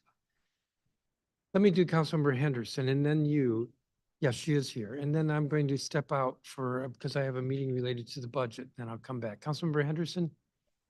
Thank you, Chairman Mendelson. And thanks to this group of public witnesses, I came sort of halfway through this panel, but I was able to catch some of the testimony. So I have a couple of follow-up questions. Is Ms. Mackin still here? Yes, she just walked into her dance class. Let me pull her. Give me 1 second. Oh, okay. If you have another question, I would love to. Hang on 1 second. No, I was okay. And I apologize. You guys are hearing the chaos in my household. Okay. Okay, we'll do something different. Ms. Conway, I wanted to ask you, so, it had been 50 years before we had done the school boundary process the last time, and we felt that every 10 years was a more reasonable cadence. I wanted to ask, what's an acceptable distance for an annex building? I recognize that the community has sort of identified one place, but let's say the district isn't able to get that. We have had situations in the past where DCPS has gone to acquire a building to do an annex situation for ECE, and the community balked and that plan fell apart. So how do we prevent that from happening this time? Sure. Well, I think that the main thing here is that 85% of the neighborhood is really speaking loudly about wanting the annex. I can't speak personally for the entire neighborhood, but I think that with the right coordination, drop-off times, and help with potential transportation, that we're open. I mean, we've been investigating and asking NADO to help us investigate buildings, outside of the exact Mount Pleasant boundary as well. But, what we're really trying to do is keep our boundaries, which are really distinct, together as a unified community. Yeah. Okay. All right, I'm gonna come back to that, but Ms. Mackin just left her dance class to ask this question. I want to say thank you so much for your testimony. That was so good. What instrument do you play with DC strings? You're off mute. Go ahead. I sometimes play the drums. Okay, that's so great. And I sing and I use rhythm sticks. And you use rhythm sticks. Okay. Those are all fun things. I played the violin when I was about your age, and so that's a really exciting thing. But I appreciate you taking time to advocate for more out of school time opportunities for both you and your classmates, because I think that's super important. So I just wanted to say thank you for your testimony. You're welcome. Ms. Chow Yi, are you still here? Yes. I want to say thank you too much for you testifying as well. I'm not sure, you might have testified before the Committee on Health in the past, but I've certainly heard from your other peers regarding the need for more behavioral health supports. And just so you know, that we've been still in conversation with the Department of Behavioral Health on a peer-to-peer student pilot around behavioral health, which hopefully will launch before the end of the school year. And then we can do another year, which I think might help in terms of the accessibility factor for your classmates of being able to know where the resources are on that front. So thank you for your testimony. Yeah, thank you. I'm happy to hear that. Okay. Back to Ward 1 for just a quick second. So I want to note in sort of the overall budget conversations about schools. So we want to okay, hold on. We're buying the building or buy a building for an annex. Then we're also being asked to buy the Rosemont Center for childcare. So that's like 2 buildings in the same neighborhood that I just want everybody to have the expectations around like distance, if this is something that is possible, and I'm not sure that it is. Ms. Wolf, if you're still here really quickly. You mentioned something at the very end of your testimony about the DCPS maternity leave situation, and I wanted to give you opportunity to sort of clarify or say more on that. Yes. So what has happened to us multiple times is that a teacher will go out on maternity leave, and that's a 6-month stint, and she can't, or he or she cannot be placed with the teacher. So already it's a long-term sub, and so there is some, differences in quality there. But then if the teacher doesn't come back, then the school, there's no teacher to hire in the middle of the year. And so it's basically like, a sub for the entire year. And the problem is teachers can't take they have to come back to take their maternity leave, right? So it keeps this perverse incentive. It would be better to staff up and have overlap for a couple months and bring on someone at the natural hiring period that could fill in these gaps, as opposed to long-term subs for years. And it can happen to my kids 2 years in a row. So it can accumulate over time. Got it. Okay. That definitely makes sense. Thank you for that. I'm over my time. Thank you. Thank you, Councilmember Henderson. We're learning all these things about you: violin, gavel club. I had a very diverse out of school time experience that I feel that all DCPS students should also have access to. Fair point. Councilmember Fruman, and then I'm stepping away. You'll call the next group. Yeah, absolutely. All right. Thank you very much. Thank you all. Thank you to all the witnesses for their testimony. I hear you loud and clear on Bancroft. I was part of the Student Assignment Committee 10 years ago when that boundary was first changed. So some familiarity with it.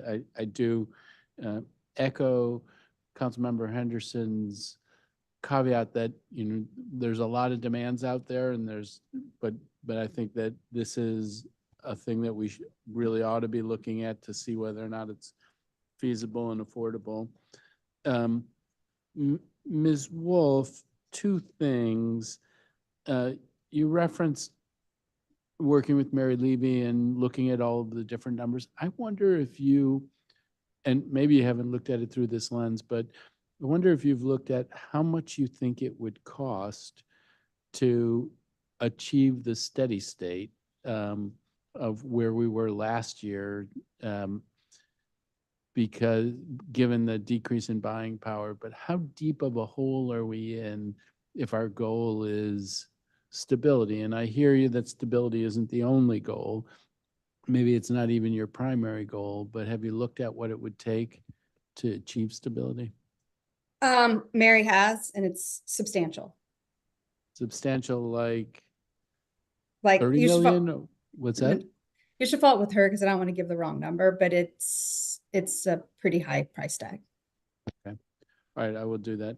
One of the things that you said in a sort of offhanded way was an issue about using the October count as the basis for enrollment. I wonder if you elaborate on what you're thinking about as an alternative to that. It's a good question, but I'm wondering if there's some way to add funds for schools that have influx mid-year, right? Clearly, if you have so many kids in September, you have to have so many teachers, but it doesn't make sense when kids come in mid-year and your special ed caseloads increase, your class sizes are too large, and there's no accounting for that in the budgeting. Like that is wrong, and we need to change that. Okay, well, that is an issue that I've tried to focus on for a long time, as you know, but thank you very much. Thank you for your testimony. Thank you for your work. I don't have other questions for this panel, and I'm going to turn, so I'll let this panel go, and I'm going to call the roll for the next panel. So Wilson Garcia, Carmen Brito, Diana Noakes Minor, Tiffany Brown, Charlene Roach Glimpf, Marilyn Medrano, Mariam Idown, Leah Greenglass, Toke Odi Mayomi, I apologize if I've mispronounced, Tayo Bell, Dr. Susan Hudek, Christine Tomasek, Leslie Perry, Justin Lessick, Ryan Waller, Stephen Daniels, Heather Gustafson, Ramel Amare, Holly Clark, Kiki Lohman, Renee Taylor, and Rose Rosaline.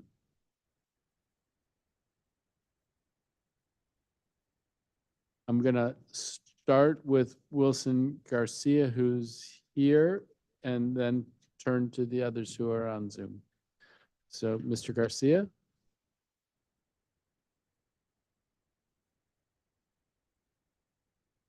You need to turn the microphone on. Okay, thank you. Good afternoon, Chairman Mel Delson and the members of the whole. My name is Wilson Garcia, and I'm a student at Czech and member of Global Kids DC. And I stand before you today because I have seen and talked to many troubled kids throughout my life. And I've constantly noticed that these troubled kids who are at high risk of committing crimes and partaking in them, they all seek one thing, it's community. I'm here to testify and advocate for after-school transportation and for the funding of more after-school programs that students want to see implemented to keep them off the streets and build the right community. If we all want to avoid and reduce the rampant crime and gun violence that currently plagues DC, we must understand that many people they come from broken homes, which may not show love to them. I know kids who live far away from here, and they may feel unsafe just walking late at night and in the streets without anyone to protect them, and they would love to come to an OST, but they can't. This is why I'm urging for after school transportation. This will increase the number of students partaking in OST because they will know that there's a safe way to get back home once a program ends that is provided by the school. I'm asking for the allocation of more funds toward our OST programs as well that currently exist, and to give the ability for schools to produce more after-school programs if there is student demand for it. I want there to be more opportunities to publicize these OST programs with the student body. OST programs are important. They can truly be life-changing toward our youth and leaders of tomorrow.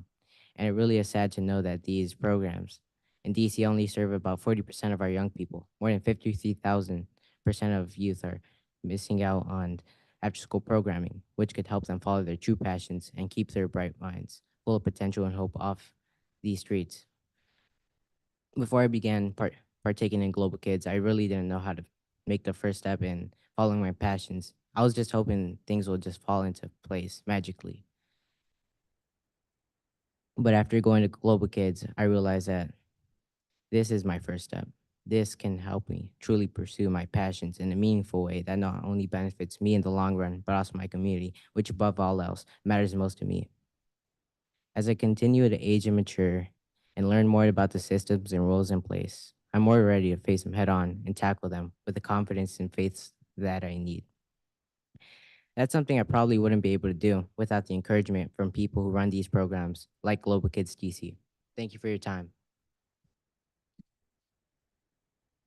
Thank you very much for your testimony, Garcia.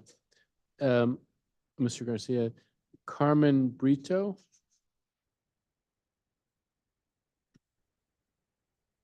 Hello, Chairman and members of the committee. My name is Carmen Brito. It is nice to meet you all. Thank you for allowing me to testify on this day. I am 18 years old and live in Ward 3. I'm a 12th grader at Wilson High School, or known as Jackson Reed now. I'm a youth advocate for the Young Women's Project on the Mental Health Campaign team. The Young Women's Project is an organization that brings together youth from different schools and backgrounds to help solve community-based problems, especially within our school. My testimony today focuses on mental health crisis in DC schools as it pertains to fights and student conflicts and what needs to be done about it. This is an issue important to me because being in school for the past few years, I have seen my fair share of school arguments and conflicts that have escalated towards physical contact or fighting. This is sad. The sad fact about it is that students don't try to pitch in and break up the fight. They hold their phones and record. And when teachers break up fights, students are responsible whether for starting the fight or not starting the fight are sent to detention or suspended for a couple of days, which does nothing to prevent fights from happening again. A lot of times, students are often feel stressed or pressured academically or at home. According to YWP mental health surveys from 2023 to 2024, at least 36% of youth survey takers report extreme stress that is too much or unbearable, and 40% describe the stress as high but manageable. These stress levels can cause negative effects on the brain, which can lead to outbursts and erratic emotions, which often lead to students fighting with one another. Fighting between students within DC has become fairly common. According to the SY 2023 to 2022 DCPS report, a total of 453 students on students fights, 116 brawls. Juvenile crimes tend to show that weapons and simple assaults offenses peak during the safe passage of school's commute hours. I, as well as fellow Jackson Reed students, have recently been lucky to be provided with social workers and DBH clinicians and mental health counselors' names and information, as well as having 2 restorative justice coordinators for when actual fights break out. However, the kids responsible for the fights or the fights still get thrown in detention and suspension as a form of punishment, and the cycle seems to always be repeating itself. And even though some DC schools have restorative justice coordinators and programs and access to different methods of dealing with conflicts, more than just detention or suspension, not all schools are lucky. 177 out of 240 schools in my DC school report using RJ, or restorative justice. 40 schools registered to have OSSC, OC, technical assistance, and one-on-one coaching with RJ. There are different methods to solve this topic. However, here are a couple that I'm sharing. 1, requiring restorative justice coordinators to reside in DCPS schools to de-escalate fights, as well as requiring numbers and names of emails of DCPS website on the DCPS website or on the school's website themselves in order for students to be able to see who the restorative justice coordinators are. 2, require better funding for school activities and athletics. People in youth and students especially have a built-up anger, and having these athletics and sports creates a great alternative to push away that anger and creates good relationships with authority and other students. Thank you for listening to my testimony. Thank you very much, Ms. Brito. Diana Noakes Minor.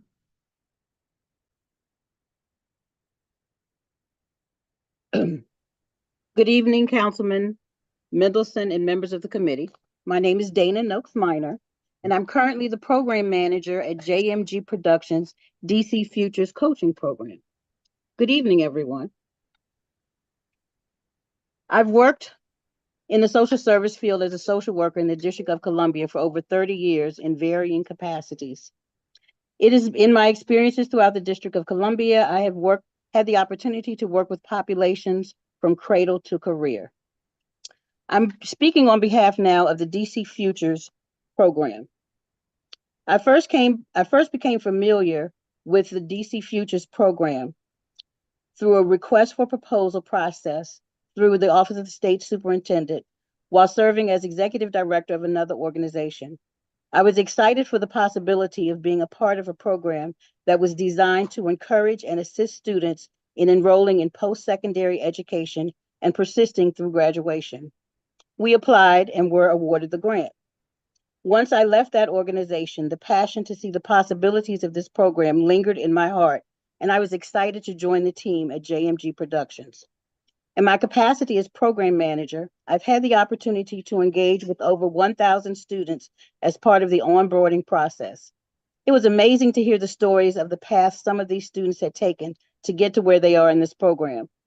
When asked what they wanted to see for a coaching program, some of the responses included someone I can talk to about anything, someone who will assist me with staying on task, or someone to see me through to the finish line. Most of our student population is made up of first-generation college students, immigrants, and non-traditional students who have been in the workforce for most of their adult lives and decided to go to college. Most of our students are females between the ages of 20 and 40, of African American, Hispanic, and Latino descent. The 3 most prominent majors are health services, education and training, business management. JMG has 50 coaches who provide coaching for over 1,000 non-traditional students. The coaches each have their unique way of assisting their students based upon their needs. They engage in person, via virtual platforms, emails, text, or telephone, whichever meets the needs of the students. Areas addressed range from social development, maneuvering the university process, time management, tutoring, advocacy, life skills, assisting in locating basic life needs, just to name a few. Our current global economy is based upon highly skilled individuals. People who earn associate degrees and bachelor's degrees earn more money. Our programs help increase the human capital by increasing participants' economic mobility through reducing poverty and promoting generational upward mobility for DC residents. Investing in DC Futures is investing in the citizens of the District of Columbia. Thank you to the Council for the Whole for your time and your consideration. And thank you for your testimony, Ms. Noakes Minor. I'm going to call names, but some of them may not be here. Tiffany Brown, Charlene Roach Glimpf,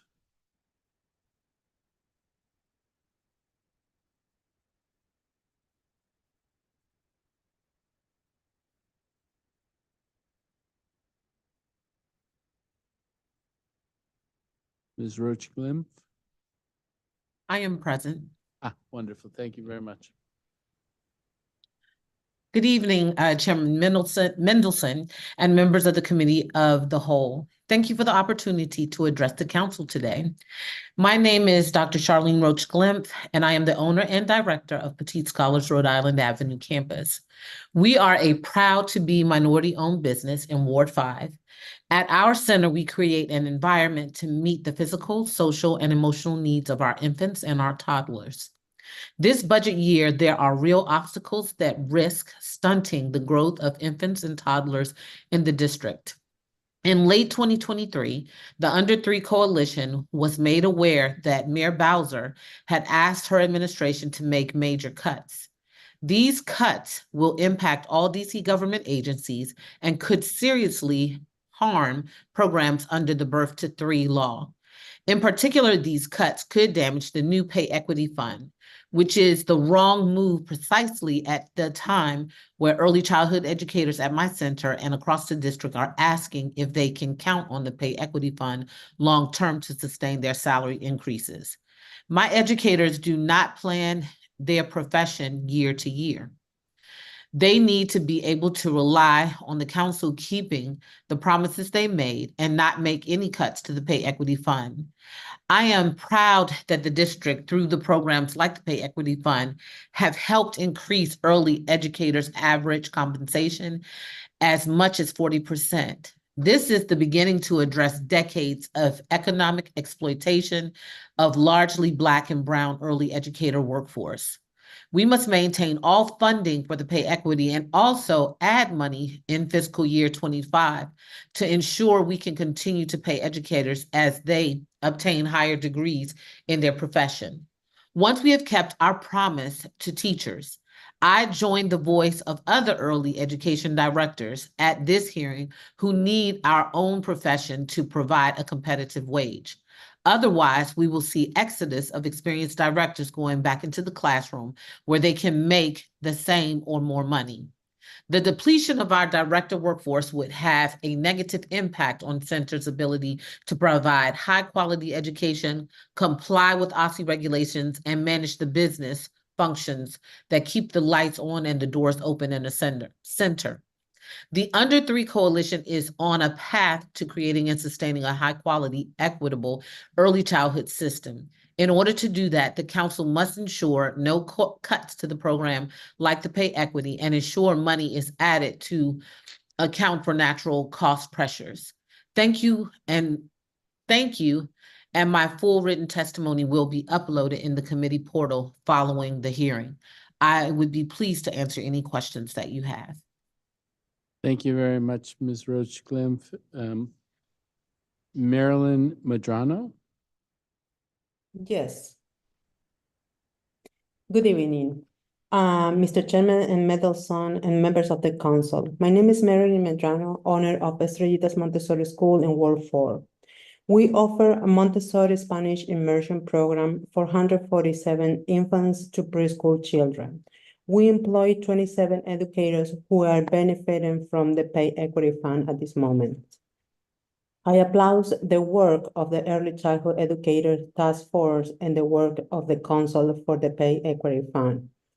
Unfortunately, here there are some areas that needs to be adjusted to avoid unintended consequence, as I had to make a difficult decision to increase the tuition by 17% for the next school year to adjust the inflation, the raising cost, and to meet the pay equity minimum salary requirements.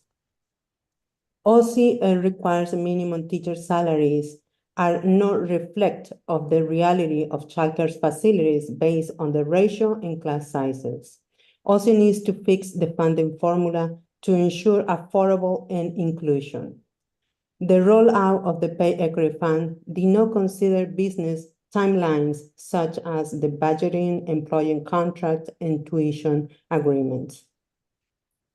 The Pay Equity Funds create a salary discrepancy for directors, classroom aides, and administrators.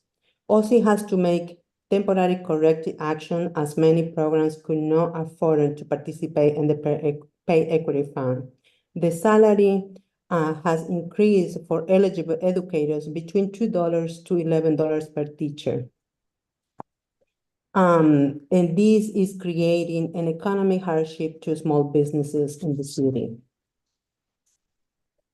We have already been told that this year adjustment is not warranted for next year. Without adjustment to the funding formula, more working parents may be asked to meet the fiscal gap, the financial gap. We could choose not to participate in this program. However, we value our high-quality educators and we want to keep our low staff turnover. Thank you for the opportunity to share my experience with the Pay Equity Fund and to make this possible to all the early childhood educators in the city. Thank you very much for your testimony, Ms. Medrano. I'm going to call names, but a number may not be here. Mariam Aidoun. Yes. Okay. I'm here. Great. Thank you, committee chair and the other members for the opportunity to testify today as a concerned parent. My name is Maria Maidoun. I am a Ward 4 resident, and most importantly, I am a formerly unhoused single mother. I am here today to testify in favor of the Early Childhood Educator Pay Equity Fund. This issue is important to me because as a low-income single parent who had to survive multiple traumatic experiences, including becoming homeless and getting pregnant while homeless, I needed and still need the support of highly educated and experienced people to be able to thrive. My daughter started going to a UPO early learning center at a crucial age, 15 months, while we were still living in a shelter. And as each survivor who has to get up and navigate the world again, I had so much anxiety and trust issues, especially when it comes to separating from my child and to yielding my parental oversight to anyone. However, it did not take me much to realize that my daughter's teachers and all the center staff are well-versed professionals and above all, women with bright and kind hearts. The amount of support I received from these knowledgeable, experienced teachers and center staff is invaluable, as nobody is a natural-born parent, and we all need the guidance of subject matter experts, especially younger and teen parents that are part of our community at UPO. Without this support and trust I have in my daughter's educators, I wouldn't be able to focus on myself and get us out of the shelter to permanent housing. I wouldn't know how to navigate motherhood properly without the adequate support and counsel of the experts who did and still do a fantastic job of caring for the well-being and the mind blossom of my daughter. The current youth crisis brings the alarm on the importance of education and the investment in a healthy, sane, and fulfilled future generation. And that won't be possible without the proper compensation for the expertise level and efforts of knowledgeable and seasoned educators who have the necessary vision and tools to touch the future, quote unquote, as Maria Montessori would say. Therefore, today, honorable committee members, I urge you to ensure that the Early Childhood Educator Pay Equity Fund achieves its goal of raising compensation for early childhood educators by ensuring all child development facilities receive pay equity fund grants sufficient to meet the OSSE's minimum required salaries, by accounting for additional cost pressures on the pay equity fund, by compensating early educators for their experience in the field, and by maintaining all funding for the pay equity fund. Invest in the Early Childhood Educator Pay Equity Fund. Invest in the future 51st state resident. Thank you, committee chair and members, and I'm happy to answer any questions. Thank you very much for your testimony, Ms. Aidoun. Leah Greenglass. Toke Odi Mayomi.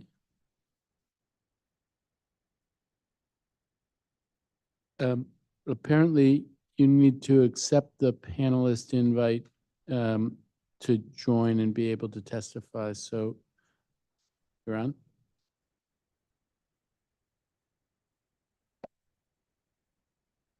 Toke at Odi Mayomi.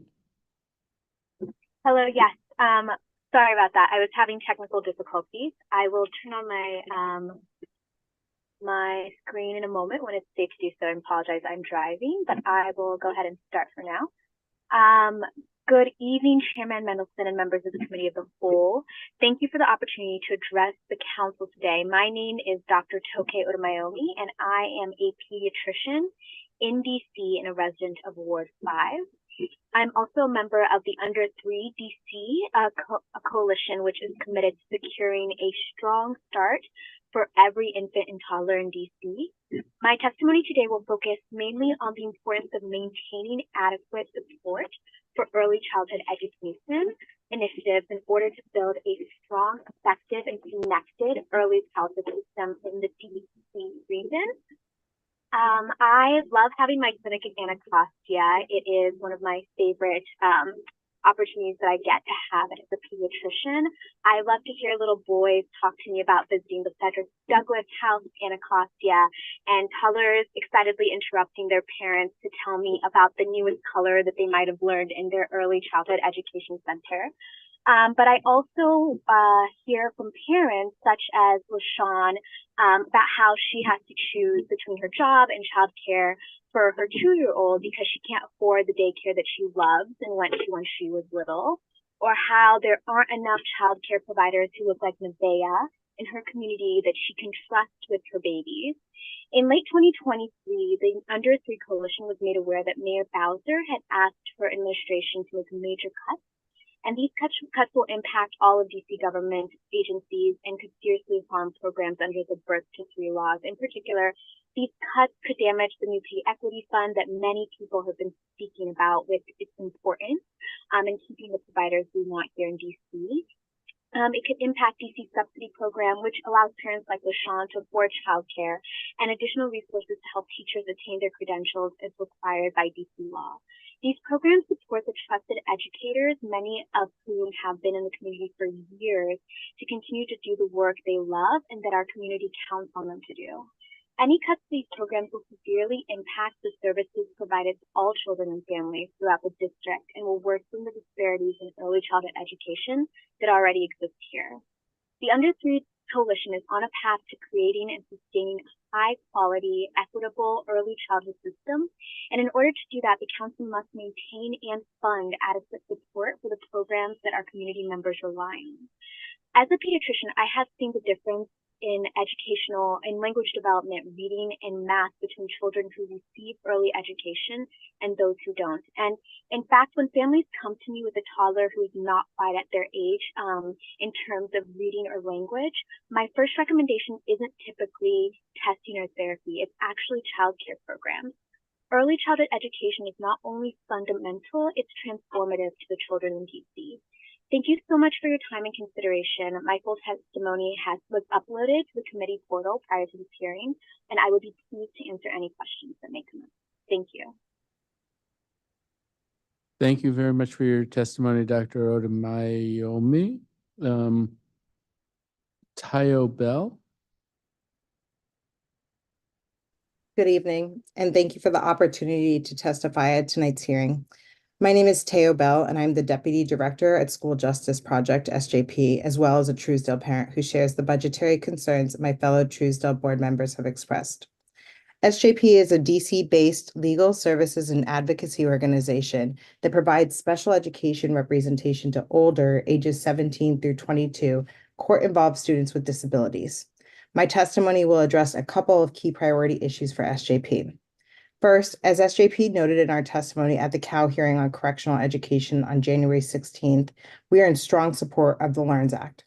Under the Individuals with Disabilities Education Act, IDEA, incarcerated students with disabilities are entitled to have the same special education protections as those disabled students in the community. We believe that it is imperative that if the Department of Corrections is going to act as the public agency responsible for the provision of special education, there need to be meaningful guardrails put in place to ensure DOC is accountable in its new role. One key provision within the LEARNS Act that we believe is critical is the provision that will allow young people to be evaluated for special education instruction and services if they enter the DOC without an individualized education program or an IEP. This provision does not diverge from what is already offered to students in the community who are suspected of having special education needs. We also believe that DOC's IDEA responsibilities should not be limited to students who are physically within DOC facilities, but instead it should extend to all students within DOC custody, including those young people who are detained at St. Elizabeth's Hospital due to their severe mental health needs or through the process of achieving competency. Second, SJP has long advocated for the creation of the SCDC office, the Students in the Care of DC, and its working body, the Coordinating Committee. But unfortunately, neither effort has come to fruition as any of those who participated in their establishment would have hoped. Housed under the DME, the work of the Coordinating Committee has not yet even begun, as according to the DME's own responses to today's hearing. Both the SCDC office and the Coordinating Committee were well positioned to address a critical and pervasive issue affecting court-involved students in DC, the so-called credits issue. Court-involved students who do not receive academic credit for the work that they complete while inside or while transitioning between facilities are often disincentivized to continue their studies. We know the council also feels strongly about student engagement, particularly for those students who become disenchanted with school and may experience higher rates of absenteeism than their peers. However, because of the lack of progress standing up the coordinating committee, and the lack of staff in the office, there's been no movement on this critical issue. Further information on this topic is contained in our written testimony. I'm happy to answer any questions this committee has. Thank you. Thank you very much, Ms. Bell. Dr. Susan Hudick.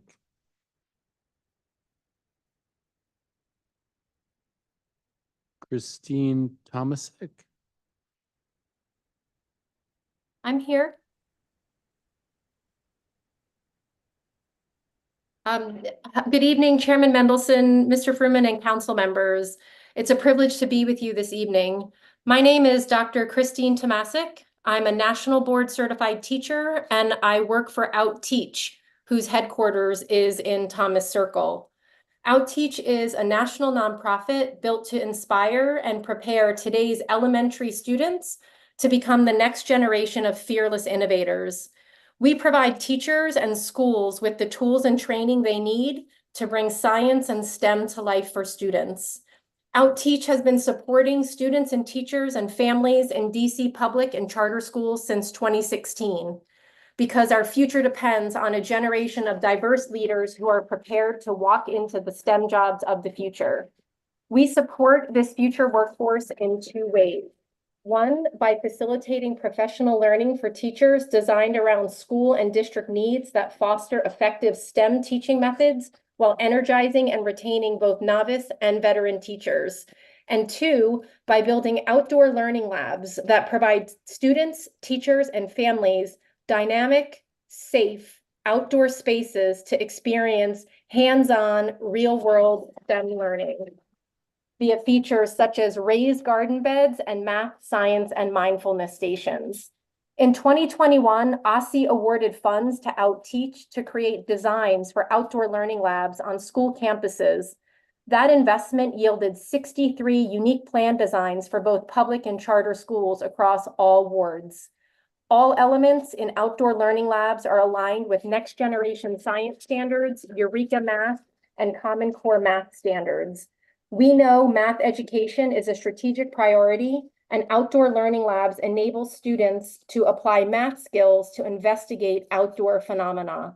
We also know that during the Master Facilities Plan public engagement process, building safer and more accessible, usable outdoor spaces at schools was one of the public's top priorities. I'm here to ask you to continue the work that began in 2021 and support the installation of 63 outdoor learning labs via our fiscal year 25 budget request of $2 million per year for the next 4 years. With funding from several sources, including $2 million in FY25 from the DC Mayor's Office, OutTeach can bring all 63 designs to life and build outdoor learning labs, enabling teachers to use safe spaces on school grounds as real-world labs where every plant, insect, and raindrop is an experiment waiting to happen. We've been partnered with Empower Ed to center DC students, teachers, and families in this request, and I understand you've received letters from them through Empower Ed, so you likely already know how important having access to outdoor learning labs is to them. Thank you in advance for supporting the continuation funding of 63 outdoor learning labs and advancing this dynamic vision shared by students, teachers, and families, a vision to narrow gaps and create a pre-K to 12 STEM pathway supporting the city's growing employment needs. I am available for any questions that you may have. Thank you for the opportunity to share with you this evening. Thank you for your testimony, Ms. Tomasic. Leslie Perry. Justin Lessick. Good evening. Good evening, Mr. Fruman, Chairman Mendelson, and other members of the council. My name is Justin Lessick, and I'm the Executive Director at Sojourner Truth Public Charter School in Ward 5. Sojourner Truth is the district's first and only public Montessori middle and high school. First and foremost, I'd like to express support for Mayor Bowser's proposed UPSFF increase. We're incredibly grateful for the proposal and its indication of a true commitment to investing in DC's education system. We were thankful last year to the council for making funds available so that charter schools like Truth could provide our teachers with pay increases commensurate to those in DCPS. Those allocations did not include funding for charter school counselors, social workers, school leaders, or operations team members, however. By increasing the UPSFF, it will allow Truth to provide vital increases to the salary scales of these additional and incredibly important school team members.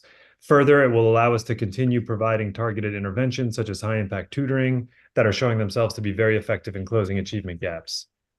We appreciate Deputy Mayor for Education Paul Kine and his entire team for their responsiveness and tireless efforts to collaborate with schools and school leaders through challenges. For Sojourner Truth, the DME's office was incredibly supportive and responsive.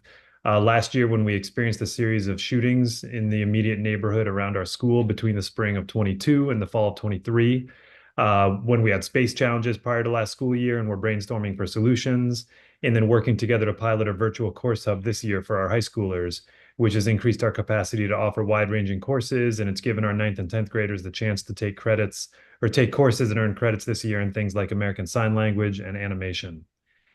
We're grateful to Superintendent Christina Grant and the entire team at OSSI for their work creating, maintaining, and improving systems that push schools like Truth to be better and for our students to achieve at higher levels. We've partnered with OSSI's Advanced Technical Center, or ATC, and so about 20% of Truth's current high schoolers spend time each day taking career-focused courses and earning credits, university-level credits on campus at Trinity University. We're thankful for OSSI's facilitation of high-impact tutoring programs, which have resulted in significant gains in math achievement at Truth for our students who are struggling most. Dr. Grant and her team at OSSI have done an exemplary job of maintaining high expectations for schools while also providing support and driving important initiatives. Thank you for the opportunity to speak today on the wonderful work being done by the Mayor, DC Council, the DME's office, and OSSI.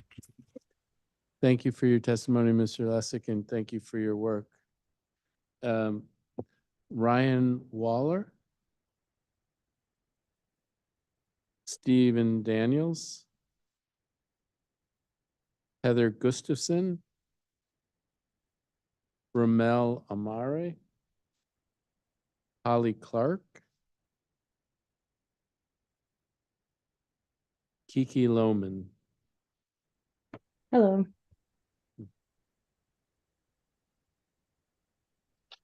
My name is Kiki Lohman. I'm the Whittier Elementary School PTO Treasurer, Parent, and a Ward 4 resident. I'm here today to ask you to hear me out and reconsider the location of Whittier's swing space. While the current dilapidated school building is being modernized beginning in the school year of 2025 to 2026 through the school year of 2026-2027.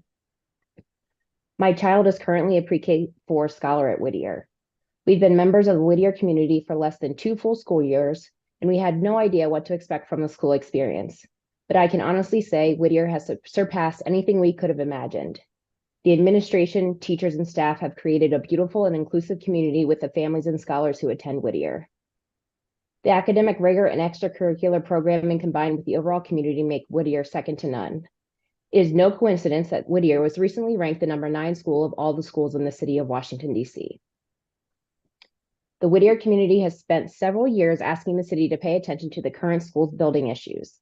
While we felt victorious after getting moved up on the modernization list, we have found ourselves in another position of advocacy. We are being told Whittier will be moved to the Sharp Health space, which is over 2 miles away from our current years while our building is modernized. This is problematic, and honestly, it's unacceptable for many reasons.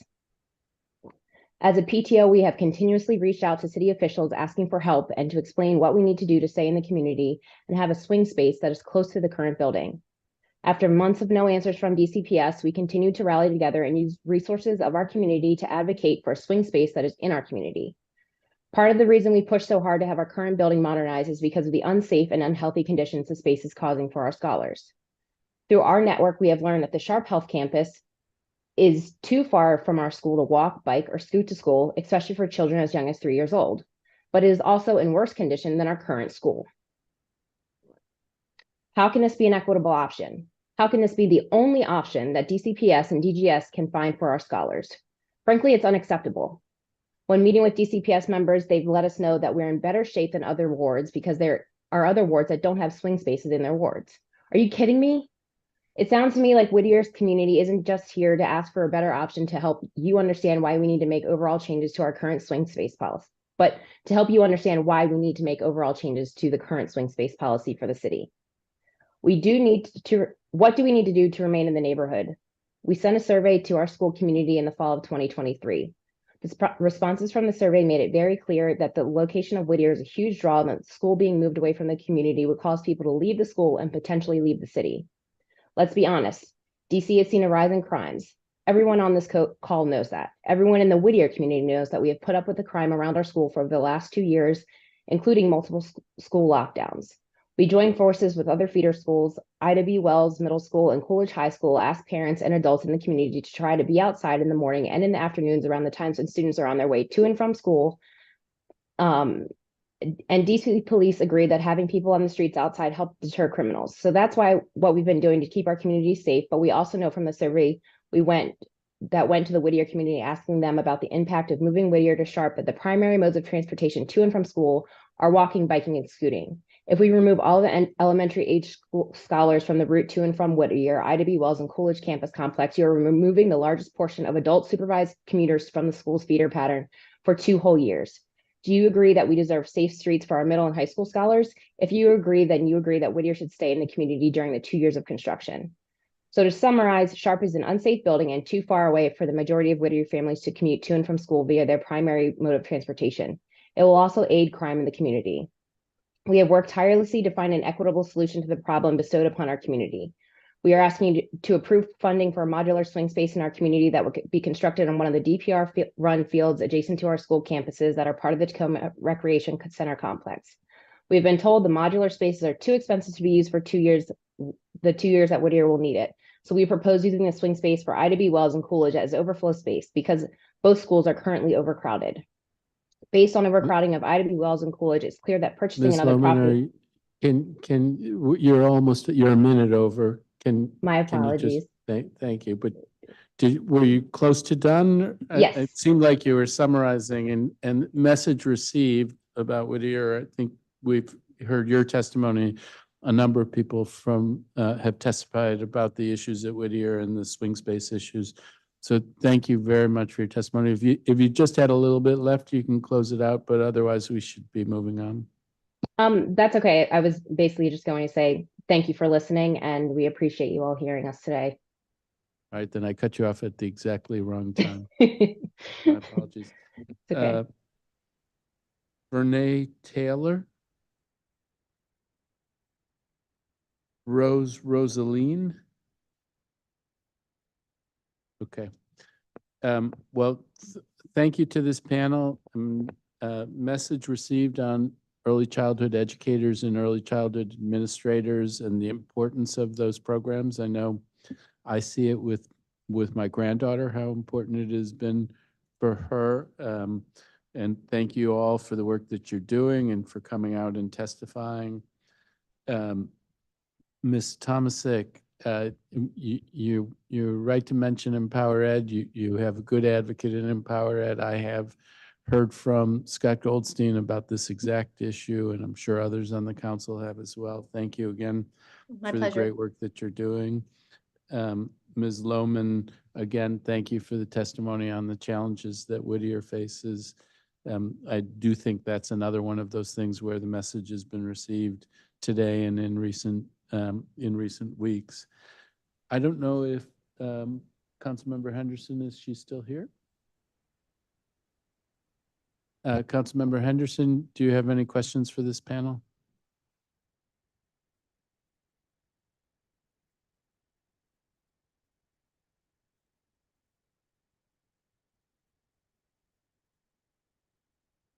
Hearing none, I'm going to turn it back to Chairman Mendelson.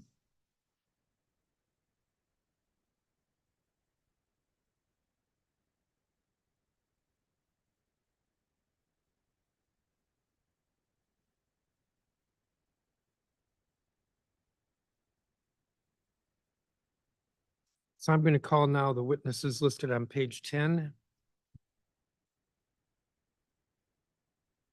Wilma Jones, DC Futures College coach. Christina Alexander, DC Futures College coach. Sally D'Italia, Valerie Jablo, Suzanne Wells, who's listed as Ward 6 Public Schools Parent Organization. Amber Golden, who I think is here in person. Doreen Blue, who I know is affiliated with Ellington, as is Amber Golden. Wilson Garcia.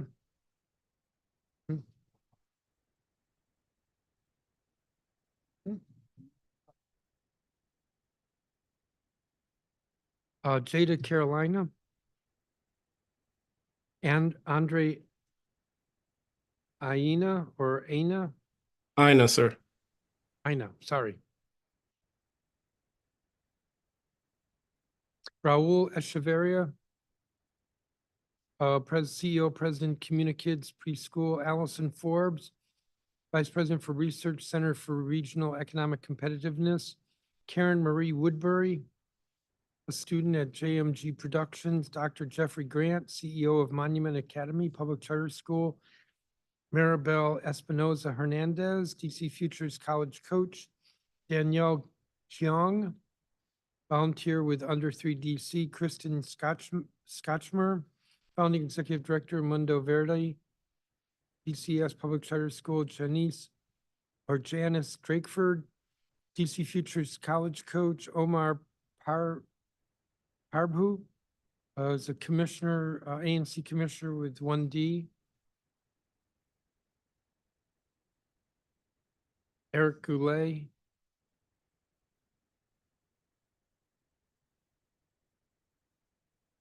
I'm going to call a couple more people to get them at the table. I believe Stephen Cook is here. And Chadley Ross, both with Black Swan.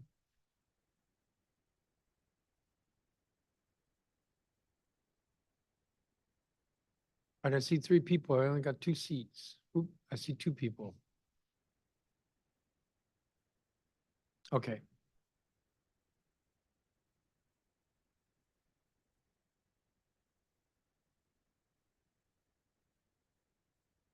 So what I'm going to try to do, because we have a number of people in person, is I'm going to try to mix up make sure that the table's full. All right, so the first person, actually, I may do what I did last time. So Amber Golden, you'll go first, and Mr. Arbhu, and then I'll call the 2 of you. And then we'll go to the rest of the folks who are online. Ms. Golden.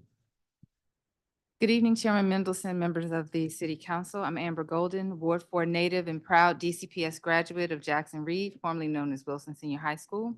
I have the honor of serving as the president of the Duke Ellington School of the Arts Project, the DSAP board.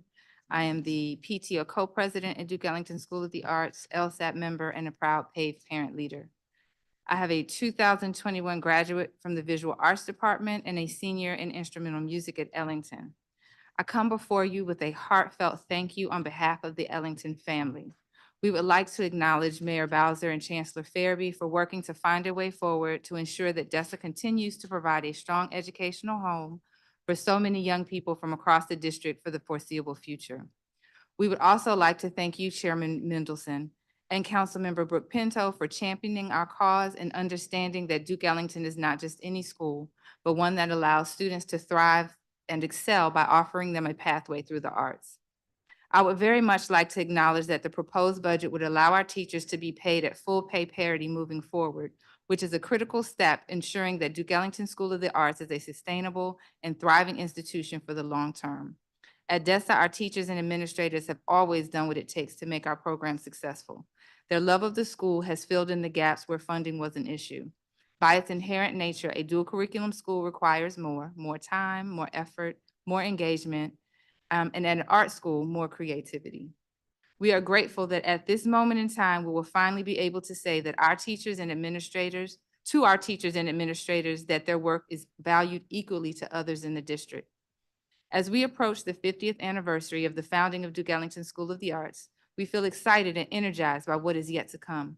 We can now begin to envision how to enhance the experience that our students receive and begin to work on new ways to transfer our knowledge and magic to the DC community. As a board, we will continue our commitment to strengthen many facets of the school, including our partnership with DCPS, the school's infrastructure, pipelines with middle schools preparing young people for the application process and enrollment, increased academic achievement, and increased AP course offerings. The success of our students is a model for other DC schools and other arts programs around the country. The success rates of our students attending four-year institutions, accumulating scholarships, and setting up our young artists for success in their chosen profession is tremendous. Our model provides what fellow parents across the city have been calling for: a high-quality education and enriching programming that extends into traditional out-of-school time hours. As you know, Ellington serves artist scholars from all 8 wards. I stand with my fellow PAVE parent leaders in our call for strengthening the safe passage programs for all DC youth. When I heard of stories of students at our school, when I heard the stories of fellow parents tell of their daughters experiencing sexual harassment and assault on buses and trains, or their sons or grandsons being violently assaulted after school, it was heartbreaking. It took me back to pivotal moments in my own childhood experiences in the 1980s, the harassment, the assaults, and not knowing where to turn, the sense of unease and hypervigilance. I wanted more for myself then, and I certainly want better for DC youth now. Today, we can do more to protect our children, our most precious resource. At PAVE, we continue to pledge our commitment to be a part of the solution, and we stay ready to work with DC agencies to improve the quality and accessibility of high-quality services to all of our young people. Thank you. Thank you, Ms. Golden. And Mr. Parhu? Thank you. Can you hear me okay? Yes. Wonderful. So good evening, Chairman Mendelson and members of the committee. Thank you for convening this hearing and giving us the opportunity to speak today about our public schools. My name is Omar Parbu, and I'm testifying on behalf of the Advisory Neighborhood Commission in 1D, the proud home of Bancroft Elementary School. But first, I'd like to share a little bit about myself and my personal journey. Like many in my community, I am an immigrant. I arrived in the United States when I was 4.5 years old, along with only half of my immediate family. Landing in this country was an exciting but jarring experience. I often felt isolated and out of place. However, not long after arriving, I started kindergarten in the local public school where I found meaning and purpose through education. But I also entered a community that welcomed and supported me, a community that enabled me to thrive inside and out of the classroom. I'm now a parent, and my eldest is 4.5 years old. He should be starting kindergarten at Bancroft Elementary School this fall. While I'm certain he's going to receive an excellent education, I also want to ensure that he's surrounded and supported by a robust and cohesive community. And I know many of my neighbors feel the same. As you heard in earlier testimony, Bancroft is facing serious capacity issues that could break apart our community if not adequately addressed. These challenges are a focal point of the Boundary and Student Assignment Study that the Deputy Mayor of Education is conducting. And I want to thank the Deputy Mayor and his team for continually engaging our community to find solutions that bring more capacity to our school. The headline is that Bancroft Elementary, with its exceptional dual language program and ties to a strong, cohesive neighborhood, is a DCPS success story that we need to preserve. And the best way for us to maintain that success is to set up an early childhood education annex that expands the capacity of the school. An annex will create more pre-K spots for Spanish-dominant students and create sufficient space for the growing number of in-boundary families. Support for an annex and for solutions that keep our community together are nearly universal. When the DME surveyed the Bancroft community, over 1,200 people responded, 85% of whom indicated that the annex was their top choice for dealing with the school's capacity problems. The solution that received the lowest number of votes by far was an option to reduce the size of the boundary, which would break off an essential part of the community and cut off access to quality bilingual education and ancillary social services for those left out, including native Spanish speakers and at-risk students. It's also worth noting that cutting the boundary would fall far short of addressing the utilization challenges Bancroft faces.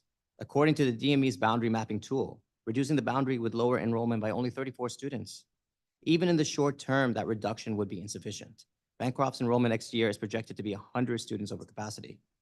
Given that the boundary study is developing a plan for the next 10 years, the only viable solution for addressing the capacity issue is to establish an annex. I recognize the challenges to identifying and acquiring a space that could reasonably serve as an annex. However, the community has stepped up to support the city in finding feasible locations, including the Henderson Building at Park Road and 16th Street Northwest. We ask that the city move expeditiously to assess this and other properties and continue to engage with the community so we can work in lockstep. I also invite the chairman and other council members to visit our community and our school to see the successes and challenges firsthand. I know that we're asking for significant time and investment from the mayor, the DME, and the council, but this is a worthy cause and a great problem to have. So often the city is addressing things that are going wrong or taking risks on solutions that may or may not work. But in Bancroft, we have a formula for success that has supported so many of DC's children for years. What we need now is the opportunity to maintain that success for many more years to come. Thank you for your time and attention. Thank you, Commissioner. Stephen Cook. Dear council members, my name is Stephen Cook. I am a youth leader with Black Swan Academy. I attend Kerman Middle School and I am in the 7th grade. My campaign is about school sanitation and why it is important to increase funding for deep cleaning in schools and ensure time repairs in DCPS. In Ward 8, most schools don't have access to emergency resources and proper funding for school repairs. On the average, about 55 days to fix a school, for an average repair. Our personal experience with school sanitation and time repairs relates to student safety. Sometimes the tiles in the gym start to deteriorate and fall out, and there are also cracks in our roof. At some times during the month, we would experience blackouts during the day. There was a time when the power went out and we had restrictions on almost everything, which means we couldn't go to the bathroom, couldn't get water, or we couldn't move around the school. Another time it rained and I slipped and fell because there was a pool of water on the floor.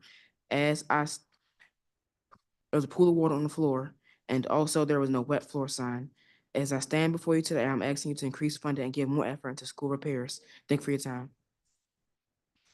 Thank you. Shadley Ross.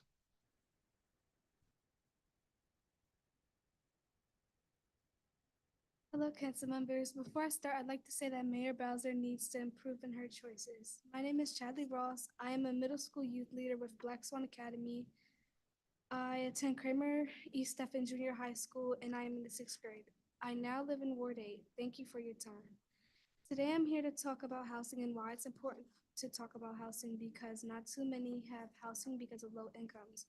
For example, about 90% of people in public housing suffer with poor conditions, and 85% of the individuals experiencing homelessness in the district are Black, which may lead homeless people to take drugs such as dope or cocaine. My personal experience is that my mom and I had to leave our home in North Carolina because my mom and my dad don't get along. It was surprising because it was only the two of us. We had to stay with several family members, and all the moving caused me to switch throughout 4 different elementary schools during the entire 5th grade school year. So I'm asking you to increase access to affordable quality housing and ensure units are available for large and small families. Expand funding, access to utility assistance for families, and timely and quality repairs for public housing and low-income housing. Additionally, I am asking for financial education courses in K through 12th grade curriculum because I know that the finances for housing is a challenge. Research has shown that there is a racial inequality and the finances and financial inequality which affects Black families the most. I ask that you make an equal civilization between different races and equalized housing for equalized housing and stability for families. Thank you for listening to my testimony. Thank you. And so both of you are students of Kramer. And you like it there? What'd you say?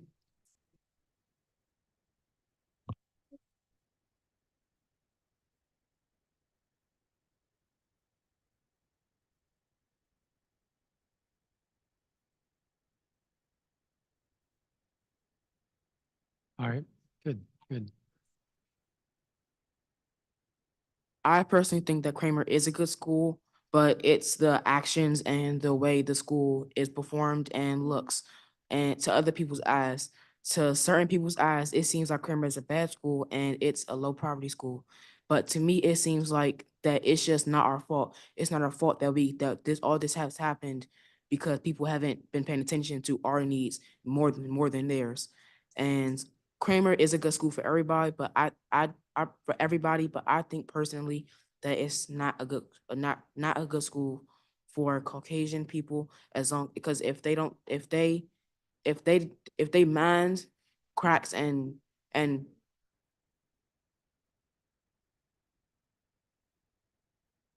if they do mind cracks and crevices all missing stuff like that, they wouldn't like Kramer as their dream school.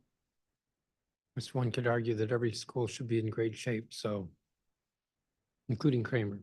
I don't have any other questions for you. Thank you for your testimony, Ms. Golden. I don't have any questions for you. You know, I met with DESA parents the other night. And so I'm mindful of the issues there. And with Bancroft, we've gotten quite a bit of testimony today on that. And we'll see what happens. You can stay at the table or you can, is there no other, although I should see if Councilmember Henderson has any questions for you. Silence is golden. So you can stay there if you want, or you can go back to seats or leave. Thank you. Thank you. Wilma Jones, if she's here. Christina Alexander. Sally D'Italia. Valerie Jablo. Thanks. I am Valerie Jablo, a DC education analyst. Many today have testified about the problems with the DME's boundary work. Here are more. 1. Data important to the primary reason for this work, DCPS Schools of Right, has been omitted, including capacities of schools of right alongside the number of children in bounds. This allows the DME to ignore that most schools of right in wards 5, 7, and 8 do not have enough room for all inbound students while labeling their facilities as underutilized. 2, the data that has been shared has been skewed with no effort to address systematically this work's guiding principles, including racially and socioeconomically diverse schools in a city where most are neither. For one, the DME does not account for the negative effects of ensuring diversity in Ward 3 feeders by way of copious out-of-bounds slots. For another, the DME ignores the lack of diversity in most of the rest of DC schools. For example, a recent DME graphic shows in blue adjacent schools with a less than 25% difference in enrollment of at-risk students. The DME's focus is on those with 50% or more, shown in red. But this graphic hides the fact that most adjacent schools with less than 25% difference in at-risk enrollment are neither racially nor socioeconomically diverse. Here are a few of them. Patterson, 99% Black, 0% white, 91% at risk. Moton, 97% Black, 0% white, 94% at risk. Malcolm X, 100% Black, 0% white, 83% at risk. Because most of these not diverse schools are also under-enrolled, please ask whether the DME ignoring them now means closure. 3, to increase socioeconomic diversity, the DME proposes pairing just 2 schools with different student bodies, Maury and Minor Elementaries. The DME simply takes their current student bodies and splits them across campuses without analysis of enrollment over time, including the possibility of increasing harmful student mobility. The DME also avoids mention of or solutions for Minor's 13 principals in the last 11 years. 4, the DME's only other tool to increase socioeconomic diversity is at-risk lottery set-asides for schools with less than 30% at-risk enrollment. The DME is thus encouraging at-risk students to travel and give up the education rights they are entitled to close to their own homes to desegregate a minority of schools elsewhere. This also ensures students in wealthier areas effortlessly have diversity, fully enrolled schools, and education rights close to their own homes, vitiating the guiding principles of this work. 5, the DME has consistently overlooked simple changes for greater equity and diversity, such as making all middle schools start at the same grade to avoid churn and harmful enrollment decline, and ensuring all schools of right, especially those with the highest concentrations of at-risk students, have everything they need, which we know is not the case. Instead, the DME's work thus far creates a false narrative that purports to address systemic issues and the work's guiding principles, but doesn't. This represents a lost opportunity for all schools and a turning away from securing schools of right everywhere except in the wealthiest areas of DC. Please ask the DME about all of this. Thank you. Thank you, Ms. Jablow. Suzanne Wells? My name is Suzanne Wells. I'm the founder and president of the Ward 6 Public Schools Parent Organization, but today I'm speaking on my own. 2 of the boundary and student assignment study goals set forth by the DME are 1, racially and socioeconomically diverse schools, and 2, equitable access to high-quality schools. The study's recommendations fall far short of meeting these goals.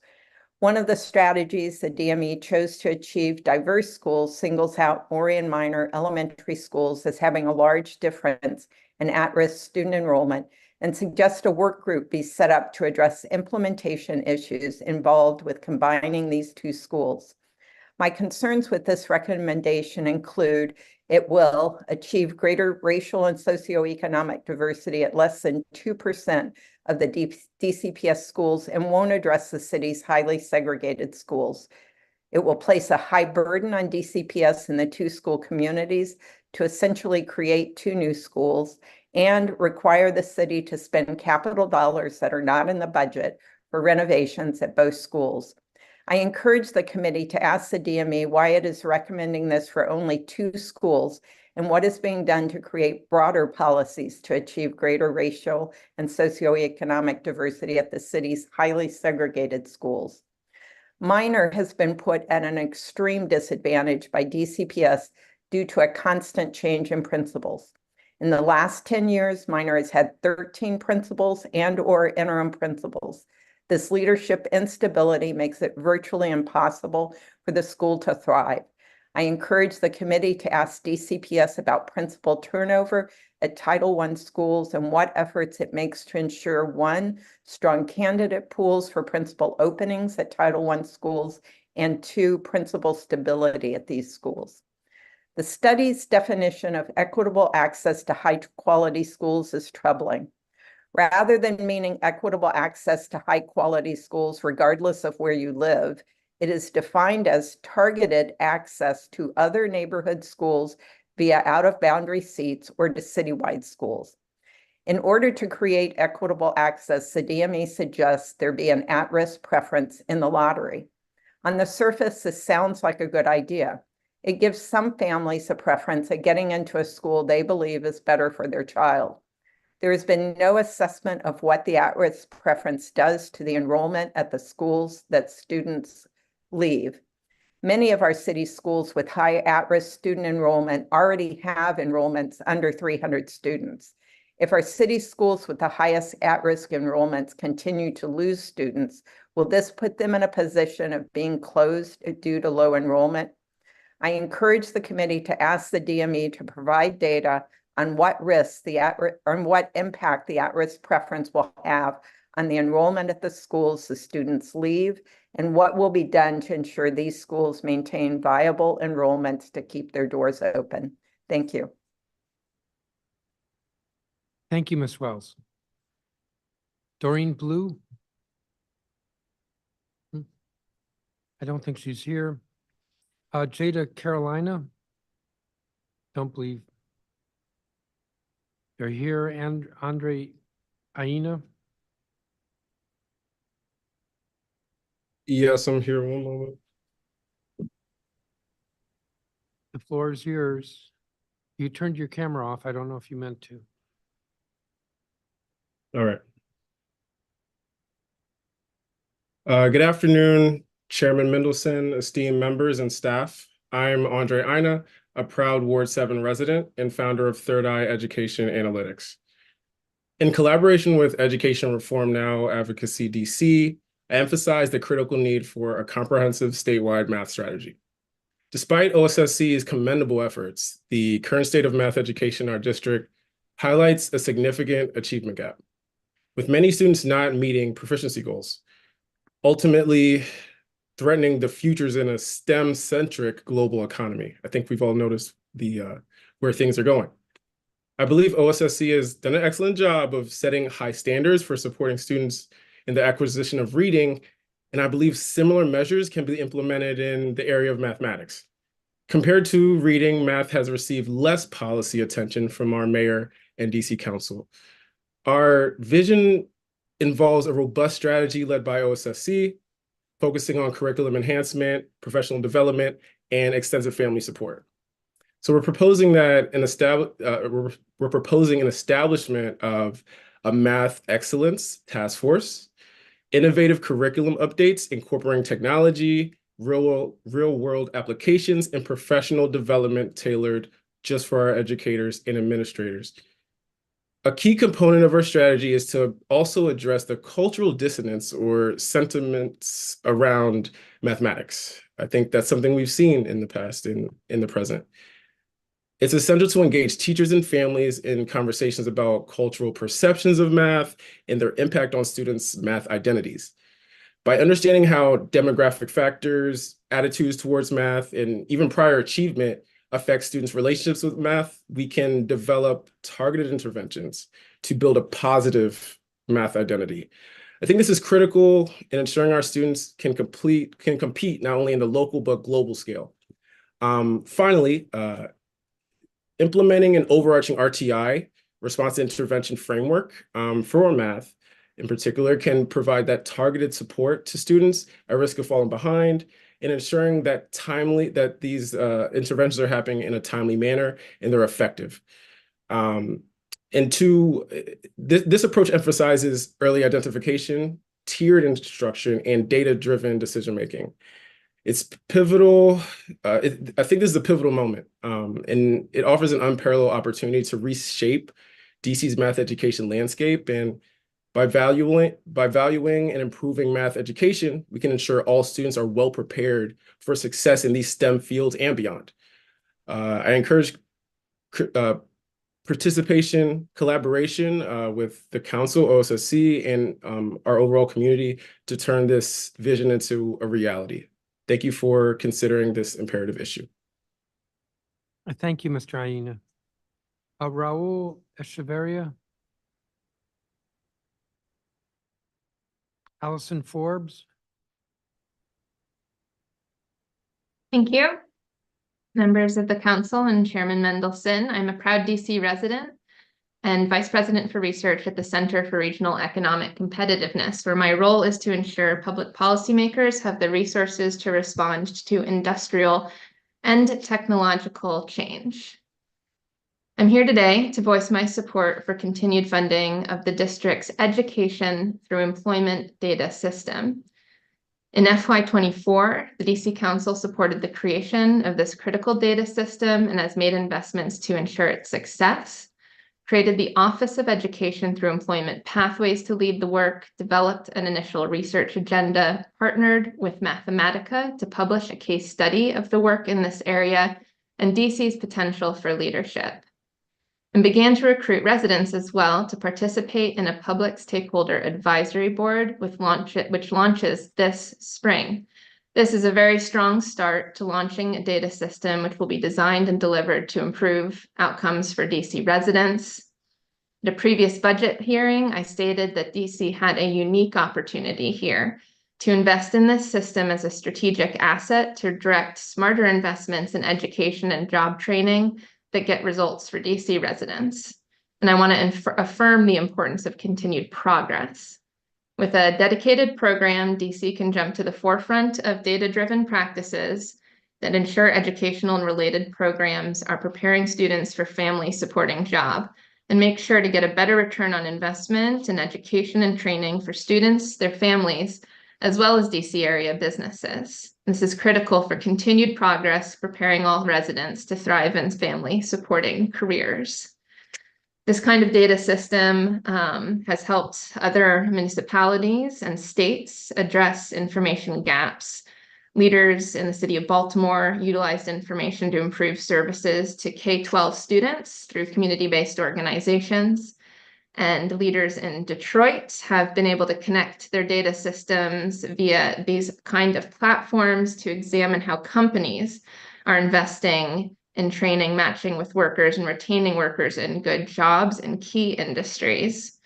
Leaders in Virginia and California are, like DC, working on those end user perspectives to make sure their systems are valuable to students, employers, and other DC residents, and ensure they are more effective for all stakeholders.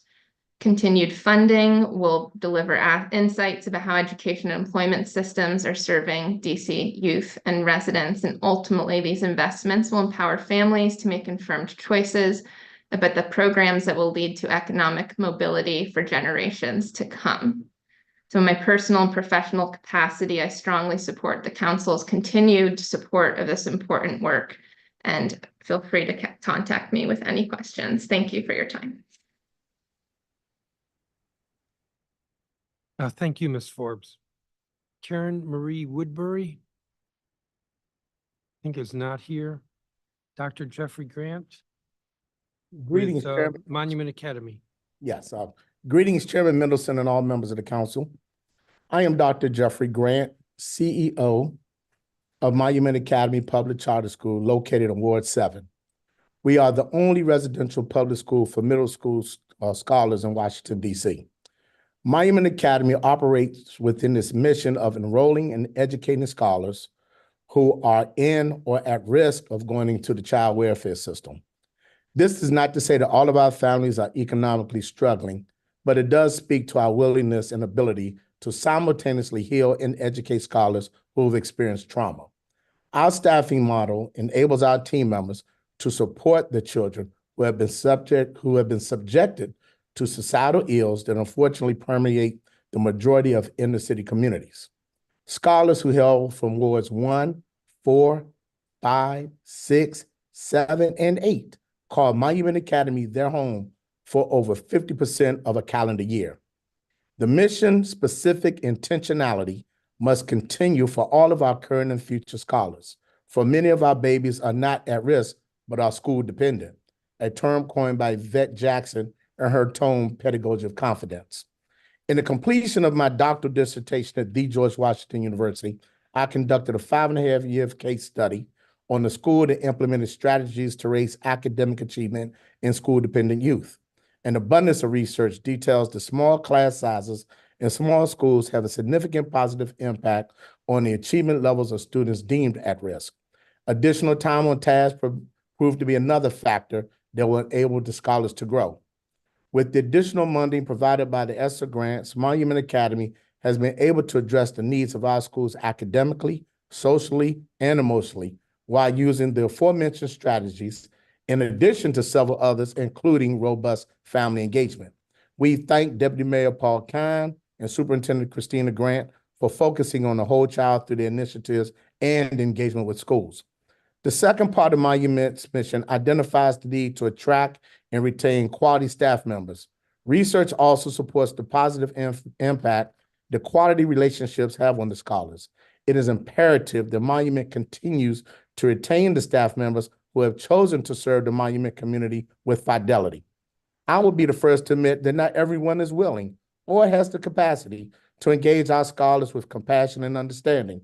Thus, it remains a top priority that we support the persons who have chosen to enter into and remain in our school setting. especially when serving those who are in the greatest of need. Mayor Muriel Bowser's proposed increase of 12.4% will allow Monument to continue its work unabated. Thank you very much for this time. Thank you, Dr. Grant. Maribel Espinoza Hernandez.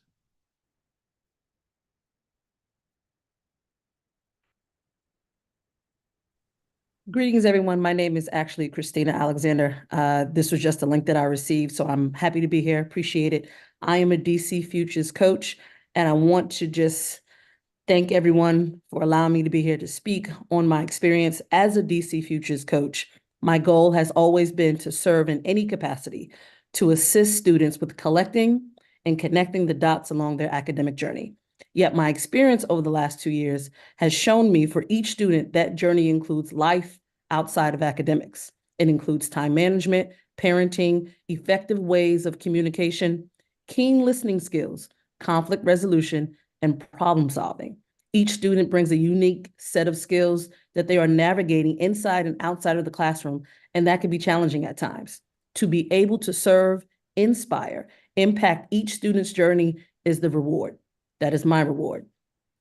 The biggest win is that each student now has a mentor, a teacher, a professional that they can call on for a lifetime. As a former student athlete at George Washington University, as a WNBA veteran, an entrepreneur, and now a corporate professional at Nike, we are always encouraged to network and find a mentor to facilitate a process of success. With DC Futures program, we are essentially pairing students with high-level successful professionals to assist with their academic success. The truth is, the success doesn't stop after their graduation. However, we do encourage that. Academics are a foundation, and the relationships that bind that foundation are critical to continuous success. DC Futures is a bridge to a foundation, and to not have that in place is a disservice to the communities that we currently serve. Simply stated, the DC Futures program helps many students achieve success and to secure their degree. I am now a part of that program, and to be quite honest, it gives them access and it gives them privilege.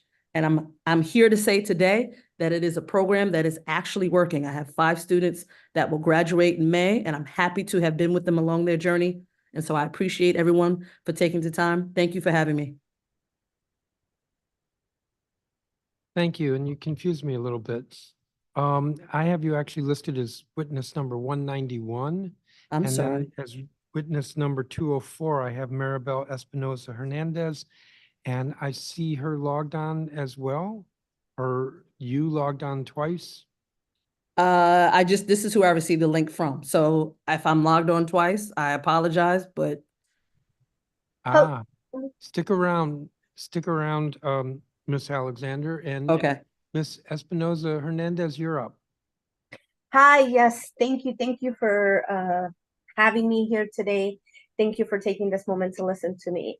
I am a DC Futures coach. I want to stress the importance of keeping this program open for the students.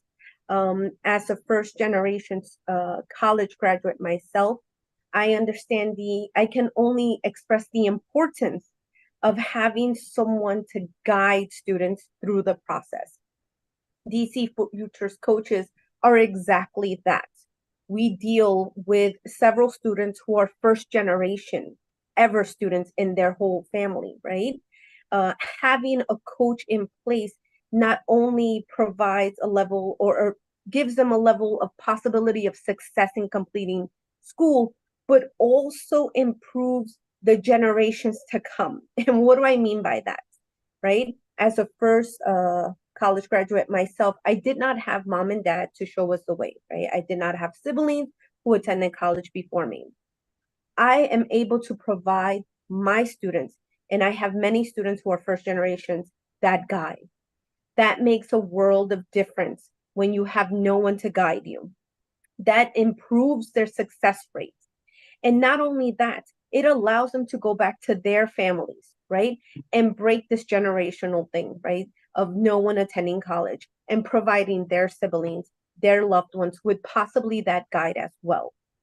Taking funding from this program or getting rid of this program would be detrimental not only to those students, but to the generations to come, to their social status, right? To improving their overall life. So I stress the importance of this program because plenty of my students are first generation, first time college graduates. They struggle with English as their second language.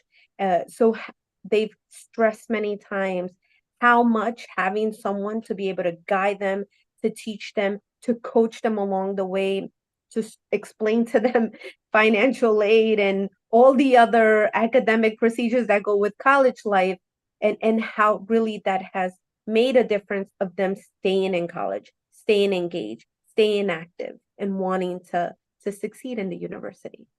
So I leave you with that sentiment. Thank you. Thank you. And I have your statement. Danielle Gong or Jiang.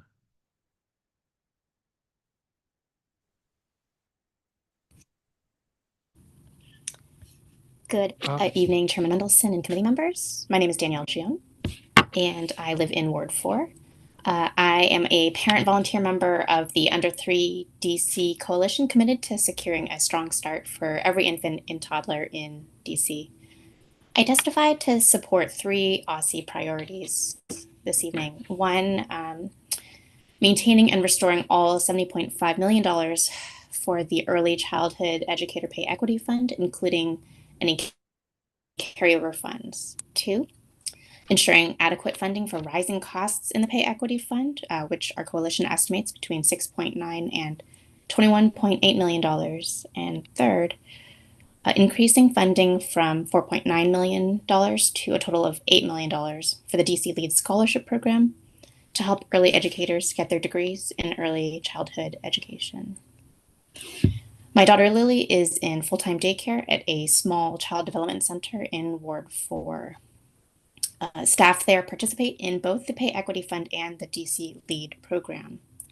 The center director told me the Pay Equity Fund improves teacher satisfaction so she can retain a highly qualified, experienced teaching team, but the funding formula is insufficient to cover rising staff salaries as they attain higher credentials. Increasing OSSI funding formulas commensurate with the DCPS pay scale is essential to build a sustainable ECE workforce. We otherwise risk losing daycare providers and educators to other industries in this increasingly expensive city, which will make it harder for all children and families to thrive here. The Pay Equity Fund also improves childcare affordability by absorbing some of the impact of increased labor costs for daycares, which would otherwise require them to increase tuition. As you probably know, families in DC already pay more for childcare than in any other state, and childcare is essential to earn income and pay taxes. Additionally, I asked the council to invest another $3 million in the DC LEAD program so early educators can afford continuing education without undertaking significant student debt. 2 teachers at Lily's Daycare earned their associate degrees with the DC LEAD scholarship, and the rest are currently working toward their degrees using the scholarship. DC must grow our pipeline of teachers with accessible professional credentialing opportunities that advance their careers. All early child educators deserve good working conditions with fair compensation, and fully funding these programs makes the city a better place to live, learn, and work. I urge the council to budget $70.5 million for OSSI's Pay Equity Fund, account for rising cost pressures on the Pay Equity Fund, and appropriate $8 million for the DC LEAD program to create and sustain a high-quality, equitable early childhood system. Thank you for the opportunity to testify today, and my full written testimony has been uploaded to the committee portal. I'm happy to answer any questions. Thank you. Thank you, and I do have your statement. Kristen Scotchmer.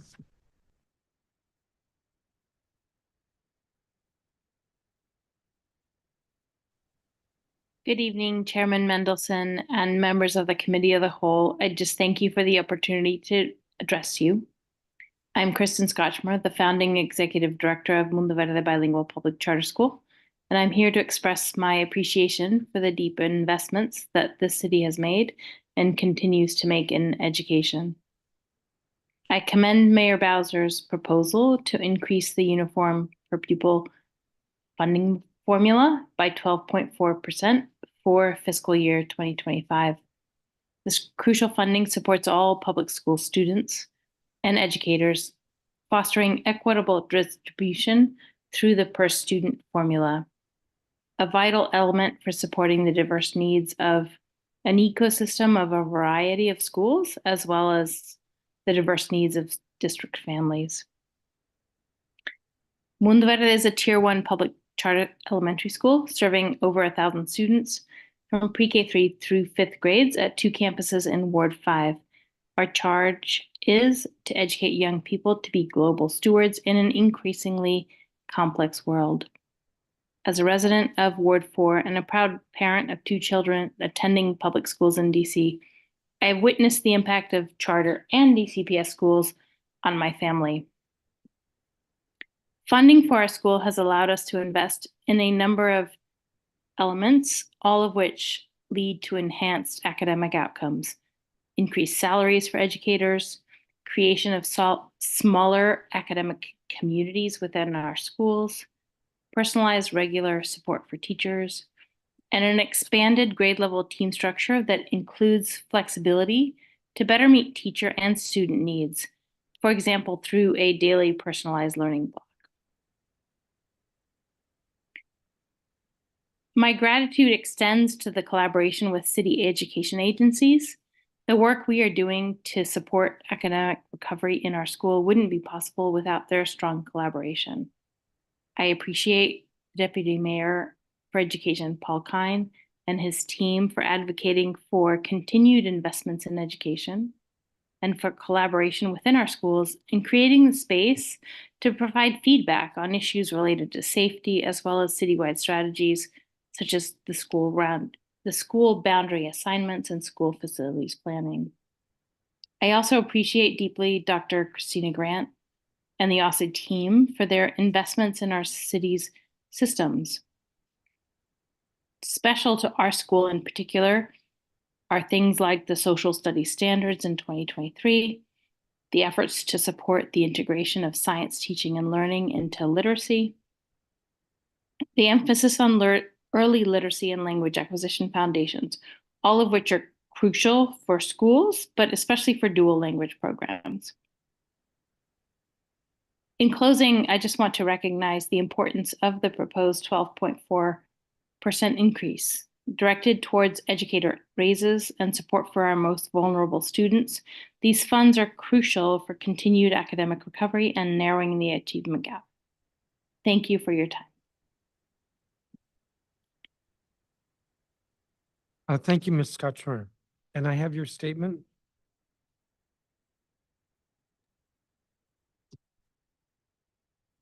I believe Janice Drakeford is not here. Eric Goulet.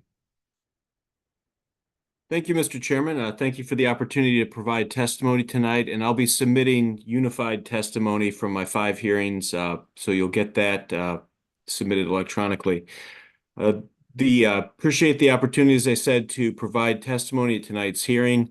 The DC fiscal year 25 budget will be the most challenging budget our city has faced since 2011, the last year of the Great Recession.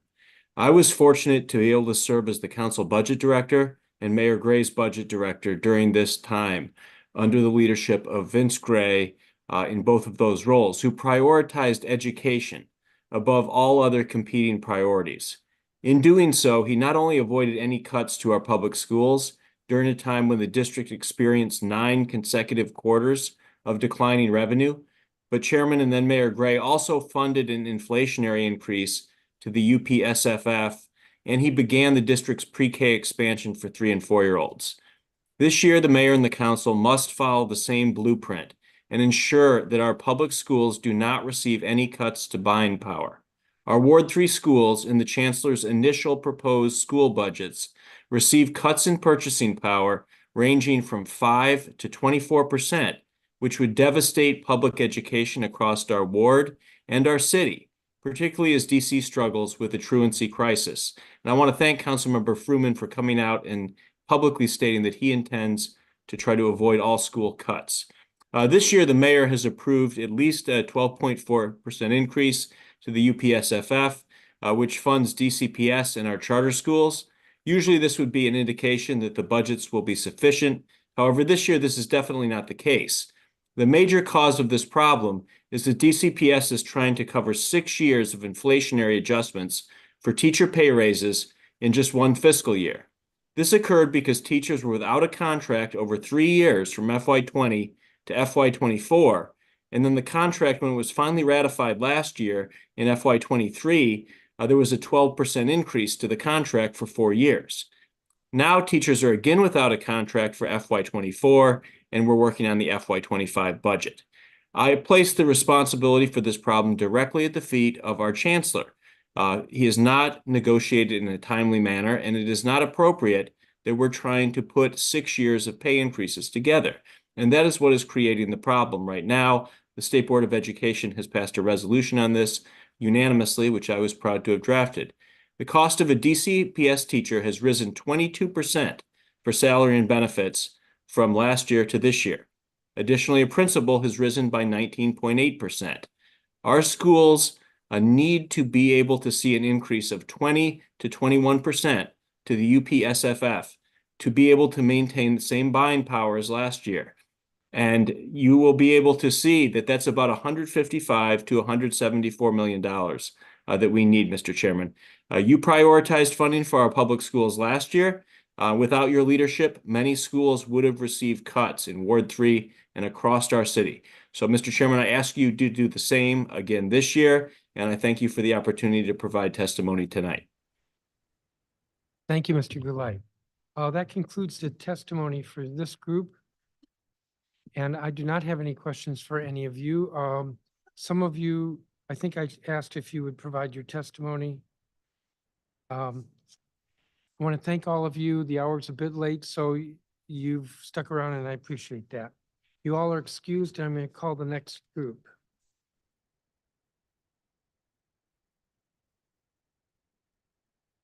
Dr. Ashley DeCruz, Ashley Williams, who's a DC Future student, Julia Lum, who's with DC Futures, Elizabeth Daggett, Cheryl Johnson, Annette Ivy, who's a paid parent leader, Willem Dickey, who's a teacher, coach with DC Scores and Amadon Bowen Elementary School, Karen Cassikert, Destine Smith, a DC Future student, Henry Hall, Talon Jackson with Black Swan Academy, Georgia C. I think they're both here. Sarah Bennett, who's Director of Jobs for the Future, Crystal Puryear, Allison Fitzsimmons, Aaron Hill, Kendall Bryan, Executive Director, Amy Jacques Garvey Institute, James Nichols,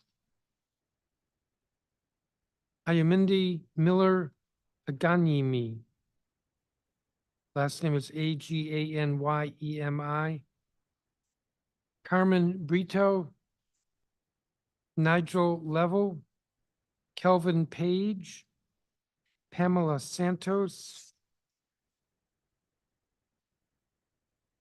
Two more people from Black Swan, Sion D and Anisha Perry.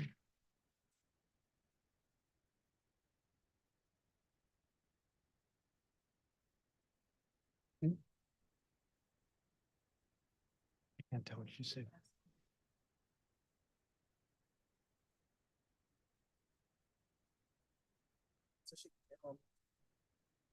So you'd rather have Tylea Dawson go?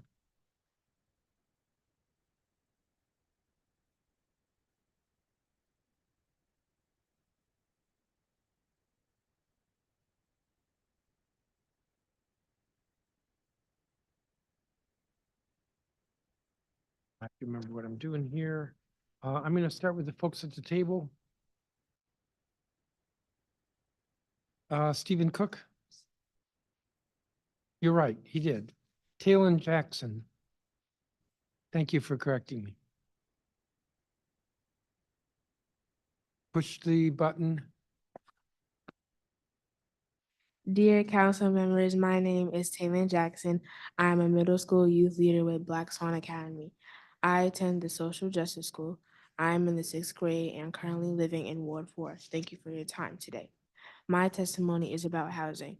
I had chosen housing because people are paying a lot of money for rent and apartments that are in really poor conditions.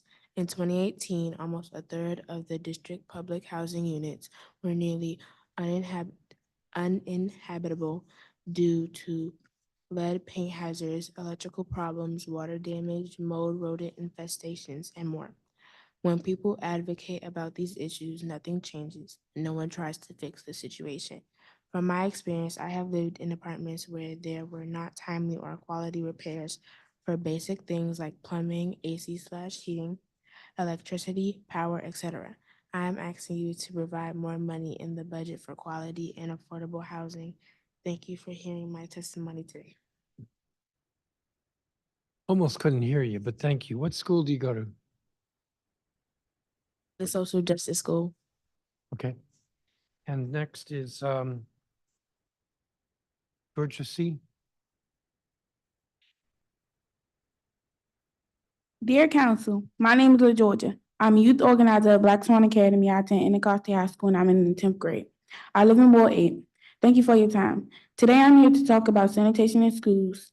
This is important to me because in addition to odors when a restroom is neglected, there is also low ability to prevent viruses and bacteria. Some common viruses and bacteria that can develop in restrooms are norovirus and influenza. Norovirus is a foodborne illness that causes vomit as one of its symptoms. Diarrhea disease is the second leading cause of death for children under the age of 5. These risks are important to consider when making sure school restrooms are clean.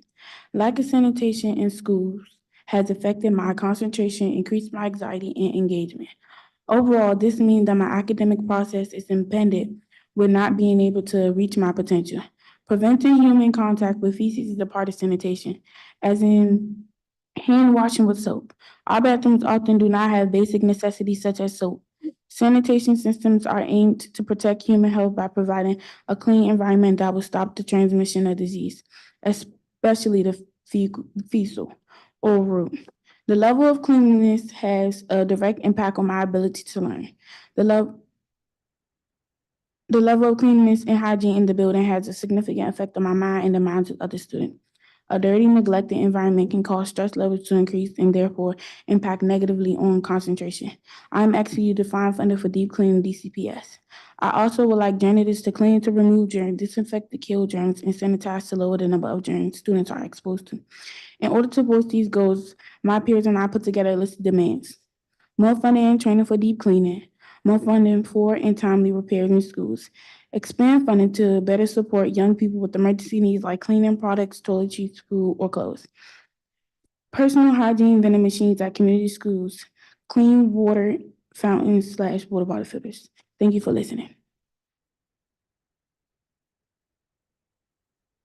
Thank you. And what school do you go to again? Anacostia High School.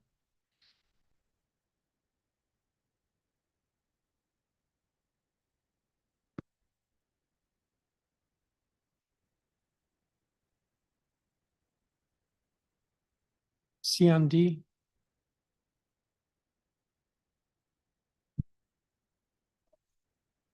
Right.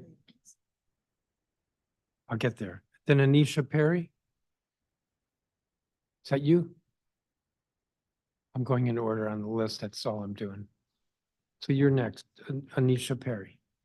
Good afternoon, Committee of the Whole. My name is Anisha Perry, and I'm 17 years old. I live in Ward 7 in the Benton Heights Central City community. I attend Anacostia High School, and I'm in the 11th grade. I'm a youth organizer with the Black Swan Academy. I'm a youth advocate because I'm the youth of the city now and the adult of the future, and that is and will be facing challenges. I feel like because I am a youth and experiencing challenges firsthand, I should use my voice to change it for the youth coming up under me. I'm here testifying today for mental health and healthcare. I'm testifying because there are ongoing problems when it comes to this issue that me and my peers are tired of facing. Although we keep speaking up, we keep using our voices to speak up like it's going in one, it feels like it's going in one ear and out the other. And our voices don't really matter when the reason we speak up is because we face these issues 24/7, 365 days around, and they need to be changed. Mental health is important to education because ever since third grade elementary, I have dealt with it in the worst way. It seemed like it was always something. There was a problem at home, school, and in my community, and etc. I just couldn't find an escape. I had a social worker, my first ever social worker, and I would talk to her about a lot. But then one day I slipped up and told her something bad that happened to me. And instead of comforting me, she called CPS on my mother. Can you imagine an elementary child going through so much in different places trying to find an outlet, and she thinks she has one, then turn around and do the complete opposite of what you wanted? I never wanted to get taken away from my mother. I just needed someone to talk to, and this carried on. And even till now, I don't talk to anybody about anything I'm going through. Because of that one incident, I'm afraid I might say the wrong thing and get taken from my mom. Could you imagine what that does to my mental health? Could you imagine how that impacts my everyday living as a youth? Could you imagine how that impacts me mentally and physically in school? And for this reason, we need non-mandated reporters. I'm tired of not talking and switching social workers every month because they feel like I'm fine, and then getting a new one because I'm having a mental breakdown in school or because I'm lashing out at home and can't control my emotions anymore. Have you thought that maybe other youth have went through this and had no one to talk to, so that maybe that's why they committed suicide or self-harm? I've coped with challenges by self-harming since middle school, and that's the only thing I know how to do. I know what to do to cope when I'm going through something and I have to let go. We also need more social workers in school, and we need more caseworkers in the community that get you out of the house. My social worker is in school.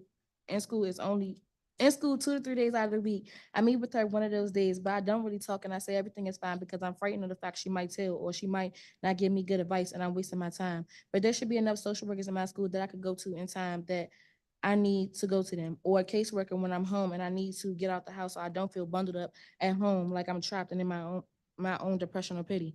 Did you know a DC survey in 2017 found that 17% of high schoolers reported having attempted suicide compared to the national rate of 7.4%? 19.3% of middle schoolers and 25.4% of high school students reported that their mental health was most of the time or always not good, including stress, anxiety, and depression. In conclusion, I hope that my testimony has moved you to listen to why we need non-mandated reporters and more social workers and counselors in school and in the community. Thank you for giving me the time to speak today.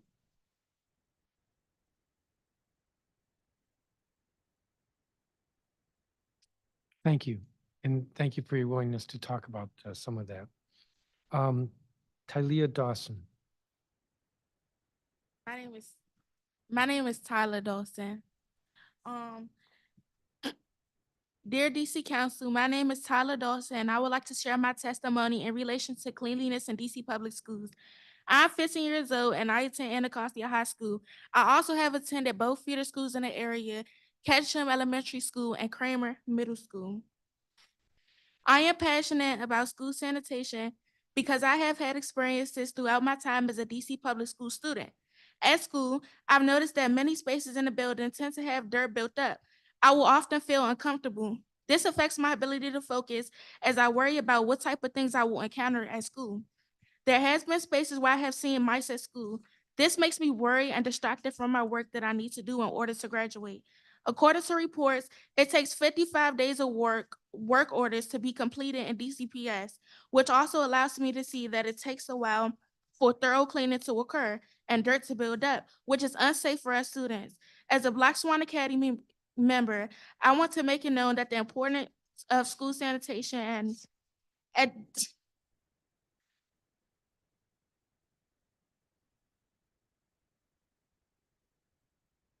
another part of our Keep It Clean demand, part of our Black Youth Agenda, which also includes creating emergency supplies, such as cleanup products and toiletries to DCPS youth. Schools should be a place where there's a standard of cleanliness and a sense of support for youth that are there to learn. Thank you for your time and consideration. Thank you. Thank you, each of you. I don't have any questions for you. Let me see if Councilmember Christina Henderson is here. She might. She's not showing herself. You all can stay at the table or you can go back to your seats. I think one of you might have to leave. Did I hear that? At any rate, it's up to you. And I'm going to call the rest of the folks on this page who are online. Dr. Ashley DeCruz. My name is Dr. DeCruz, and I am the principal of Monument Academy Public Charter School. I would like to speak today in support of Mayor Bowser's proposed 12.4% increase and how MAPCS would greatly benefit from the additional funding. Monument Academy Public Charter School caters to students that may have had limited success academically and behaviorally in previous schools. Oftentimes, our students have attended 2 or more schools prior to MAPCS. Thus, stability is the cornerstone to ensure success for these individuals. A proposed increase of 12.4% would demonstrate the appreciation to our teachers that work tirelessly to build and sustain relationships with students that depend on these relationships to change their perceptions of school and ultimately save their lives during a critical time in their adolescent development. Additionally, the proposed 12.4% increase would allow for us to provide continued funding for our behavior team members, a necessary attribute to the success of our students. This teams work closely with teachers and other staff members to ensure that students receive appropriate interventions and support tailored to their individual needs. Furthermore, they collaborate with parents and guardians to develop and implement behavior plans that are customized to each student's unique needs. The success of this team has led to a decrease in our overall suspension rate, an increase in our teachers' implementation of trauma-informed intervention, and a stronger school climate and culture. In closing, I would like to acknowledge the support from Deputy Mayor of Education, Paul Kine, and his team's efforts for creating opportunities for school improvement. Additionally, we appreciate Dr. Grant and the OSSI team and their continuous effort to create and maintain systems that support our organizational system. Thank you. Thank you, Dr. DeCruz. Ashley Williams, I believe, is not here. Julia Lum.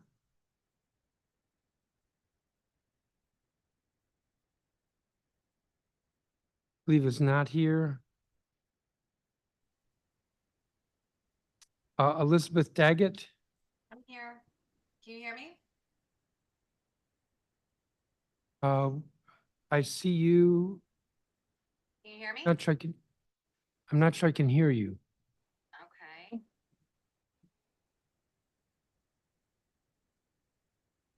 You're not muted. No. Oh, I heard the no. You can't hear me. No, I heard you say you can't hear me. Okay. Talk a little louder. Can you hear me now? Yeah, speak loudly. Okay. All right. Good evening, Chairman Mendelson and committee council members. My name is Elizabeth Daggett, and my family and I have lived in Brookland since 2005. On Monday, my son Henry didn't arrive home until 5:20 p.m. School gets out at 3 p.m., but an OSSI bus didn't arrive to transport him home until 4:30 p.m. And the only way we knew what was happening was because his school, St. Coletta, informed us. OSSI didn't contact us in any way about the bus transportation system. This is not an anomaly, but just one example of the poor bus service and extremely poor communication that OSSI has provided for over a year. I testified on this exact issue at the same hearing last year, and I wish I didn't have to be here to report that the transportation system is still broken. Since January 9th, 2023, I and every other family member of a DC student who requires OSSI transportation wake up every morning and don't know how my day is going to start. Will the bus be on time? Will it be late? Is the daily tracker accurate? Will I get reliable communication from OSSI if there is an issue? Will the bus have the tether for the safety harness Henry requires? Will I have to take leave from work to drive Henry to St. Coletta after I've gotten my other 2 children to school? Will the bus pick him up in the afternoon? When will he arrive home? Families shouldn't have to guess every day if they will have bus service or if the communication is accurate. Unfortunately, this poor bus service and communication is not limited to this current fiasco. It is just a new low. In September of 2017, I met with the former director of OSSI DOT, Gretchen Brumley, on these same exact issues: poor service, unreliable communication, and missed education. Obviously, OSSI still hasn't solved the issues, or we wouldn't be where we are today. OSSI has promised for years to improve the communication. In fact, it piloted a Next Bus type app and a parent portal in 2019, but neither have been implemented. And OSSI says in its written testimony that it has a capital project to provide GPS, which hasn't been implemented and needs a new vendor, but OSSI has spent over 1.3 million. Where has the taxpayer money gone for those communication improvements? The failure of OSSI DOT to provide consistent and reliable transportation for eligible students means that affected students are not receiving their illegally mandated educational hours. Section 504 of the Rehabilitation Act of 1973 requires a school district to provide a free appropriate public education, FAPE, to each qualified person with a disability. OSSI is not currently meeting this federal requirement with its significant bus service disruption. Therefore, this year, the DC Council must hold OSSI accountable to provide consistent and reliable transportation for eligible students to receive their legally mandated educational hours, which it currently fails to do and has never done well in the 10 years we've used it. OSSI has failed disabled students and families for too long. Please see my written testimony for a comprehensive description of the documentation of the issue, and I'm happy to answer any questions you might have. Thank you for your time. Thank you, Ms. Daggett. Cheryl Johnson, I believe, is not here. Annette Ivy, I believe, is not here.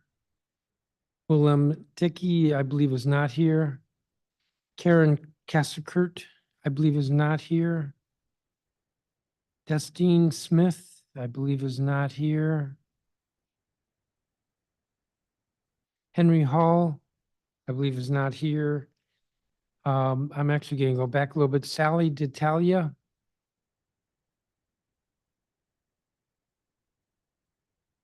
Hi, I'm here. Please proceed.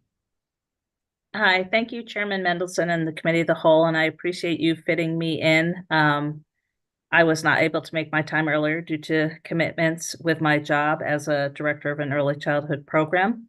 My name is Sally D'Italia, resident of Ward 2. I have been the director of an early childhood program in Ward 6 for 31 years. I'm also the co-chair of the Directors Exchange, co-chair of the Directors Group for Under 3 DC, a member of the DC Early Learning Collaborative, and I also serve on the Early Educator Equitable Compensation Task Force. According to the Early Educator Equitable Compensation Task Force recommendations issued in April 2022, OSSI was to develop the long-term Pay Equity Fund program scheduled to begin on October 1st, 2023, the start of fiscal year 24. Leading up to this start date, it became apparent that OSSI was not equipped to successfully launch this undertaking in an orderly and timely manner. While we appreciate and recognize the scope and magnitude of the Pay Equity Fund, we firmly believe that some of the issues could have been avoided if OSSI had relied less on the advice of policy analysts and more on the firsthand knowledge and experienced stakeholders, program directors, the proximity experts. Proximity experts know the daily difficulties encountered in early care and education industry because they successfully navigate and manage these businesses every day, and hence why I'm here at 8:26 rather than at my scheduled time earlier during the day. The list of issues with the implementation of the Pay Equity Fund is long, and unfortunately, the issues became an administrative burden on program directors like myself, something the task force specifically warned against. I will share 3 issues. A flawed funding formula. The funding formula left some programs unable to pay their educators the required salaries. This created the need to develop waivers for those programs, which in turn placed an additional workload on program directors and OSSI employees. And I will say that a survey was sent out, but it was not, they didn't work with stakeholders appropriately. And that's the bottom line of my testimony here. DELT platform. From the beginning, there were serious technical issues with the DELT platform, which resulted in some programs being unable to meet the first deadline to apply for and receive pay equity funds. This meant that educators in these programs would not receive an increase in pay until March 2024, even though FY24 pay equity started on October 1st, 2023. Additionally, when programs were able to submit timely applications, technical issues with DELT, the DELT platform, also resulted in a number of programs receiving erroneous pay equity fund awards that in some cases left programs tens of thousands of dollars short in the first quarter of the program implementation. Poor communication. Information concerning every aspect of the pay equity fund and its rollout, its requirements, and its timing were poorly communicated. There was a lack of technical assistance to programs to assist in applying to the pay equity fund, submitting waivers, navigating the DELT platform, and understanding the impact on their businesses. We have identified these three major issues with the pay equity fund rollout. These issues have caused frustration and tension amongst our partners within OSSI and amongst the staff and directors within our programs. Reconvening the Early Educator Equitable Compensation Task Force is a good first step. However, we propose the following. Expand the task force to include more proximity experts, directors, program administrators to provide the guidance and feedback on systems development and current systems corrections needed. Ms. Italia, you're over your time. If you could summarize real quickly the recommendations. Just to provide funds, so expand the task force to include more folks like myself, not policy analysts. Provide funds to embed proximity experts within the current OSSI pay equity fund team to provide technical assistance, and add directors to the pay equity fund. So people like myself who've been dealing with this for the last 2 to 3 years, it's been an administrative burden, and we need to be a part of this. And I am happy to answer any questions that you might have. It would be great if you gave me a copy of your statement. It was submitted. I submitted it electronically. I'll happily submit it again if you did not receive it. Yeah, send it again. Okay. Thank you. Let me see, where were we? I think I asked for Henry Hall and he's not here. Sarah Bennett, I believe is not here. Crystal Perrier, don't see her. Allison Fitzsimmons, I see you. Hi. Hi, dear council members. My name is Allison Fitzsimmons. I am a Merch parent, about 15-year resident of DC and co-chair of the Merch LSAT. I am here to testify on behalf of the Merch LSAT and our greater community. We are asking that DCPS, the district, and the council ensure that Merch's effective buying power remains the same in the next fiscal year that it did in the last fiscal year or school year, and that the one-time funds provided last year to Merch be maintained in the school year 24-25 budget. The cut to Merch's budget jeopardizes the functioning of our school and will result in the loss of essential roles which support our school team, as well as the ability for our students to have all the resources and support they need. The DCPS Budget Committee did not recognize or address our school's request to ensure that the one-time funding received for 2 teacher positions last year in response to a significant and unexpected increase in mid-year enrollment would be maintained in our school budget for the next year. This jeopardizes the ability of our students to have class sizes that are maintained within the WTU guidelines for student-teacher ratio, and will create hurdles for our teachers, as well as create overcrowded classrooms for our students. DCPS has and continues to hand down mandates to schools without much consideration of how said mandates will be funded and how they will impact each individual school community. With such mandates in place and with such a severe reduction in our buying power, we are left with relatively few decisions our school that our school has the actual power to make over our own spending and therefore outcomes. If DCPS is committed to the academic success of all students, we ask that our budget be made whole in order to fully fund mandates, teachers, and give our school the necessary resources to close the achievement gap and raise our children up. I would also just like to add that Merch is that we are a Ward 3 school and we have a unique, diverse background, given that we have a significant increase of at-risk children in the past 2 years. I think we've doubled our at-risk population. And we, the LSAT and the community, just want to make sure that every student at our school has the proper funding and support that they need to succeed. Thank you. Do you know what your enrollment projection is for next year? As in, is it gone up, gone down? We are actually, I think it's gone down 1. I think we're at 661. Our projection is 661. So it might be a reduction of 1, but it's or about even. Yeah. Okay, about even.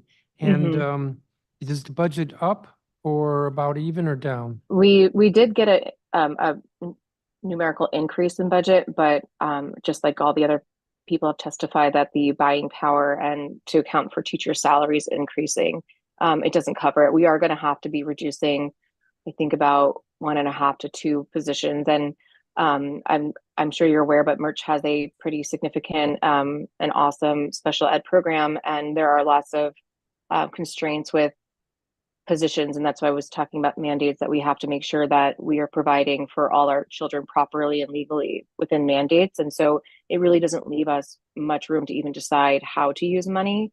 We're talking about, reduction of essential roles at this point. So a reduction of 1.5 to 2 positions. Yeah. All right, thank you. Thank you. Thank you for your testimony. Aaron Hill, I believe, is not here. Kendall Bryan. Hello, thank you. Thank you very much. Good evening. Thank you, Chairman Mendelson. Thank you to everyone, all the council members.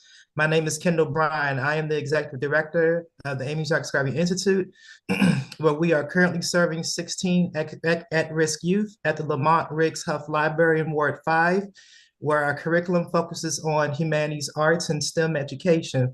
I want to thank the director. My testimony will concern the OST office.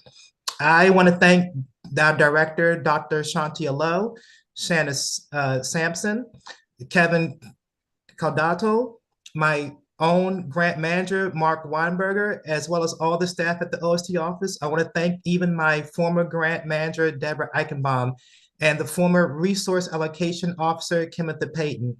I also want to thank quickly Kim Perry, Riley Danelco, Joanna Butler, Tavis Biley, and everyone over there at the DC OST Coalition.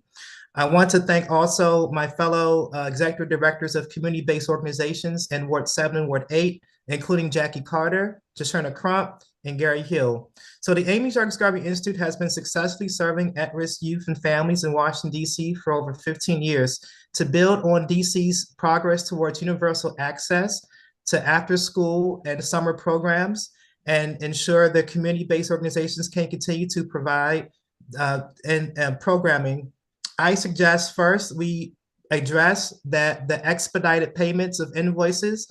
We know that at the January OST Coalition meeting at timestamp 5420, the OST office admitted that out of 9.7 million of invoices processed, only 459K have been paid out. That's only 4.9% of invoices processed. This is simply unacceptable. Sometimes organizations have had to wait for 3 to sometimes 6 months before programming, or rather for funding. This hurts programming and delay starts and staffing difficulties. Also, the resource allocation analyst is vacant. This position is very important. We urge that vacancy to be filled ASAP. I also want to talk quickly about the background process needs to be streamlined as well. Very quickly, I want to discuss the increased maximum grant award for small nonprofits to receive from $25,000 to $75,000 as rising costs and inflation are stretching budgets for small grassroots organizations and making it difficult for them to sustain programming. These programs are very vital for our very vulnerable communities here at East River in Ward 7 and Ward 8. I have more in my written testimony that I've submitted for the record. And again, thank you all. Thank you. Thank you, Mr. Bryan. James Nichols, I believe, is not here. Ayomindi Miller Aganimi is here. And I apologize. You'll tell me how to pronounce your name.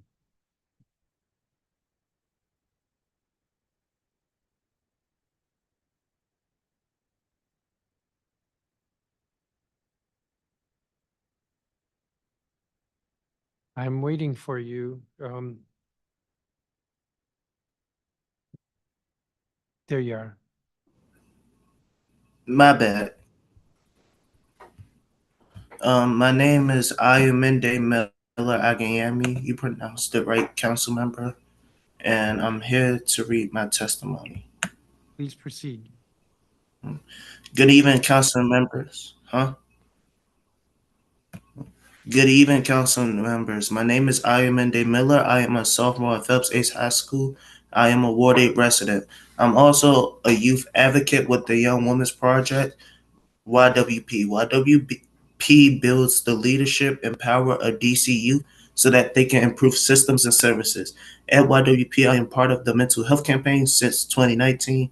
We train and employ more than 300 educators who educated more than 12,000 youth, conducted 3 annually youth mental health surveys with more than 2,000 students, presented 72 performance oversight testimonies to the DC Council, created the Student Online Support SOS Virtual Wellness Center in 16 schools and in Spanish, and distributed the link to 8,000 students and adults and reached 8,000 youths with referrals to DCPS counselors and DBH coalitions.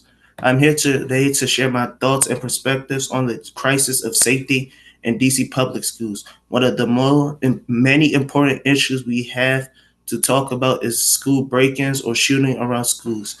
Last year in 2023, there were a lot of shootings, robberies, and gang fights around DCPS. For the 2022 to 2023 school year, DCPS reported a total of 453 student-on-student fight and 116 group brawls.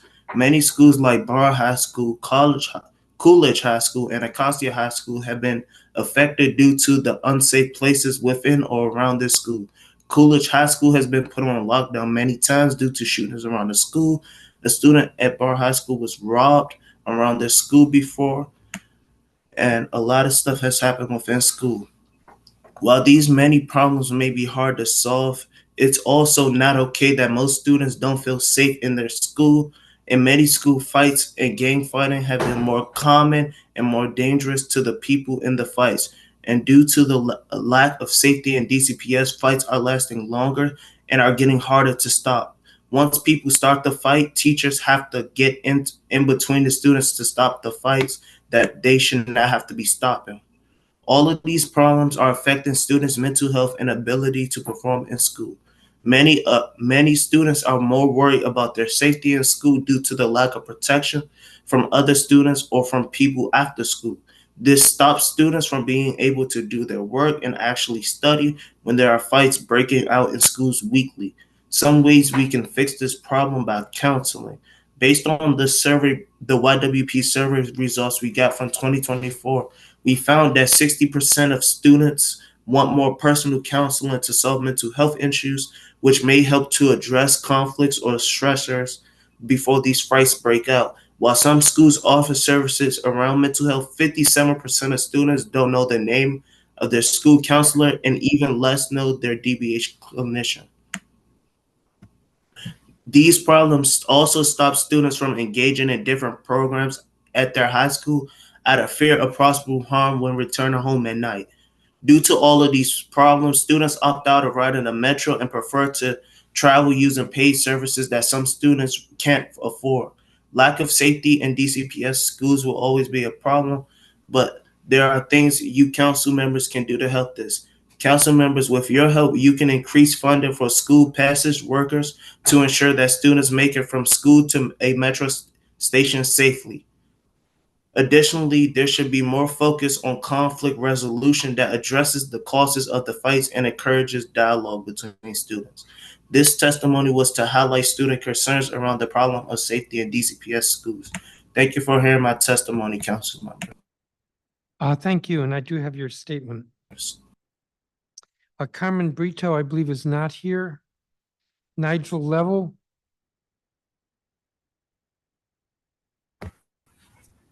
Hello, I'm here. Hold on. Please proceed. All right. Is my camera on? Yeah, you're not quite in the center of it, but yes, it's on. All right. All right.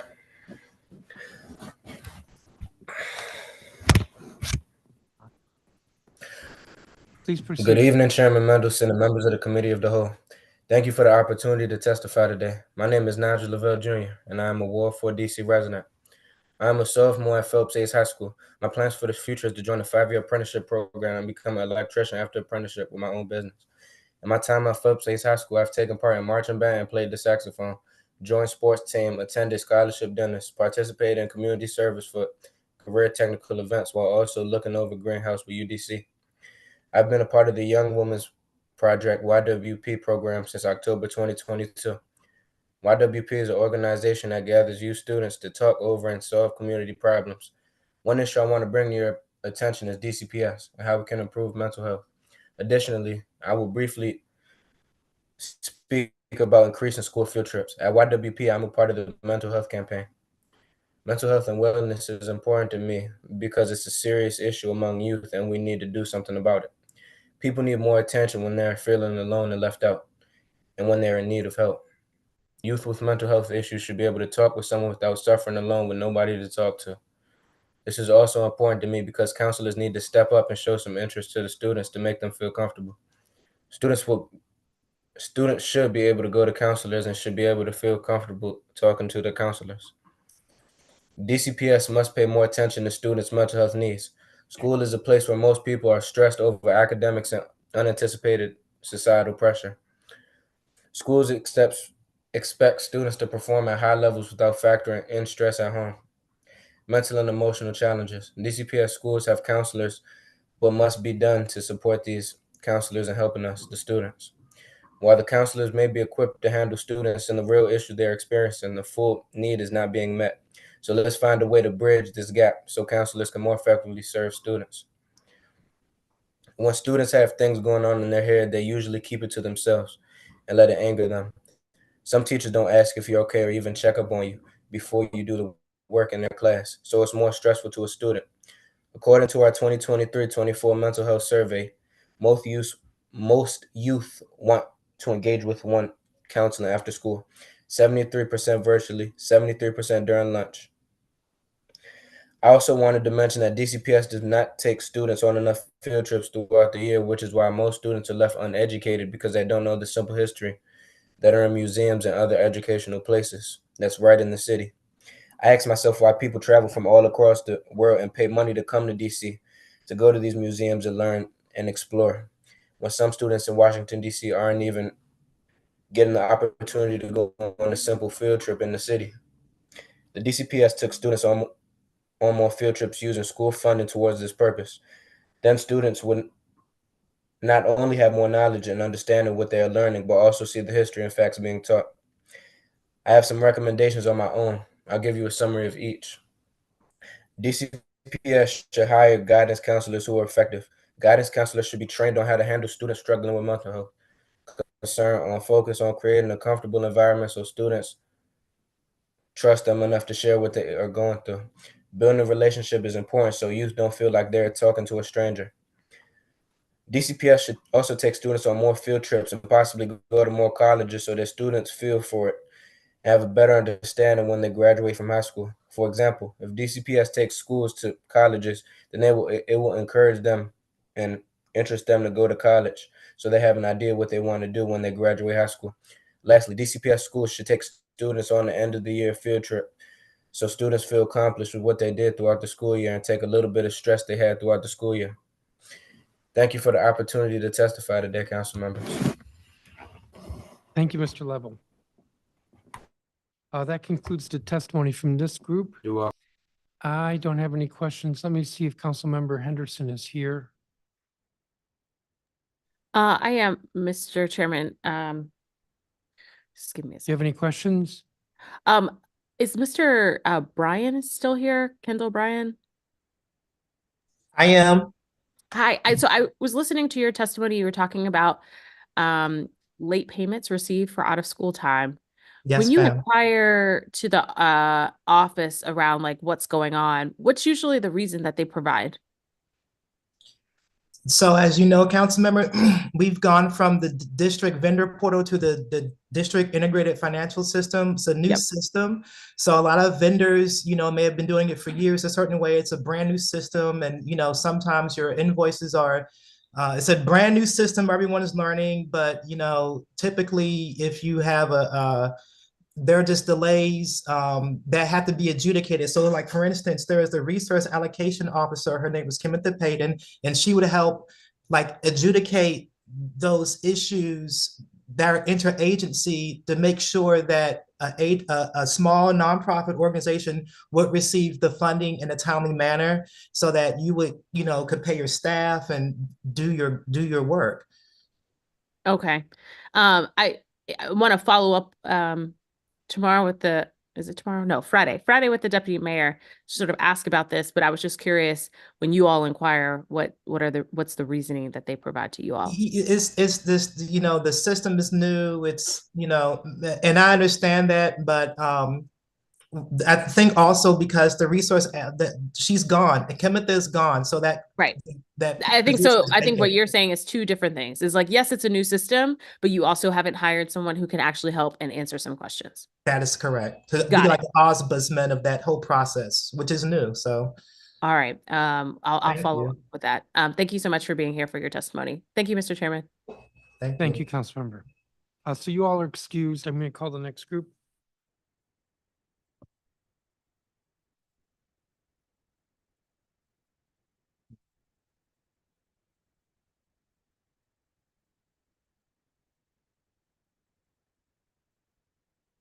Three duplicates. Marianella.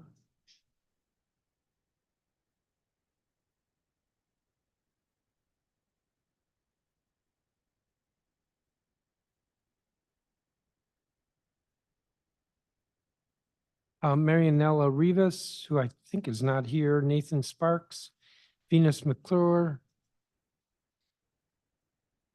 Sion D was here. Shandini Darby, that's you. Well, come forward.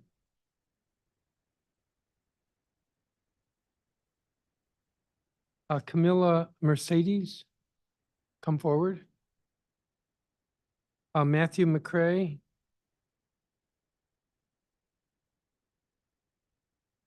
Kevin Clinton.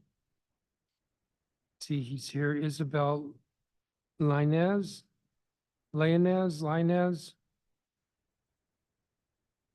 Erica Harrell.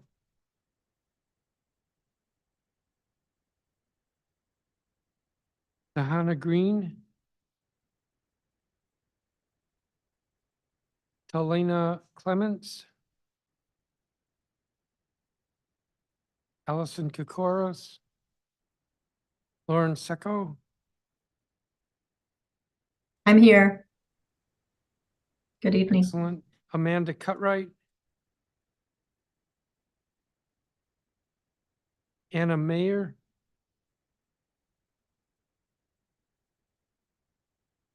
Gwen Morris.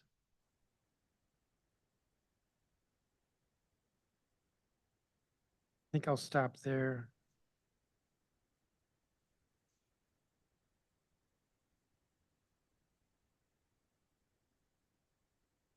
Let's start with the folks at the table. Shandini Darby, please proceed. And your microphone's not on. Okay, there we go. Good evening, Chairman Mendelson and members of the committee. My name is Chandini Darby, and I'm the co-founder and artistic director of the Viva School of Dance, a nonprofit dance education and performance organization here in the district. On Tuesday, February 6th, I traveled with our students to the John F. Kennedy Center for the Performing Arts to attend a performance of the Alvin Ailey American Dance Theater. Their eyes joyous and their feedback wondrous about how inspiring it was to witness the highest caliber of choreography and performance by artists that look like them. This experience was undoubtedly significant in the positive formation of our future creative leaders. It was a moment similar to this that helped shape my own formation and continues to inspire my commitment to the mission of the Viva School, to transform the field of dance through excellence in dance education and a commitment in centering young dancers of color. The Viva School stands apart in the city as the only dance school that offers talented young dancers ages 6 to 18 a full merit scholarship to pursue pre-professional dance training. Our students are immersed in an integrated artistic and educational curriculum that promotes interdisciplinary learning and thinking. A full merit scholarship is estimated at more than $100,000 from entrance into graduation, and includes year-round stand training, master classes and residencies, and annual novel studies centering BIPOC authors, individualized college mentorship, an annual dance training attire package, performance tickets, and regional, national, and international travel. Now in our 7th year, 100% of our young artists have matriculated to 4-year universities, with our graduates gaining acceptance into the nation's most prestigious conservatories and college dance programs, collectively garnering over $1 million in scholarship awards towards college. After 5 years of programming in a temporary location, the Viva School signed a long-term lease for 8,200 square feet of the garden terrace level of the Grimkey School and excitedly moved in May 2023. One Viva young artist stated the space's characteristics and purity are having a transforming effect on my training and overall being, for which I am incredibly grateful. Supported by funds from the DC Commission on the Arts and Humanities, as well as private foundations, our new home will continue its transformation into a world-class dance education center to nurture the development of the next generation of creative leaders. The Viva School's success is possible with continued investment from the city. Throughout our evolution, we have received critical funding from OST, which has had a transformative impact on the growth and development of our organization. These funds directly impact the lives of talented young people in the district by investing in their innate gifts and paving tangible pathways for their futures. It is imperative that funding increase and remain a reliable and steady source for youth-serving organizations to uphold the quality and sustainability of their work and to inspire investment from the broader community. I thank you, Chairman and members of the community, for your time and your consideration. Thank you. I think we put some money in the budget for you for the current year. Yes, thank you. And I've already gotten a request for next year. We appreciate that. But a request is not the same as happening. I don't know if it will happen because the budget's going to be tight. Anything you can do, we would appreciate. Thank you so much. I understand. Camila Mercedes? Good afternoon, Chairman Mendelson and members of the committee. My name is Camilla Mercedes. I am a 17-year-old senior at McKinley Technology High School. My mother's third daughter, a first-generation Dominican-American and a young artist at the Viva School for Dance. I auditioned for the Viva School in 2017 when I was in 6th grade, an 11-year-old girl with an immense passion for the arts and apparently an incredible talent for dance. I could have never imagined how I would grow as a person, the kind of amazing experiences I would have, the lessons I would learn, and how much dance would enrich my life as a result of my experience at Viva. I have traveled and performed nationally and internationally as a young artist in cities like Philadelphia, Chicago, New York, Toronto, and on stages across DC. I have met and worked alongside some of the most renowned artists and choreographers and have been engaged in a process of development that has stretched me both emotionally and mentally. I have been asked to confront my fears and doubts through this incredible art form, and Viva has created a space that has allowed me to feel safe, taking risks and challenging my personal comfort zone. While many days, this process of self-discovery and skill development has not been easy, it has allowed me to overcome obstacles and has rewarded me with the confidence to trust my strengths and pursue my passions. The Viva School for Dance has allowed me to embrace all aspects of myself as a pre-professional dancer and as an aspiring dentist. At Viva, my identity has been centered, and I see myself as a leader with the ability to contribute to the diversity of our society. My peers at the next generation of professional dancers, choreographers, educators, advocates, executives, and arts leaders in our futures are not only affirmed, but significantly invested in at the Viva School. For the last 7 years, I have been able to dedicate myself to intense study in dance, explore the world of choreography and art making, learning how to approach my creativity through an interdisciplinary lens, explore my unique personal story through counter storytelling, and develop as a leader through many opportunities such as testifying today. And I have done all of this without enduring financial burden or hardship. In June, I will graduate from high school and become a proud alumnus of the Viva School of Dance. I am deeply grateful to Viva for seeing my talent and preparing me for success, and I strongly advocate for the city's continued support to ensure that more students have access to this type of experience. Thank you for your time.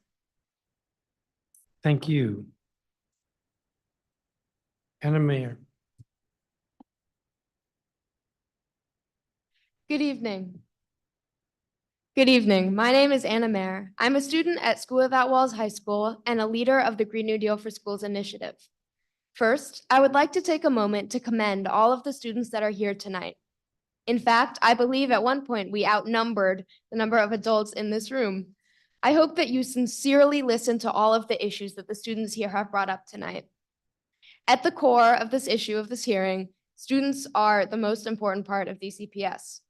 I hope that you consider everything that they're saying as seriously as you would consider what adults say. Anyway, back to the Green New Deal for Schools. The deal revolves around 5 main demands that are imperative to a safe, equitable, and sustainable DCPS: comprehensive climate curricula, pathways to green jobs, free, healthy, and locally sourced meals, climate disaster plans, and sustainable infrastructure. We wholeheartedly believe that all students in the district should have unimpaired access to these resources, and all schools should be equipped to provide them. In January, we attended our 3rd and final meeting at the DC State Board of Education. We'd spent the last 3 months creating, revising, and campaigning for a Green New Deal for Schools resolution. During that meeting, they passed our resolution unanimously, which was a huge victory for us, though we understand that now we must ensure that our demands are implemented. I, along with my peers, have spent the last month compiling as much information as we could find about the state of DCPS schools in the context of our demands. We spoke to several council members and many of their staffs, all conversations we've been incredibly appreciative of. We compiled our findings into a report that has been shared with you. In that report, we lay out our demands and what we think their specific implementation could look like. We provide ample research about the current and expected state of climate justice in DC, supplying information about the multitude of unrealized initiatives that DC has launched. Unfortunately, none of these miscellaneous plans directly relate to schools, and barely any of them address the demands in our resolution. Additionally, the majority of these campaigns are just plans. Few of them have been translated into law, meaning their actual implementation is relatively voluntary. We appreciate the effort the DC government has put into climate justice and equity in recent years, but it is completely inadequate in the face of the impending climate crisis. Since the beginning of our campaign, we've emphasized contacting students from across the city, engaging their interest. Our efforts have paid off, as today we have 6 major high schools represented as our testifiers and students from every ward. Some students who could not be present will have their testimonies read on their behalf. In preparation for today's hearing, we were warned several times that some of you might be averse to the term Green New Deal. We understand that many of these proposals are floating around right now, including the Green New Deal for housing, which we wholeheartedly support. But tonight, we are here as DCPS students, talking about the most important thing to us, schools. I implore you to keep an open mind and understand how invested we are in advocating for the futures of ourselves and our schools. I would now like to turn it over to my peers. Thank you.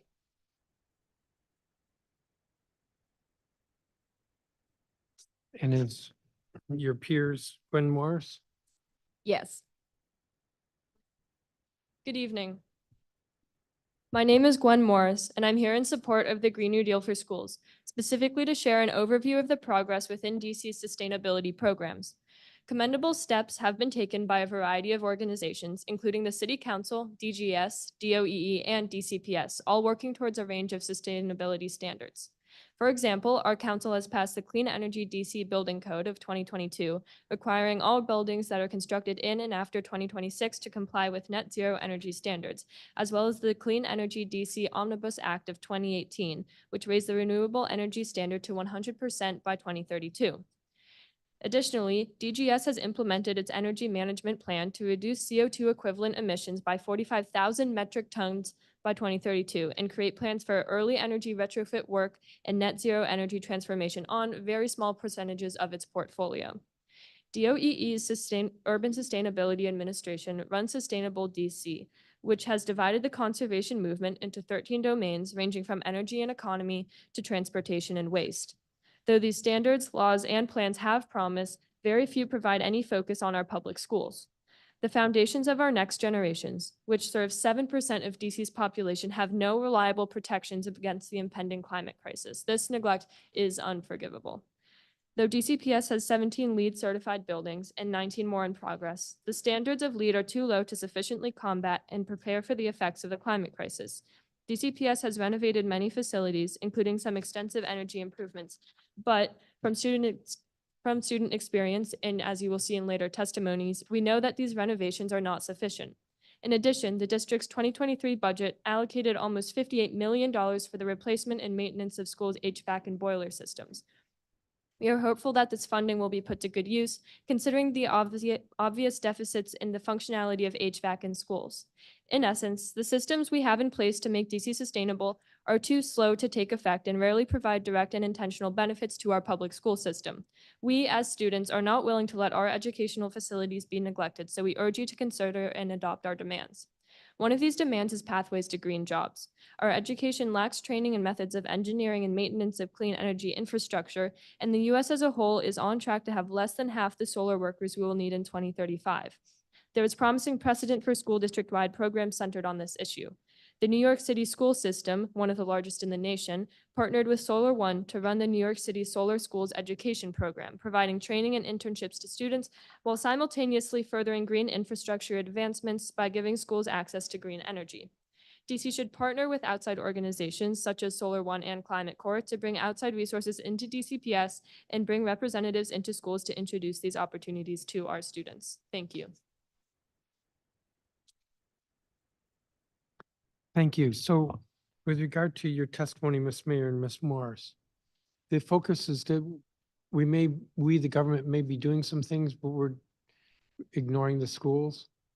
Not that you're ignoring the schools, but as we can attest to and as many of our peers can attest to, there is severe neglect of the needs that we see as the most important. For example, infrastructure.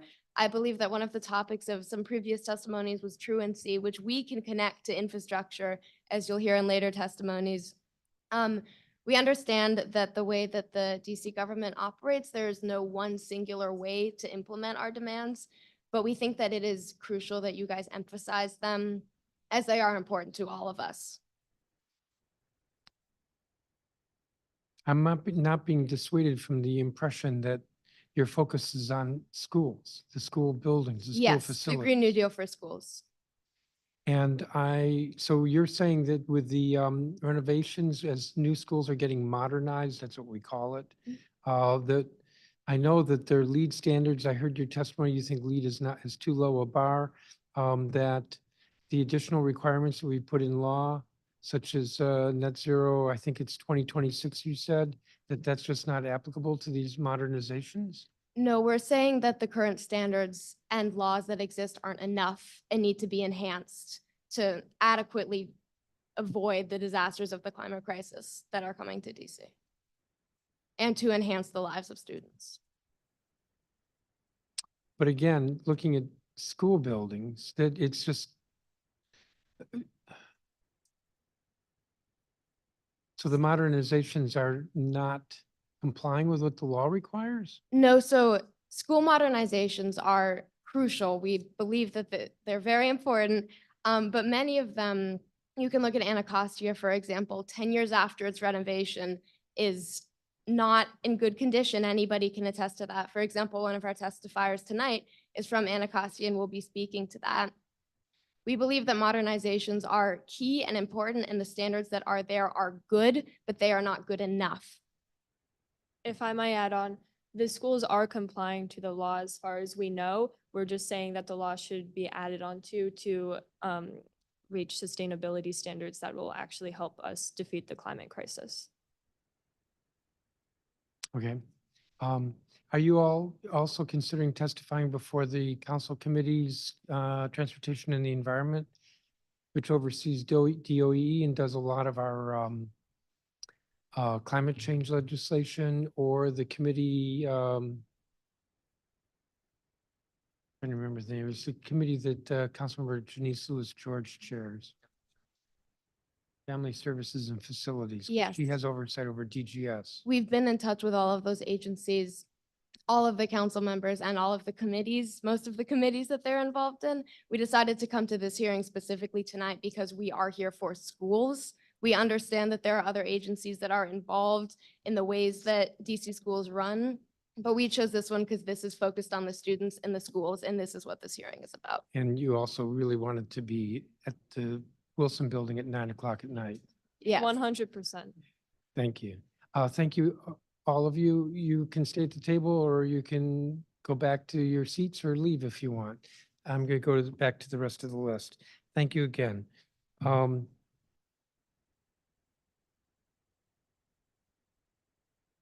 remember where I was. Nathan Sparks is not here. Venus McClure.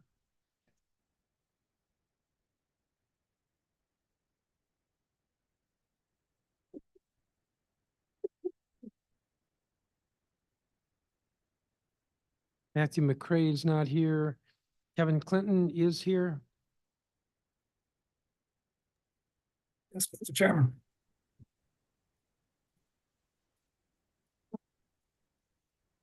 When My you're name is ready. Kevin.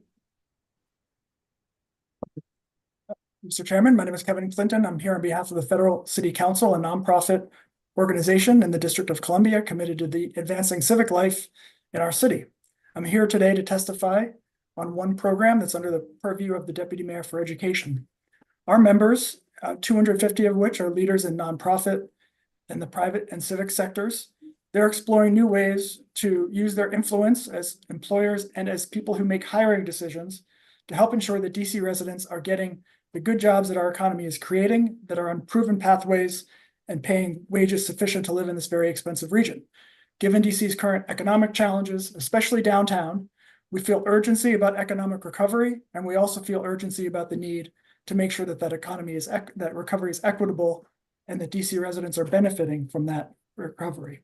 And to ensure that it's equitable, we need to be using data-oriented, research-based, and sustainable solutions to help DC residents get on proven career pathways to good jobs. And last year, the council recognized the importance of this focus by investing for the first time in the establishment of a new education through employment data system in the Deputy Mayor for Education, recognizing the need to understand better how our education and workforce investments are leading to improved economic mobility for our residents. This program has been developed over the last year. The Deputy Mayor for Education has launched the Office of the Education Through Employment Pathways. They've hired initial staff to do the work. They've partnered with Mathematica to do a study that showed that this initiative has the potential to make DC a leader in data equity. And they've started recruiting residents for the advisory group. We're excited about this work at the Federal City Council because we believe it's going to provide employers with crucial insights into the source of local talent and help their organizations grow and thrive. And while the data system will benefit all industries, I'd like to provide specific examples of how we see it supporting the construction industry. We're supporting a new construction industry partnership called DC Builds DC, consisting of 30 employers and 12 education providers working together to help address their talent needs. Right now, we can't draw reliable connections between the career outcomes that are achieved by residents in their construction jobs and the education and training that they're receiving in their career foundation. We don't know which programs are preparing residents most effectively, which curricula and are preparing job candidates with the skills they need to succeed. And so this data system will help employers by helping us identify which training programs are most effective. And I believe it will also help the government in identifying which training programs to support, to renew, and grow. It's going to fill an important gap in the district's workforce system. DC is positioned to be a leader in applying a data equity approach to creating an inclusive recovery, and we support the council's early support for the Office of Education Through Employment Pathways. I encourage you to monitor this program, continue to support it as it moves from the planning phase towards implementation. Thank you for the opportunity to testify today. Thank you, Mr. Clinton. Isabel Lainez, I believe, is not here. Erica Harrell, I believe, is not here. Talena Clements, I believe, is not here. Allison Kukoris. I'm here. I see you. Good evening and greetings, Chairman Mendelson and Councilmember Henderson and staff. I want to start by expressing my gratitude to each of you This has been such a long day and you are still there in person. And so it's just a testament to your commitment to education and to democracy. So thank you.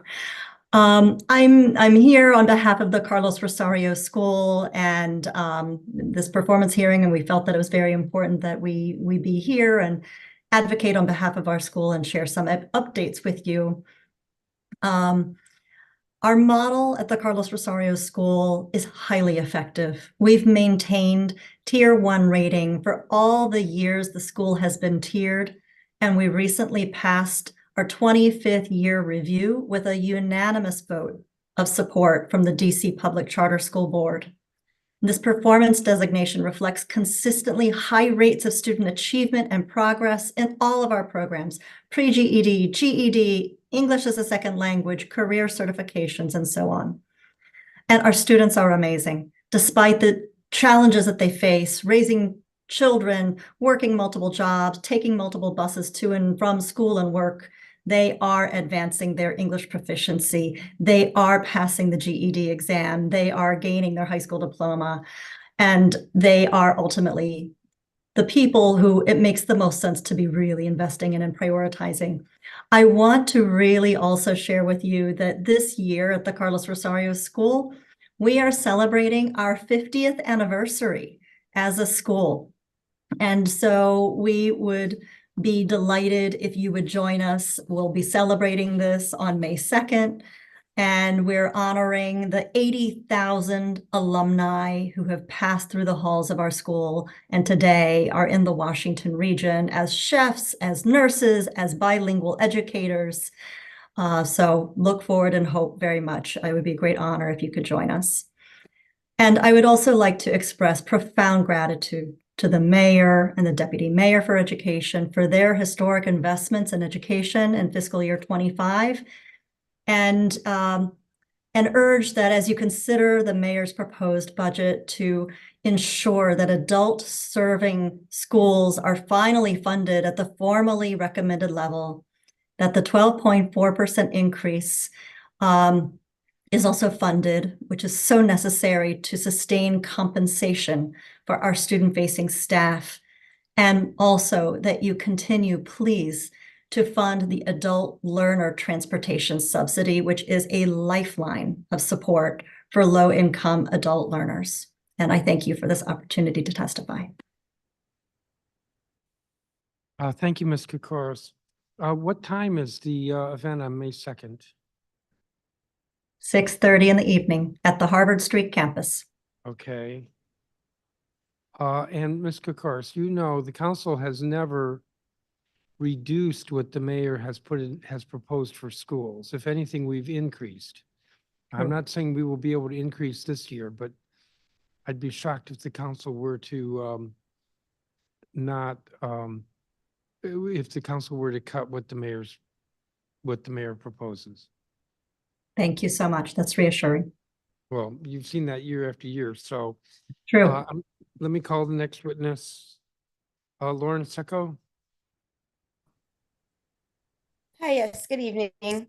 My name is Lauren Secco, and I'm testifying tonight on behalf of my fellow DCPS educators. I do want to take a moment. I know it's been a long day for everyone. I'm tired, but I want to just honor and say that makes my teacher heart so proud to see all the DC youth who have testified tonight. It almost makes me a little emotional, and I'm knowing using a little bit of my time for this, but it's amazing. And I challenge each of us who have been on this meeting and have heard these youth and these students and really think about what they've said, because they have said some very, very heart-wrenching things. And I think we really need to think about it. So anyways, okay, back to business. I work in Ward 7 and I'm a special education inclusion teacher. I have been working as a special education teacher for almost 18 years in a variety of different environments and settings. I've now been working in DCPS for almost 9 years. I currently work as a special education resource inclusion teacher, as I said. And for that reason, I have a unique position in that I work with pre-K and kindergarten students. So I move around a lot through the building. And one thing that teachers are expressing and continue to express are concerns about contract and budget. And I'm just highlighting this because these are two things that are completely out of teachers' control, and they're worried about it while we're really supposed to be worrying about our students. And a quick note related to budget. Throughout my years working for DCPS as a special education teacher, I have received special education students after the October count from charter schools. And on 2 occasions, parents have reported that they were transferred to a DCPS public school was because the charter school said they could not handle their child's special educational needs. And that affects our count and our special education students funding and enrollment. Okay, to special education. In the current DCPS system, they almost always require special education resource teachers to act as case managers as well. I do not know how this currently looks across other states. This breaks down to us having 2 distinctively different roles. One is a teacher and one is a case manager. On the teacher side, we are required to provide service hours, teach, and work on IEP goals along with special education on specific platform. That platform was changed this year and now is called special programs. There is a tremendous amount of paperwork that is required of case managers that has to do with the student's special education programming. So how this relates to teacher retention and current contract for DCPS teachers. The wording in the contract states that the caseload for special education teachers is not to exceed 15 students.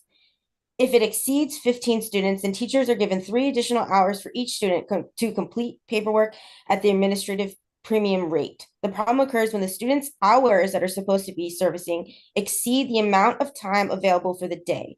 For example, one student has 5 hours of specialized instruction per week, another has 10 hours of specialized instruction per week. When you add additional student service hours, it becomes impossible to service the appropriate number of hours per day. In addition, at times we are required to provide service hours to students who are not even on our caseload. Therefore, many of the case managers either must miss servicing students able to complete required paperwork. So basically, quickly. Ms. Secco, I'm gonna Yes. have to cut you off because you're over your time and I don't have a copy of your statement. So Yes, I'll submit it. Thank you. I'm sorry. thank you. Amanda Cutright, Yes, I'm here. please proceed. Okay. Good evening, Chairman Mendelson and members of the committee. Thank you for your commitment and thank you for giving me the time to speak tonight. It's been a long day, as others have said, and we really appreciate you being here and listening. My name is Amanda Cutright. I'm a resident of Ward 4, a business owner, and most importantly, a mom of 3 young children.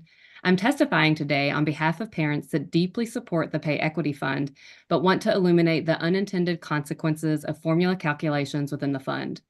As you know, the Pay Equity Fund ensures our beloved ECE teachers get the pay they deserve, and we wholeheartedly support that. However, calculations within the formula has resulted in daycare centers receiving much smaller subsidies. What you may not know is that in order for centers to cover their costs and meet these new salaries, many daycares are forced to increase their tuition and pass those costs on to DC families. That has resulted in daycares increasing tuition for the coming year by 13 to 17%. Specifically in my daycare center, that means the cost of the baby room is increasing from around $23,000 a year to nearly $30,000 for the year. I think we can all agree that $30,000 is an astronomical number to pay for great care.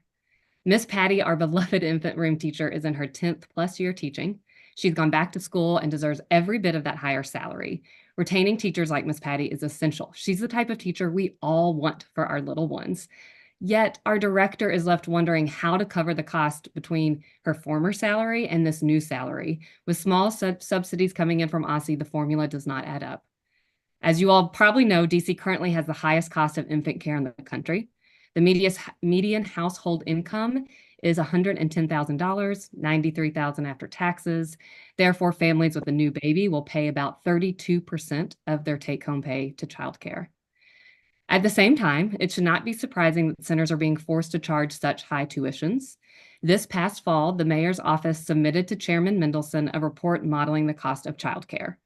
The mayor's cover letter states, quote, "The report notes that the cost of providing childcare has increased due largely to the increased cost of wages and benefits. For many childcare providers, these increased costs are higher than their currently available revenues from childcare subsidies, tuition, and other sources." The report details for centers opting into the Pay Equity Fund, the cost of one infant for a year is $30,979. If that is the baseline cost, and we know that, we must do more to support our daycare providers. As parents, this is resulting in three major concerns. First, the cost of sending children to high-quality care is increasing beyond our means. Second, we worry this is creating a two-tier system of daycares that are opting in versus those that are opting out of the Pay Equity Fund and creating a larger inequity gap. And third, we worry this could lead to daycare closures once centers model out their own costs.